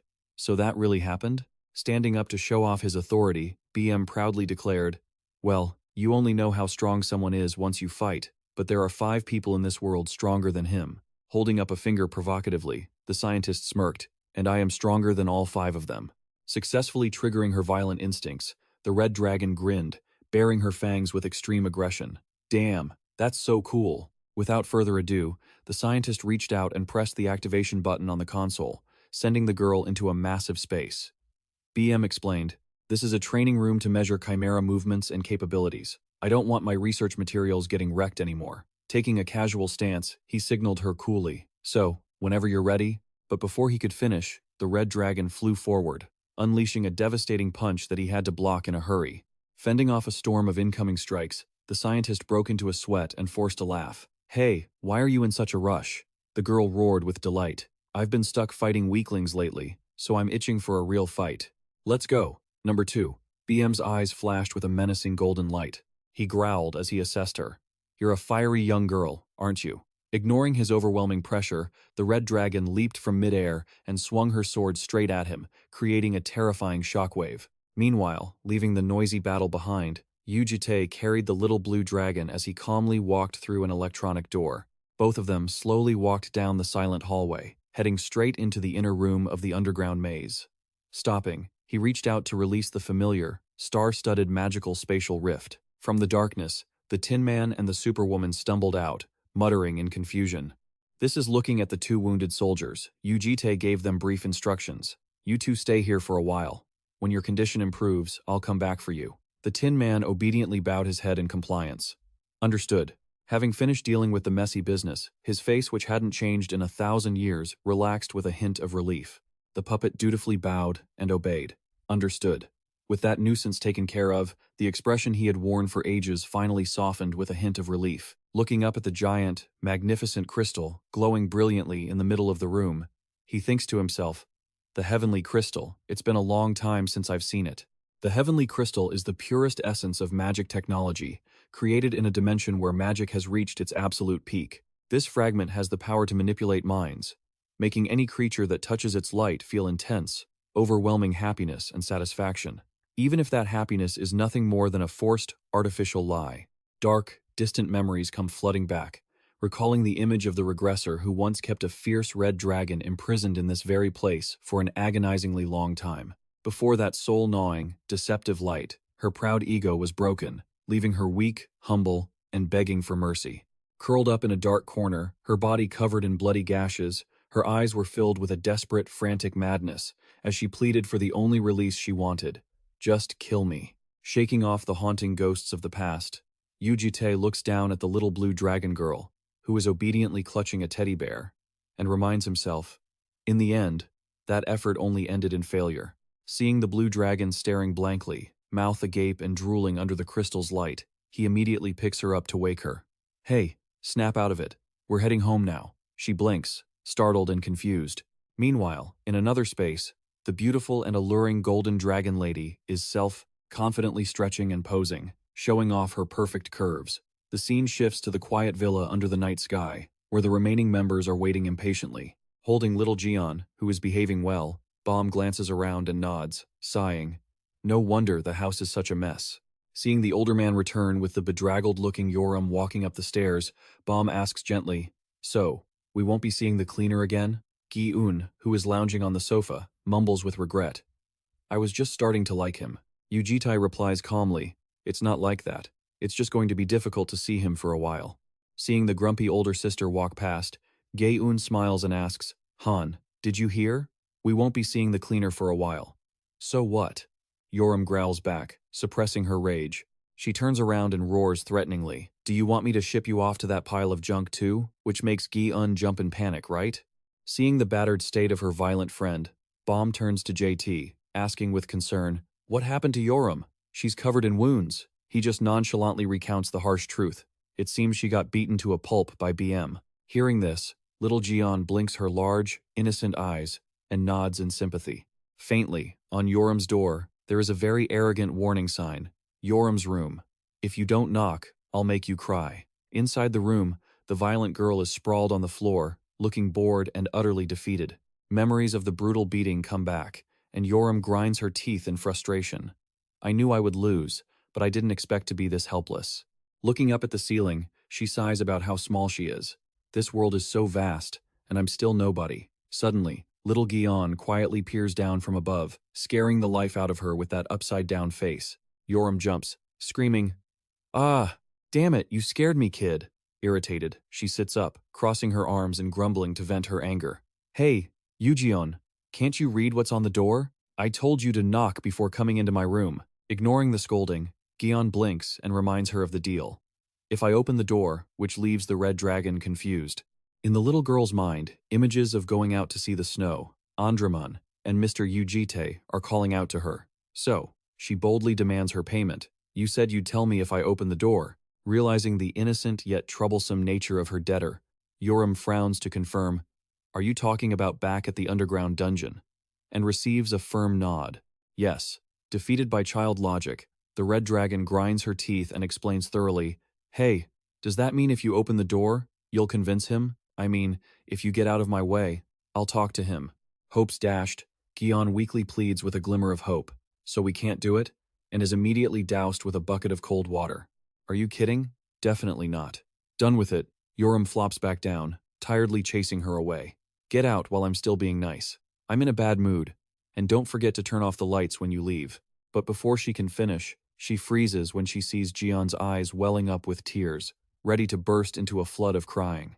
Haunted by the sound of a child crying, the red dragon pulls at her hair, completely helpless against this critical mental damage attack. Finally, she has no choice but to grit her teeth and lead Gian to JT's office, where he is casually leaning back in his chair, asking, "You said you had something to talk about?" With a face as grumpy as if she'd been forced to eat something disgusting, Yoram pushes the little girl forward, leaving JT wondering, "What is it?" Summoning all her courage, Gian gulps and looks up at the stoic man, asking, "Are you free tomorrow?" Meanwhile, the scene shifts back to the underground dungeon, where a broom is diligently moving back and forth across the floor. That hard-working hero is none other than a muscular, snake-hybrid chimera monster, obediently cleaning, while its master, BM, lounges on the table enjoying a glass of wine and admiring the rare bottle. The mad scientist clicks his tongue in regret. "Damn it. There's only half left already. I should drink this more sparingly." BM's mind keeps drifting back to that mysterious guest earlier. Who on earth was that guy? Looking at the glowing specimen tube, he analyzes with surprise. He didn't just have overwhelming strength, he also had a Randos fermented wine. And he seems quite knowledgeable about chimeras. Placing the precious bottle on the table, he confidently clinches his deduction. Sure enough, he is. The image of the white crystal castle appears in his mind. The mad scientist smugly concludes, he's definitely someone who returned from Arandos, just like me. Recalling the face of the unpleasant customer, BM nods to himself, muttering, no wonder I saw some similarities in the dark circles under his eyes. His name is JT, right? I'll have to get to the bottom of this next time we meet. Lost in thought, a flash of suspicious scrutiny gleams in his eyes. While he's busy deducing, the chimera monster approaches and holds out something tiny. He asks, what's this? Hair? Holding the jet black strand, he inspects it. Could this black hair belong to Yu Jitae? Adjusting his glasses, a cunning smile appears on BM's face. Regardless, my research materials were all destroyed anyway. Now that I'm bored and looking for trouble, you left behind a pretty great gift. Returning to the present at the villa, Gion stammers, repeating the question. Mr. Yu, are you free tomorrow? Maintaining his calm demeanor, Yu Jitae replies, I'm free tomorrow, but why do you ask? Gathering all her courage, the little girl clenches her trembling hands and shouts, it's because. Before she can finish, the red dragon interrupts, pushing the girl aside and grumpily cutting her off. Yu-Bomb said she had something to tell him, which made Red Dragon secretly curse the annoying little girl. Seeing her dump the responsibility on young Yu Jitae, he couldn't help but criticize her. If you have something to say, just say it yourself. Why make Gion do it? Yoram turned away, making excuses. Fine.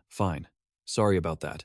Fumbling and scratching his head, the red dragon muttered that it wasn't a big deal. Seeing Yujion sulking, Yu Jitae gently reached out and patted her head to comfort the little one. Watching that peaceful scene, Yoram bit her lip in annoyance. She wasn't happy, but her expression shifted as quickly as flipping a pancake as she smirked with a cunning glint in her eyes.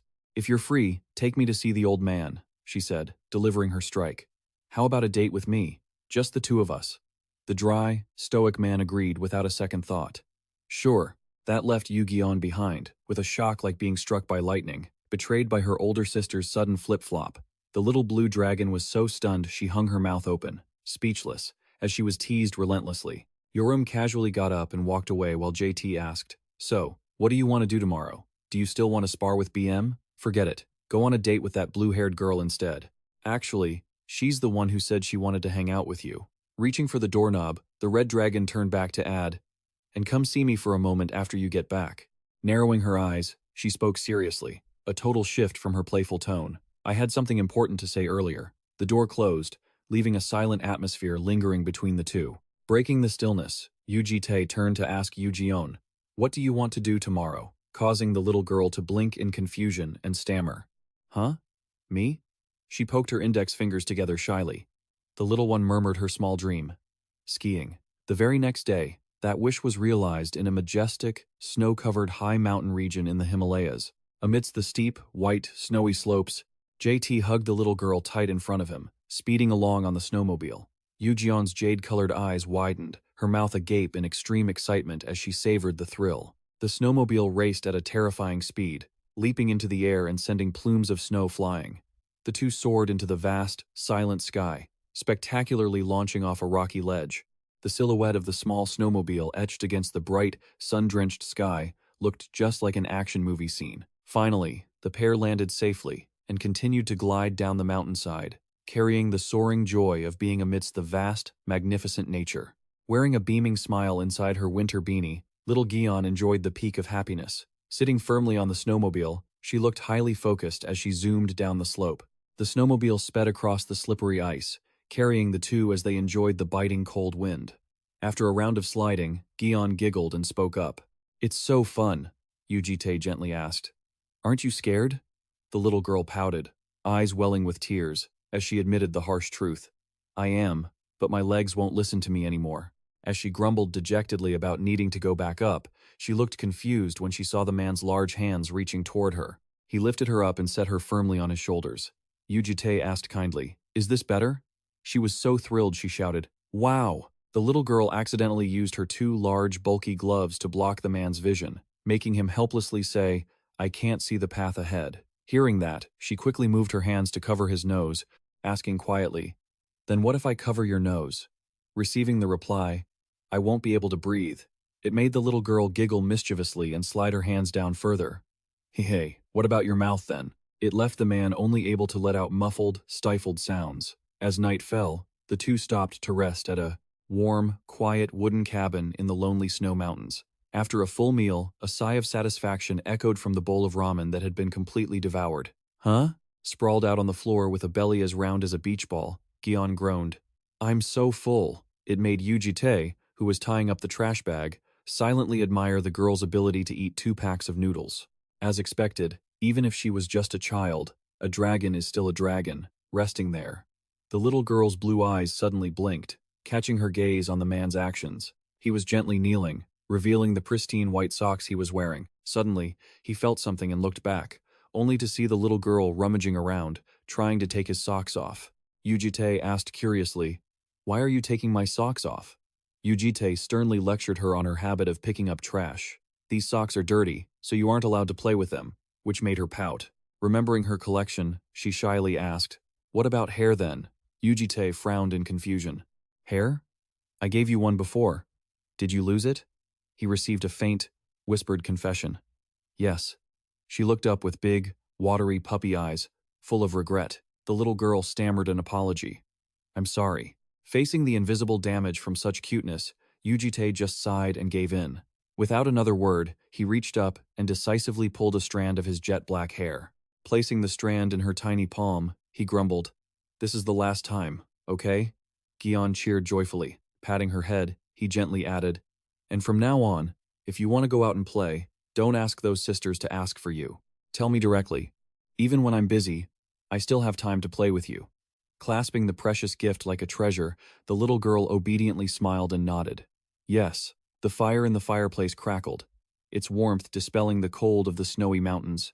The night passed peacefully as she burrowed deep into the thick blanket.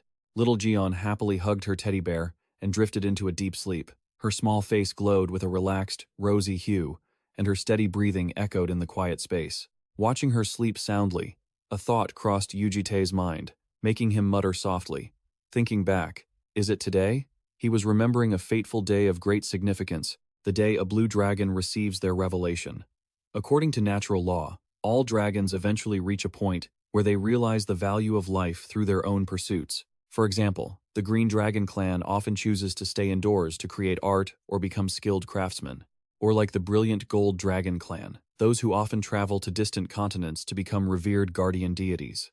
And of course, one cannot forget the warlike Red Dragon clan. Those chaotic beings are always immersed in battles and the smoke of war. However, most distinct and mysterious of all, the Blue Dragon clan has no clear life direction from the start, but must wait until about 80 days after birth to receive a revelation from a predecessor lord. To be exact, the will of the ancestors, along with the bloodline, descends to entrust a supreme mission to the newly hatched dragon, turning it into a life purpose that lasts throughout the entire existence of a blue dragon.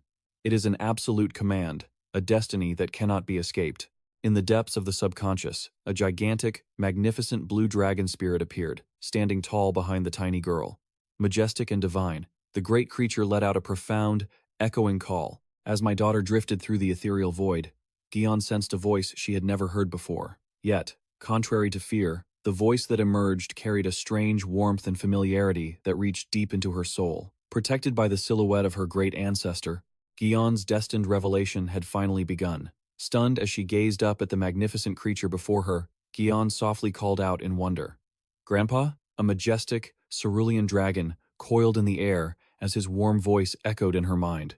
"My child, just as you know me, I know you." Drifting through the silent space, the ancient blue dragon smiled kindly. "You are living a happy life. You are enjoying your life more than anyone else." "Yes, I am very happy right now." The dragon's eyes sparkled with wisdom. "Heh. That is because someone truly wants you to be happy. Don't you want that person to be happy too?" And the little girl answered without hesitation, "Yes, I do." Suddenly, the dragon's gaze turned solemn, looking right into her heart. "Because of that, there is something you must do." As visions of the future flashed by, he warned her in a low voice, "Soon, a long night will fall. It will be very dark and terrifying. Surely some will fall, and they may never be able to stand up again." Swimming around his little granddaughter, the dragon entrusted her with a mission. "When that moment comes, you must protect what is most precious with your own hands." Looking down at her tiny hands, Gion felt shy and anxious. "But I don't have any power." She received a firm word of encouragement. "That doesn't matter." As his hand glowed with magic, The dragon affirmed the truth.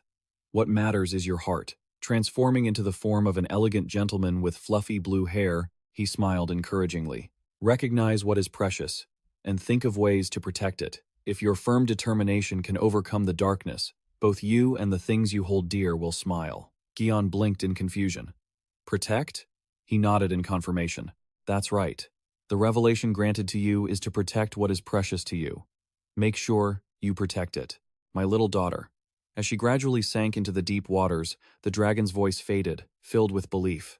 You can do it. Jolting awake from the depths of her soul, Gion's small hand tightened into a determined fist. Her Yubom gemstone eyes blazed with a powerful will. The little girl whispered a vow to herself.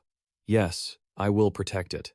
The scene shifted to a bustling, modern city, with skyscrapers under the brilliant sun. At a busy street corner, a cafe named In Coffee tucked itself away quietly. Inside, the female subordinate bowed apologetically to report to JT. Master, I apologize. Regarding the issue with X, I should have acted more proactively, but he just brushed it off coldly. It's fine. That was something I had to solve myself from the beginning. Taking a sip of coffee to stay alert, he pressed on the main issue. More importantly, did you find out anything else about invisibility? Setting his cup down, JT's eyes turned icy. By the way, do you remember the Malaysia Ball? And she respectfully replied, I remember. Memories of the Malaysia Ball returned. It was a rare subdivided dungeon, a massive S-rank dungeon filled with countless harsh environments. There, every room in the dungeon could hold unknown dangers lurking in every corner. It was classified by hunters as the worst dungeon, where even top-ranked players had to bet their lives just to hope for survival. Reporting the intelligence, she spoke seriously. They say the location for Lee's year-end event has been decided as the Malaysia Ball.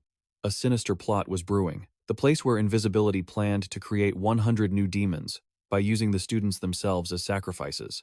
Under the twisted smile of the leader, they planned to put one in a key position. Analyzing the enemy's move, JT frowned and muttered, Those bastards are using the Malaysia Ball? That's a method we've never seen in any of the previous regressions. Pushing a crumpled paper onto the table, the subordinate added, And, because of the Prototype X issue, there are a lot of rumors within invisibility. Specifically, they call you X, the one who killed Prototype X, and they've even put a bounty on you. The warrant for X appeared clearly with a sky-high price, making even JT let out a dry laugh. 15 high-grade magic stones, they sure are generous. Holding the tattered bounty poster of himself, he clicked his tongue and ignored it. Anyway, they don't know my identity, so it's not a problem. Get things settled in Russia and move on to the Wani side.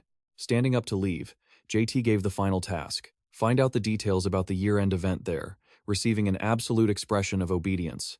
Understood, Master. While reporting the tense situation, one suddenly hesitated and looked concerned. However, glancing at the bench, Yu Jitae wondered, watching the little girl hugging her juice box and chewing on her straw. Why is Gion acting like that? While slurping her drink, Gion glared at the strange woman with a sharp gaze, keeping the thought of the suspicious woman pinned in her head. She looked so dangerous that even the uncle could only mumble, speechless. Who knows what kind of revelation she received to be acting like this? Just then, the smartwatch on his wrist flashed, signaling a new message. On the electronic screen, a short notification appeared immediately. Sender, La Academic Affairs Office, 30X. Looking at the abrupt notification, JT frowned slightly, confused. When he announced the situation, all three dragon girls widened their eyes in surprise, saying in unison, Parent-teacher consultations? Standing before the bunch, Yu Jitae calmly confirmed. Yeah, an official notice was sent down from Lee. From now on, I'll be going for consultations one by one. Thinking it sounded like something an adult would do, little Gion, in her dapper suit, tugged at his sleeve to demand her rights. That I want to do that too. But she was immediately shut down by the Red Dragon sister. You aren't even a student yet. This is adult time, so kids stay out of it. And what's with that outfit? Not missing an opportunity, Yoram seized the chance to pull on Yu Jitae's sleeve, acting clingy. Then, cling to the uncle's arm. She used a sweet, cringy tone. Will you consult with me first?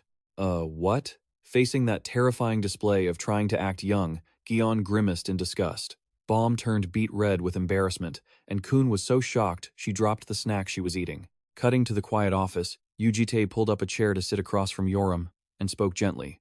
Come to think of it, you said you had something to tell me the other day. Are you worried about something?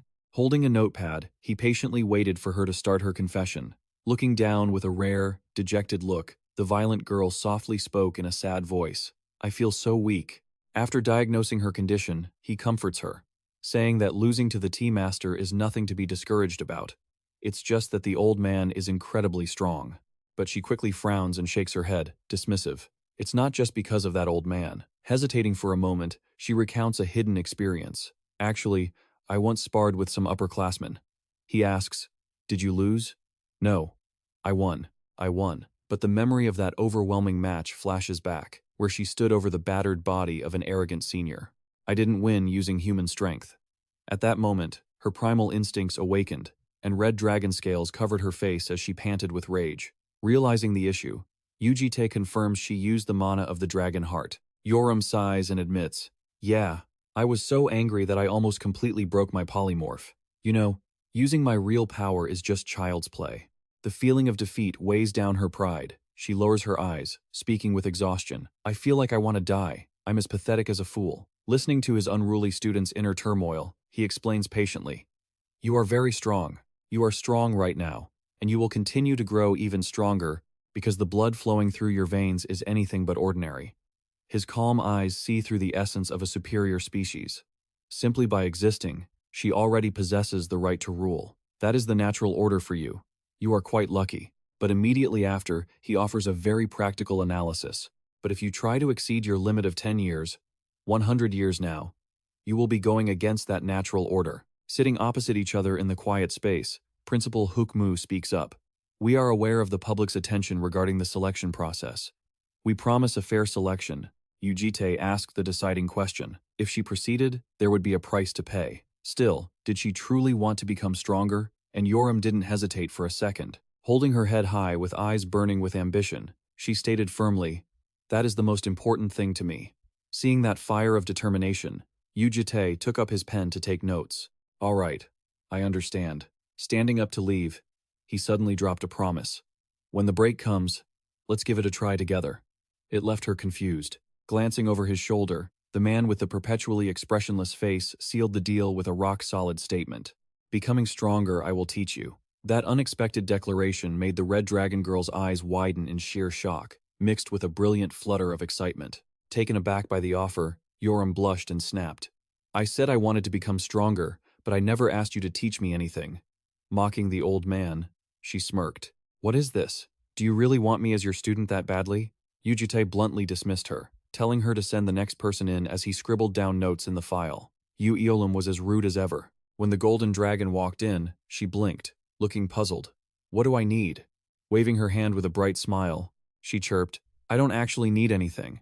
I'm doing great at school and making lots of new friends. Seeing the well-behaved girl, JT nodded. All right, I understand. Then send Yubom in. But Kaun suddenly raised her hand. There is one thing I wanted to ask. If there's an opportunity, could I join an expedition? Seeing his confusion. An expedition? She explained enthusiastically. Yes, I've looked into it. La Thrung sends people to military bases and places like that. They send people out on expeditions, and I want to try it too. When he asked why, the innocent girl poured her heart out. I want to try volunteering and meet new people. Showing her true colors as a fame seeker, she dreamed of the stage. And I heard you can even perform for the soldiers, but that's probably not allowed, right? Seeing through the golden dragon's thoughts, Yu Jitae replied calmly. I'll think about it. When the plan is clearer, we can talk about it later. As he noted down that Yukun was doing well but needed watching, he thought to himself, a performance typical of the golden dragon. Then, the last one, he called out. Yu Jitae paused for a beat as the green dragon, Bum, gently walked in with a curious expression and pulled up a chair to sit across from him. He started by asking, How have you been lately? Bum tilted her head gently and listed, I've just been going to school, hanging out with Yoram and Kaun, and looking after Gion. Worried she might be bored, he suggested. Are you lacking anything? Do you want to draw or write a novel? But she smiled and politely declined. Not every green dragon is good at or likes creative activities. You know. Gently turning the tables, Bum asked her guardian back. What about you? How have you been lately? It made the emotionless man reply curtly. Just living. Picking up the file in his hand, Bum leaned in close. Don't you feel like you're missing something? For instance, Yu Jitae's dark eyes shifted down to the girl in front of him, and he gave a cryptic, playful smile. She teased, love, for example. Not getting the reaction she expected, Bomb gave the file back and tilted her head in confusion. Huh? Directing his gaze toward the sunlit window, he said something in a low voice that startled her. Yeah. Exposed. Bomb turned away, blushing and acting stubborn. Stop it. What? We're in a counseling session. He sighed, helpless against his student's mischief. Because at that very moment, the green dragon girl was brazenly sitting on his lap and complaining. This doesn't look like a proper counseling position. Yu Jitae pulled a stern face, trying to shoo her away. If you're done playing, get off. My knees hurt. But she bounced slightly, imitating a doctor. Ooh, heavy knees? I suspect frozen shoulder. But frozen shoulder is for the shoulder, not you, Bomb. I said stop it, he muttered with a sigh of regret. Bomb puffed out her cheeks. Tsk. I like being close like this. It's great. He scowled in judgment. This is too close. But she countered, still better than being far apart. Taking the old man's hand, she boldly declared, we should be close like this. Look at this, she said, pressing her face against the dry man, complaining.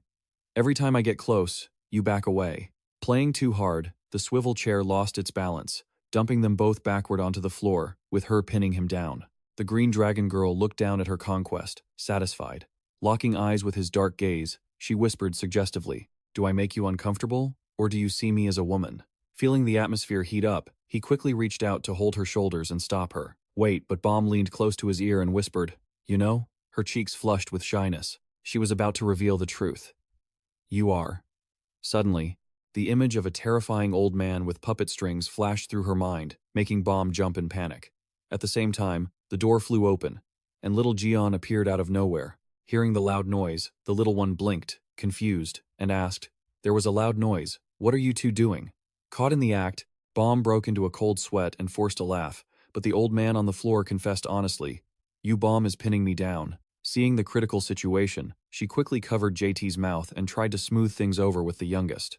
I was just bored, so I was teasing him. She left the man under her stammering. Yeah. Bomb comforted the upset child. Argion was startled, wasn't she? I'm sorry. Do you want me to read you a fairy tale? But the little girl bowed her head, whispering, I want to do it too. Clenching her fists, Gion looked up with eyes burning with determination. I want to do the counseling too. Yu Jitae scrambled to sit up, confused. You're not even a student yet. Why do you want to? Bomb smiled cunningly, poking fun at her sister. Looks like Gion is jealous seeing her sisters get to do it. To break the awkward tension, Bomb stood up and announced, well, I've finished my counseling, so I'm going to go prepare dinner. It's a day for all of us to eat together, so don't be late. She turned to look at his helpless, speechless face. Ignoring the green dragon girl, who was huffing in embarrassment, Yu Jitae turned to ask the youngest, what do you want to be counseled on? Gion innocently replied, I don't know. Meanwhile, news about Lei Academy was setting the media on fire. The year-end event at Lei had been revealed. Media from all over the world were focusing their attention. Vice Principal Ma Nam-jun announced, we plan to conquer an S+ rank dungeon, the Asian Ball. An expedition team centered around students will be formed. Competition for spots on the raid team is becoming increasingly fierce. Attention is focused on the possibility of corruption during the selection process, while receiving support from governments, top guilds, major corporations, and prestigious families. On the podium, an announcer clearly declares that the year-end event will be the conquest of an S+ rank dungeon. The organizers of the Malaysia Gala worry that it might be too much for the students. What do you think about this, Professor One? Professor One smiles confidently and replies clearly. This year, including the Blue Dragon Academy, the strength of our students has been evaluated as many times higher than last year and the year before. He continues to present, aiming to reassure the public. Furthermore, although the raid team is student-centered, high-level members from top guilds and prestigious families will also participate. Images of staff members working hard appear alongside a commitment.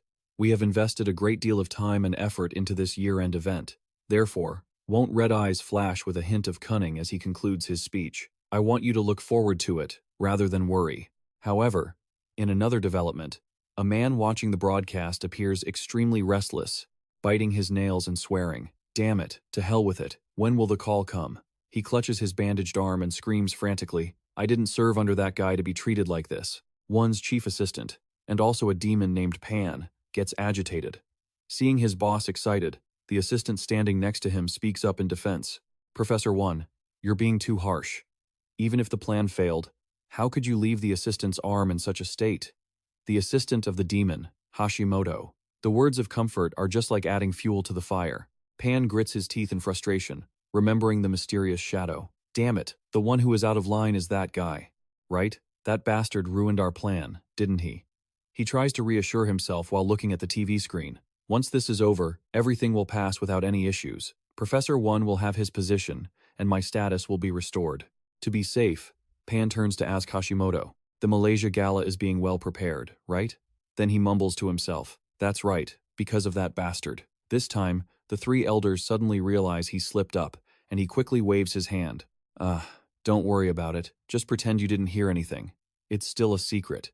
But Hashimoto acts coy and curious. Come on, you know I can keep a secret. Can't you tell me just a little bit? She leans in even closer, whispering sweetly. I won't tell anyone. Facing the beauty's appearance and proximity, the chief assistant swallows hard, his cheeks flushing with embarrassment. Finally, unable to resist the charm of a beauty, he sighs in compromise. Fine, don't tell anyone, he says, causing her to happily reply, I won't. He begins to reveal earth-shattering intelligence. 2 catastrophe-rank demons and 1 disaster-rank demon will attend the gala. Hashimoto's eyes widen in shock at the massive scale. Wow, will those great figures really come in person?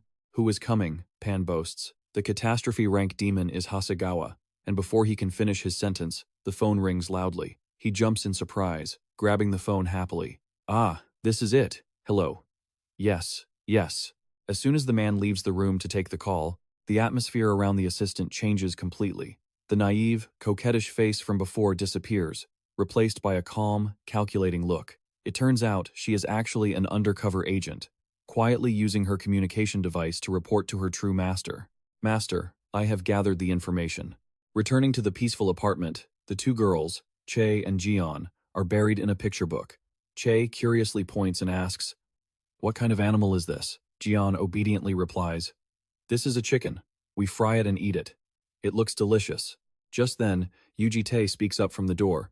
I'm going out for a while. Hearing this, Che immediately turns around, her eyes bright as she instructs, Uncle, when you come back, remember to bring some chicken. But before her plea can even finish, both girls gasp in surprise. What is this? This is the first time I've seen you dressed like that. As they see Yu Jitae step out in an extremely dapper and formal black suit, Che sparkles with praise. Are you going to a wedding? You look so cool. But he throws a bucket of cold water on her. I'm going to a funeral, leaving the 2 children looking at each other in confusion. What is a funeral? The final scene closes, panning to the outside where the evening light is gradually fading over the quiet high-rise buildings, signaling a new, gloomy development about to begin. Yu Jitae walks alone on the tiled path in the park.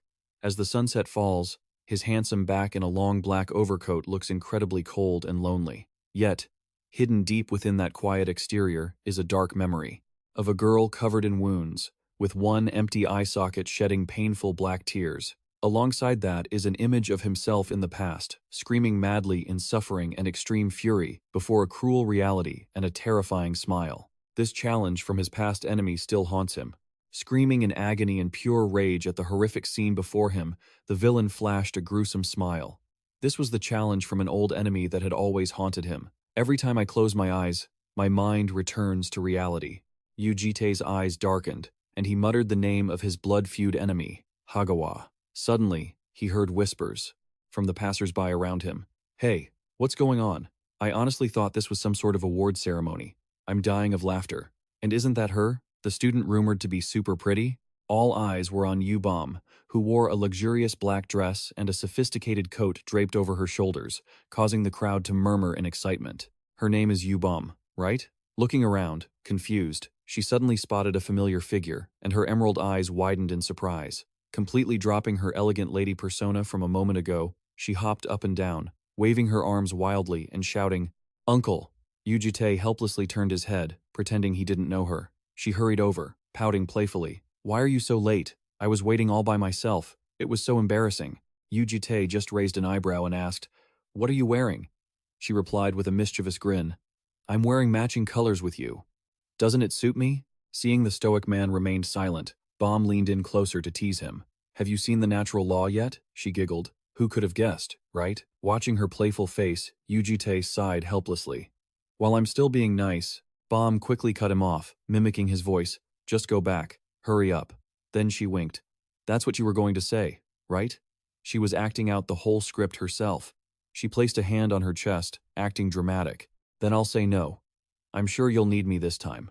Then she mimicked his serious expression, sighing dramatically. And then you'd call out for Bomb with that super serious face of yours. The peak of her drama was when she dropped to the grass, pretending to sob uncontrollably. In the end, cowardly Yubom will be left behind, spending another night in tears waiting for you to return. Yu Jitae could only stand there, speechless. Cutting off her comedic act, Yu Jitae suddenly lowered his voice, his eyes turning cold and distant. From now on, people will die by my hand. He turned away, his voice low as he tried to warn the young girl. I told you, I'm not a good person. A blood-red scene flashed in his mind, along with his cruel declaration. From now on, I will kill many people. The process will be merciless, and the outcome will be incredibly ugly. I don't want you to see that. He hurriedly shooed her away. Just go home. But Bomb lowered her gaze and asked instead, do you know what it means to live as a member of the Yu clan? She looked at him with determination. It means seeing the natural law. But what about seeing it, and being unable to do anything? A painful memory resurfaced in her mind. Yesterday, I witnessed the natural law. When a man with autism murdered the mother who had taken care of him for 20 years. It was so cruel and tragic, yet I couldn't tell anyone. Then, Bomb stepped forward and gently placed her warm hand on his broad back. But you are within my reach.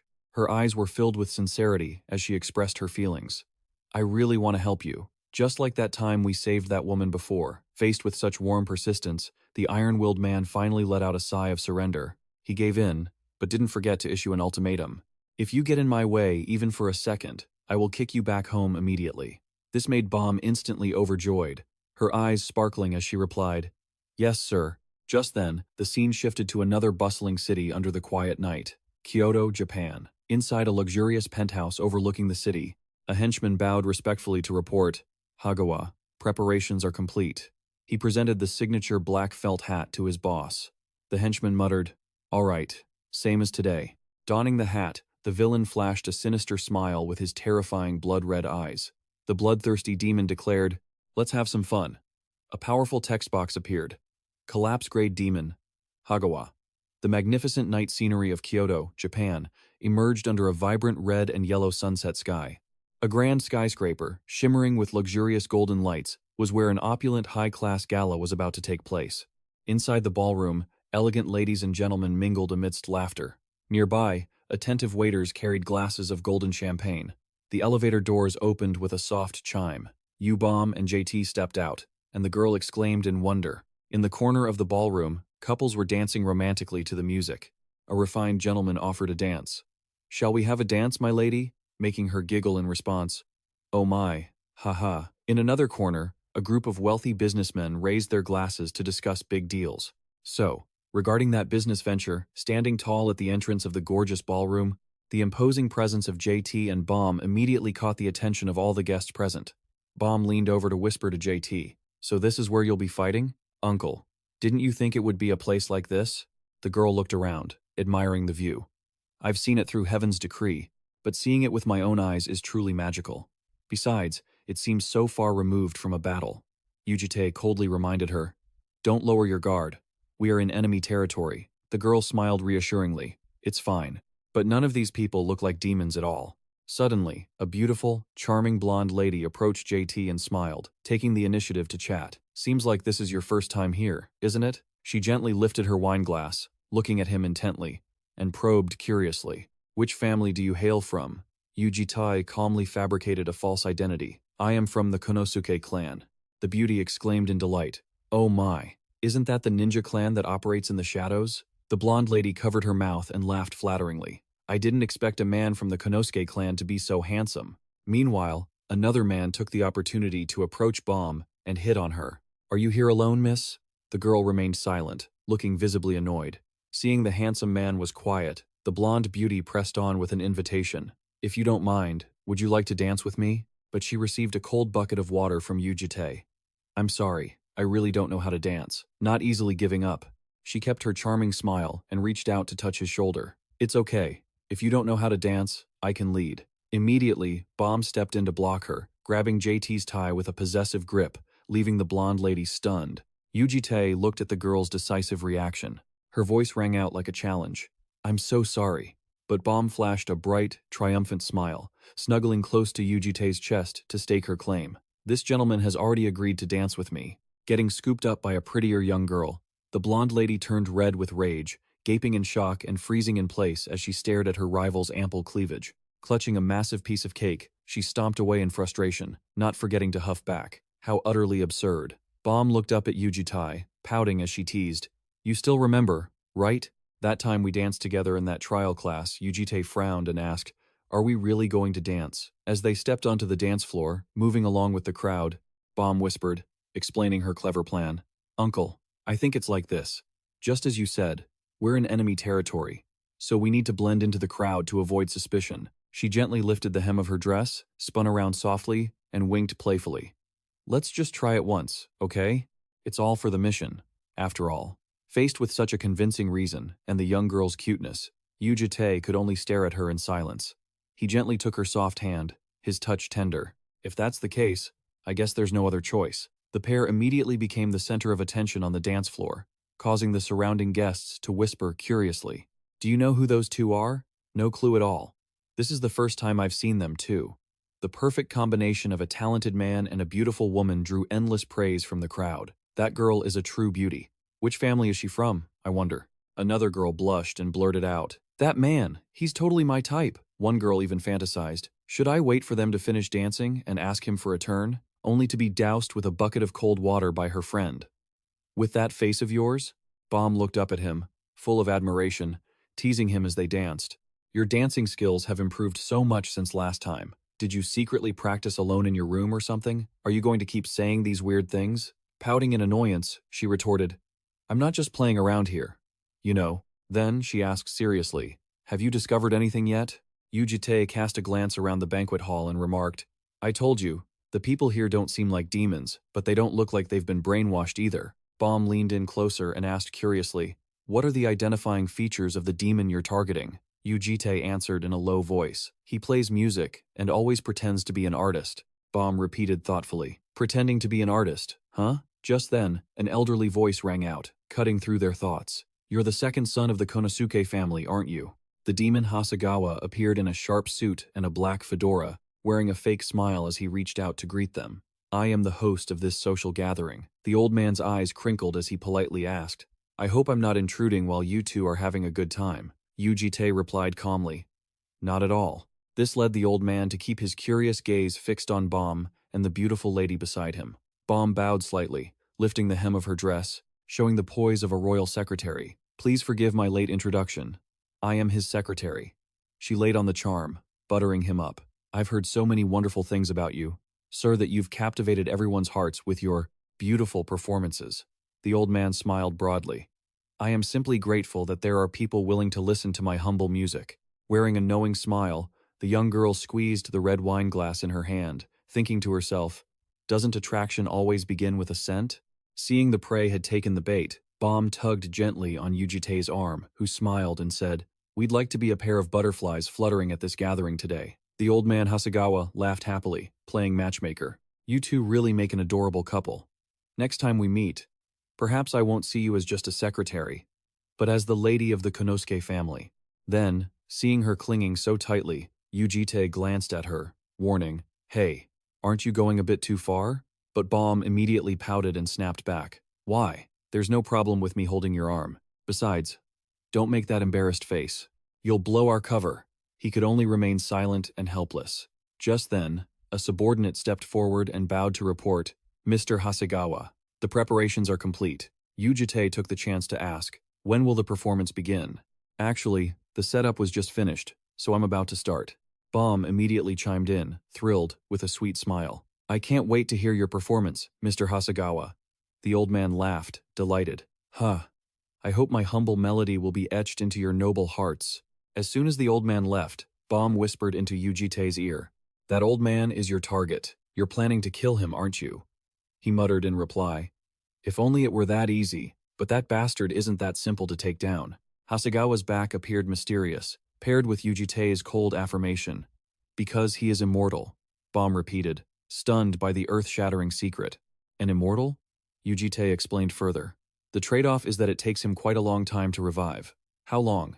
Yu Jitae's deep black eyes flickered as he dropped a chilling number. 10 years. He glanced at the lavish banquet hall and explained the real reason. Bomb, if you hadn't come, I would have blown this whole place up along with him. Because 10 years is more than enough time for your fun to end. There's no need to kill him permanently right now. Bomb pursed her lips, thinking, then suddenly remembered something. But you said you'd need me. I understand what you mean now. The announcer's voice rang out clearly, cutting off their conversation. Now, Mr. Hasegawa's performance will begin. The first piece is Liszt's La Campanella. While Bomb muttered, calculating the time, this social gathering lasts until tomorrow, so we don't have much time. Bomb's emerald eyes flashed with a sharp, determined light. I will definitely find a way to kill him today. On the stage, the old man Hasegawa sat before the grand piano, preparing to strike the first notes. The corners of his mouth curled into a cryptic smile. Placing his bony fingers on the keys, he whispered, "Shall we begin?"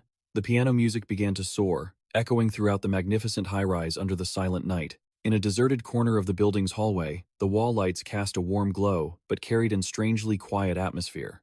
However, inside the restroom, Bomb groaned in pain as she leaned against the sink, causing Yu Jitae to walk over, worried. "Are you okay?" Her face was pale, her breathing labored and exhausted. "I'm sorry, I feel so nauseous." Watching the little girl exhausted by that demonic music, Yu Jitae called out in a low voice, "Bomb, I've made a difficult decision. It's not too late yet, so please go back." This caught the little girl off guard, and she looked up in confusion. Bomb quickly shook her head, clarifying, "I'm okay. It's just that this is my first time hearing such a repulsive performance, so I'm a bit shocked. No matter how I think about it, this place is not suitable for you."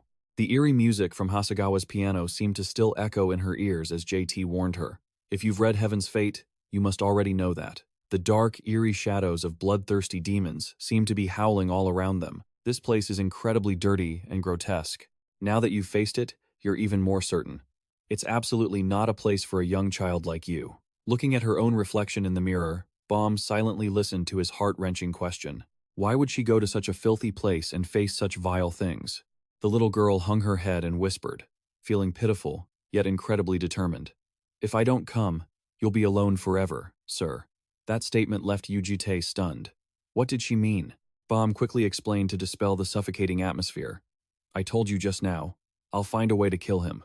She pushed the door open and stepped out into the hallway with determination. The little girl, the embodiment of pride, brushed past his shoulder, gently declaring, "I won't just stand there trembling in fear the whole time, you know." She rested her chin on her hand, wearing a mysterious, cunning smile. Tomorrow would be the final performance of his life. The next day arrived, and the banquet hall was buzzing as the host began the formal introduction.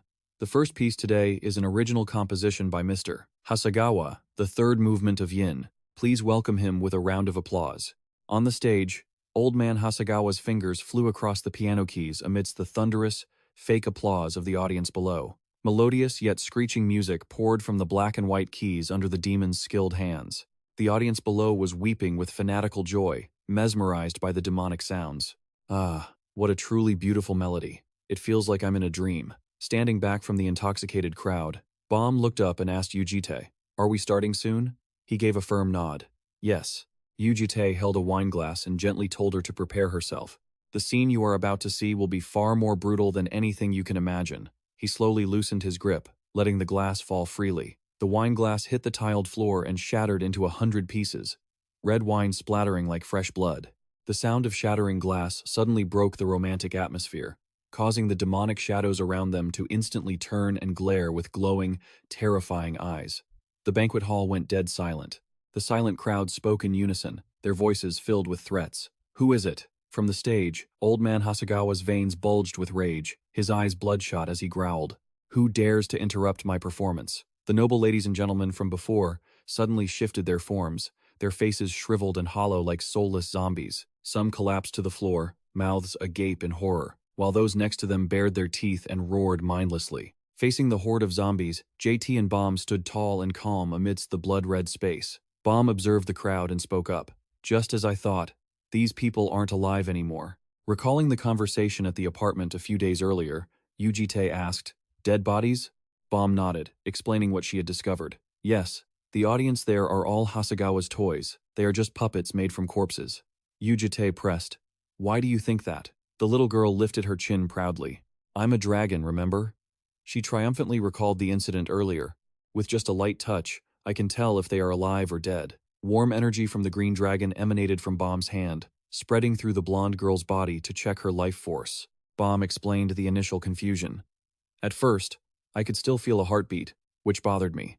But once the performance started, I became certain. The black shadows with demonic red eyes appeared, accompanied by a chilling explanation. The only thing still alive on their bodies is their ears. That's why I was mistaken at first. Yu Jitae frowned, summarizing the enemy's disgusting crimes. That guy has a sick hobby of collecting human ears. He visualized the brutal scene of the demon. If you're right, he attaches the collected ears to the corpses he's killed to create puppet audiences that only know how to mindlessly enjoy his performances. He silently blamed himself for his oversights in previous lives. In previous regressions, I killed him before he started this game, so I never knew. Perhaps I've been too hasty all this time. Bomb curiously asked. Then what does that have to do with his immortality? Based on what I found out in Lee, unlike other superhumans, demons always have a trigger for their contracts. The little girl scribbled a mischievous picture of a demon holding a trident on paper, listening to him analyze. If someone sells their soul to a demon, there is always a cause and effect relationship behind it. Yu Jitae clasped his hands, deducing seriously. But if even after becoming a demon they still can't complete that goal, they must undergo a transformation. Something hidden will be revealed. And that is the factor linked to Hasegawa's immortality. JT quickly devised a plan. Then, first, we need to pull out whatever he's hiding. Well, how about this? The little girl leaned over the table, whispering and plotting secretly with Yu Jitae. After pondering for a moment, Yu Jitae sighed, conceding with a nod. All right, I'll do as you say. The old man's hands drifted from the keys. He coldly voiced his disappointment. I thought I had finally met someone who could appreciate music. It seems I was wrong. He gritted his teeth, his face twitching with rage as he shouted, "How dare you interrupt my sacred performance?" The vile old man pointed a finger, ordering the snarling zombies around them. Cut off the ears of those who dared to ruin my performance right now. Looking at the hideous demons surrounding them, Yu Jitae turned to the little girl.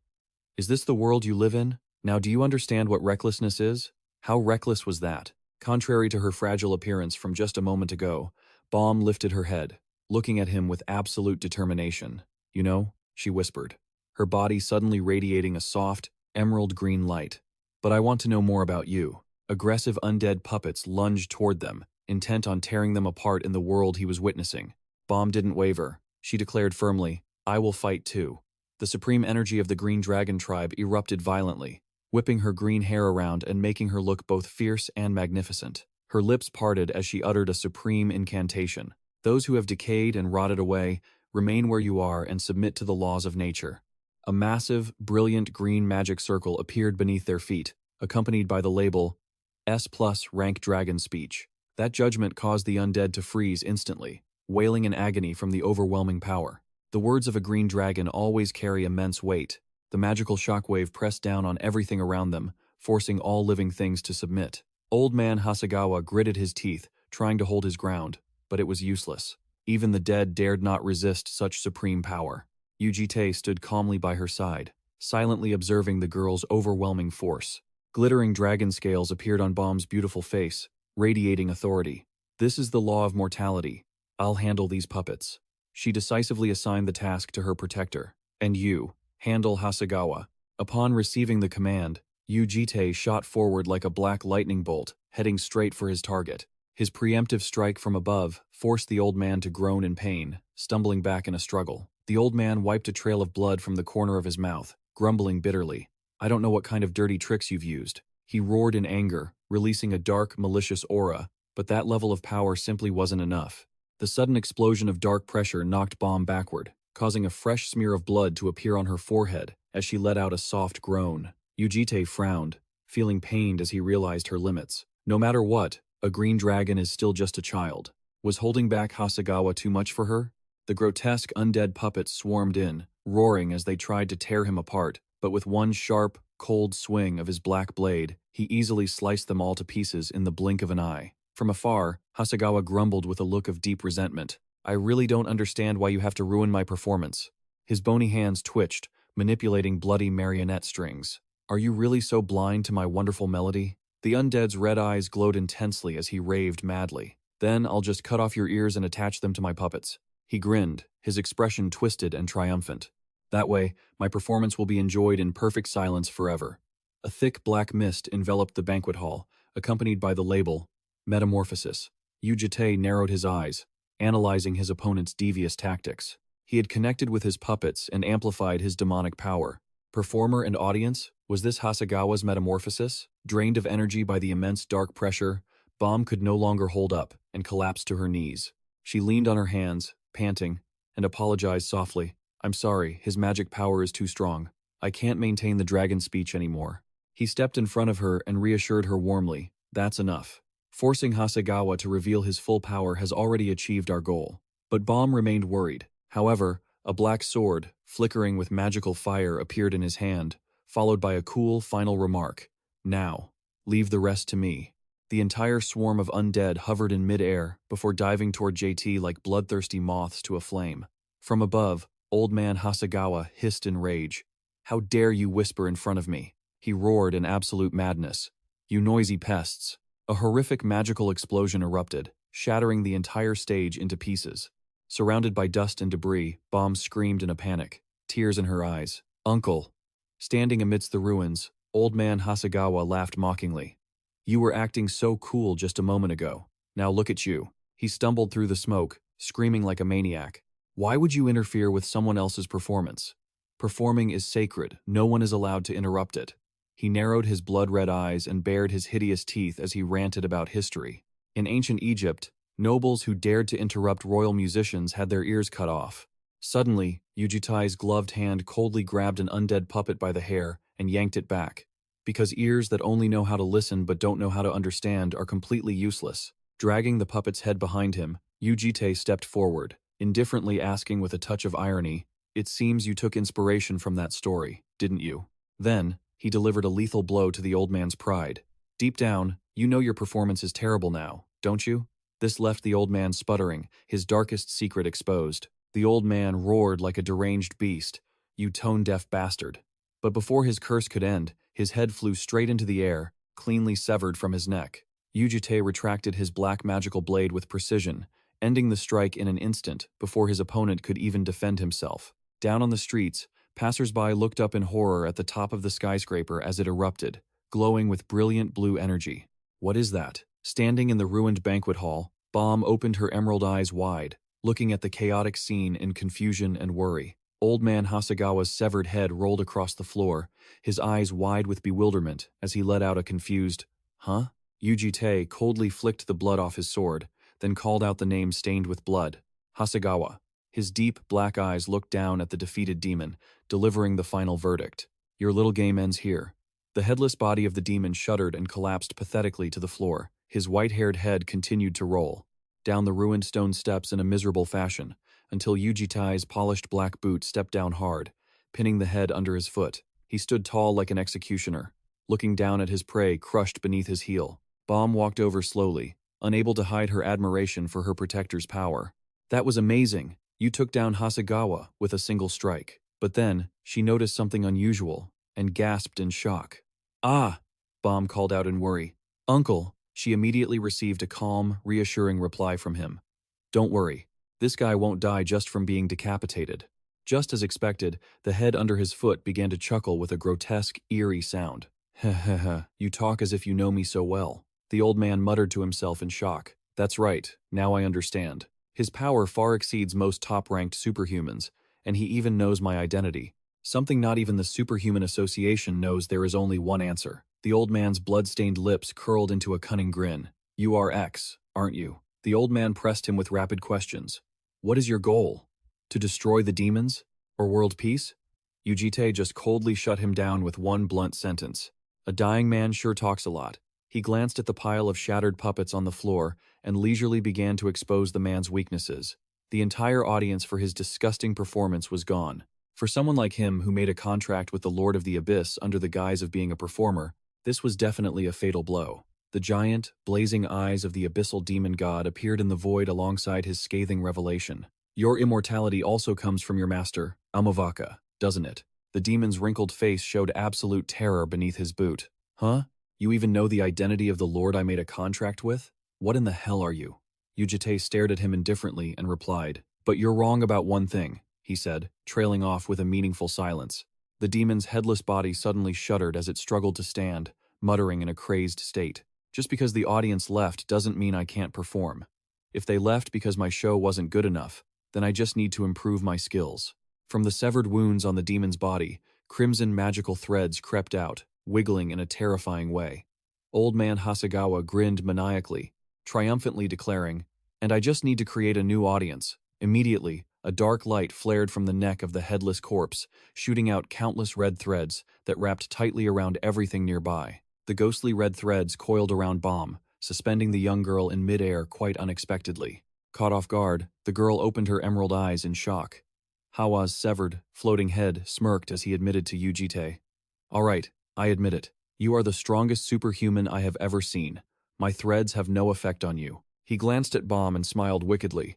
"But that girl is weak." She groaned helplessly as her body was bound tightly. "Ugh, my body," Hawa lectured Yu Jitae. "No matter how strong you are, as long as you aren't a demon, human nature will persist." His headless body stepped forward to pick up his white-haired head, leisurely declaring, "And that is love."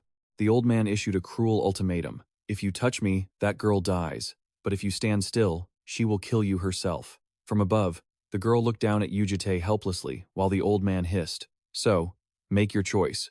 Will you kill the one you love with your own hands, or be killed by the one you love?" Bomb's hands, controlled by the threads, raised a dagger aimed straight at Yu Jitae, tears streaming down her face. Facing this dramatic puppet show, Yu Jitae remained cold and indifferent. His terrible taste was the same as ever. He smirked slightly, his emotionless eyes fixed on his opponent. "It's good to see that nothing has changed."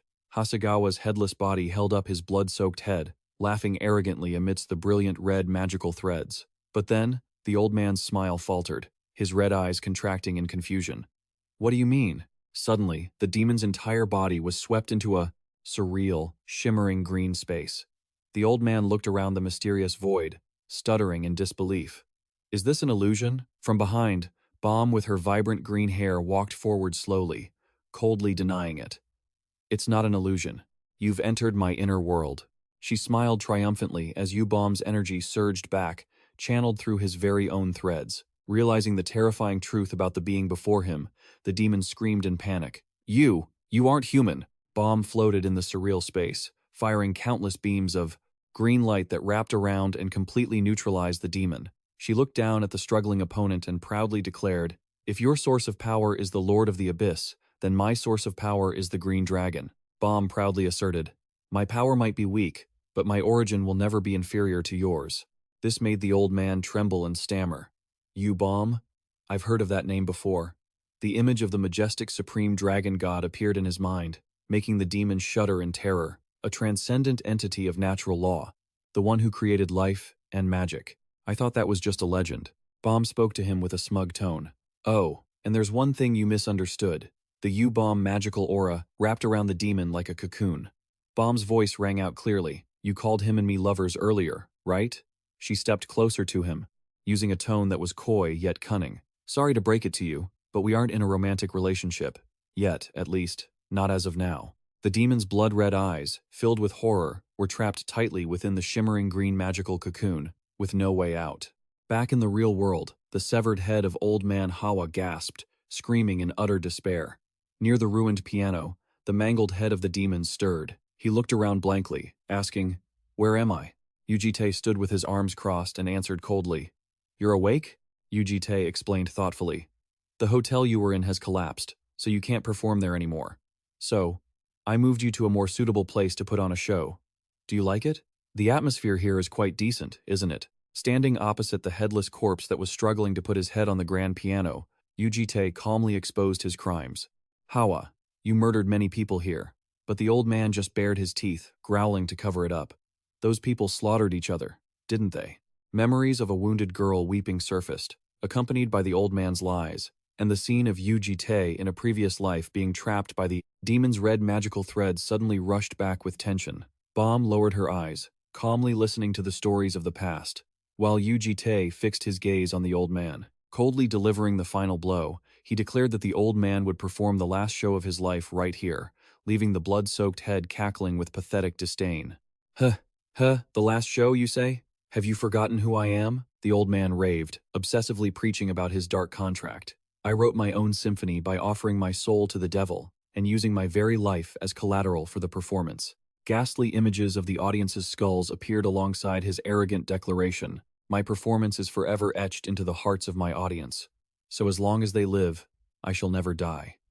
The old man grinned in a sickly, distorted manner. That means because all of you who have heard my performance are still alive, I will never die. Hearing the devil's ramblings, Yu Jitae stepped forward and crushed the hands of the headless corpse. Just as he said, in this state, I cannot kill him. If I truly wanted to end him, I should have acted before hearing his performance. Yu Jitae picked up the blood-soaked head by the hair, but I won't risk my life just for the likes of him. Hawa scoffed sarcastically. Ha, acting all noble. But it turns out you value your own life quite a bit, don't you? Ignoring the provocation, a surge of black magic flared up on JT's hand as he replied calmly, that is why I will try a different method. A terrifying slash of dark energy descended, cleaving the luxurious grand piano into two shattered halves.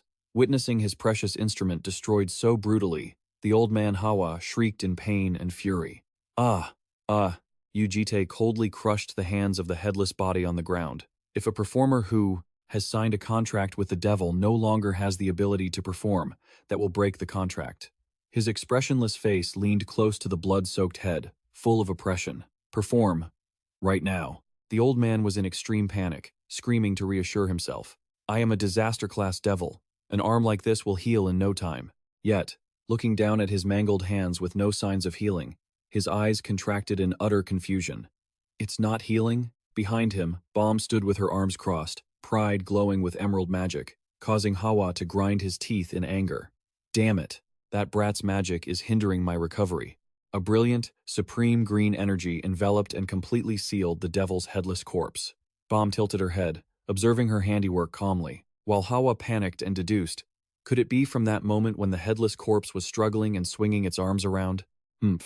I can still perform. Despite his mangled hands, the soulless corpse lunged forward, banging erratically on the broken keys. So what if I lost an arm? I can still continue the performance. The blood-soaked head screamed in absolute despair, weeping tears of blood.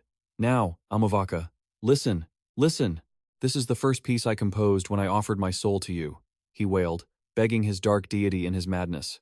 Please, listen to it one last time, please. But the contract was broken. The devil's body quickly erupted in fierce flames and crumbled into a pile of black ash on the piano bench. Shimmering particles of ash drifted gently around the hem of JT's long black overcoat, closing the chapter on a cruel ordeal. Sunlight from the cross-shaped window of the ancient cathedral shone into the hall, bringing back a sense of inherent peace. Standing under the warm dawn, JT's emotionless expression softened slightly as he looked into the quiet space.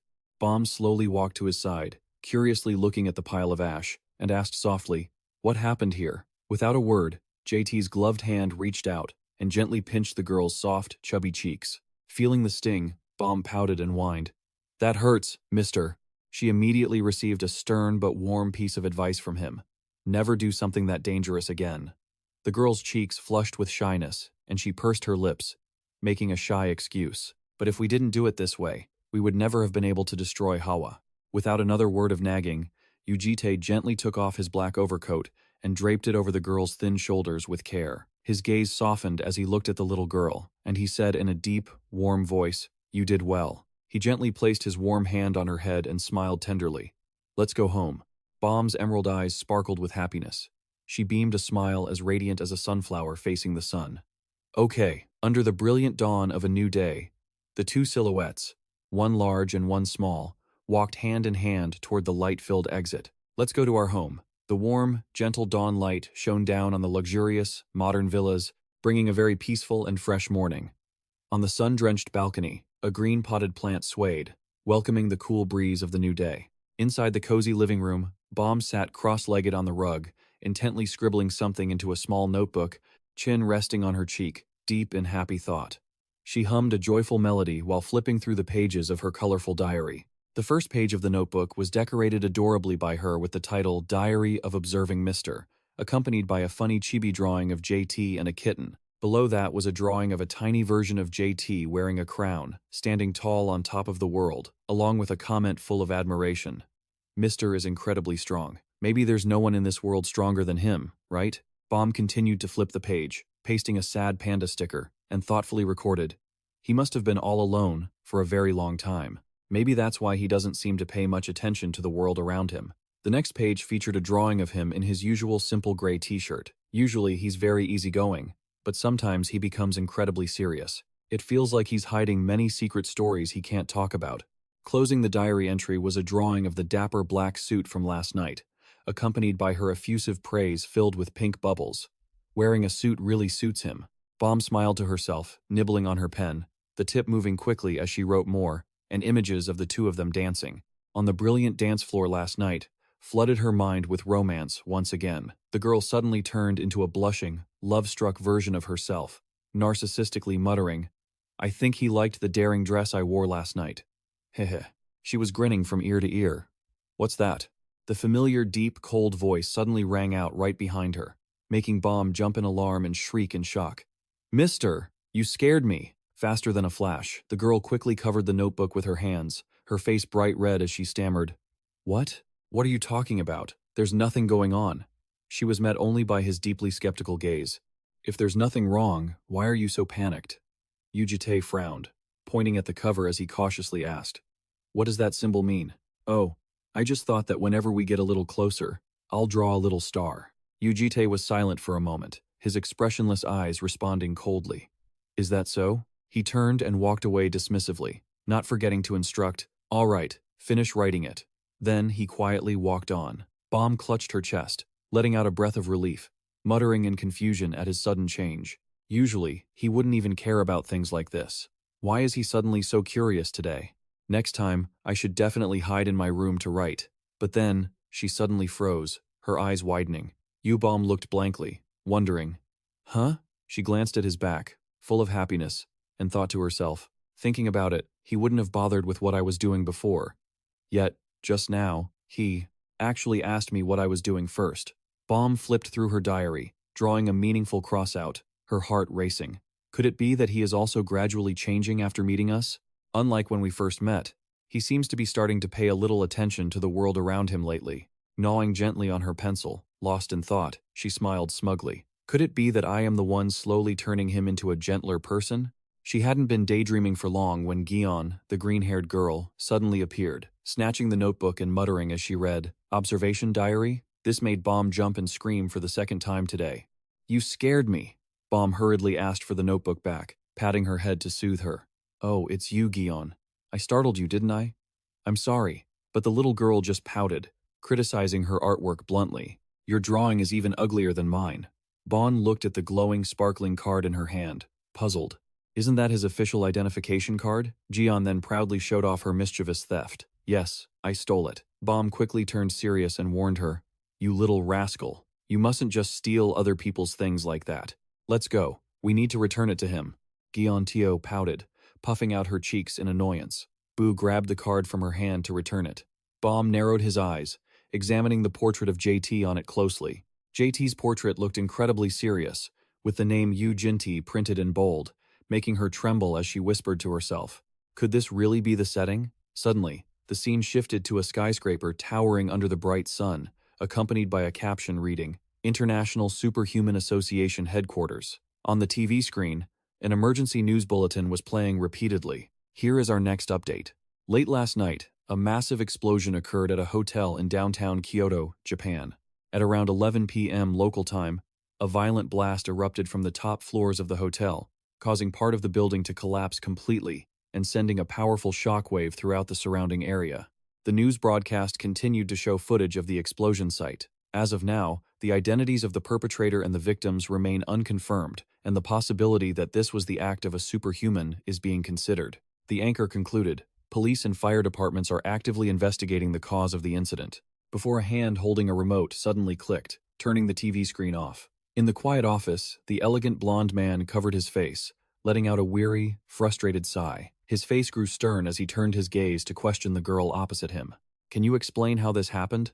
Minamoto, introduced as the senior assistant to the International Superhuman Association, Jefferson Antonio. Jefferson slammed the table, demanding impatiently, "What the hell happened in Kyoto anyway?" Faced with the cold silence of the young girl carrying a Japanese sword, introduced as the powerful 13th ranked superhuman in the world, the royal swordswoman Minato, prosecutor of the Japanese Royal Special Agent Division. The senior assistant was fuming, slamming the table again and shouting in frustration, "We don't even know who did it, how many casualties there are, or why this even happened in the first place." Jefferson continued, questioning sarcastically, "Exactly what does your noble Japanese royal family know that she only responded to with a silent, disdainful look?" The prosecutor muttered under her breath, annoyed, "Ugh, this guy is so damn loud." Jefferson, with sharp hearing, caught it and shouted in desperation, "Hey, Minamoto, I can hear everything."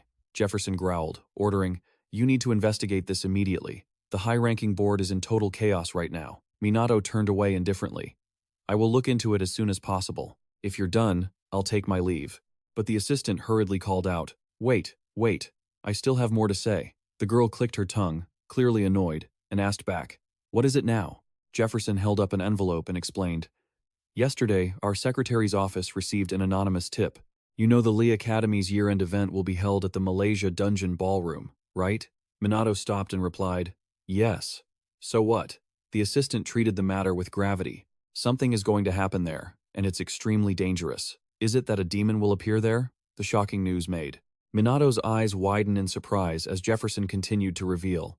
A calamity-rank demon and a disaster-rank demon hiding within the association are expected to show up there. Placing her hand on the hilt of the Japanese sword at her hip, Minato asked coldly, "The words you just spoke." She stared straight into his eyes, pressing him for answers. "Can you take personal responsibility for those claims?" Jefferson crossed his arms, sighing with exasperation.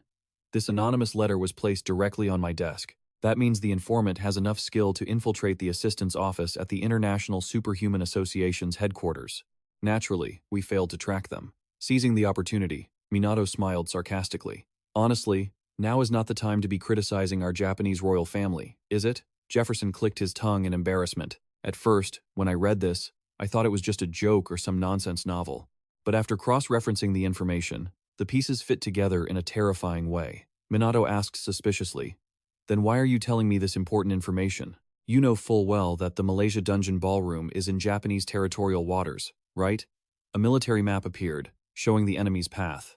"The day before yesterday, we gathered intelligence that a unit of demons near the Balkan Peninsula is heading that way, toward the Malaysia Dungeon Ballroom." Jefferson gave a secret order. "Let the Japanese Royal Secret Mobile Unit, led by you, Prosecutor Minamoto, silently eliminate that demon unit."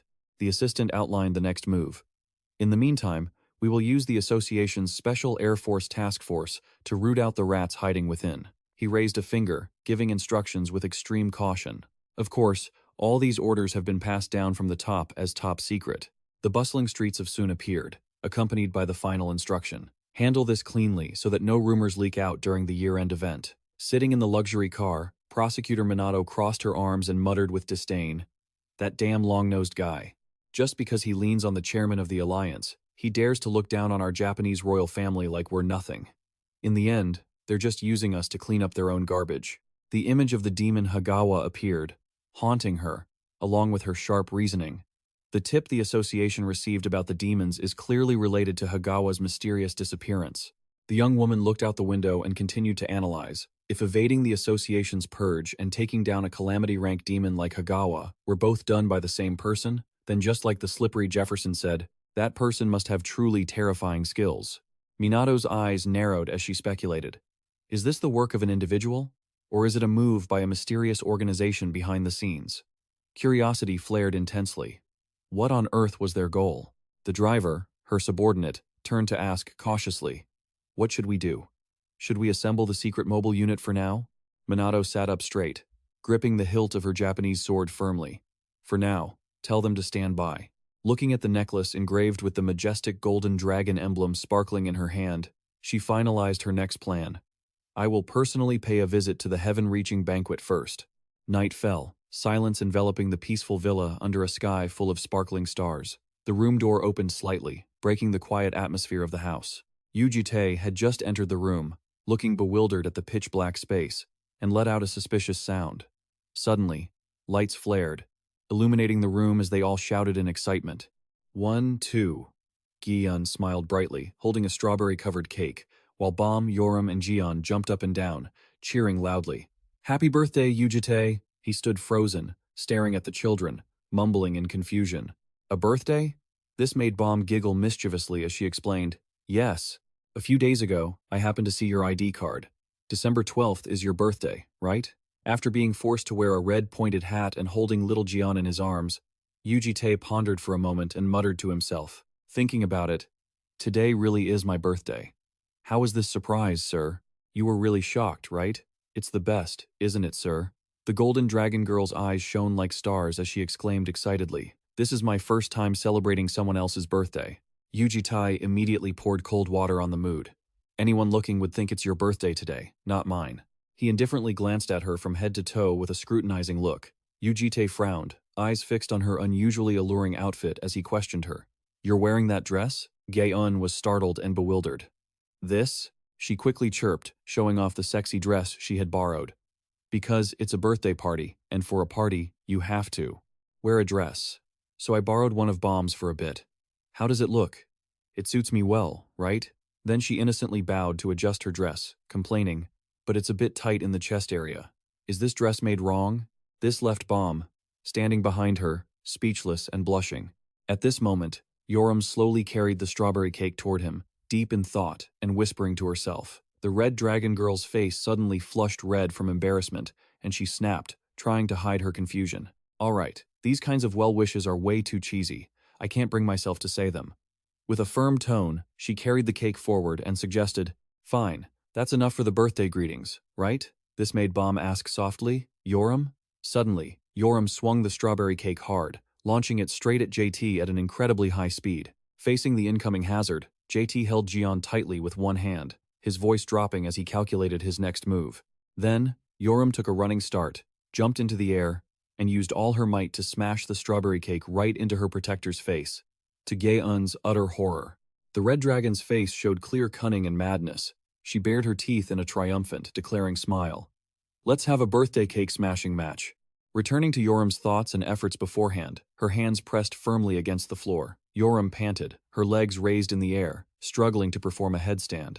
Phew, sweat was pouring down like rain. She blushed, sighing in frustration, blaming herself. Wait, should I really just give up? Jumping to the ground decisively, the pride of the Red Dragon clan stirred in her heart. The great Red Dragon family having to learn how to fight? And learning from a human? At that, even a stray dog passing by would laugh at me. But remembering JT's terrifying power, she shuddered in fear. Come to think of it, from the beginning, I didn't even know if he was truly human. It feels like even if all the adults in my family worked together to attack, they wouldn't be able to defeat him. She looked down at her hands in resignation. Surely, I wouldn't be able to beat him even if I risked my life to fight to the death, right? The Red Dragon's eyes suddenly blazed with a stubborn, determined light. But even if it's just one single time, it doesn't matter. She clenched her fists in anger, suppressing it as she secretly resolved, I want to try and punch that guy in the face at least once. Returning to the reality of the ambush, Yoram launched herself through the air, aiming the strawberry cake straight at Yu Jitae. She cunningly analyzed her strategy in her head. He is completely caught off guard because both his hands are busy holding little Gion. Plus, because the other kids are here, he won't be able to use his destructive power, and he certainly can't dodge at such close range. Yoram's lips twisted into a look of absolute triumph. Now is the chance of a lifetime. Although it's not a bare-handed punch, I can definitely take him down with a cake attack. She shouted joyfully, Happy birthday, sir, and smashed the cake right onto its target. Little Gion, held by Yu Jitae, opened her green eyes wide, blankly watching the scene unfolding before her. But then, the little one's innocent gaze darkened, becoming serious as she sensed the threat aimed at her protector. The sacred, solemn teachings of the Supreme Dragon God suddenly echoed in her little mind. That's right, the revelation was given to you to protect what is precious to you. You must protect it at all costs, my little one. A burst of intense blue magical energy suddenly erupted around the youngest girl as she firmly whispered to herself, That's right, just as Grandpa taught me, I have to protect him. A brilliant magic circle suddenly it appeared right before their eyes, leaving Yoram and Gae-eun too stunned to react. A massive shockwave from the giant magical shield instantly sent Yoram flying backward, much to Bomb's shock. The strawberry cake slipped from Yoram's hands, floating in freefall until it hit the floor, making Gae-eun's eyes go wide in bewilderment. Huh? The entire sweet, creamy cake smacked directly onto poor little Gae-eun's beautiful, makeup-covered face. covered head to toe in cake with her golden hair dripping. Gae-eun stood frozen, trembling in frustration. She burst into tears, wailing loudly. Wah, big sister. Yoram scratched his head in awkward apology. Was this prank a little too much? Meanwhile, Yu Jitae stood there in silent disbelief, holding Gion. After the chaos, the party continued in high spirits under the warm lights and a table filled with delicious food. By now, Gae-eun had wiped her face clean and was happily munching on a new slice of cake, enthusiastically raising her hand to shout, "Let the birthday gift-giving ceremony begin." Yu Jitae sat gloomily on the sofa, coldly telling the kids, "You don't need to give me any gifts. I'm not a child." Gaeun, standing below, giggled and retorted, "Even at 27, you're still just a kid in the year of the dragon, uncle." Yu Jitae picked up a small gift box on the table and asked, "Who prepared this?" Bom smiled gently and admitted, "Ah, that's my gift for you." Opening the small, luxurious red velvet box, JT asked with a hint of surprise, "A pocket watch?" Suddenly, a system window appeared, announcing a powerful ability. The Eternal Watch S was fluctuating, making JT frown, wondering why it was reacting like this again. Bom tilted her head and prompted, "Why don't you try pressing the button on the top?" Yu Jitae followed, and the watch cover popped open, revealing a colorful, miniature photo. It was a heartwarming picture of the 5-member dragon family having a fun time together by the lake. Bom softly explained, "That's the photo we took when we went out to the lake last time." Gae-eun chirped excitedly, "So it's a pocket watch filled with our memories." Accepting the meaningful gift, Yu Jitae replied in a gentle voice, "Thank you. You're very welcome." Gae-eun immediately jumped up, waving a small piece of paper to take the spotlight. "Next is mine. My gift is nothing less than a heartfelt wish voucher." She rattled on, bragging about her effort. "I spent the whole week thinking about it with Bom, but we just couldn't figure out what you might be missing, Uncle. So, I handcrafted a wish voucher that beats all other gifts. If you need anything at all, you can ask me for anything." Yu Jitae asked bluntly, "Does that include money?" The girl froze. "Money? I hadn't thought about that." Yoram laughed gleefully, seizing the chance to tease Gaeun. "That's honestly the laziest, most insincere gift on the planet." I'm dying of laughter. "It's obvious you were too lazy to prepare a real gift, so you came up with this to cut corners." Gaeun blushed and defended herself. "It's not like that at all." "Well then, what have you prepared, sis?" Yoram put her hands in her pockets, looking cool as she mumbled, "Well, for me, it's nothing too major." She casually held up a dirty old white sock in front of everyone, smirking triumphantly. "Just this much. I'm too humble, aren't I?" Yoram rambled on, introducing her unique gift. "This is a sock I've actually worn, but I washed it thoroughly by hand in my own special way before giving it to you. So, you're so moved you could cry, right?" Yu Jitae squinted at the sock and asked, "This?" Bom pressed her hands to her cheeks, moved to tears. "Yoram, I'm so touched I could cry." The red dragon girl turned bright red and snapped, "Stop it! You're so embarrassing! Are you actually giving Uncle a sock, sis?" It was truly a legendary gift. It left Yu Jitae speechless at the kids' reactions. What kind of reaction is this? Yu Jitae suddenly remembered that in his past lives, Gion had sometimes secretly peeked at his pile of socks, so he frowned in confusion. Thinking back, Gion also used to curiously peek at my socks from time to time. "Does the sock have some special meaning to you, dragons?" Gaeun started to blurt out an answer. "Yeah, it means," but Yoram frantically lunged over to cover her mouth. "There's a little story about that. But it's nothing serious." Trying to kill the dangerous topic, Yoram quickly pointed at Gion to change the subject. "Hey, Yu Jian, you prepared a gift too, right? Bring it out and show Uncle." The youngest girl hesitated, then raised her hand and asked adorably, "Uncle, please close your eyes." Yu Jitae thought to himself with suspicion, "Is she telling me to close my eyes?" But he still obediently squeezed his eyes shut. In the darkness, Gion's innocent, baby-like voice rang out with careful instructions. "Don't open your eyes yet. They're still not yet. Okay, you can open them now." When Jate opened his eyes, he was surprised to see a small necklace with a shimmering glass bottle hanging in front of him. "This is," Gion explained warmly. "Bom and I prepared this gift together."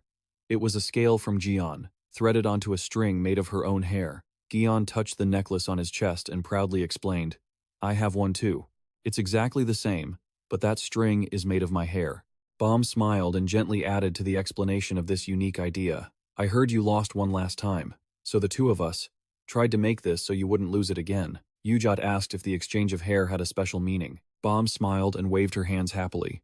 No, it doesn't have any deep meaning like that. Gion just did it because she really, really likes you, uncle. You absolutely must not lose it, okay? The corners of Jate's mouth twitched up into a rare, warm smile as he softly promised, I won't lose it. That rare change in expression left Gyeun and Yoram wide-eyed and gasping in shock. Oh my god, what was that? Did you just smile, uncle? That's the first time I've ever seen you smile. Seeing him go from a stone-faced expression at their gifts to showing such joy for Yu Jion's gift, Jot felt embarrassed and tried to brush it off. It's late. Go to sleep now. A vast, cold expanse of white snow wherein ice appeared. The Merry Bird Land in Antarctica. This is the only region in Antarctica with no country claiming sovereignty. However, the secret hidden beneath the thick ice was revealed. An organization had secretly built a hidden base in this land. A solemn, glowing emblem appeared along with an explanation. The Immortal Banquet is not like the International Superhero Association. It is a secret organization gathering people with one sole purpose, to eradicate demons. A portrait of a cold-looking female prosecutor appeared. The members included Minamoto Ai, a prosecutor from the Japanese Imperial Special Agent Department and the 13th ranked superhero in the world. In the corner of the sofa, a lazy, gray-haired man was guzzling alcohol. He was the first to return from Arandos and is currently the second-ranked superhero in the world. Beside him, a long-haired man was weeping, uncontrollably with Manhwa, from Korea's most prestigious magic family. Manhwa, the revival priest and 9th-ranked superhero in the world, were the core members. Boo-hoo Minamoto. Minamoto Ai stood with her arms crossed, looking bored at the man clinging to her leg, and asked, Hey, BM, why is he in such a state? She received only a casual wave from the gray-haired man on the sofa. Jomina Minamoto, you've arrived. JT? Mi Young-ha looked up with a tear-streaked face, emotionally pouring out his story. You know, today the doctor told me something. He said she's showing signs of recovery, I asked in surprise. Recovery? Young-ha wailed in overwhelming joy. That's right. The doctor said my wife Han's condition is improving and the concentration of that damn ancient virus has decreased. I expressed skepticism. That's ridiculous. Is that ancient virus actually being cured? BM, sitting behind her, sipped his drink and added, I couldn't believe it either. I never expected that the stubborn virus, which hasn't shown any treatment progress for 10 years, could be cured with just a single herbal medicine. Young-ha excitedly lunged forward, grabbing BM's hand with teary eyes. BM, it's all thanks to you. That medicine you formulated, my wife has been much healthier since I gave it to her. BM smiled, shrugged, and held up an image of a mysterious glowing ginseng, explaining, To be honest, I didn't do anything. The very herbs you brought back acted as an antibiotic against that ancient virus. BM turned, curiously probing. Where on earth did you get them? I've never seen anything like that in Arandos. Young-ha sniffled and replied, Well, I got them from someone I happened to meet during my travels. Young-ha mused, recalling the encounter.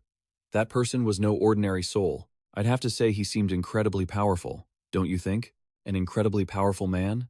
As the grassman wondered if that man might appear at a critical moment, I coldly stepped forward, grabbed BM's arm, and dragged him away, cutting the conversation short. Sorry to interrupt you mid-sentence, but we need to talk. BM looked bewildered, asking, Huh? Just me?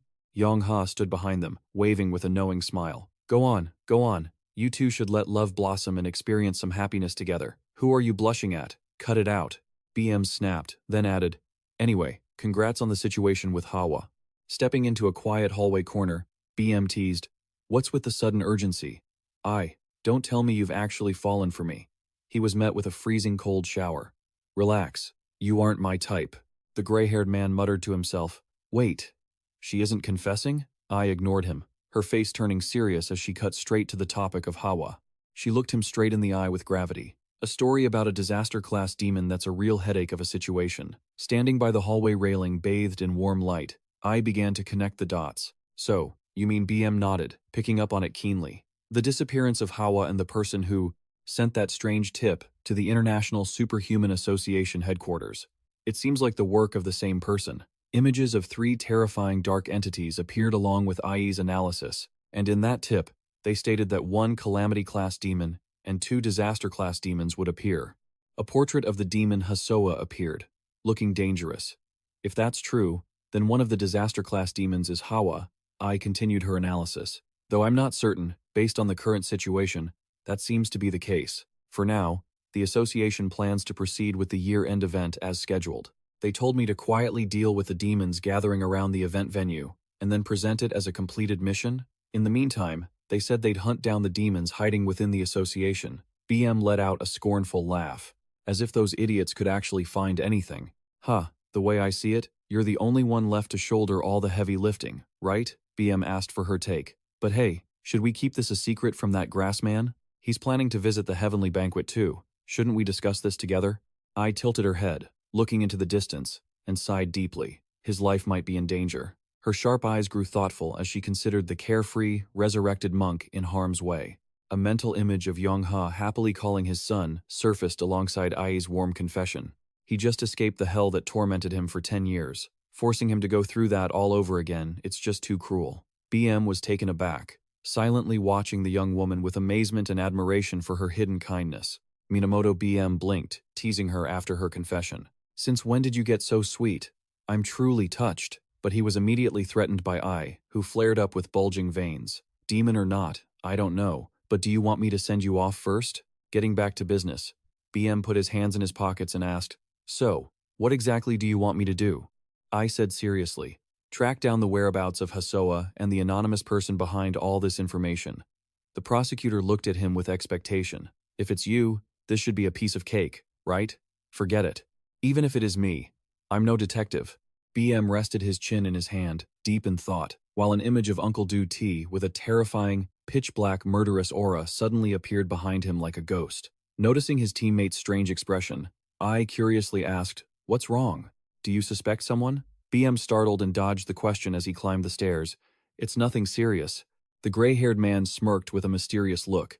But honestly, I do have a suspect in mind. Returning to the cozy apartment, the surprise birthday party for JT was in full swing, warm and lively among loved ones.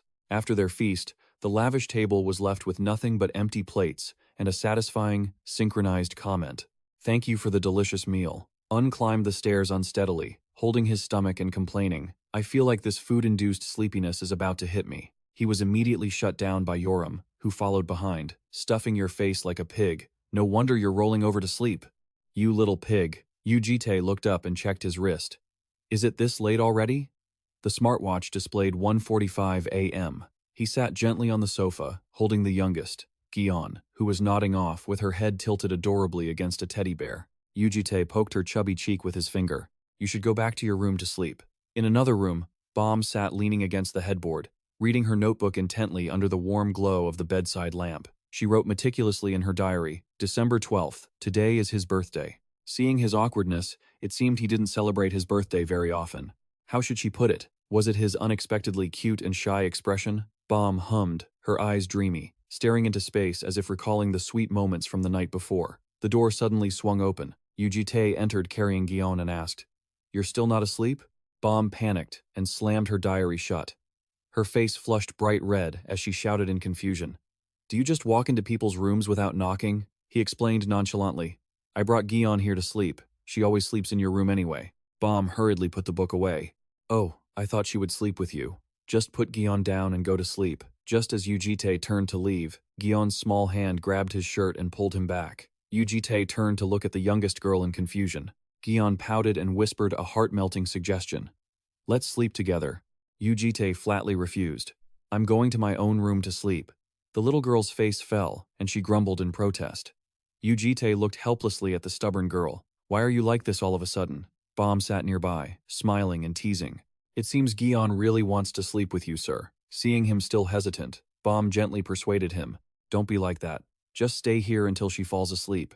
Gion even got you a birthday present today, too. Yu Jitae stood there, lost in thought for a moment, stealing a glance at the youngest girl clinging to him. A soft blue nightlight filled the room, creating a cozy and tranquil atmosphere. Finally, the iron-willed man surrendered. The three of them lay under the same warm blanket, with Gion tucked in the middle. Yu Jitae shifted his long legs, which were sticking out past the edge of the bed, and complained, This bed is too small. Bomb, lying beside him, giggled and teased him. It's just because you're too big, uncle. Seeing the little girl in the middle still wide-eyed, staring at the ceiling, Yu Jitae wondered, why isn't she asleep yet? She must just be too excited to be sleeping next to you. Bomb reached out to demonstrate. If you pat her like this, she'll fall asleep easier. She winked playfully. Why don't you give it a try? Taking the suggestion, Yu Jitae reached out with his large hand, preparing for the unfamiliar task of putting a child to sleep. But the blunt, stoic man landed a super strong, rough pat on her chest that made Jion's eyes pop open in pure shock, completely bewildered by what was happening. Bomb couldn't hold back and burst into laughter, covering her mouth. Who pats a child that hard? You just woke her up even more. Leaving Yu Jitae flustered and confused, the girl corrected him. Be a little gentler. It's like you're caressing and soothing her. Receiving his thoughtful look, having learned his lesson, Yu Jitae placed his hand on Jion's short blue hair, starting to stroke it gently and kindly. Under the warmth of his rhythmic head pats, the youngest girl slowly relaxed, lying still and obedient. Her round, jewel-blue eyes began to dim as sleepiness took over her little mind. Gion blinked slowly and eventually closed her eyes tight, sinking into a warm slumber, watching as she drifted off after JT's clumsy yet heartwarming attempt to soothe her. Bomb smiled tenderly, filled with happiness in the quiet night. The blue-haired girl, Gion, finally fell into a deep sleep with the most adorable expression. Seeing this, Bomb whispered with a soft smile. She fell asleep surprisingly fast. Are your hands really that soft? Uncle, you should go to sleep too. Gion might wake up. As she spoke, the man replied calmly. Once Gion is asleep, she doesn't wake up easily. But more importantly, the girl suddenly looked up at him with expectant eyes and asked coaxingly, Aren't you going to put me to sleep too? Before he could react, she started complaining. Actually, lately, every time I try to close my eyes, I see scary things, so I haven't been sleeping well. Yu Jitae bluntly called her out. Isn't that just a nightmare? Caught in the act, Bomb puffed out her cheeks in annoyance. You're my protector, too. I'm still just a kid. All right. What do I need to do? Seizing the opportunity, she immediately instructed him earnestly. Just like what you did with Gion. Like this. She boldly leaned in closer, her eyes sparkling with mischief. You just have to pat me. And so, a hand obediently reached up and touched her cheek lightly, creating a truly suggestive atmosphere. That moment seemed to strike a chord, making the eyes of the man, who was usually emotionless, widen in total confusion. Too embarrassed by the ambiguous situation, he jumped up instantly, leaving the girl wide-eyed with surprise. He hurried away, trying to hide his awkwardness. I'm tired, so I'm going to sleep. You go to sleep too. Watching his clumsy retreating figure, the girl called out after him, her cheeks flushed pink. Uncle, outside the door, Yu Jitae covered his mouth, his face burning red, while the girl's inner thoughts echoed with amusement. That's the first time I've seen him look like that. Pulling himself together, he muttered, reprimanding his own soft-heartedness. Maybe I've gotten too deep into this peaceful life. Just as he was deep in thought, the system suddenly started blaring alerts. Pathetic. Authority. Eternal Watch S has detected a target in contact with a fragment of malice. Target. Special Forces Unit. 30 personnel. His eyes quickly regained their usual cold, sharp look. He smirked to himself. Honestly, fights like these actually make me feel more at ease. Glancing toward the distant industrial park, he confirmed his prey, the Special Forces Unit. At the scene, a worker was being crushed under the rubble, screaming in agony. Mr. Kim, a co-worker standing nearby, aimed his weapon at the strangers, shouting in rage, You bastards! Why are you doing this to us all of a sudden? You say you're from the International Superhuman Association, but how can you justify doing things like this? The attacker, with a build like a bear and bloodshot eyes, growled back. Listen, old man. I don't even know why we turned out like this. You get it? Even though he was sweating bullets, the older worker tried to stand his ground. Then get the hell out of here. The giant tightened his fist, his killing intent flaring up intensely, because I feel like I'm about to actually kill you. Along with that came a boastful introduction. The elite combat team from the International Superhuman Association, the 30-man Airborne Special Forces. Just as the tension reached its breaking point, calm footsteps echoed, shattering the chaos. A towering shadow emerged. At the planned construction site in Northwest Haine, preparing to teach those lunatics a lesson, the system flashed an urgent notification before him once again. Authority. The Eternal Clock has detected a target exposed to a fragment of malice. Target. 30-man Airborne Special Forces. The emblem of the 30-man Airborne Special Forces glowed brightly, representing a combat unit of the International Superhuman Association. Regardless of gender, every member possessed a massive physique, so muscular that it made people think of savage brutes. History records that they were always on the front lines during dungeon raids, and were frequently deployed in counter-terrorism operations. Notably, Yuenti had also spent a brief time as a member of this 30-man airborne special forces during one of the earlier loops. Recalling old memories, his divine profile appeared amidst the sea of fire, signaling a brutal beatdown was about to occur. Jinti, wearing his usual cold expression, observed the chaotic situation before him with razor-sharp eyes. Looking down at the two men crumpled on the ground, he heard weak moans. "Oh my God." Without a hint of panic, he calmly asked Han, "Are you two the facility managers here?" Only to receive an anxious warning from the older uncle. "Young man, it's dangerous here. Run away quickly." Before the words could finish, the heavy footsteps of a giant closed in, causing the uncle to gasp in terror. The muscular brute grinned and bared his teeth, issuing a murderous threat. "Hey, old man, I told you to just run away nicely." Enraged that his prey dared to resist, he growled further. "I never gave you permission to fire that gun at my head before you die." Along with that, the system clearly displayed the enemy's identity. Captain of the 30-man Airborne Special Forces, Bell Variant. Ignoring the mysterious magical light Jinti was emitting behind him, the older uncle seemed to have given up, whimpering as he muttered, "Dear, I guess it's time for me to go to the other side." At that exact moment, memories of his past life flooded back through the glowing hourglass, and the system explained the full story. The 30-man airborne special forces of this loop had been sent to hunt down demons hiding in their lair. The image of the diligent special forces appeared along with the reason for their corruption. While tracking the demons, they had been infected by one's malice. The system coldly described the horrific side effects. Their personalities, behaviors, speech, and everything else would become violent and twisted until the mental corruption was removed. With just a single, crazed, blood-red glare, that dark power completely devoured the pride and reason of these warriors. Connecting the facts from the previous loop's commander's report, Jinti calculated in his head. So, they had been sent here after seeing the information he reported back then, and were then infected by the malice. Understanding the story, he leaned down to check on the trembling uncle. "Hey, can you still move?" Leaving him blinking in confusion. Stepping over the two miserable men, Jinti calmly commanded, "I'll handle them, so just run away and don't tell anyone about what happened here." Leaving the uncle bewildered and clueless. What was that? Annoyed by his dismissive attitude, a giantess cracked her knuckles and glared with contempt. "Who the hell are you, you little anchovy?" She launched a powerful, wind-tearing punch, screaming wildly, "Are you here to get in my way too?" Seeing the fragile young man about to take a fatal blow, the uncle squeezed his eyes shut and shouted a desperate warning. "It's too dangerous, even the guns." But before he could finish, the uncle's eyes suddenly widened in shock at the incredible scene. With just one gentle hand, Jinti had caught that devastating punch, as if it were light as a feather, casually finishing the uncle's sentence while standing firm as a rock amidst the swirling dust.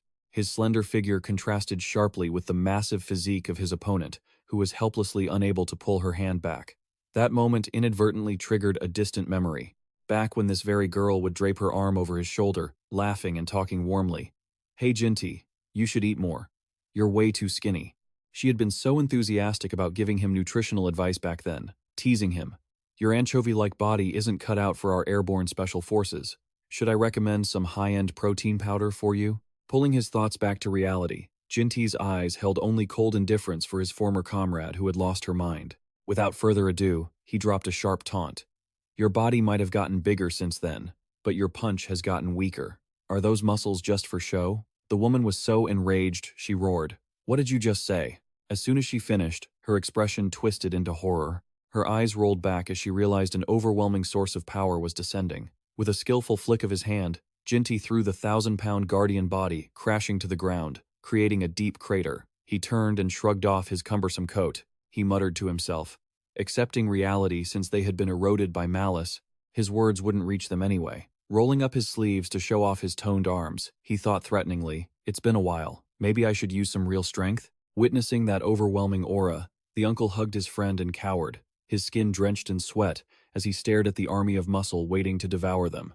Contrary to their initial aggression, the two burly Special Forces soldiers broke into a cold sweat, whispering to each other, "The lieutenant is down," and grimly admitting the bitter truth. "That anchovy guy is incredibly strong," one brute muttered in madness, clenching his fist which glowed with a pink light. "I want to try fighting him." Immediately after, the entire group of red-eyed giants roared in unison like crazed gorillas. "I want to test him. Let's jump him. I'm going to crush you." They simultaneously activated their strength enhancement skill, rank B+, ignoring the encirclement of dozens of powerhouses rushing in from every direction. Jinti stood with his hands behind his back, as calm as if he were walking in a park. Looking at the old comrades who had lost control, he could only sigh in deep frustration. And then, his weary eyes suddenly turned razor-sharp, narrowing dangerously. In a flash, he casually swung a slap, the force of it creating a blue light that sent a huge man flying like a fly. The second man appeared from behind, swinging a weapon down while shouting loudly, but he easily dodged with a graceful step backward. Without giving them a chance to steady themselves, he spun around and unleashed a pink, energy-infused kick, wiping out all three of them at once. Keeping up the momentum, he lunged forward and landed a powerful punch straight into his gut. Next, that terrifying punch made the burly guy scream in agony, his entire body collapsing and shattering the ground beneath him. Amidst the chaotic battlefield, with enemies falling left and right, Jinti walked calmly like a god, not bothering at all with the mob of small fry. Pissed off from being crushed, the special forces decided to play the swarming tactic, roaring as they charged. No matter how strong that shrimp is, if we gang up on him at the same time, there's nothing he can do. Just crush him and be done with it. Responding to their aggression, Jinti's eyes flared with a mystical purple light, activating the Kula combat martial arts system. Immediately, whip-like streams of dark energy lashed out, sending the giants flying everywhere. Utilizing his speed skill, he dashed forward like a phantom, delivering a fatal blow that left the enemy reeling. Dusting himself off after the smooth combo, he casually started bragging. Because this is a martial art I haven't used in a long time, I'm still not quite used to it. Controlling the power is also quite troublesome. While fighting intensely, his mind was drifting elsewhere, thinking of his violent student at home. I wonder if Yu Aorium is able to study this well right now. Suddenly, one guy stealthily grabbed a metal drum and threw it at him. He just nonchalantly waved his hand, slicing the sturdy object in half as easily as if it were tofu. The moment the drum was sliced, the captain, Belvarian, suddenly lunged out, swinging a giant iron pillar downward. She gritted her teeth and widened her eyes, unleashing a tyrannical attack with a skill called Ruyi Jingubang. One would think that destructive blow would crush its prey, but unexpectedly, Jinti just gently raised one hand and caught the iron pillar with ease. With just a slight squeeze, that seemingly slender hand crushed the surface of the iron pillar, creating terrifying spiderweb cracks. Neutralizing the attack in an instant, he channeled his energy and unleashed a flaming counterpunch toward the enemy. Feeling the aftershocks from the blow, the captain broke into a cold sweat and gasped in despair. I can't believe it, a Tier 3 relic was destroyed with just one hand. And then, her invaluable, top-tier weapon shattered into 100 pieces, falling onto the gray ground. Walking toward the defeated opponent kneeling on the ground, Jinti asked coldly, "Are you a bit calmer now?" That made her tremble as she questioned him. "What is your true identity, anyway?" Not bothering to explain himself, he replied with the flair of a boss. "You don't need to know that. Just obediently follow me, because I'm going to heal you and all of your subordinates." Even though she was defeated, her wild nature, manipulated by malice, flared up again. She sneered, "Are you saying our special forces unit should surrender right now?" Quick as a flash, she darted behind him, gripping Jinti tightly with her bear-like strength, hugging the invincible shrimp tight. She screamed with fiery resolve, "You arrogant villain, don't underestimate us. We are warriors who always fight on the front lines, regardless of our lives." Ignoring her dramatic, tragic speech, she shouted, "Do you think we're afraid of something like death?" Jinti just indifferently replied, "I never said I was going to kill you." And for that, he immediately got a sharp retort. "Shut your mouth." Responding to their leader's call, the battered giants behind her also braced themselves and stood up, shouting, "Yonghei up, warriors! Fight to the end for our pride." Jinti calmly reminisced about the old days. "Whether it was back then or now, your stubbornness hasn't changed at all. Well, regardless, I used to associate with you guys because I liked that aspect of you." As his words of intimacy ended, countless pitch-black feathers began to drift down, signaling the appearance of dark phantoms surrounding them. Seeing the supernatural phenomenon, the captain felt a chill run down her spine as she heard a name called out with oppressive force, Belvarian.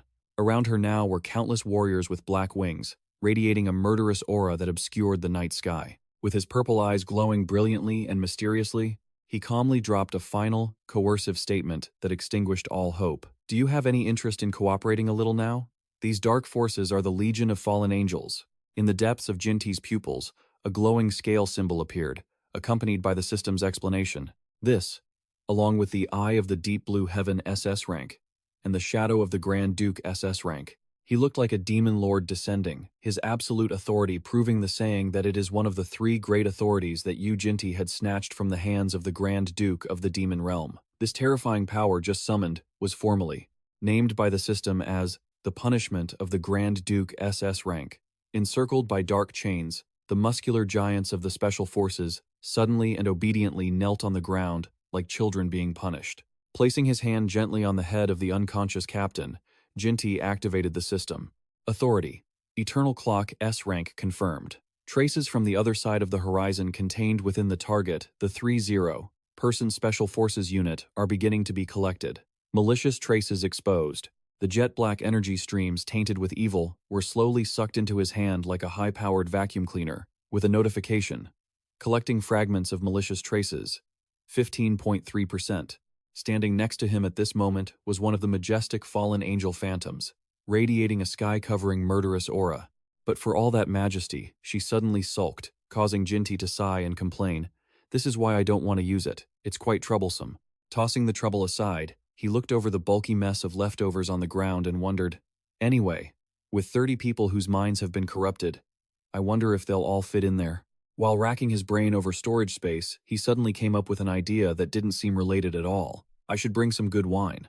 Changing scenes to a secret laboratory, a beast man was carefully holding a glowing blue crystal. The crystal floated in midair, emitting a massive source of magical energy that brightened the corner of the room. Admiring the results, the young man in the white lab coat pushed up his glasses, sighing with satisfaction. "Finally, I can use this." The supercomputer immediately synchronized with the crystal, and the system named the high-end treasure, Hera's Kaleidoscope, Tier 4 relic. The scientist turned to brag to the beast man. "I have always tried to study the hair that guy dropped, but with normal equipment, it was completely impossible." While speaking, he carefully placed the specimen under a sophisticated microscope, triumphantly adding, "But with Hera's Kaleidoscope, it's a completely different story." He leaned in excitedly to look into the microscope with the crazy smile of a scientist. He confidently declared, "This time, I'll definitely find the source of his power."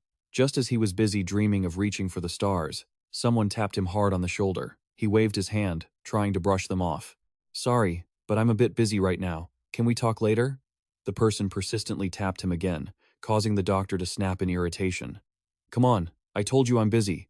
Annoyed, he turned his head to give them a piece of his mind, but his face suddenly drained of all color. He stammered as he saw Jitae standing there, holding a bottle of liquor, appearing out of nowhere with a death glare. With a cold expression, Jitae taunted him, "So this is where my hair strand that Gion dropped ended up?" The doctor turned pale and frantically tried to explain. "It was just from last time when there was a hair on the floor. I just happened to find it while cleaning up. I swear, I didn't steal it or anything." Ignoring the excuses, Jitae snatched the hair back. He let the item be confiscated, leaving the scientist on the verge of tears. Ahem. Quickly regaining his composure, the doctor cleared his throat and asked, "So, what brings you here this time? Are you here to check on the woman and the iron can?" Holding out the loot in his hand, Jitae calmly replied, "That too, but some people whose minds were corrupted just appeared, so I brought them here." The doctor's eyes lit up when he saw the bag of liquor. Then he asked curiously, "Women? How many of them?" Looking straight into the quack's eyes, Jitae gave a nonchalant answer. "Quite a lot. Indeed, quite a lot." A huge squad of muscular men was sitting obediently in line in the cramped room. Seeing the bulging muscles before him, the doctor broke into a cold sweat. He stammered, "You call this a few? And they're huge too, 30 people in total. You're definitely going to need to expand this place. So, basically, you're telling me to do all the heavy lifting?" But as he glanced closely at their uniforms, his expression suddenly turned serious and suspicious. He pointed at the badge on their chests and questioned, "Wait, aren't these people the association's paratrooper special forces?" At the same time, the image of the black-haired girl calmly providing intelligence surfaced. The association said they would use the paratrooper special forces to root out the demons hiding inside, causing the doctor to stroke his chin, deep in thought. Back to the captain, Belvarian. She struggled to open her tired eyes and groaned softly. Seeing that, Jitae loomed over her and asked, "Are you awake?" Making her extremely confused. "Where is this? Where am I?" Maintaining his 1,000-year-old stoic face, Jitae calmly introduced himself. "This is a psychiatric hospital, and I am the attending physician here," causing the captain to blink in confusion. "A psychiatric hospital?" He pointed to the doctor, who was grimacing like a monkey eating a ginger root. He calmly added, "And this is the nurse." That shocked her completely as she recognized a familiar face. That face is that BM? Who would have thought the legendary BM would be working as a nurse as a side job? Ignoring her surprise, he began to deliver the verdict. Anyway, from now on, all of you have to stay here and behave, probably for about 3 months to a year. Striking a nerve with the patients, he analyzed. You can probably feel it yourself. The truth is, your thoughts and emotions are currently completely out of control. If you keep insisting on leaving, you'll just go berserk again, and many innocent people will be hurt. Finally, he stated his perfectly reasonable requirement. So, just stay here quietly and undergo treatment. That left the giantess no choice but to bow her head in submission. Understood, we will follow all of your arrangements. But her soldier's nature didn't fade. She looked up to negotiate. However, I have one request. Since we are warriors, we cannot let our combat strength decline. Is there any equipment or empty space here where we can train on our own during our stay? Hearing that absurd request, the nurse snapped, Hey, do you think this place is a gym? But Jinty coolly dismissed any further attempts at resistance. Understood. The nurse here will prepare everything for you. Oh my god, that's pushing it. Leaving the doctor to lament his fate, Jinty looked in another direction, deep in thought. His gaze drifted past two familiar figures. The iron-clad knight was awkwardly holding a broom to sweep the floor, while the black-haired girl sat on the ground, scrubbing the floor diligently. Seeing that plight, Jinty asked the doctor, How have they been lately? He received a heavy sigh in response. To be honest, it's not looking good at all. Turning his eyes toward the knight, BM explained, That iron can is trapped in a deep state of longing for the master he once served. He's just been standing there, staring blankly into the void. But the real, heartbreaking issue is the woman. Contrary to the Iron Man's foolishness, the black-haired girl's eyes were cloudy and completely empty as he gave the diagnosis. She shows absolutely no will or desire to live anymore. Looking up at the brightly glowing crystal, the doctor emphasized the severity. If she doesn't receive energy from the heavenly crystal right now, her emotions will definitely hit rock bottom once again. Hearing the medical report, Jinty silently stepped forward, muttering to himself, the will to live, while the giant special forces were whispering among themselves, assessing the knight's capabilities. Hey, how much weight do you think that guy can bench press? He could probably lift like 5 plates, right? Jinty had already walked up to the girl scrubbing the floor, looking down at her small, fragile figure. He gently asked, Does their noise bother you? Making her jump and look up, answering in a flat voice. Oh, hello. Sitting on the floor next to her, he calmly listened to her embarrassed apology. I'm truly sorry for causing such a mess earlier. In that moment, I must have been possessed by something that made me lose my mind. He waved his hand to reassure her. It's fine. Don't worry about it. The atmosphere dropped a beat when she hesitantly mentioned the uninvited guests. Actually, I overheard that those people are from the association. Is that right? He nodded slightly to confirm. Yes, that's right. Receiving the answer, the corner of her mouth quirked into a sad smile as her eyes looked into the distance, beginning to recount the past. Unlike now, I was just someone who worked at a small orphanage in a remote rural area. The scene of her memories appeared with a stormy sky, lightning slashing across, and terrifying monsters flying about. Then one day, a massive rift suddenly appeared. While all the other adults had managed to evacuate to safety in time, I and the children couldn't. The image of the petite girl running for her life through the pouring rain outside the building was heartbreaking. The children had to hide deep inside, and I decided to stay outside alone to keep watch in case any monsters wandered near. With eyes wet from the rain, watching the flying demon swarm passing overhead, she continued with a glimmer of faint hope and thank goodness. Those monsters just grazed past our orphanage. Her eyes lit up with extreme joy as she looked through the glass pane, where the children were smiling and waving, innocent, and thinking they were safe. But in that very moment of peace, a cruel, blinding flash of light descended, blowing all their fragile hopes into dust. Only the image of a girl collapsed on the cold ground remained, tears mixed with rain, accompanied by screams of utter despair that tore at the soul. Her eyes widened in extreme panic as she witnessed the living hell unfolding right before her. Before the desolate, ruined debris, not a trace of life remained. Her voice sounded bitter, but the International Hero Association had made a fatal mistake. I guess people usually call that friendly fire or something like that, right? A barrage of artillery fire flew in from the opposite side, and just like that, huddled in a corner of the laboratory, she hugged her knees, tormenting herself with a mental death sentence. I am the only survivor. No. To be more precise, I am the one who killed those kids with my own hands. Listening to that gut-wrenching pain, Jinty kept a calm expression as she poured her heart out.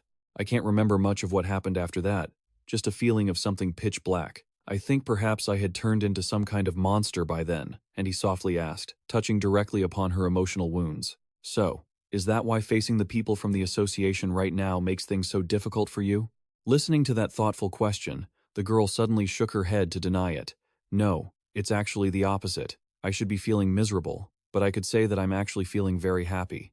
In the background, the guy in iron armor was easily lifting a man high into the air amidst the admiring cheers of the crowd. Oh, that's great. Lift him up, diligently wiping the notebook, she whispered to herself. It's strange, isn't it? Ever since I came here, I've been overflowing with joy. I feel happy even when I'm not doing anything. I feel happy cleaning. And even reading a boring magazine brings a sense of immense pleasure. But then, like a deflating balloon, she slumped limply onto the floor right next to Jinty, sadly confiding, "It's strange, I don't deserve to be happy." Lying flat on the ground with vacant eyes, she continued to question her conscience. Does someone like me even deserve to keep living in this world? Looking down at her as she sank into the abyss of despair, Jinty delivered a cold, ruthless remark. If you want to die, you can die. Hearing that blunt statement, her eyes widened in shock. If there's nothing left to look forward to in life, then just die already.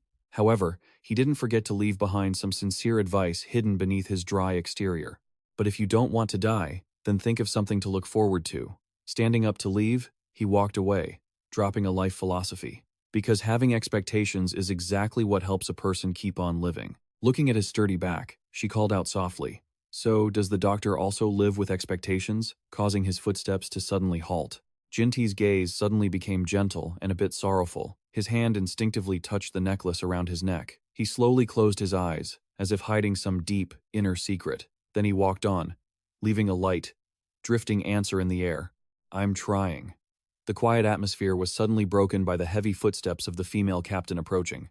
"Excuse me, miss. Is the counseling session over yet?" She smiled in a friendly way, hands on her hips, inquiring. "I've been watching you for a while now, and I heard you have no will to live." Breaking into a radiant, sunny smile, she eagerly pitched in, "It just so happens that I know an extremely effective remedy. Can we talk for a bit?" Leaving the dark-haired girl bewildered and confused. And the result of that conversation was the fragile girl having to grit her teeth, doing push-ups until she was drenched in sweat, her face bright red as she screamed in pain. HNNGG. It turned out the captain's remedy was military-style physical training. She roared like a drill sergeant. "With that weak as water strength, can you even lift your own weight? You have no will to live because your body is too weak." Not letting the victim catch her breath, she made the whole group do squats in unison. "Since we don't have equipment right now, let's start gently with bodyweight exercises. Our body weight will make all those silly thoughts vanish completely," leaving the girl, who was exercising while weeping, to blame herself. "I'm sorry."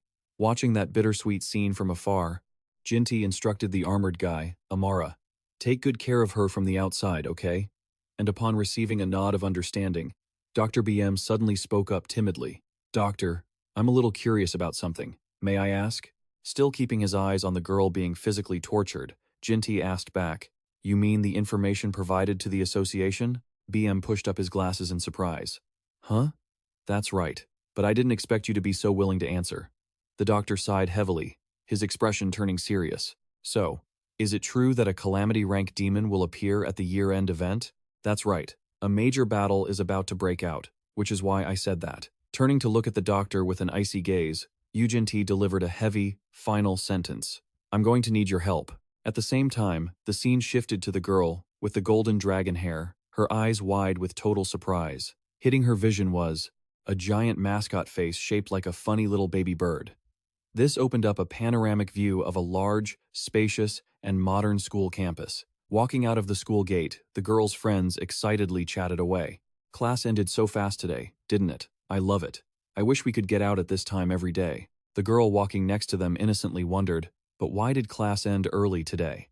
Even the professor left in a rush earlier. A male friend stretched and explained, "I heard there was an issue at the spiritual creature sanctuary," making the bespectacled girl panic. "Huh? Don't tell me a spiritual creature escaped from the sanctuary." At the same time, the system appeared, providing world-building information. Spiritual creatures refer to a species of animal containing magical power within their bodies and having awakened a blessing, just like a hero, accompanied by images of majestic creatures like the flaming phoenix, the gorilla king, and the fierce white tiger. The explanation continued. illustrating how some superhumans work alongside creatures through taming, with images of a guy with a falcon and a knight riding a unicorn. She waved off their concern. Hey, don't make such a big deal out of it.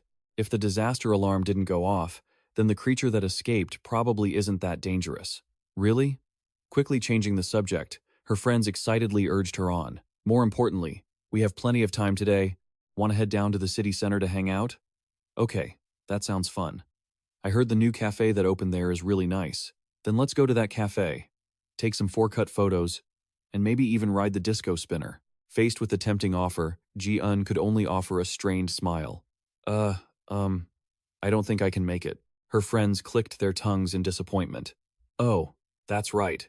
Ji-eun, your guardian doesn't let you go down to the city center, right? Isn't your guardian a bit too strict? What year is this? They won't even let you go play in the city center? Defending their friend's beauty, her friend comforted her. The way I see it, they're just overprotective because you're so pretty. Ji-eun, we'll buy you a really cute keychain instead, okay? Yeah, thank you guys. Her friends waved goodbye at the school gate. See you tomorrow. Ji-eun also waved back enthusiastically with a radiant smile. Have fun, but as those loud shadows gradually faded, the smile on Ji-eun's face vanished, replaced by a contemplative look. Walking alone down the quiet path, she muttered to herself, he doesn't like me going to crowded places. Maybe he's just protecting me because I get nervous when others stare at me. Suddenly, she stopped, regaining her resolve. After all, she was doing fine now. But the very next second, she suddenly turned into a pouty mess, puffing her cheeks and shouting in frustration. Right, let's put that aside. Why does he hate me playing the guitar so much? I can't even practice at home because I always have to walk on eggshells, tiptoeing around. Angry, she grabbed her guitar case and ran outside. She loudly declared, if I can't play at home, I'll play outside. I'll show this whole world the true rebellious soul of the Golden Dragon clan. Finding a quiet rocky outcrop in the sun-drenched forest, she muttered to reassure herself. A remote place like this should be fine, right? Honestly, crowded places make me nervous anyway. Regaining her spirits, she plucked the guitar strings and started excitedly. Okay, let's try playing a song. She squeezed her eyes shut, losing herself in the cheerful notes echoing through the quiet space. That sweet music inadvertently caught the attention of three little birds perched on a tree branch, curiously tilting their heads to listen. On the ground, a fluffy white rabbit and a little squirrel also crept closer to enjoy this free concert. Before long, the Golden Dragon artist was surrounded by adorable forest fans, creating a strangely peaceful scene. As she was getting into the rhythm, she suddenly startled, eyes widening as she realized something unusual was closing in behind her. Through the bushes, a pair of bullet-shaped, menacing eyes stared at her, as if they wanted to devour her alive. Feeling a chilling aura that made her hair stand on end, Ji-eun broke into a cold sweat, her face pale with fright. Clinging to her guitar as a defensive weapon, she glanced back nervously to analyze the situation. There's someone there, but this feeling isn't like a human or an animal at all. Don't tell me. Memories of her guardian's warnings suddenly flooded back. Back when Yu Jitae looked stern while she was hugging her teddy bear on the sofa. Yu Ji-eun, if any suspicious adult hands you a business card while you're out, run away immediately. And she had naively asked, who are they, uncle? Yu Jitae looked grave and replied, they're out there, the scary adults, making her shiver as she whispered, scary? Back in reality, she gulped hard. Her mind conjured an image of a perverted man offering her a business card. Don't tell me, is this one of those scary adults with a business card that he mentioned? In a state of total panic, Ji-eun squeezed her eyes shut, swung her guitar up like a dragon-slaying hero, and shouted, I'm sorry, I'm really sorry, but I don't need a business card. However, when she got a clear look at the pervert, her hands froze mid-air, and she let the guitar drop in shock. She blinked, confused, not understanding what was happening. What the heck? In front of her was a chubby, super-duper adorable little golden chick, chirping loudly, making Ji-eun's eyes sparkle. What is this tiny, impossibly cute creature? A baby chick? No, it looks bigger than the ones in the books. Did you come here because you heard my music? You cutie. Unable to contain her obsession with cuteness, Ji-eun trembled, reaching her hands forward with a starving expression. Can I touch you once, or maybe twice? You must be so soft and fluffy. This startled the chick, causing it to back away. Thinking she was about to turn it into dinner, the golden chick panicked and launched a headbutt with its entire bouncy body right at Ji-eun. She yelled, Chip!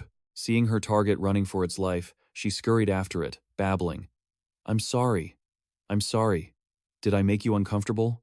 I won't touch you. I'll just look. Please don't go. but the chick firmly chirped and scurried away. As she was busy chasing it, the golden chick suddenly took a stance and stomped hard on the ground, creating a shockwave. With just a few consecutive bounces, like a rubber ball, the round little creature soared straight up to the high tree branch, leaving Ji-eun looking up in despair. Landing safely on the leaves, the chick looked down, while Ji-eun stepped back with a dejected expression. Sweating, narrowing its tiny eyes in annoyance, the golden chick let out a cold, highly damaging chirp. Chip noticed the cold rejection. The golden dragon girl's heart felt shattered. She muttered, feeling wounded, "Does it hate me?" The scene shifted, darkness gradually falling, covering their familiar home. Inside the dining room, everyone had gathered around the table. The sound of dishes clinking rang out warmly. However, unlike her usual gluttonous self, Ji-eun quietly put her chopsticks down, looking moody, carrying a depressed expression because she was still hurt by the chick's coldness earlier. She gloomily asked for permission. "I don't really have an appetite, so I'll head to my room." The red-haired girl, Eorium, widened her eyes in surprise. "Yu Ji-eun, you." As she spoke, Yu Eorium turned to ask the green-haired older sister, Balm, with suspicion, "Are you sure the kid doesn't have an appetite? She looks like she's eating better than anyone else." The two girls kept whispering. She didn't even eat half of her usual portion. She actually seems to be enjoying her meal more than anyone else. The two girls kept chatting away, and she didn't even manage to finish half of her usual portion. "I think she's really lost her appetite. Eorium, damn it, she eats so much." But where does all that food actually go? Jin-tae could only sit there in silence, watching. Unable to handle this suspicious behavior any longer, he decided to walk into Eorium's room and announce himself. "I'm coming in." The moment the door opened, his eyes were met with the sight of the little golden dragon munching on snacks, her cheeks puffed out like a chipmunk's. She jumped, startled, and started stuttering. Looking at the battlefield of candy wrappers scattered all over the floor, Jin-tae snapped, "I thought you said you had no appetite?" She quickly tried to cover it up. "Ah, I didn't before, but I do now." She invited him. "Do you want some?" But he refused flatly with a stone-cold expression. "I'm fine." More importantly, Jin-tae's eyes landed on the tablet screen, which was playing a video on how to communicate with a chick. "Let's be friends?" "Is this for a chick?" Eorium began to recount her failed attempt at making friends. "Actually, I met this chick on the mountain today.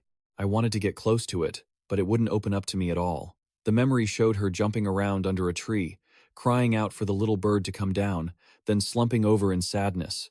She sighed. "It seems like it lives in the tree, which looks quite dangerous, and I'm worried because the weather is getting cold." She turned to Jin-tae with pleading eyes as Eorium asked a strategic question. "That's why I wanted to ask.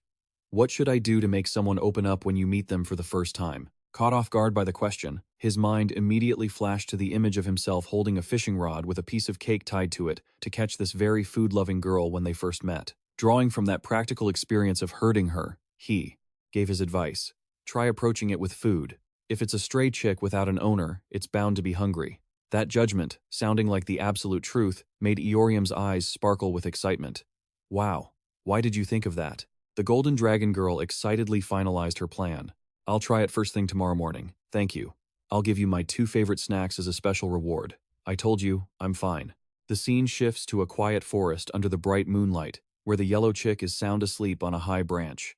Even as dawn broke, casting light over the dreamy lake, the chubby little creature was still snoring away, letting out a soft cheep.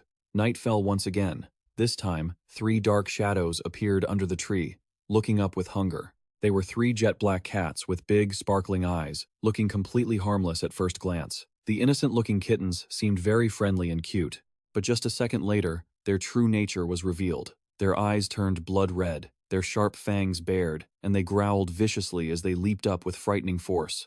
The 3 monster cats lunged at the branch simultaneously, intent on tearing the sleeping chick apart.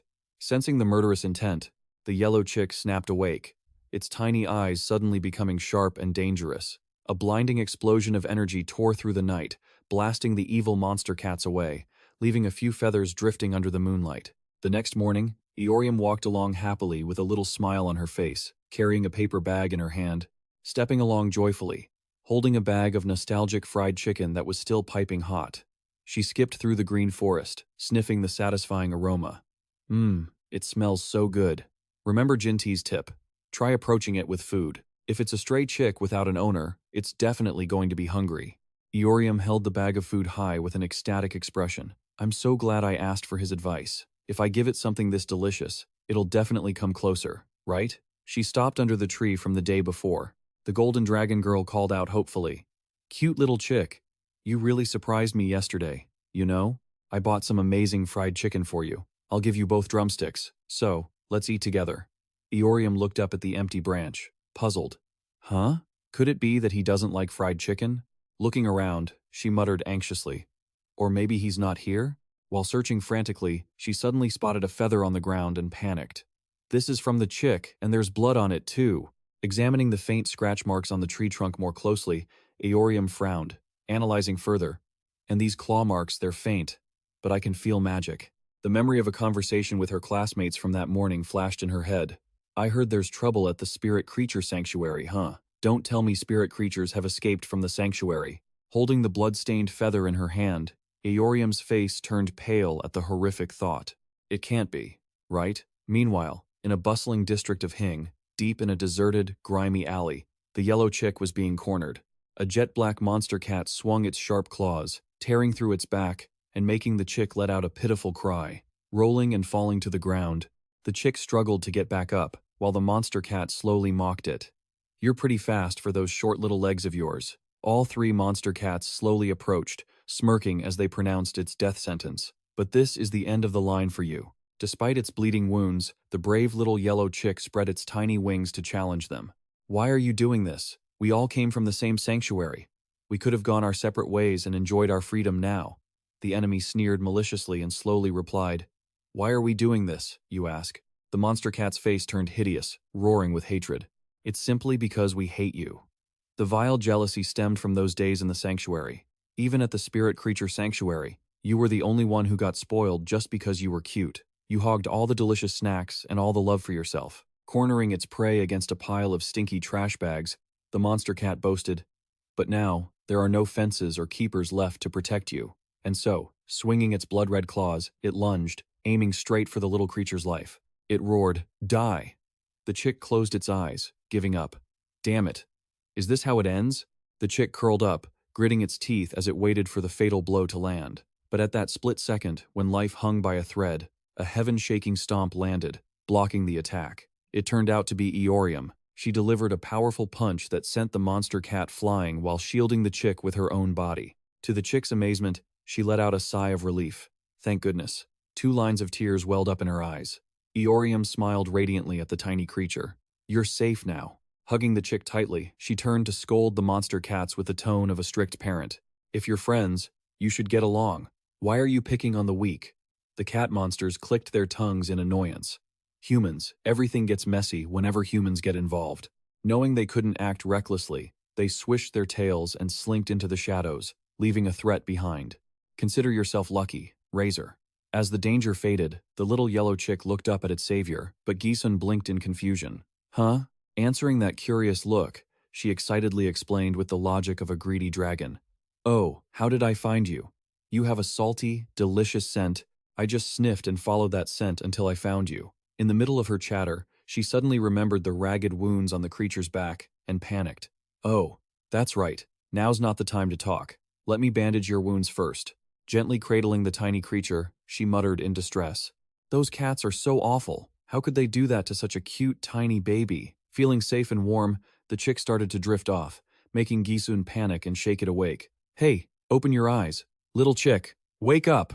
Scene transitioned back to the shared house. Jinty stood with her arms crossed, giving her usual cold, judging look. Seeing the yellow dragon girl kneeling to be punished, with bandages wrapped around her scratched arms, he coldly summarized the situation. The chick you mentioned yesterday was attacked, and you got hurt trying to save it. And it happened in that crowded entertainment district too. She hurriedly defended herself. I'm not hurt, I just got a few scratches. Called by her full name in a menacing tone, Yuga, Yoon. She drooped her ears in apology. I'm sorry. But he didn't stop there. The stern man shifted his focus toward Bomb, who was gently using her wood attribute magic to heal the small creature lying on the cushion. He concluded, that's not just any chick. The blue dragon sister returned to add some intelligence. I heard that recently, several spiritual creatures escaped from the sanctuary. I think this little one is one of them. Under the soothing magic, the chick opened its eyes, making Gizun cheer joyfully. Oh, look, it opened its eyes, the little chick. as Gaesun clumsily tried to stand up. Wait a second. Let me go get you some water. Then, the blue dragon girl, Gion, suddenly reached out to stop her. Wait a moment. Gion's face turned extremely serious as she waved her hand, summoning a brilliant blue water attribute magic that spread through the room. With a soft chant, Gion carefully guided the gentle power to touch the chick, leaving the tiny creature tilting its head in confusion. The chick gasped in surprise and let out a startled cry. Chip! When it felt the surge of magic flowing through it, it screamed internally. What the heck is this? What is this incredibly refreshing and exhilarating feeling? Seeing this, Bomb, the older sister, gently praised her. Gion, you did a great job.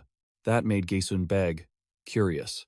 I want to see too, while the little culprit, Gion, just smirked. Heh. Leaning against the corner of the room, Jinti remained motionless with her usual unchanging expression, silently observing the lively scene of the children, waiting for the chubby little creature to speak up and introduce itself. This noble one's name is Razor. I come from the Kaiman region and am a branch of the Bird clan. With an absurdly pompous attitude, the chick rattled off a string of honorifics.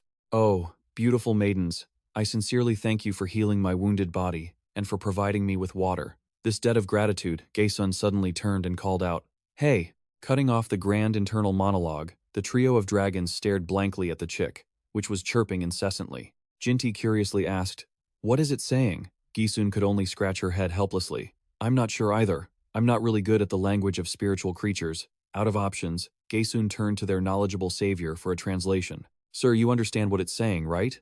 The stern man calmly translated. It's expressing its gratitude, especially to the blonde maiden. Jinti pointed directly at Yuga Gisun. It's talking about you. Her eyes lit up with joy. Wow. Really? Ignoring the language barrier, the chick diligently expressed its heart. Although you possess a fragile body, you bravely rushed out to save my life. Yes, indeed. Though I don't yet know your true identity, bowing in respect toward Gisun, the tiny creature proudly declared, You are my savior. Resting firmly on the soft sofa, it honored the kind girl. You are my guardian deity. Even though she didn't understand a word beyond the chirping, Gisun smiled radiantly and accepted the title. She reached out to gently touch the chick's tiny wing. She happily welcomed her new friend. I'm really looking forward to the time we'll spend together. The scene abruptly shifted to a different space. Inside a cathedral with heavy Gothic architecture, stained glass windows cast a dim, red light. In the center of the vast room, a woman with red hair approached the grand piano with elegance. Her fair hands glided over the keys, striking a note that echoed and shattered the silence. Behind her, an older man with long hair in formal martial arts attire stood silently, listening to the melody. She glanced back with cold, sharp eyes when she heard a voice. DM Hien asked, So, Hawa has disappeared then? She stopped playing. Here, a woman walking leisurely, creating the echoing sound of high heels. That old man died in a place with good feng shui, just as he wished. The other man greeted her respectfully. You have arrived, elder? She turned around, holding a pipe, and gave a deadly charming smile to acknowledge the old man's greeting. You look well. The system immediately identified her real name, Disaster Class Demon, Magic Engineer Yel Khalifa, while she smirked, flattering the man before her. But thinking about it, the feeling of being promoted to such a high seat must be incredible, beyond words. Returning to the main topic, the man bowed his head in apology. I apologize. I should have been more careful because this concerns your work, but she just waved it off dismissively. It's fine. I was already annoyed that he kept insisting I make puppets for him anyway. Hearing this, she voiced her contempt for the deceased. That crazy old man was always lost in his own ridiculous aristocratic drama. Suddenly, the demon pointed behind the old man, curiously asking, By the way, elder, what is that thing behind you? It made him glance back indifferently. You mean this? It turned out that behind him was a henchman who had been beaten to a pulp and was lying on the ground. She explained calmly. A bug sniffed out the scent and crawled all the way here. It was hiding around trying to call for reinforcements, so I just grabbed it.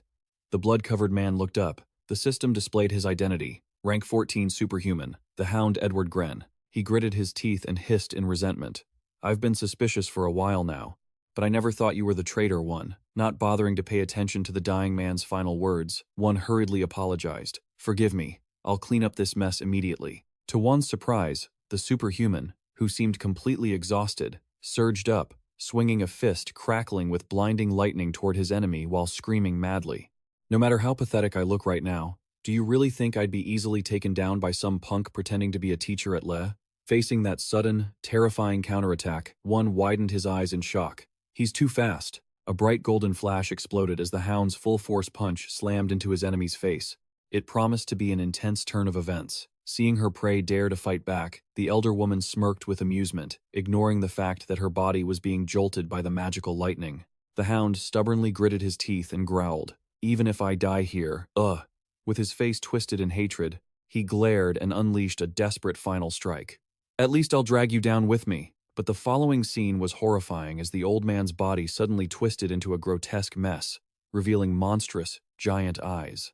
Before the superhuman could even steady himself, sharp spikes suddenly burst out from that slimy mass of flesh, piercing through his arm in a split second. Watching that brutal display, One smiled faintly and reminded her, "You shouldn't make so much noise in a sacred sanctuary, elder." At that same moment, from the great door flooded with brilliant light, a figure walked in at a leisurely pace. The person who just appeared is a refined-looking young man with platinum hair and mesmerizing purple eyes, smiling mockingly. "It's been a long time, little one." Along with him comes the fearsome identity announced by the system, the disaster-class throne of Noah's Vow. According to the explanation, this entity bearing the title of Noah's Vow is the one chosen by the Abyss and granted the supreme position, a being that other demons bow down to and revere like a god. Seeing that overwhelming presence, One has to silently admit that even he, a high-ranking officer among the demons, knows almost nothing about him. But one thing is certain, she thinks to herself, narrowing her eyes as she evaluates the demon god. Unlike other disaster-class entities, he had reached the pinnacle even before receiving his throne title. While Noah gently speaks, "My child," he approaches One, who is respectfully kneeling on the ground. Noah asks, "I heard you are to become the fifth sword of the invisible." "Yes, elder. Although I am still lacking, I have been chosen by the Abyss." Catching on to that humble tone, the red-haired woman sitting with her legs crossed sneers, "You really do seem quite lacking. Just looking at how a weak human almost sent you to your grave is proof enough." Stung by the sarcastic remark hitting the mark, One can only sweat profusely, remaining silent and speechless in front of the mangled body of the Superman lying behind him. Turning to the main business, One puts on a stern face and analyzes. "But hey, how did they know we were gathering here?" Instead of acting independently, it seems they moved under orders from the association. Hearing that, she rests her chin on her hand and smiles coldly, summarizing the situation provokingly. "Geez, they know so much about us, yet we know nothing about them." Noah suddenly calls out One's name. The woman's face darkens instantly, her crimson eyes filled with killing intent as she questions the one suspected of being a mole. "What the hell have you been doing at the association all this time?" Sensing the tense atmosphere, One hurriedly bows his head to take the blame. "I am terribly sorry, elders." Turning on her heel to leave, Noah speaks sternly about the big picture. The day of the great plan is near. She delivers a sharp final warning. "I hope there will be no more noise." As she follows behind her god, the red-haired woman grumbles and complains. "Lord Noah is truly too soft-hearted. At times like this, you should have cut off at least one arm to establish discipline." Even though she acts loyal with her words, One's hand grips the torn fabric of his clothes so hard that his veins bulge, cursing in frustration. "Damn it." His face is contorted in extreme anger. His eyes glare into the void as he growls, "Damn it, that bastard." The scene shifts to a modern office building under a sky glowing with the association's magic circle. A trembling employee picks up a call from a caller named, "That Psychopath Bastard," stammering, Yes, I understand." At the desk, Juan's teaching assistant clutches his hair in misery, causing his female colleague standing next to him to sigh and ask, damn it. Did the professor say something again?" The teaching assistant looks up with extreme panic and delivers the grim news. "Our information has leaked again. He said he would kill us all if we don't find name by the end of the day." This leaves his colleague shocked and gaping. "What? Seriously?" Driven to the edge, he slams his hand on the desk, shouting in frustration, "Damn it. How could that bastard X see through all our information? And how did he know the elders were gathering there?" Gritting his teeth, sweat dripping, he mutters, analyzing the illogical situation. "That is something only the elders, and those of us in the invisible organization would know." Suddenly, a terrifying thought crosses his mind, and the teaching assistant freezes, his eyes going wide and blank, as if he had just discovered the truth. Realizing he had just dug his own grave too deep, the assistant, Hashimoto, turns pale, shivering as he mentally counts down his death sentence. "Hashimoto, Don't tell me it was you, please. My lord, punish me. My master. The scene changes to a self-narrating video reeking of psychological drama. The little yellow chick cries in misery. Actually, I find it quite annoying to be touched by others, having been born at the spiritual creature sanctuary and stuck there for over a decade, in a state of stunted growth. Those people always poked at me whenever they shoved medicine down my throat. The creature's tone suddenly becomes full of resentment. They kept calling it nutritional supplements, but it was nothing but a ridiculous joke. Those were just mixed ingredients that didn't suit my majestic body at all, even though the screen shows philosophical complaints. So, I would be very grateful if you stopped touching my feathers in real life. The little girl, Jian, is still innocently stroking those soft feathers and murmuring in praise. So soft. Not only is it being touched, the chick indignantly demands men's rights, and please take off this ribbon. I am not a female, even as the little girl, Un, is still engrossed in filming and giggling, hee hee. I bet she loves this ribbon. Should we attach something else to her? In the midst of the fun, the tyrant, Yu Aorium, suddenly appears, placing a heavy hand on Un's head and speaking in an annoyed tone. What is this? Making the little girl jump in surprise. Scratching her head sleepily, Aorium complains, I was having a good nap, and I have to wonder what the hell is going on because you guys are being as noisy as a chaotic market. Did you pick up another weird thing again? Don't you dare bother my friend, sis. Unfazed, Yu Aorium grabs the chick to inspect it. You two really are a perfect match. You both look just as stupid. So what's its name? While the chick tries to save face, my name is Razor. Tiger is a baby chick, because it just keeps chirping chip chip all the time. Aorium mocks the poor creativity. Wow, that really has 0 brain cells. Did you just make up that name on the spot? Making Un jump up in indignation. What the hell are you talking about? I spent 2 whole hours racking my brain to think of that. Trapped in the hands of the rude woman, the chick suddenly purses its beak in disgust. Ugh, what is this foul smell? Is this cigarette smoke? Let me go immediately. While Yu Aorium just wears a confused question mark face. Feeling slight resistance, the red-haired woman narrows her eyes, staring at the dangerous, round, yellow lump of meat, muttering, Without another word, she casually opens her mouth wide, with her characteristic dragon tongue, preparing to snack. And before anyone can react, Aorium decisively puts the poor chick into her mouth to taste its natural flavor. Treated like a chicken skewer, the little bird can only open its beak wide and scream in extreme despair. Un screams in a panic. A baby chick. While Jian stands nearby, sniffing and complaining, it smells like saliva.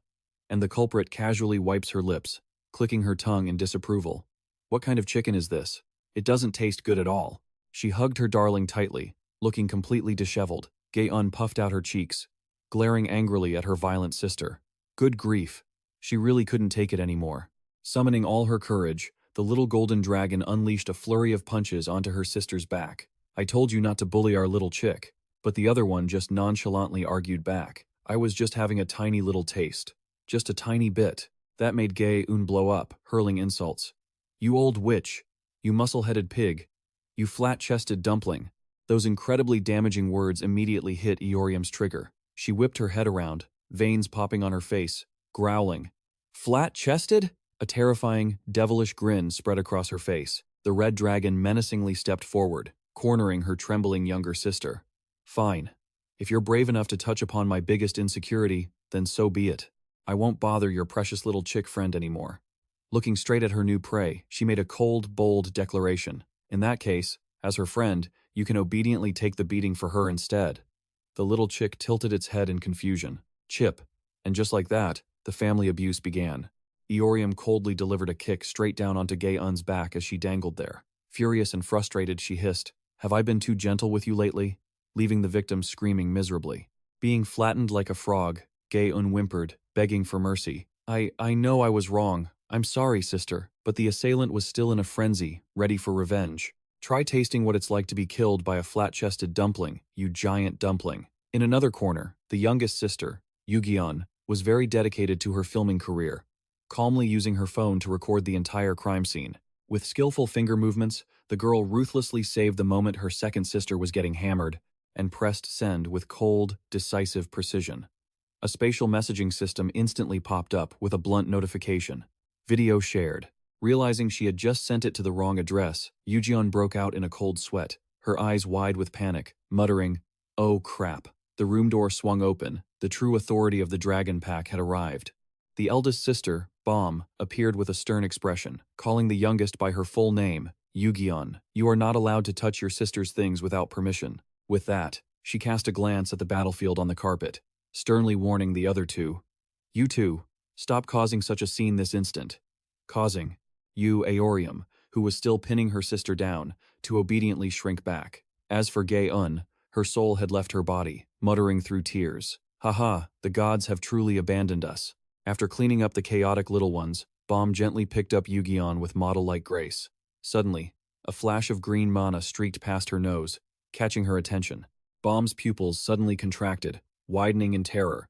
As a drop of cold sweat beaded on her cheek, she rushed over and threw open Jinty's room door, her composure completely lost, calling out in a panic, "Uncle!" Standing in the middle of the room, the man seemed to have already anticipated the event. Calmly throwing on a black coat, he asked in a low voice, "Did you see the heaven's will again?" Seeing him hurriedly stride past her, Bomb urgently asked, "You're planning to leave right now, aren't you? Then I will too, I mean.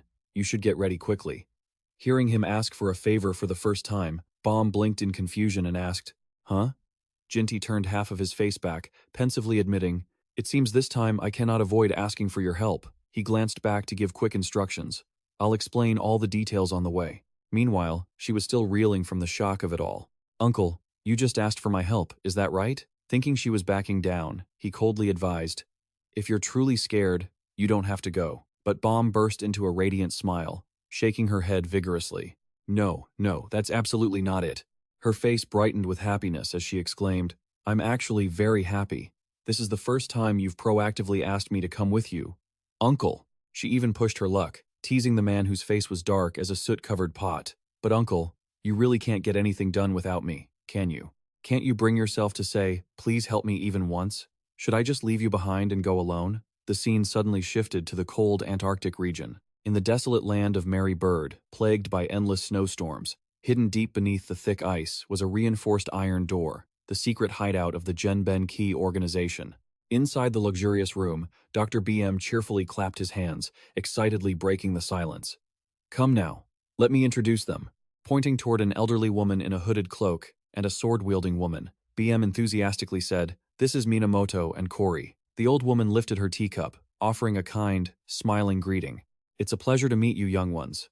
Returning the courtesy, Jin crossed his arms and introduced their ambiguous titles, along with Minamoto's. "This is the information broker you've been looking for. Just call me the Demon Hunter." Bomb, standing beside him, gently added, "And I'm his assistant." Seeing the Blue Dragon girl's cute appearance, the old woman praised her. "Oh my, what an incredibly adorable young lady. You're quite something, aren't you?" Hearing that messy way of addressing them, BM suddenly burst into amused laughter.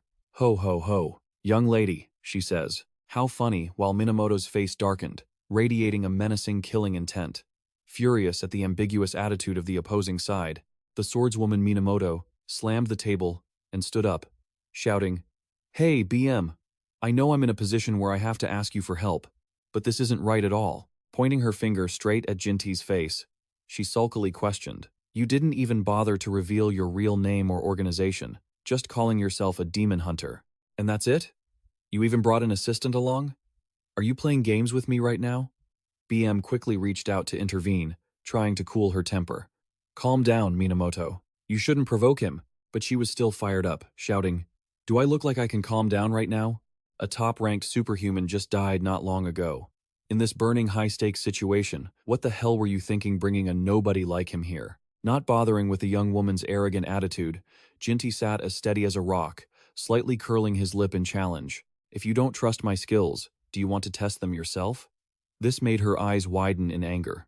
Pulling out a sword that crackled with blue lightning, Minamoto prepared to rush in for a fight, but Jinty just coldly warned her, "Don't do anything reckless, kid, because there has already been a whole truckload of bastards just like you who died miserably just because they were arrogant enough to oppose me without knowing their own limits." Seeing the situation tense up, the old woman hurriedly spoke up to stop them. "All right, stop right there." The old woman took a sip of tea, her sharp eyes glaring at the swordswoman as she delivered a chilling verdict. The moment she drew her sword, she would be dead. Minamoto froze, confused, and asked, "What do you mean by that?" Setting her teacup gently on the table, The old woman turned to Jinty to defend her subordinate. Our girl has been a bit sensitive lately, so she makes mistakes from time to time. I sincerely apologize. Changing to a serious demeanor, the old woman calmly continued. Instead, driven by the worries of an old woman, may I point one thing out before we continue our conversation? Jinyi gave a nonchalant nod. Go right ahead. The old woman's jade-green eyes narrowed slightly, shining with sharpness and wit as she looked at the young man. Piercing deep into his soul, she asked a decisive question. Are you on the side of humanity? The room suddenly fell into a heavy, suffocating silence. She asked if he was on the side of humanity. The words echoed off the four walls. Both BM and Minamoto held their breath, anxiously awaiting the answer from the mysterious man. Jinty and Bomb remained still, completely unmoved by the pressure from their counterparts. Without a second thought, Jinty replied in a firm voice, without a hint of deception. That's right, I am on the side of humanity. Upon receiving this commitment, the old woman smiled and let out a sigh of relief. The doctor, BM, patted his chest and offered a strained, awkward smile to save face. Exactly, that's the obvious answer. So, why on earth was I so worried? The atmosphere relaxed, and Minamoto went straight to the main point. As you said, catastrophe-level and disaster-level demons are heading toward the Malaysia Gala. Let's assume you already killed Hasegawa. Then who are the others? Opening her eyes wide in surprise, she listened to the shocking information from Jinty. What? Jinty calmly exposed the demon's sinister plot. Their goal is to use Malaysia as a living sacrificial altar. An image of a sacred goddess statue dripping, fresh blood, playing with human lives, appeared vividly in their minds. Jinty's explanation continued, painting a brutal scene of 700 students being sacrificed to create over 100 new demons. And in the process, the one who will become their master, will ascend to a throne. The wrinkled, insane face of Hasegawa flashed through his mind, sealing the sophisticated plan. In other words, this whole spectacle was staged specifically for one, so intense that he slammed both hands on the table. Minamoto shouted, unable to believe the truth. Wait a minute. One is a professor teaching at Leia. Is he actually a demon? Casting a look of confusion at the doctor, she questioned, BM, did you know about this? This made BM break out in a cold sweat as he justified himself. I only just found out about this recently. Recalling the dignified appearance of the respected professor, he scoffed and judged.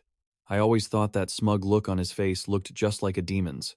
I never liked that jerk from the very beginning, Jinty continued to explain. Because the Malaysia Gala is a dungeon, a space completely isolated from the outside world. It is the perfect location for the demons to carry out their scheme. A cold, murderous glint flashed in his eyes. We will use that very fact against them and wipe them all out. The prosecutor was skeptical about the feasibility of the plan. Do you think it's that easy? How do you intend to deal with Noah? The horrifying scenes from the past rushed back. He emphasized the terror of the enemy. During the Great War, he wiped several countries off the world map all by himself. Furthermore, until now, no one has been able to see through his abilities. No matter how strong you are, the bespectacled man warned him sharply, cutting off his argument. Jinty replied calmly, I know. He turned to walk away decisively, leaving behind a lingering remark, both his abilities and the way to kill him, too. He finished his sentence, making Minamoto unable to restrain herself anymore, and she shouted, Hey, you! All you've been doing is spouting nonsense this whole time. Before she could let out all her anger, the bespectacled man quickly reached out to stop her and called softly, Minamoto. He wore a gentle but firm smile. One stated firmly, You can trust him, I'll stake my honor on it. That resolute attitude left Minamoto speechless. She could only stare, wide-eyed, unable to utter another word. Seeing that things had settled down, the man in the black coat leaned his hands on the table, cleared his throat, and said, Well, since I've given you a brief overview of the situation, let's move straight to the combat plan. At the same time, a giant aircraft with a cutting-edge design was soaring majestically through the deep blue sky. On the television screen, a female reporter was speaking clearly. Dear viewers, we are currently in the airspace over the waters of Japan, she excitedly introduced to the world. The giant aircraft I am sitting on is the Guardian, a super product co-developed by Leah and the Association. As the camera panned over the orderly rows of troops, the reporter continued. This ship is carrying a staggering number of people, up to 1,400, including about 800 students and Leia officials. The image switched to heavily armed warriors. Along with them were the guards from the International Superhuman Association, the Japan Hunter Management Bureau, and many other organizations. Superhumans from all over the world have gathered in one place. Principal Hamu of Leah has just begun his speech. Let's take a look. Hearing the TV report, the red dragon laid on her stomach, pressing the remote and complaining, "Damn it, I should be there right now if I had enrolled a year earlier." Yu Eorium laid lazily on the sofa, wondering, why didn't they accept any new recruits this year? The boy hugging a pillow replied, "I don't want to go anywhere. It's scary. They're going to fight, after all." The blue dragon blinked, curiously asking, "By the way, where did he and Bomb go?" The red dragon sighed lethargically and replied, "He said he'd be away for a few days and told us to take care of our own meals." Suddenly, her imagination ran wild, and she squinted, connecting the events with a suspicious look. Don't tell me those two secretly developed feelings and ran off together in the middle of the night? Love? Running away? Then who's going to cook for us? You pig? Is food the only thing that matters here? Ignoring the pointless bickering of the two older sisters, the little blue dragon sat obediently, staring intently at the TV screen, clutching her plush chicken. She lowered her eyes and whispered with a worried look, "I have a really bad feeling about this." Meanwhile, the principal's heroic speech was still blaring over the loudspeakers. It hasn't even been 20 years since the waves of war swept over us. Looking down at the hundreds of students standing solemnly, he continued loudly, "Because of it, we lost our families, siblings, friends, and the people we loved most. I pray that such a tragedy will never happen to us again.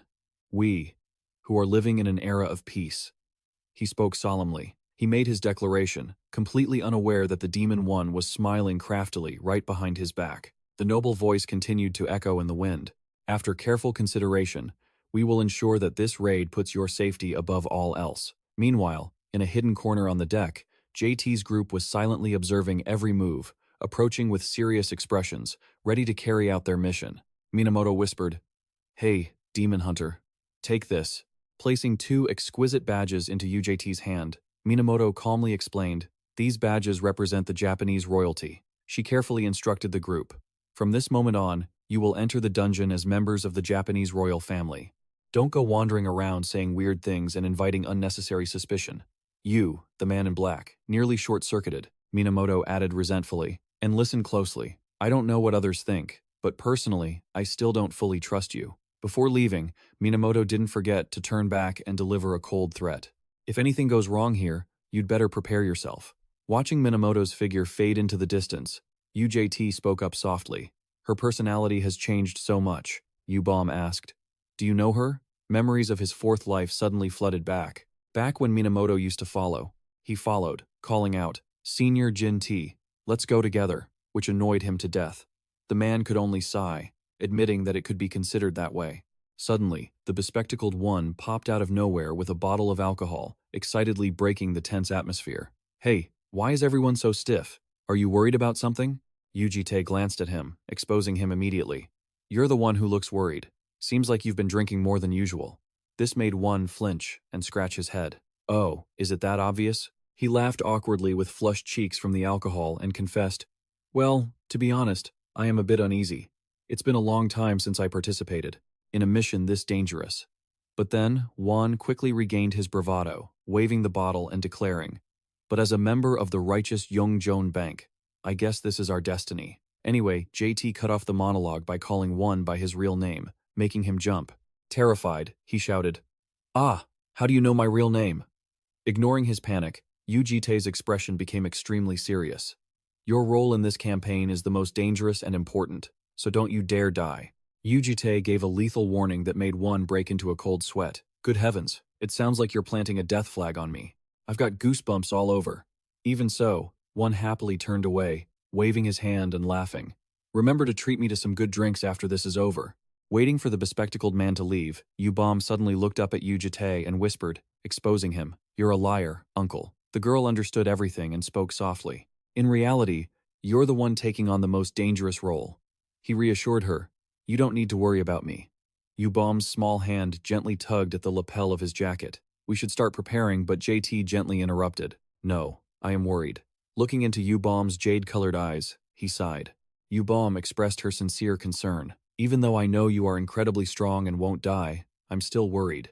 With flushed cheeks, the girl timidly uttered words full of anxiety. "So, please don't get hurt." Hearing those naive yet warm confessions, the cold-hearted JT stood frozen for a moment, then reached out to pat her head. He smiled and replied gently, "That's my line. Actually, the romantic moment didn't last long before Minamo's shrill scream broke it. Hey, we don't have time to dilly-dally. A giant portal suddenly appeared in the sky, radiating a mystical purple light. Minamo's urging voice echoed. We need to get in before the students, so hurry up and get ready. Minamo frowned, gripping the hilt of her sword. Beside her, Juan was still clutching his bottle of alcohol. Everyone was ready for the order. Yu-Bom and the old woman Ra also held their heads high with determined, unwavering eyes. Shedding her previous softness, Yu Jitae put on his familiar, cold-hearted demeanor and confirmed in a low voice. All right. Striding straight toward the portal, he gave the command clearly. Let's start. In another development, a male student was sweating profusely, muttering complaints. I have to pee so bad. Having to enter an actual dungeon makes me extremely tense. The friend standing behind her clicked her tongue in mockery. Pfft, whatever. The adults will handle everything anyway, so what is there to be afraid of? However, he was immediately called out. He was acting all tough, but his legs were clearly shaking. While they were arguing, the dark-haired trainee suddenly noticed something and narrowed his eyes toward the next row. In front of him stood a white-haired boy, casually humming along to some music. He asked curiously, Hey, aren't you scared? You look completely relaxed, and you're even humming. The white-haired boy turned back with a friendly smile and replied softly, Huh? I'm actually stressed out of my mind right now. But then, the boy's violet eyes suddenly flashed with a chilling, cold light. I'll do my absolute best. The scene cut to a notification. 14 hours had passed since entering the Malaysia Party dungeon. In room 141, known as the Hanging Gardens, a magnificent, breathtaking natural landscape unfolded. From mid-air, a green portal opened, and a foot gently stepped out onto the lush green grass. As the portal vanished, Yu-Bom collapsed to the ground, breathing heavily. Ra, the old woman with her, rushed to ask, Are you all right? The old woman kindly suggested, Young lady, I think we should take short breaks along the way. But Yu-Bom firmly smiled and refused. I can't do that. We can't ruin an entire mission just for my own comfort. Looking around, Ra remarked, The atmosphere here is completely different from the other rooms. They say this place is the garden of the dungeon boss, Malaysia. The old woman chuckled gently, looking at the poetic scenery. Seeing such a peaceful view, I suppose this dungeon isn't all that terrifying. Is it? However, Yu-Bom remained silent. Her thoughtful eyes seemed to sense a bloody storm about to break. Back to the planning session, JT crossed his arms calmly and declared, The plan is simple. I will take down Khalifa, Juan, and Malaysia myself. You just need to buy me time while I hunt them down one by one. His gaze turned toward the bespectacled man, BM, as he gave clear orders. I'll kill one, the core of this event, first. In the meantime, BM, you handle Noah. Turning to the old woman and the blue dragon girl, JT continued the assignments. Ra and Ka, please join my assistant in holding back Yel Khalifa. Hearing the arrangement, Minato pointed at herself, bewildered and indignant. Wait, so you're saying I have to face Malaysia all by myself? JT ruthlessly doused her with a bucket of cold water. No, Minato, you just need to clean up those annoying demons. Her pride wounded, Minato shouted. What? Are you telling me to play the role of a mere supporting act? I can just leave those trivial tasks to the Royal Special Forces. Do whatever you want. If you want all your subordinates to die. Back in the present at the Hanging Gardens, Yu-Bom glanced at Ra with a puzzled look. The woman's face, covered in hideous burn scars, caught her eye, evoking a heavy, mysterious silence. Yu-Bom walked across the lush grass, with small flower petals fluttering in the wind, highlighting her contemplative and curious nature. Hesitating for a moment, the girl timidly called out, Grandma? And Ra softly grunted in response. Unable to hide her curiosity, Yu-Bom asked tactfully, Did something happen between you and Yel Khalifa? Is my expression that obvious? Thinking she had overstepped, Yu-Bom quickly bowed to appease her. Ra just pondered for a beat and asked in return, How old are you, young lady? She obediently replied, I'm 20 years old. Hearing that, the old woman smiled and sighed. 20, that's such a beautiful age. She reminisced. During my golden age, I was a very beautiful girl, just like you. With sincerity, Yu-Bom replied brightly, I believe that. Even now, you still look beautiful. The old woman laughed heartily. I'm joking. I'm not as pretty as you. If I were, I would have become a celebrity instead of bothering to be a superhuman. Even so, a warm, proud smile remained on her lips. However, I was a girl who had many suitors back then.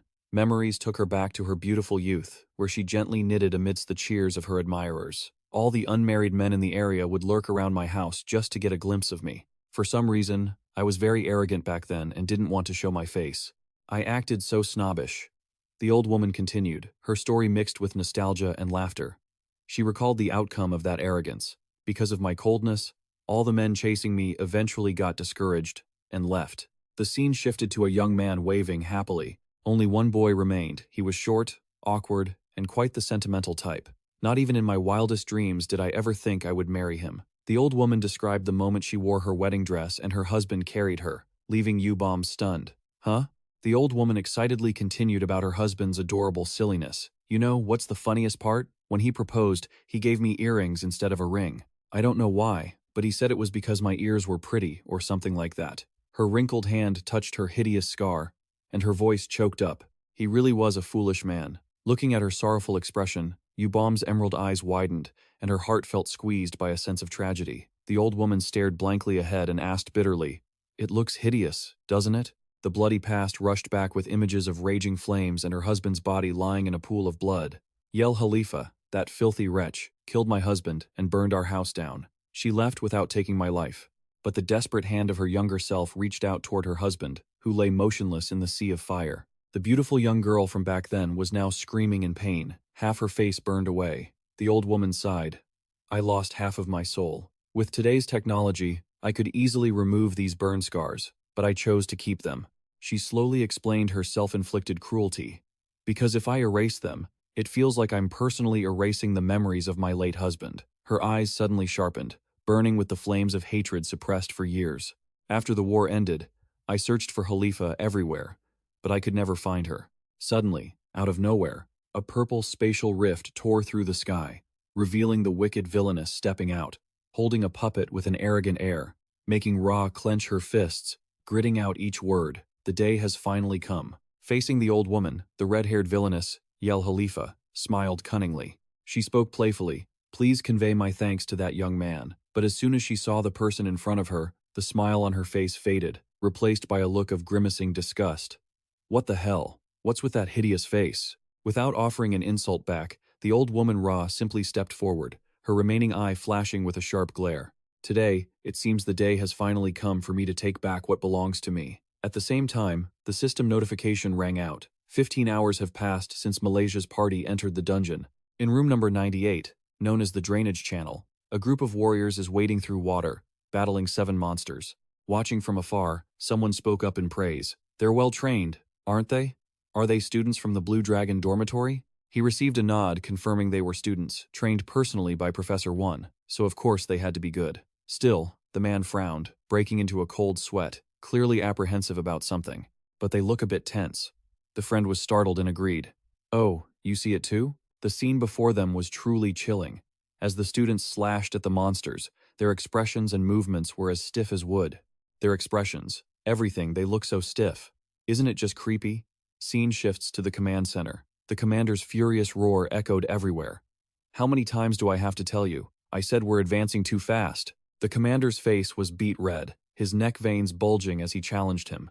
From 9 in the morning to midnight, we cleared 9 rooms in just 15 hours. Haven't we rushed through 4 more rooms than originally planned? Contrasting that loss of composure, the devil in Professor Wan's skin calmly sat there, smoothing his hair, and offered a dismissive excuse. That's bound to happen when the students are this exceptional and the command structure is this superior. That irresponsible answer only added fuel to the fire. Forget about them being exceptional. I'm saying we're pushing them too hard. One smirked mockingly. Ha, isn't it simply because their stamina is that good? Trying to drive me crazy, Commander? Fine. Let's say their stamina is great. So, we're just going to lead this squad charging ahead. While leaving all the other teams behind, the commander pointed at the tactical map on the table, speaking in frustration. And then we just reach the finish line first, then sit around with our feet up, waiting? Ah. One closed his eyes slightly, with an enigmatic smile, his tone slow but sharp as a knife. Why are you so sensitive? If you keep acting so sensitive, even a perfectly good plan will end in failure. Unable to stand that slippery attitude any longer, the commander lunged forward, pointing directly at Wan's face to expose him. You've been dodging the main issue this whole time. We aren't in front of any cameras right now, you know. Wan's face went cold as he growled a warning. Please don't interfere or cross the line anymore. Have you forgotten who the commander is here? The man retorted indignantly. The students' lives are hanging by a thread, And I don't even have the right to object? The man continued shouting. The students aren't your pawns. Meanwhile, the smile on one's lips became increasingly twisted and evil. He leaned in and whispered, "They are exactly my pawns." That bizarre statement left the commander pale and bewildered. What did you just say? Suddenly, a soldier rushed in, cutting through the tense atmosphere, a critical emergency. A giant crack. They say the dungeon entrance is shaking violently. You son of a bee. Hearing that, the commander turned and shouted, "Hey, my noble commander, did you hear that? We need to retreat to the dungeon entrance right now." But before he could finish, a lethal beam of light pierced his head. One's shadow loomed behind the collapsing corpse. The energy gun in his hand was still smoking as he coldly repeated, "I told you, don't be so sensitive." Seeing his superior brutally murdered, the soldier next to him panicked, drew his weapon, and lunged while cursing, "You crazy bastard," but he was cut down in an instant. Another soldier, lucky enough to survive, turned and ran for his life, his face twisted in utter terror. As he sprinted through the dark wooden corridor, he screamed in despair, "We have a traitor here, someone please." He suddenly froze, his eyes popping out, pupils shrinking in shock as he witnessed a horrific tragedy ahead. Students were crazily slaughtering their own side. Screams of, "Save me," rang out miserably amidst pools of blood and scattered corpses. The students, their hands stained bright red with blood, their expressions stiff and eyes vacant and soulless, turned their heads slowly to stare at the escapee. Desperate to the point of laughing involuntarily, the soldier muttered in resignation, "Damn it." And in the very next moment, a blue energy slash swung out, tearing through space and claiming his life in deadly silence. Stepping over the corpses of his subordinates, one clicked his tongue, scolding the unfortunate bunch. "See? Why do you all have to oppose me and force me to witness such an ugly scene? If you had just obediently listened, I would have at least let you leave a will." He raised his energy gun, wearing a terrifying, murderous grin. "Isn't that right, you damn scum?" As he fired repeatedly at the soldiers, one roared, "Damn it! You think I don't dare to kill? You think I don't know how to curse?" His face twisted and deformed into a true demon, his veins bulging, his eyes bloodshot and insane. "I tried to smile and talk nicely, but you bastards just wouldn't understand, you pathetic little humans." In the midst of the bloodbath, one suddenly froze. He squinted at the camera, quietly recording everything. "Huh?" Standing tall among the students, Yu Jitae calmly held the recording device straight at the culprit's face and asked, "Why are you acting like this?" "One, we're standing right in front of the camera you love so much." He smirked, letting out a biting sarcasm. "You should be smiling." At the same time, the system notification showed 15 minutes and 20 seconds had passed since entering Malaysia's dungeon banquet. In room number 39, named The Abandoned Land, a scene of a barren, scorching desert appeared. Ignoring the treacherous terrain, agile footsteps blurred past the cliffs, moving at a terrifying speed. Bongman, wearing a white lab coat that fluttered in the wind, glided gracefully to the bottom of the ravine. He landed with incredible style, but what hit his eyes was a horrific scene, accompanied by pathetic, gasping pleas for mercy. "Please, spare me." Standing before a series of massive, squirming flesh masses stained bright red, they wheezed, "Save me, save me, it hurts so much. I want to see my mom." Bongman realized with a heavy heart that these were all students. Looking at the distorted faces squeezed into the flesh, masses still crying out, "Please, save me." He shuddered and muttered bitterly, "They aren't dead yet. I suppose as long as they're alive, they still qualify as sacrificial offerings." Even after years of hard experience, Bongman couldn't hide his disgust. He clicked his tongue. "Teesk, even I feel nauseous at this sight." Placing his hand on a blood-soaked mass, he began channeling magic into it and muttered, wondering if he could turn them back to their normal forms. Suddenly, his pupils dilated in horror.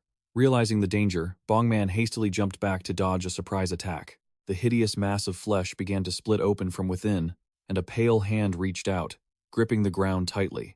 In an instant, it rose up, transforming into a grotesque, blood-soaked monster, reaching its sickening tentacles toward the sky. Watching the monster writhe and twist for a moment, Bongman stood in silent contemplation. From behind, a faint voice echoed, accompanied by the sound of leisurely footsteps approaching. "You've got keen judgment for a kid, truly worthy of a second-class rank." Bongman turned his head, adjusting his glasses as he replied, "Yeah, it's me." Standing before him now was an incredibly dangerous enemy. Noah Bongman immediately touched his earpiece, reporting concisely, "I've found Noah."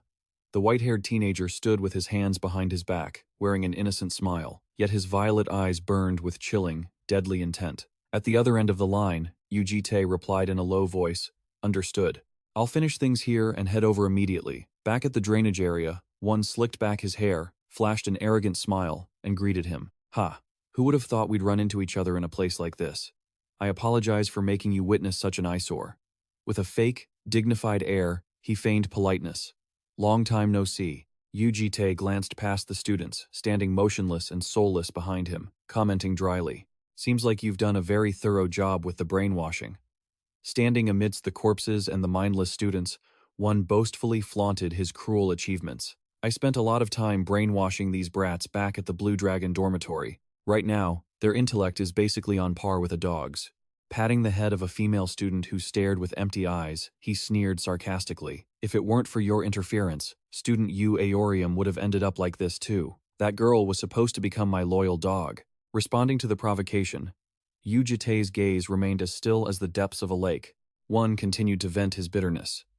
"You know, ever since the first day we talked about Yu Aorium, I've wanted to beat you to death." He aimed his gun straight at Yu Jitae, his face twisted with jealousy. "Those soulless eyes, that arrogant tone, and the way you act like you're the only one who truly understands the world, it makes my blood boil. You're nothing but a low-life human. What gives you the right to think you're so noble and great?" Contrasting the enemy's frantic rage, Yu Jitae calmly put away his recording device and retorted indifferently, "I'm the one who should be asking why you're complaining so much." Yu Jitae's eyes suddenly turned as sharp and cold as an invisible blade. He delivered a bone-chilling death sentence, especially to someone about to lose their life. Feeling openly despised, one ground his teeth in fury. "You still won't hesitate, will you?" He pulled the trigger, unleashing a massive surge of energy that swept straight toward him, screaming madly, clearly still not grasping the situation. Blinding blue bullets tore through the wind. One laughed hysterically. "Do you think recording me and showing the world will solve everything? The door to the party is already sealed shut." The demon's face contorted into a sick smile. "All communication with the outside world has been completely cut off, and there's no room for busybodies to interfere." He swung his gun, firing wildly while roaring like a madman. "That was more than enough time for me to kill you and destroy all the evidence." One triumphantly mapped out a glorious future for himself. "History will remember this as a tragic accident, and I, the one who saved the surviving students, will be hailed as a savior." He tilted his head back, laughing maniacally, lost in a fantasy of boundless power, both stepping onto a throne and becoming a hero in the eyes of the world. Isn't this the perfect, flawless plan? Returning to the confrontation, Yu Jitae spoke slowly, completely crushing his opponent's arrogance.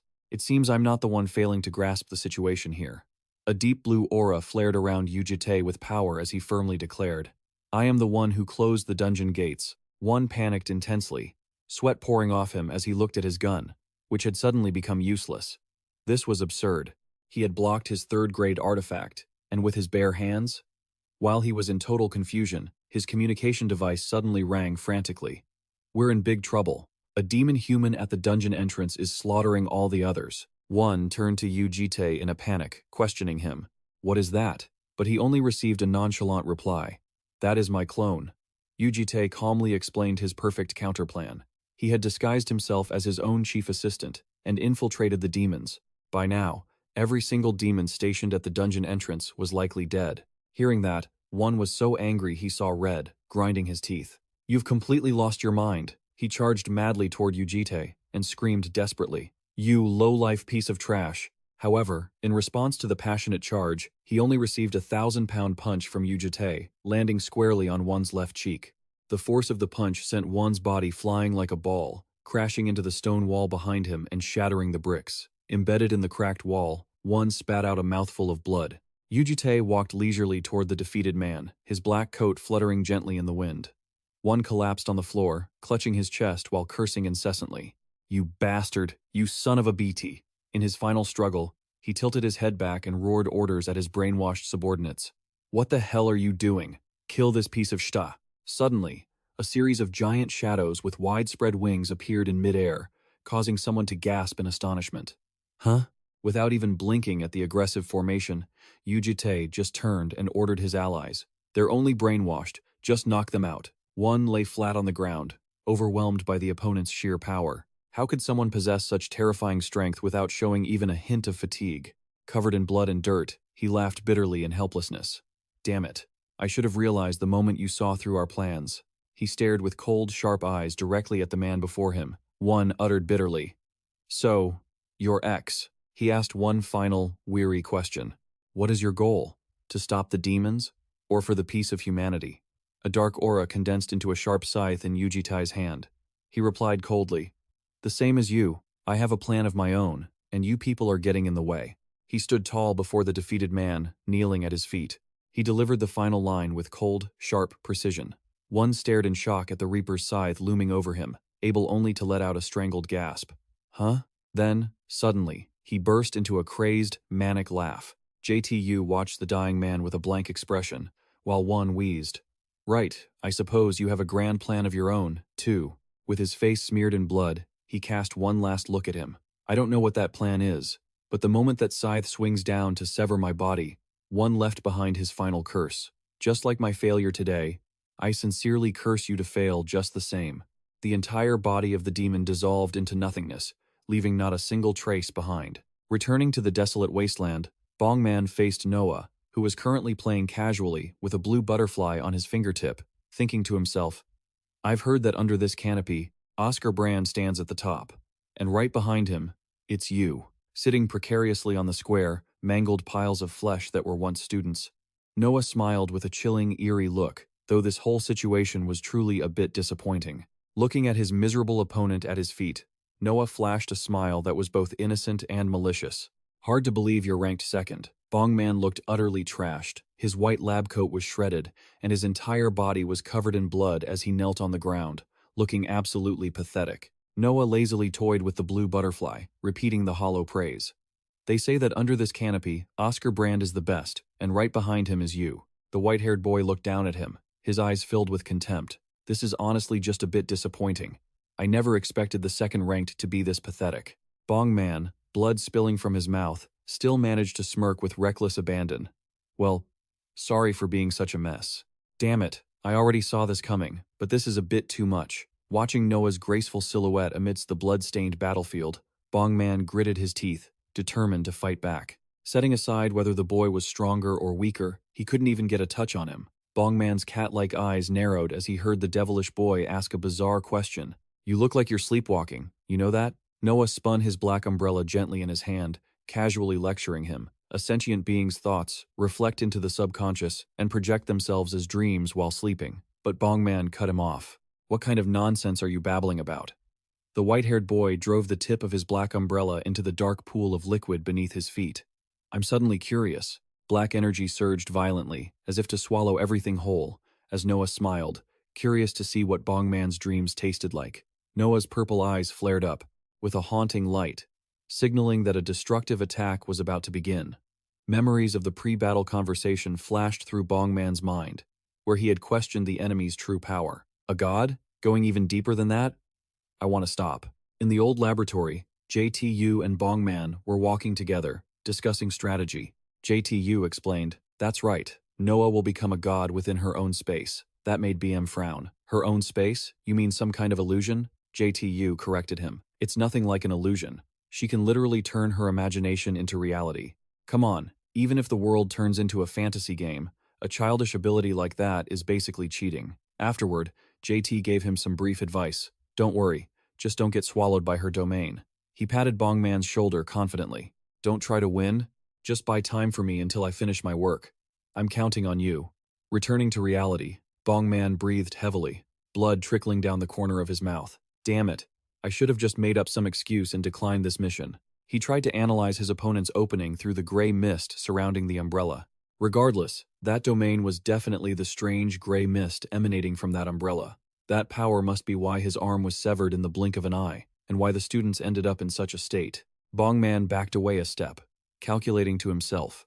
At least now he knew close-quarters combat was impossible. Massive, jet-black dragon wings suddenly erupted from his back with great power. Then, let's try a different approach. Dragon wing. He stomped the ground and soared straight into the sunset sky, creating a safe distance from Noah. From high above, Bongman spun, drawing sharp, emerald-green energy blades that tore through the air as they rained down. Not stopping there, he gathered shimmering golden magic before his chest, preparing for the next ultimate attack. A blinding sonic wave, like 10,000 arrows of light, poured down like rain. Noah, the natural predator, stood nonchalantly on the ground, gently opening his umbrella to shield himself, and murmured softly, "What an annoying rain." The land around him exploded violently, dust blinding the air, but Noah was completely unscathed. He smirked. "You think you have a chance just because you're keeping your distance?" Hovering in midair, Bongman sneered with a crafty, triumphant look. "Hey, is just protecting yourself really enough?" Noah's expression shifted when he realized the golden rays of light had suddenly changed direction, aiming straight for the piles of student flesh cocoons behind him. Bongman laughed out loud. "You should be protecting your sacrifices too." The rain of light poured relentlessly onto the piles of flesh, forcing Noah to frantically unleash black mist to shield the area. Slowly landing, with his black wings flapping gently, Bongman mocked him triumphantly. "Are you spreading your power thin just to protect a bunch of students? How touching." Driven into a corner, Noah roared in anger. "You!" Bongman, struggling to stand, his coat in tatters, revealed a pitch-black, beastly arm swirling with dark energy. He panted as he replied, "Sorry, but I believe every grand cause requires unavoidable sacrifices. Perfect justice doesn't exist in this world." He stood tall, facing the demon boy, and asked with a sneer, "You think so too, right?" Without hesitating for a second, Bongman swung his mutated arm, creating an evil vortex. Curse of Aya. A massive surge of dark magic poured down from above, as if to crush the target. The energy storm exploded violently in the desert, kicking up clouds of sand and debris. A giant, monstrous tail suddenly whipped down from the air, tearing the ground into deep trenches. Retracting his wings as he hung suspended high above, Bongman felt smug. Can't even a god stop attacks coming from beneath the earth?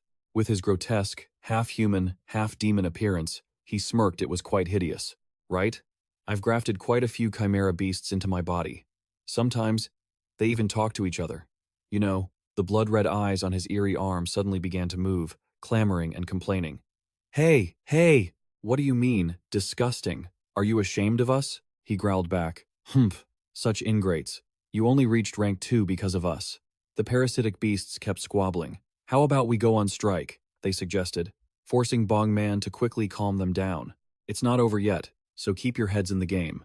As the dust settled, it revealed Noah still standing there, his presence radiating immense pressure. Bongman gritted his teeth in anxiety. That brat hadn't even shown his true power yet. Standing amidst the dark mist, Noah spoke in an emotionless, bewitching voice. "You're quite arrogant, aren't you?" The shadows behind him growled in agreement. "You filthy monster." The surrounding evil spirits roared deafeningly. "Oh, now you've really ticked me off. This is getting complicated. You'd better prepare to die." But he just smirked at the parasites on his body. "Sorry, but if I die, all of you go down with me." Bongman hissed through his teeth, forcing the beasts into submission. "So, you'd better cooperate." Suddenly, Noah froze, looking up at the sky in confusion as he felt an overwhelming wave of pressure. This crushing presence, it's coming from one's room. What happened? Bongman also quickly recognized that familiar energy. He let out a triumphant, arrogant laugh. "Incredible, as expected of our big boss." This made Noah wonder, could it be that Oscar Brand has appeared? Seizing the moment while his opponent was distracted, he lunged down like a falling meteor. "No way, Oscar doesn't even compare to this," Bongman shouted as he slammed his foot hard against Noah's defensive barrier. He shouted, "There's a madman out there known as the Demon Hunter, and even you can't handle him." He emphasized every word provocatively, hoping to shatter his enemy's resolve. "More importantly, aren't all of you in deep trouble? If the protagonist, 1, dies, what will happen to the ritual?" "What?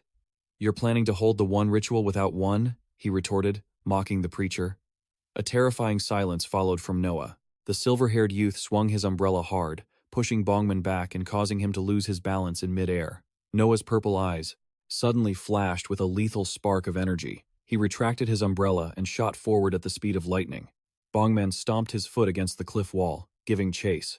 A violent desert whirlwind kicked up sand and stone as he coolly said, "I know you're in a hurry." Noah closed in instantly, swinging his staff to block Bongman's attack. "But why don't you finish our fight before you leave?" Noah hovered in the air, looking down at him with disdain, and taunted, "Why don't you use that amazing gray power of yours? Don't tell me you're saving it to fight our boss." The attack swiped past, leaving a shallow cut on his cheek as fresh blood trickled down his pale face. The parasite monster on Bongman's hand cackled triumphantly at the enemy's wound. "If that's the case, how insulting." Bongman took the opportunity to step back, leaping out of Noah's reach. Noah looked down at him with murderous intent. If that's what you want, I'll show you. The young devil's aura exploded violently, swallowing the entire space around them. A true nightmare. Bongman shakily removed his glasses, his lips still curled into an arrogant smirk. Sorry, but my body is already full of nightmares. Feel free to have a taste. He widened his eyes, which glowed with a bewitching golden light. Though I can't promise it'll be delicious. The Abra's eye opened, and a brilliant golden light erupted, blinding and consuming the entire ruined battlefield. Meanwhile, in a dense forest, a giant stone doll suddenly shattered under the pressure of immense psychic power. Dust to dust. The red-haired villainess, Yel Khalifa, stood with her arms crossed, clicking her tongue in regret. Tisk, that was one of my favorite dolls. She squinted at her opponent and offered a cruel smile. Right, you look familiar. Now I remember the woman with the hideous scars who uses psychic powers. She tilted her head playfully and asked, Your name is Ra, isn't it?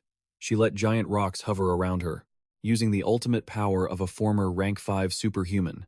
The elderly Ra replied coldly, I'm a bit disappointed that that's all you remember about me. Striking a sultry pose on the green grass, the villainous Yel Khalifa purred with a teasing voice. Oh, so you're the one holding a grudge against me? A compartment popped open on the back of her puppet hand, releasing a menacing crimson aura as she smirked. Sorry about that. A swarm of faceless wooden puppets rose to surround Yel Khalifa. She arrogantly declared, I don't have time to keep track of every petty grievance. Unfazed by the threatening display, the elderly Ra waved her hand, activating her psychic power and sending the massive rocks floating once again. Of course, none of that matters anymore anyway. The old woman's eyes narrowed, glowing with a fiery orange rage as she growled out her enemy's fate. Because in the end, you're just going to die a pathetic death like a dog.